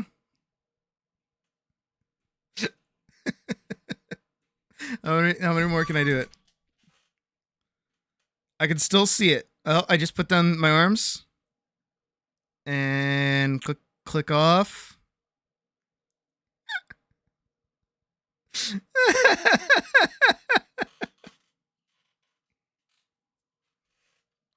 The only way I could see this getting more crazy is if I do this. There we go. By the way, this is what's always on my second monitor, by the by. So, just letting you know. Look how like distant my mouse goes. Do you see that? Do you see how weird that is? That is so cool. Ooh, ooh, ooh, ooh. Bring out Banana Joe. I got you. Where is he? There he is. Here, I'll skip ahead a little bit so he shows up. Where is he? There he is. Hey, Joe. Oh, yeah. Oh, don't we just have a fucking time? Yeah. Holy shit. Look how many Joe Bananas there are. There's like a shit ton of them. And he like covers himself. That's so cool that he like covers himself. That's actually kind of sweet. That's so wild. There he goes. Whoa, look at him. That's some fucking haunted house shit right there. Jesus. Bye, Joe. See you later, buddy. Oh my god. Okay. All right, enough of that. We bought food from strangers? That's suspect. Anyways. Actually, what's going on in my own stream? I can still see it. Oh, I just put down my arms. Oh, I'm that far behind? Oh my god. Okay. All right, enough of that. Hey, me, how's your day going? We bought food from strangers? That's suspect. Anyways. Actually, what's going on in my own stream? I can still see it. Give it a second. I just put down my arms. Oh, I'm that far behind? Give it a sec. Oh my god. Okay. All right, enough of that.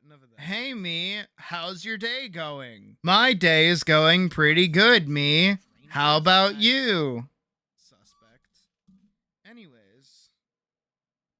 Actually, what's going on in my own stream?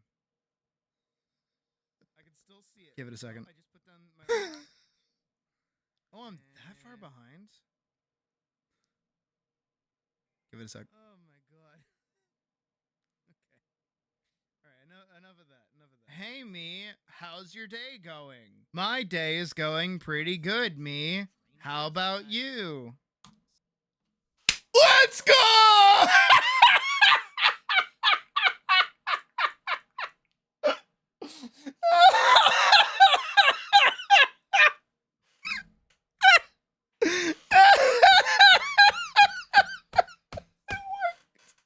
I'm so impressed with it working.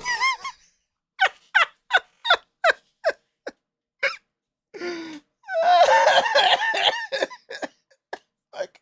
Shit. Oh my god, that was phenomenal. Oh, holy shit. Anyways. What's going on in my own stream? Let me see it. Give it a second. Oh, I'm that far behind? Give it a sec. Oh my god. Alright, enough of that. Hey me, how's your day going? My day is going pretty good, me. How about you? Let's go! Oh, it's so fucking stupid. That's such a dumb fucking bit. Okay, anyways, back to work.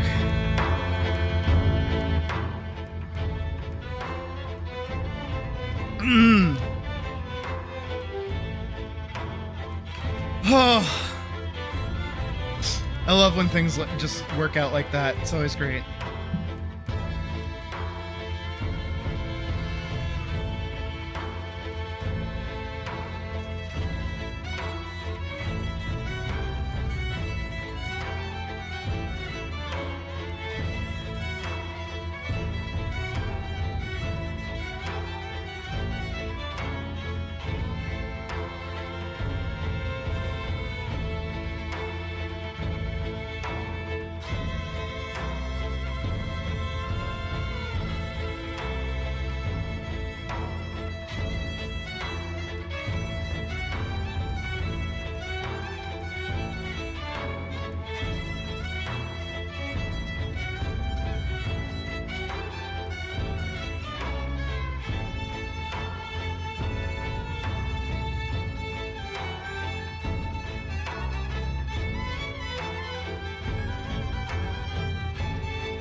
Oh,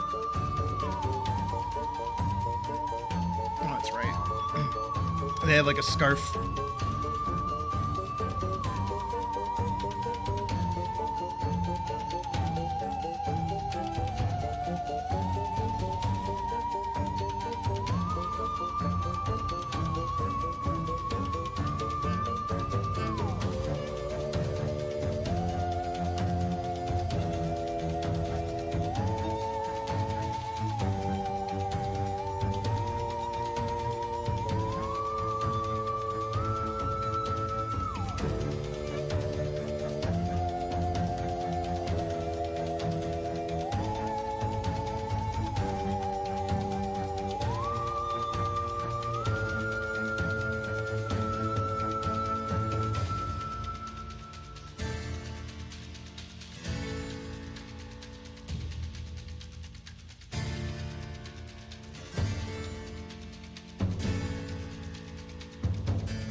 Hey, have a good night, Brule. And good luck at your work tomorrow.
Big stretch.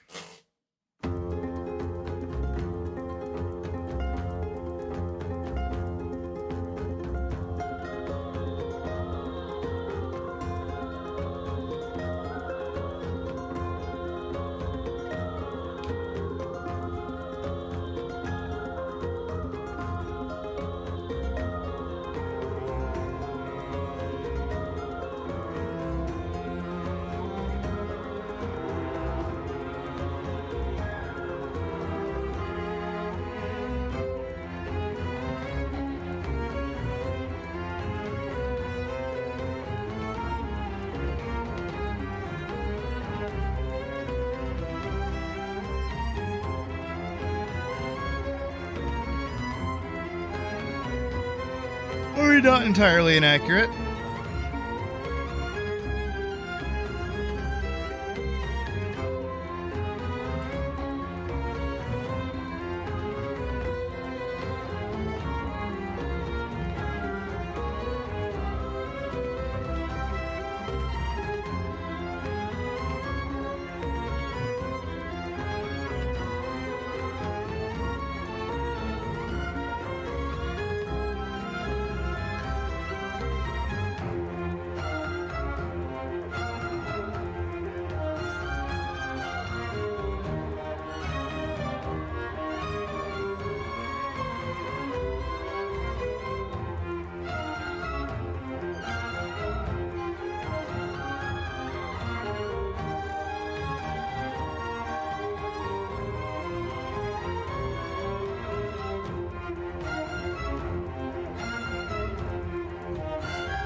I'm gonna cheat really quick.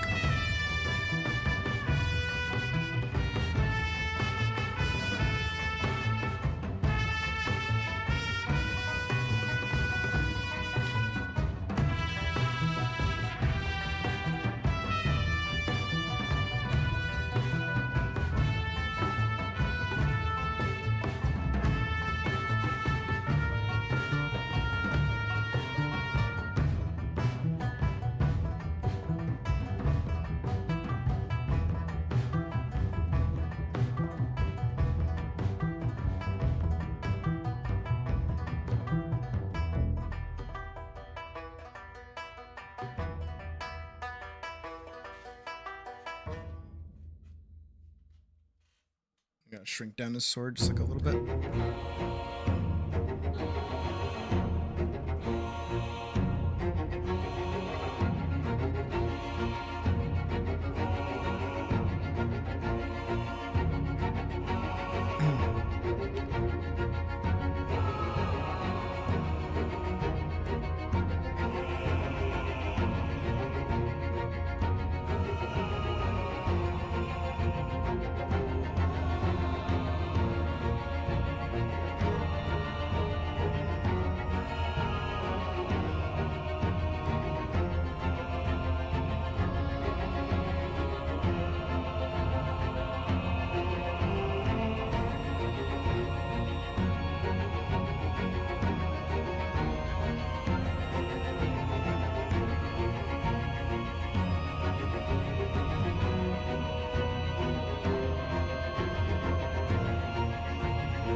Oh, you're here to eat ass? Sorry.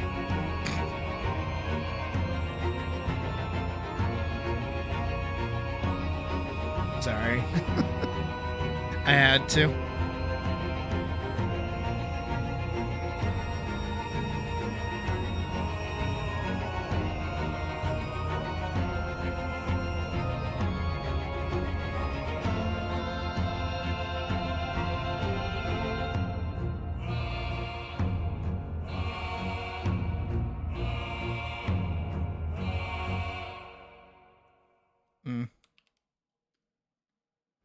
I'm the biggest fan of his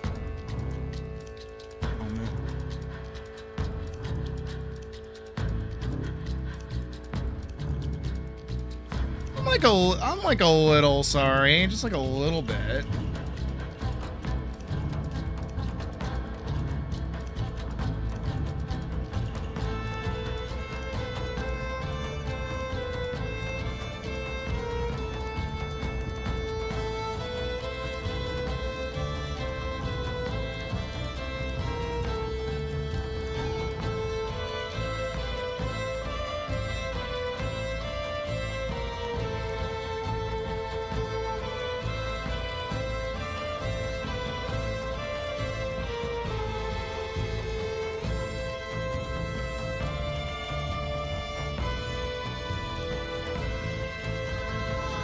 See, Jotaro gets it.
Just give me a second.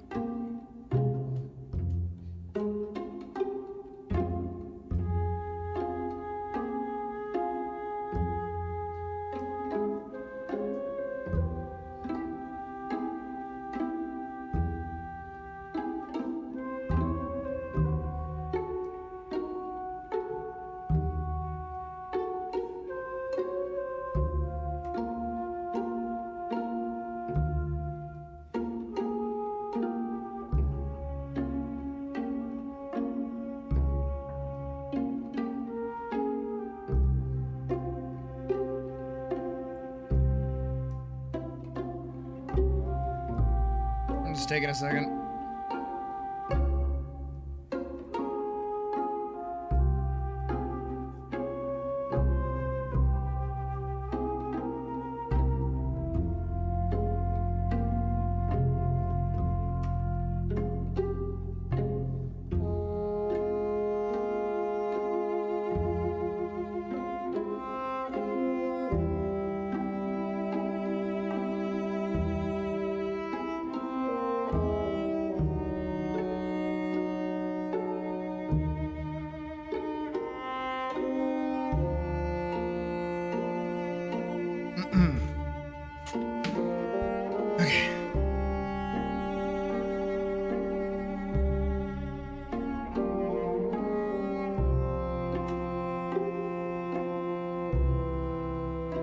My poor girl.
my wits reaching high, I should really like this song. snatch the light out from the sky. Leafy sighs, creaking bones, pray you don't get found alone.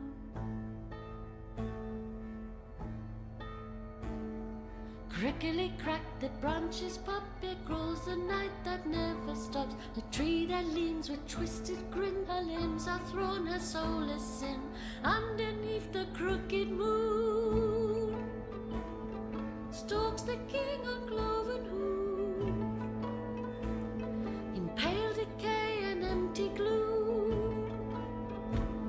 He comes for you.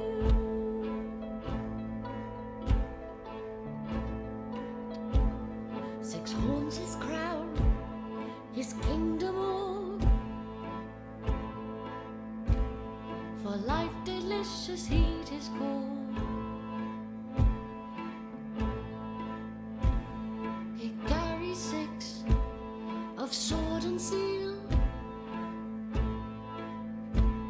Once wayward souls the fallen kneel.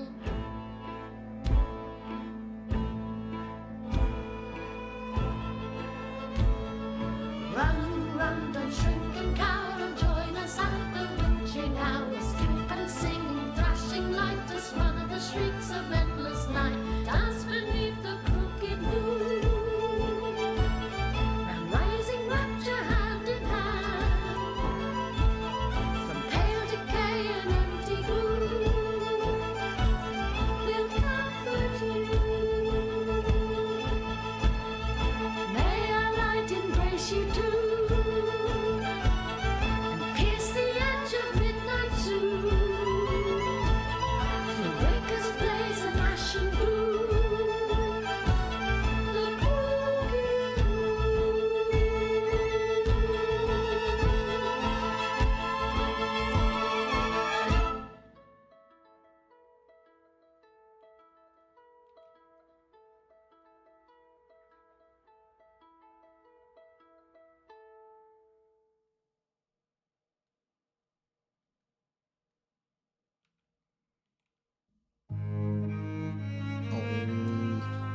I'm gonna get yelled at for playing over the garden wall music.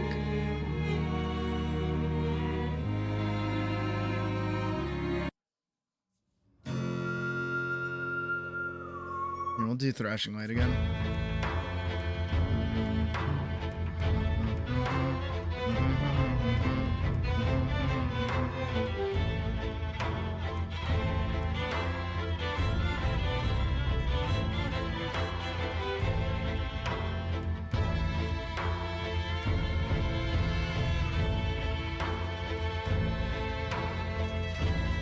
No hooray for being yelled at. I don't want to get yelled at. I don't like being yelled at.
Well, now I just want to know what you were going to say.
Yeah, now I kind of do. Yeah. Now even more, actually.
Oh.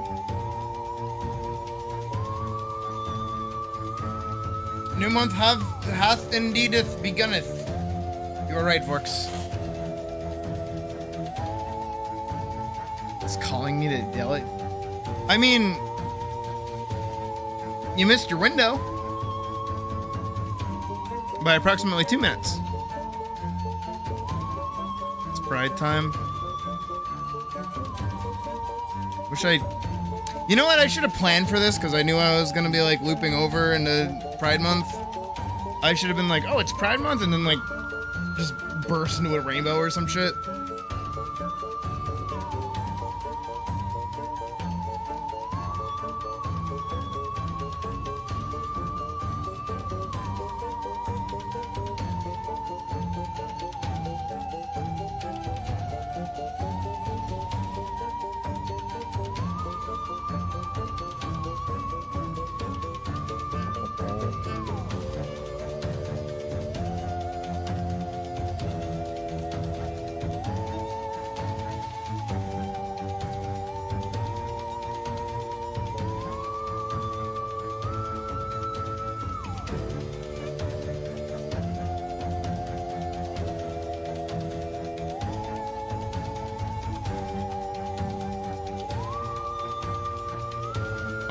Okay, alright.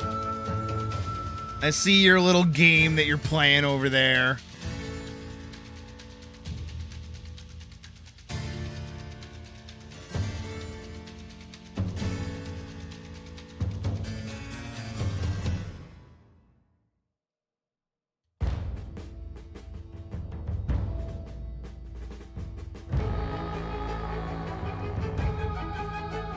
No prob, Doctress, you have a good sleep.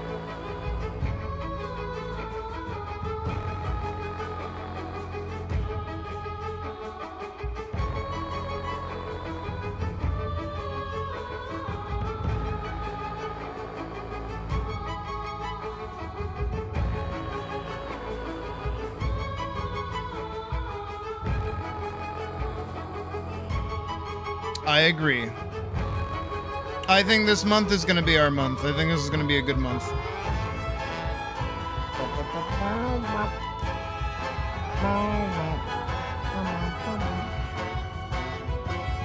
I mean, the film's going to come out. We're going to finish the comic. Good month.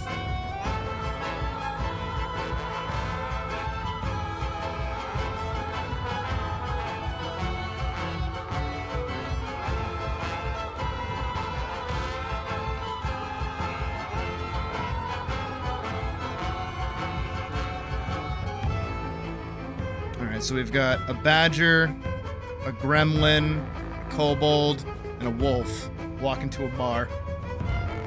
Shitty fucking joke.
A dyslexic man walks into a bra!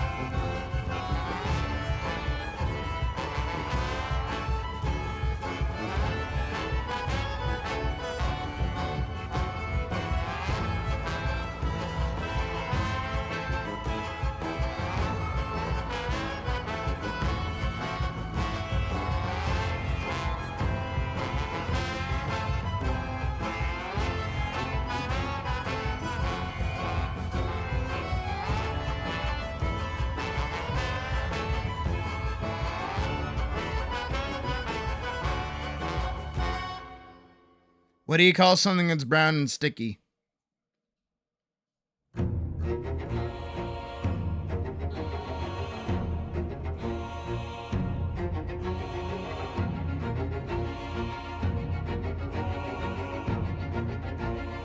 A brown stick.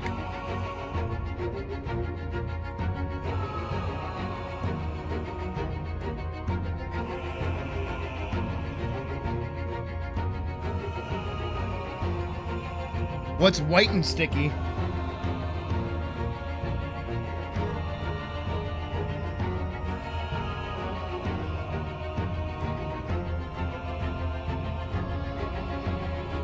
My ass, sorry.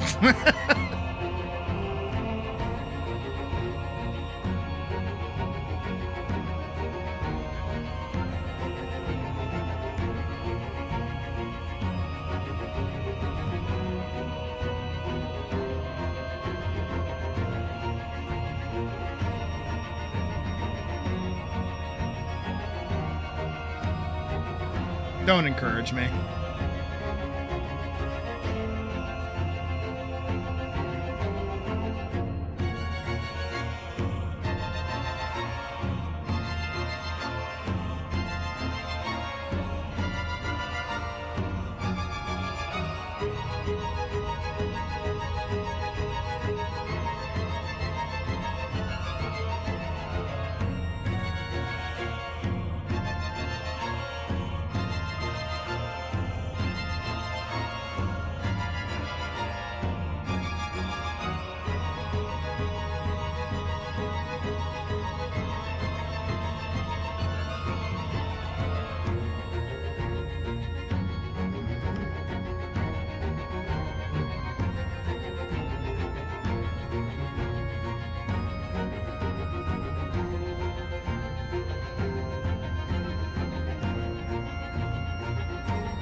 Damn it, I didn't know Killa was, like, susceptible to the witching hour. Good to know, I guess.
You know what, Pocket? I feel that.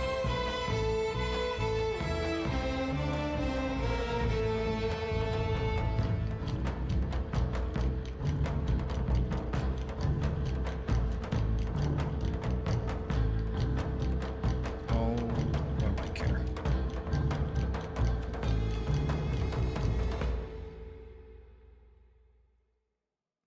Pocket, is this the part where I go boop?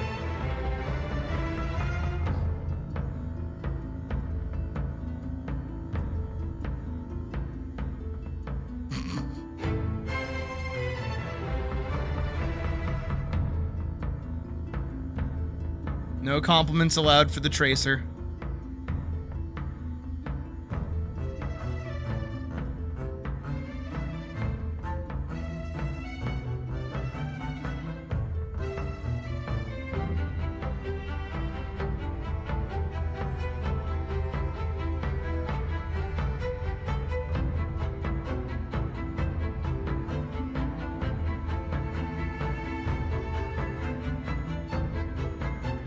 I'm almost free of having to draw horses. I have like one more page with horses in it and I'm done.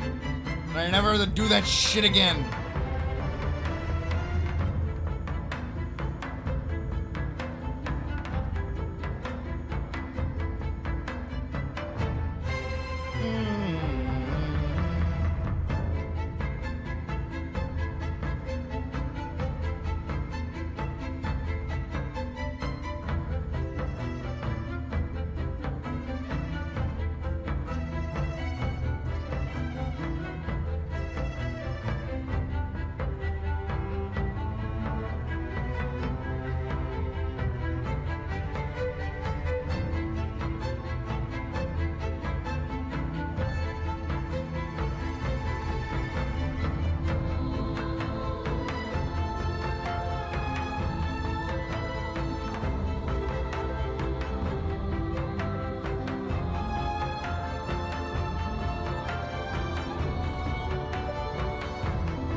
Pocket, I don't care!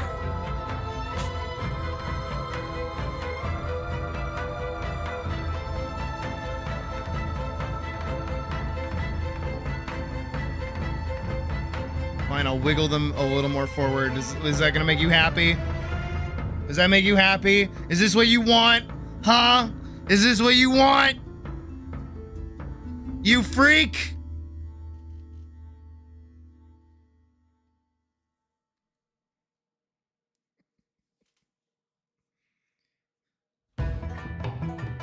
You're a freak!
Check mod chat. Why am I checking mod chat? What'd you do in mod chat?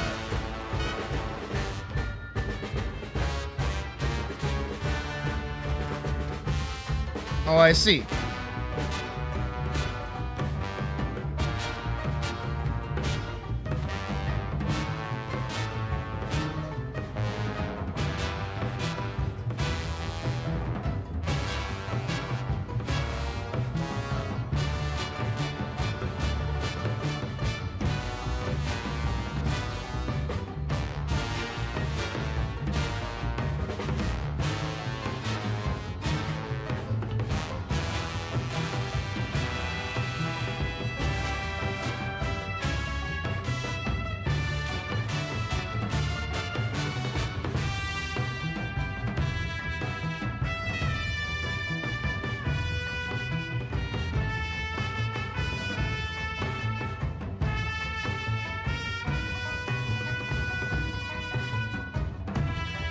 Yeah, I don't know how to deal with that.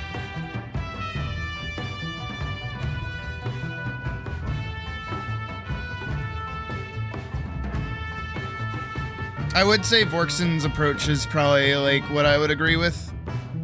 IMO.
Well, that sounds bad, but also like a good idea.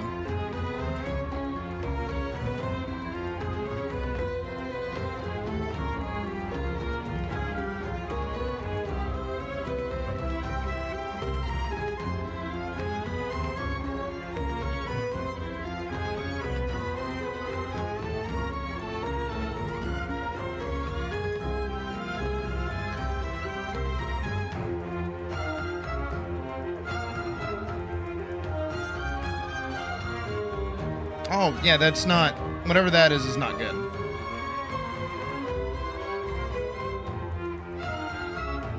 Go get that fixed.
I doubt it's super mega death. I think you're fine. But still go get it checked out.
I'm glad, Pocket.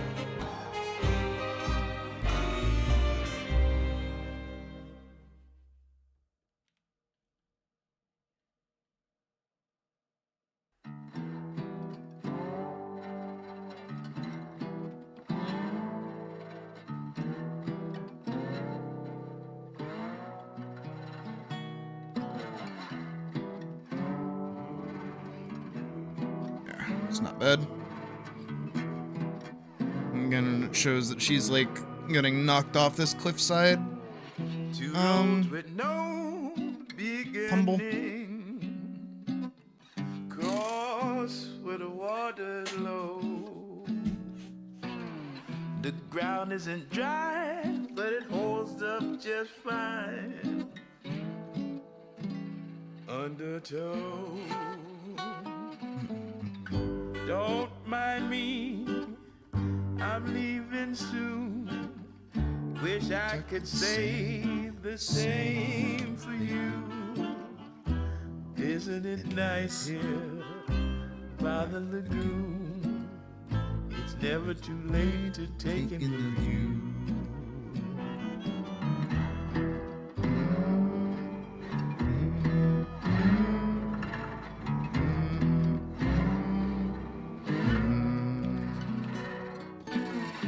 Now what's that gliding in the water? It's a Vorkson.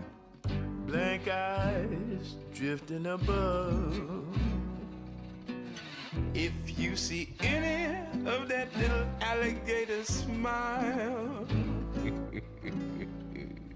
good luck. Just one thing before I go. I know there's a place just down the road.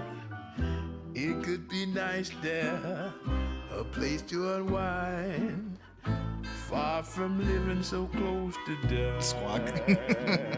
What's up, Puck? What happened with your friend? Oh, Bolt. What's that? It's the bold. It's the unbolds. Tell me you guys know that that's a reference to the fucking Charlie and the Chocolate Factory like installation. What's the? It's the unknown. Can I get that delivery actually? Hold on. Can I get that sweet delivery?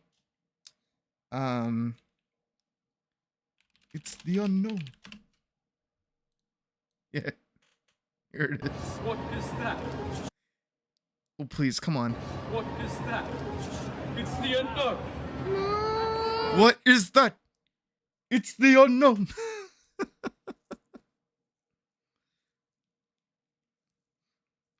Said that Fluffietta needs a skinny, I hate everything, grumpy puss of a cat counterpart. She thought it would be hilarious. Now you're giving them pet sidekicks like they're fucking Buffy the Vampire Slayer. You're really involved in this. I'm happy. I should make it a homework assignment for everybody that they need to design a bunny character.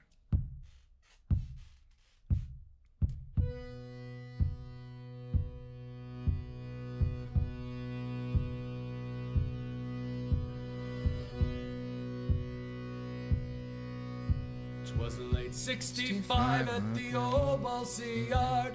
She was commissioned to haul the black tar. Built the Northumbria there on the bar. Roll, Northumbria, roll. For when the Egyptians they closed the Red Sea, the call came on high from the powers that be to build a royal monster right down on the quay. Roll, Northumbria, roll, me boys. Roll, Northumbria. I also don't like how much you guys have been influencing me. I do not like it. Stop it.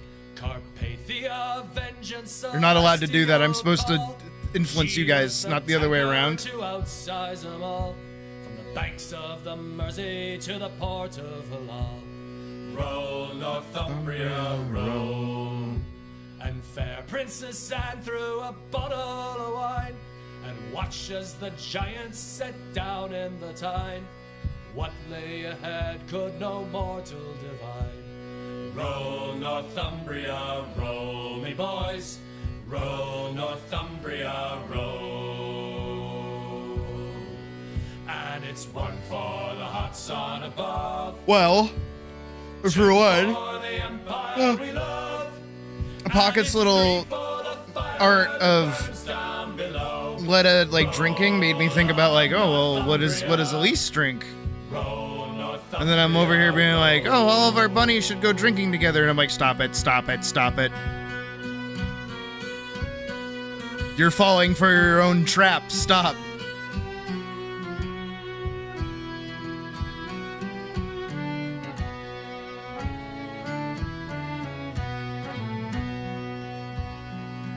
And it's one for the hot sun above, two for the empire we love, and it's three for the fire that burns down below. Roll on Northumbria, roll Northumbria, roll. So come all you good workmen, beware the command that comes down on high from the desk of a man who's Never held steel nor torch in his hand. Roll Northumbria, roll. For atop a wild breaker that cracks in her frame, spilled her black guts all across the wild main. She limped away through an ocean of flame. Roll Northumbria, roll me boys, roll Northumbria, roll. And it's one for the hot sun above, two for the empire we love, and it's three for the fire that burns. Don't worry, Vorks. I can help. For money, I'm kidding. I can actually help you if you want. I won't put in the work, but I can help you like figure the in-betweenies out if you want.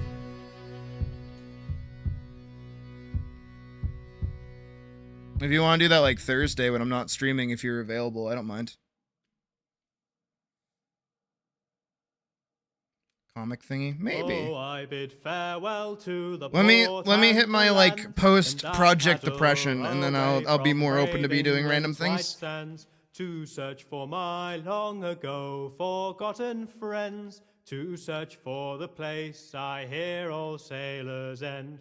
As the souls of the dead fill the space of my mind, I'll search without sleeping till peace I can find. I fear not the weather, I fear Utter terror. not Oh the no, she's sea. knocked out. I remember That's not terror. She's just not. She's not present. when their bones in the ocean. Unless you meant like back here. Plot a course to the That's night, terror. to a place I once knew, This is to a she. place She's not where there my anymore. hope died along with my crew. So I swallow my grief and face life's final test. Lack of skill. to find Ah! solace I mean, of oh peace shit. and the Oh, I locked my solace chair of and then I rest. leaned back. As the I souls almost of thought the I was gonna dead fall. fill the space of my ears, their laughter like children, their beckoning cheers. My heart longs to join them. No, because again, you guys gotta remember. I remember the you gotta start somewhere, you know. So I feel entirely comfortable just like sitting down with you. Again, I won't actually draw the character for you. So it won't be a commission, but I'll sit in while you're trying to design them and help you figure and pick things out and stuff. Give you some more professional input. As the souls of the dead fill the space of my eyes, and my boat listed over and tried to capsize, I'm this far from drowning, this far from the sea. I remember the living, do they think of me? When my bones in the ocean forever will be. Now that I'm staring down at the darkest abyss, I'm not sure what I want, but Also, I really like this shot specifically. As my comrades call to stand fast and for John, I make sail for the dawn till the darkness has gone. As the souls of the dead live forever. Pseudo teaching moment. Is anybody able to tell me what I'm doing in this shot? That they left me behind. I'll stay on the shore, but still gaze at the sea. I remember the fallen, and they think of me. For our souls in the ocean together will be. I remember. Here, I'll zoom out a little bit more. You guys can look at it for a sec. They think of me. For our souls in the Is anyone able to tell me what I'm doing in this shot? together will be. It's not a trick question. It's a mildly trick question, but it's not a big trick question.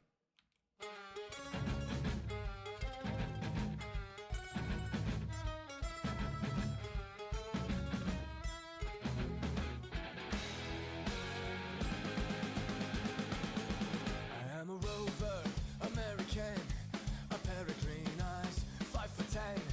It was to be my final Dance, rambled over. I gotta look at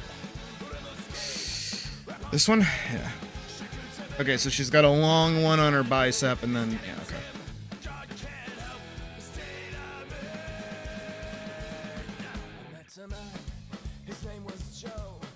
There's one place you got to go. Bum bum bum bum bum bum. In Shababa.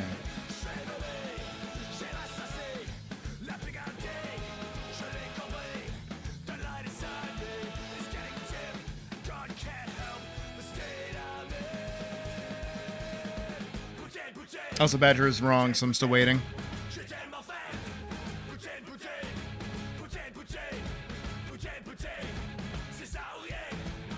Putain.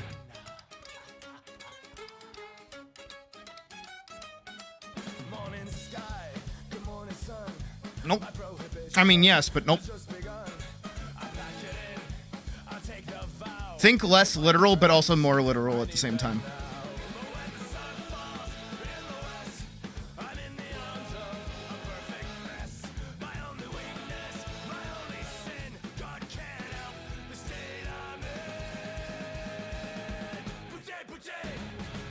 Putain.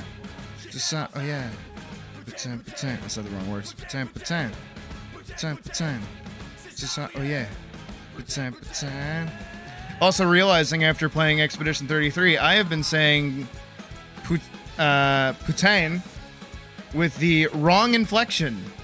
Because I've always gone, oh, I'm gonna put more of like an accent on it. So you know what I say? I say putain.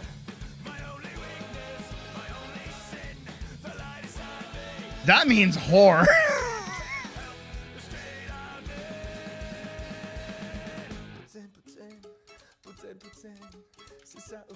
Imagine going to McDonald's being like, je voudrais un putain? They're like, you want a fucking what?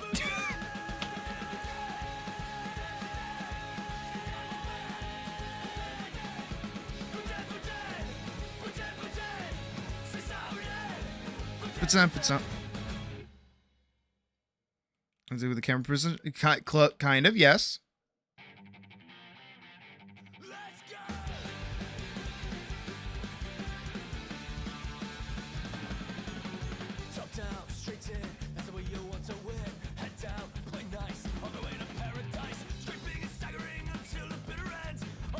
I've seen it all before.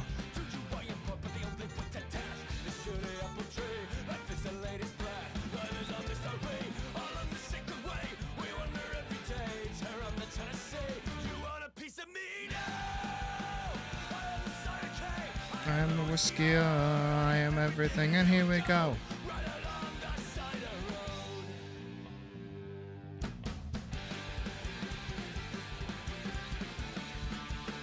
Here you go. And the one, giving the sun, 10 down and free.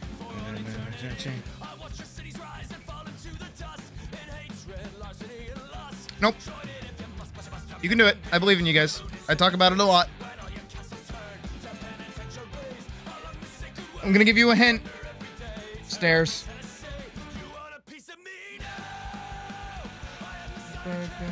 And whiskey, I am everything. Here we go.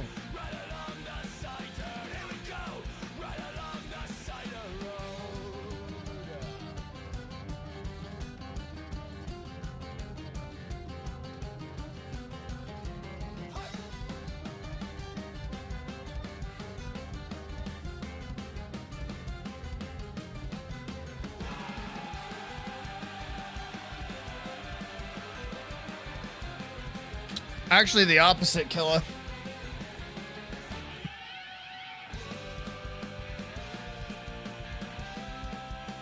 He's down here. She's right here. He's right here.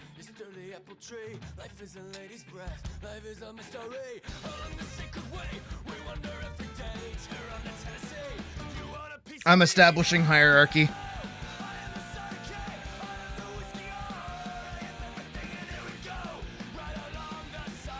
He is the lowest.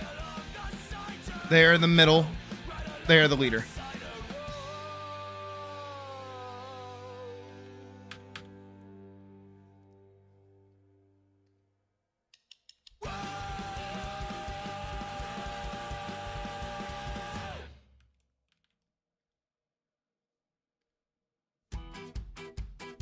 Stairs.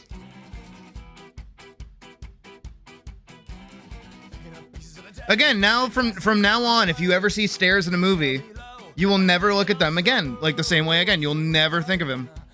You'll always think about, wait, how is this showing like a hierarchy right now? Does not matter.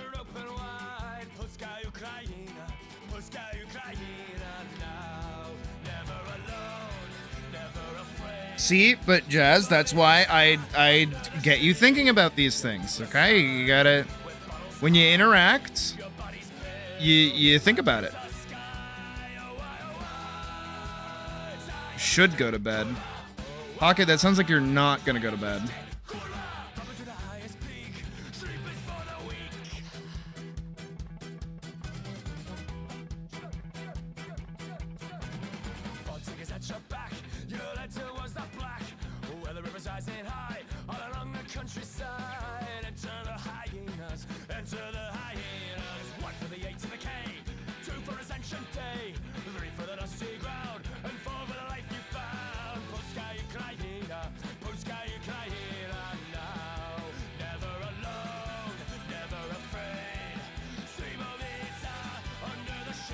Oh.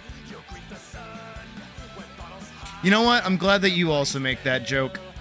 I say that all the time. I'm like, sleep is for the weak, and I'm very baby.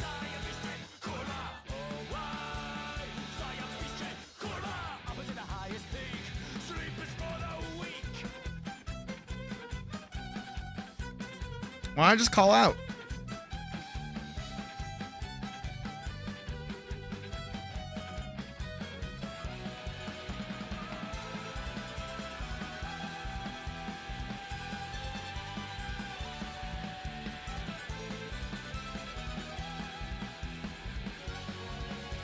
There was a curva, you're right.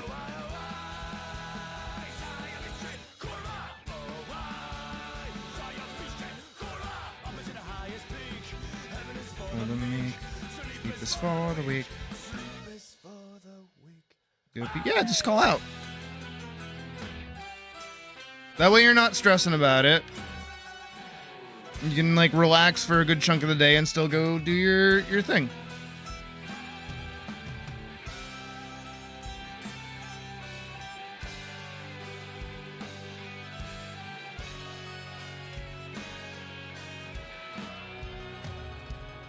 You can't just like call out sick. You can't be like, I'm sorry, I can't be in today. I'm bedridden for like a singular day, my bad. Can't do that.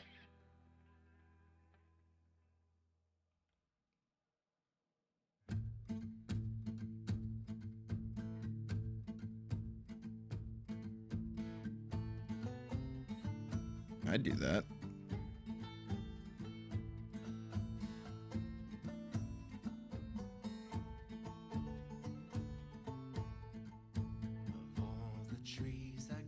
Unless you're actually sick. Well, you are actually sick. Aren't you? Got a little bit of a...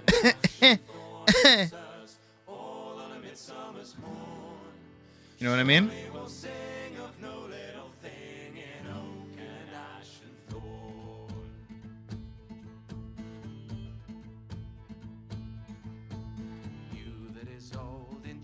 yard mold, he breedeth a mighty bow.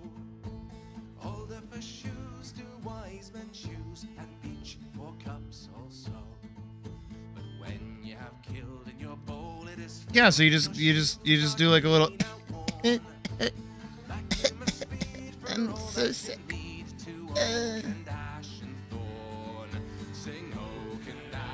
Come on, Pegi. You've never told a porky to get going to work for a day? Come on. I've done it. We've all done it. Quarterly reviews. Oh my god, one day out to like go to the doctors is really gonna like affect your quarterly review. Oh no.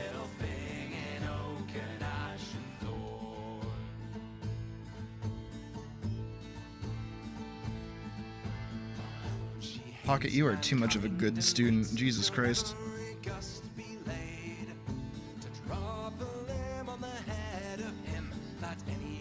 Trusts her shade, but whether a lad be sober or sad or mellow with ale from the horn, he'll take no wrong when it lieth along neath oak and ash and thorn. Sing oak and ash and thorn, good sirs, all on a midsummer's morn. Surely we'll sing of no little thing in oak and ash and thorn. Sing All right, make it an even 10. There you go.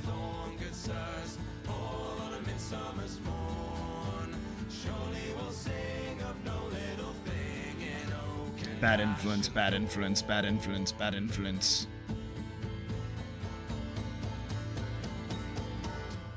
You're too honest for your own damn good.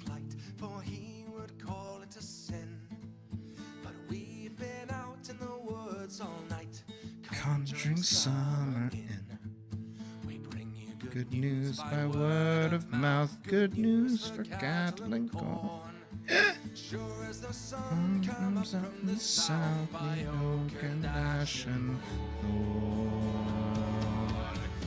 Oak and ash and thorn, good sirs, all on a midsummer's morn. I will sing of no little thing in oak and ash and thorn. Sing oak and ash and thorn, good sirs.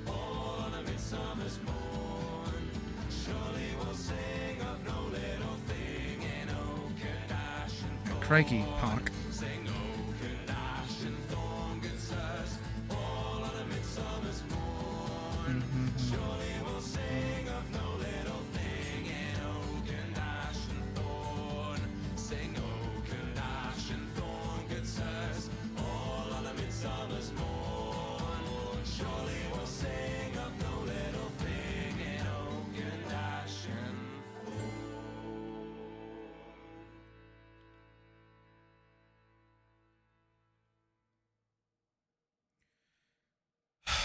And with that, hold on. It's no, nay, never. No, nay, never, no more will I play the wild rover. No, never, no more.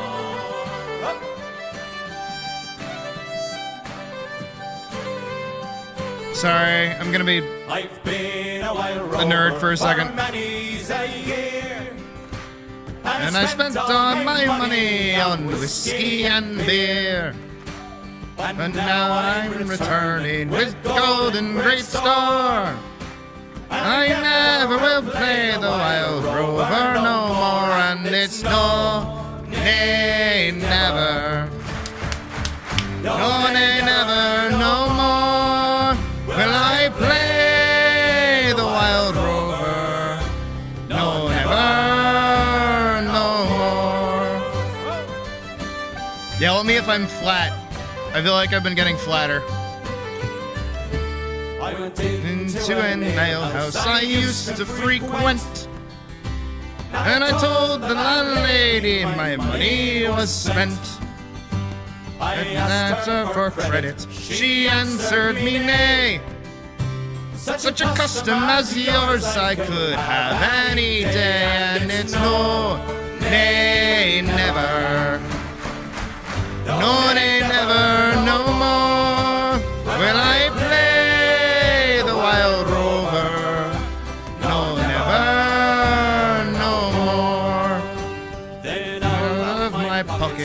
I took sovereigns bright, and the lady's eyes opened wide with delight.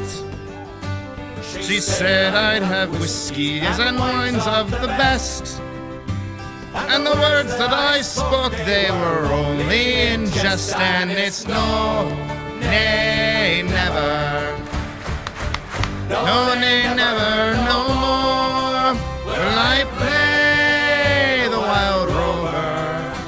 No, never, no more. I don't like how much of a fucking tin can his head is. I go home to my parents, confess what I've done, and ask them to pardon their broad-egged old wolf, and that they caress me as oft times before. I never will play the wild rover no more, and it's no, nay, never. Clap, clap, clap, clap. No, nay, never, no more when I play the wild rover. No, never, no more. No prom badge. Nay, never. Clap, clap, clap, clap. No, nay, never, no more will I play the wild rover. I can't keep doing that one. I can't hit those notes. And it's no, nay, never. Clap, clap, clap, clap. No, nay, never, no more when I play the wild rover. No, never, no more.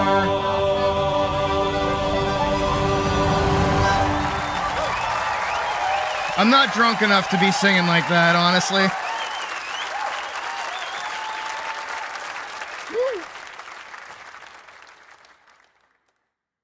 What could be next? I actually don't know.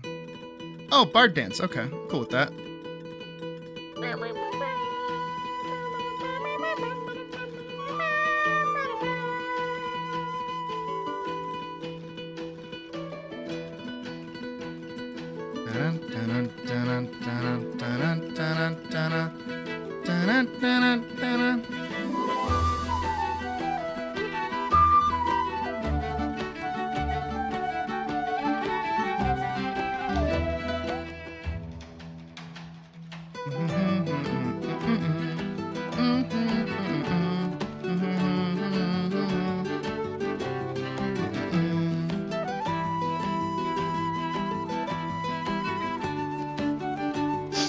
No prop, Puck. You get some sleep.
I don't know why, but this is fucking with my eyes a little bit.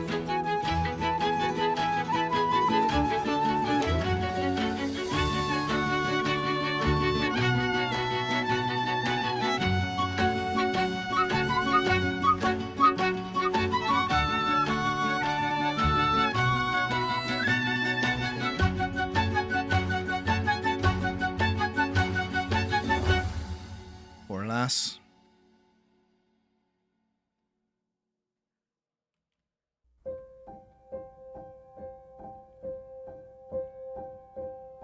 You know what? This stream is already claimed. I don't care. They can yell at me all at once.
I think this is the one that YouTube doesn't like me playing.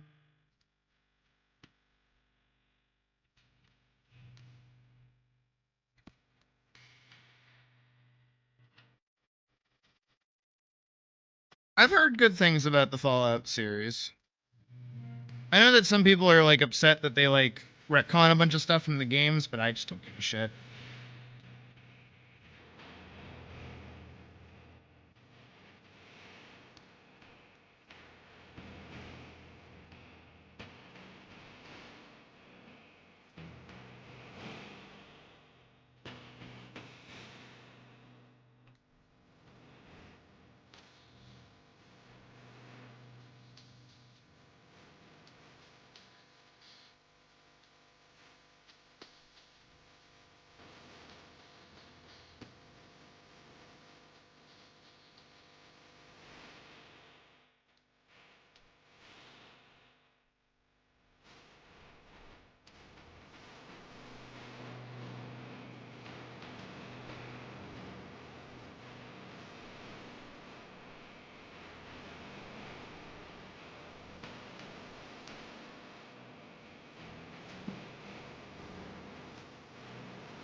Yeah, pretty much. And also the change to, what is it, like everything trying to be like 1950s? That's not how it was either. The world that ended was the 1950s, but like the world that picked up was not. It was more like Mad Max, if anything.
Bad.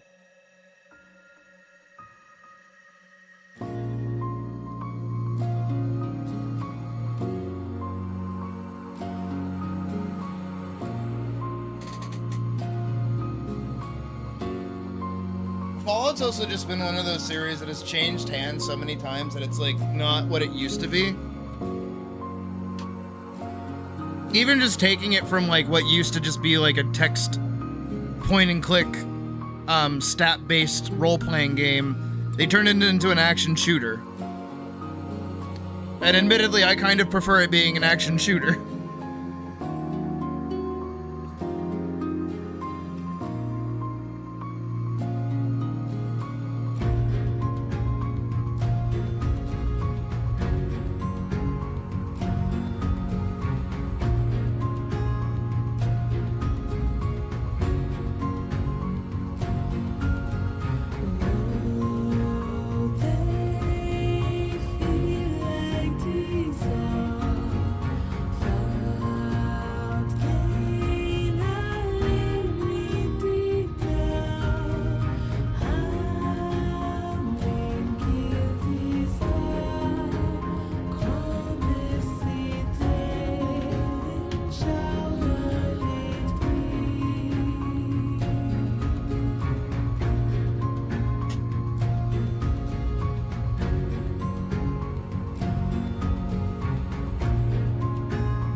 Everybody loves New Vegas. Everyone loves New Vegas. It's the gateway drugs to being trans. We get it.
It is strange, admittedly. It is very strange.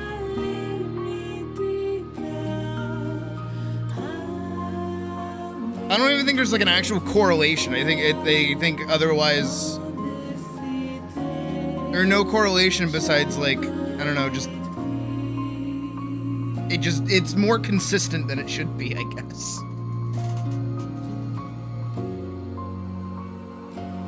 Oh my god.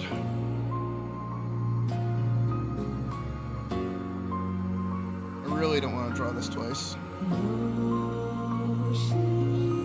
But I'm almost done.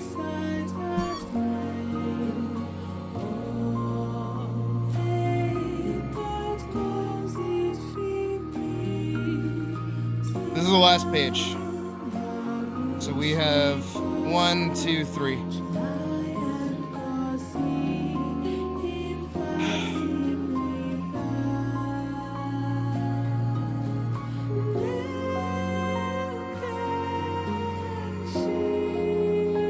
Make sure I save everything before moving on.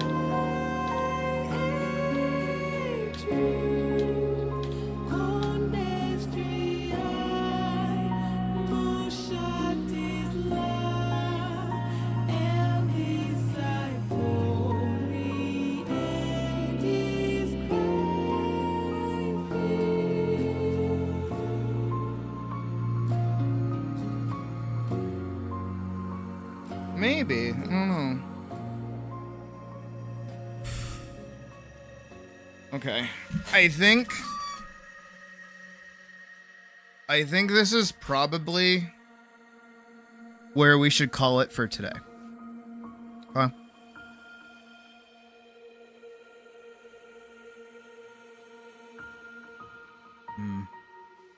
Because today's Monday. I'm thinking. I'm trying to map this in my head.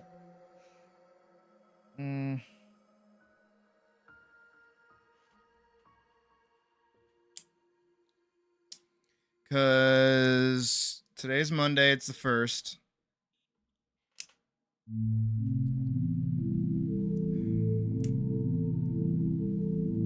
So tomorrow, I think, is gonna be Terraria if Vorkson and Badger are up for it. I know Badger already went to bed. Hopefully, Vorks, you're good with that.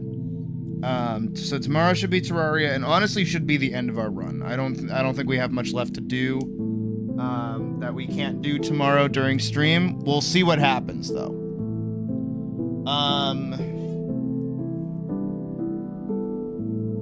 What I'm thinking of doing... Actually, give me 1 second. I gotta step away. And then I'll finish my explanation, okay? Give me a second. Give me 2 seconds. I'll be right back.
Okay. All right. Here's the vibe. Let me lower the music. Okay, so I'm gonna do the raffle tomorrow when I wake up. I gotta put together everybody who won. I'm thinking Monday is Terraria, finish our run. Tuesday, comic. Wednesday, comic as well. Thursday will be like the last day for everyone to kind of get their things submitted. And then Friday, Saturday, and Sunday should be our what's the word for it? Should be everything that we need to do for all the donation things. So we can do all that. We can do all of that this weekend, right? And what I'm thinking is that if I manage,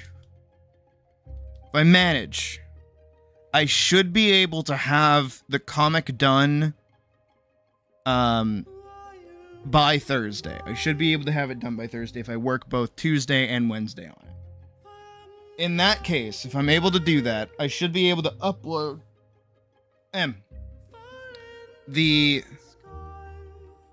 what is it? I should be able to upload the comic, like the animated comic section on the 8th, and then the actual film itself on the 12th. So like 1 week away. As a kind of lead-in, tie-in advertisement-y thing, right? That's the plan. That's what I think I'm gonna do. So that means Friday, Saturday, Sunday, I just do all of the commission details, like, immediately. I'll see how everyone feels about that, but that's what I'm thinking I'm gonna end up doing. But yeah. We did a lot of work today. As much as we did kind of goof and gaff as much as we usually do, we did a lot. We got a lot done. So that's pretty good. But where it is 10:30 at night, I'm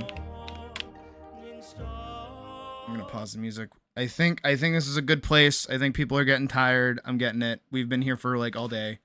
So I totally get it. But I think this is a good spot to call it. So thank you everybody as always for watching, and I hope you have a good rest of your night. I will see you back here in approximately 12 hours for hopefully some Terraria. We'll see what happens. But with that being said, once again, thank you and have a good night.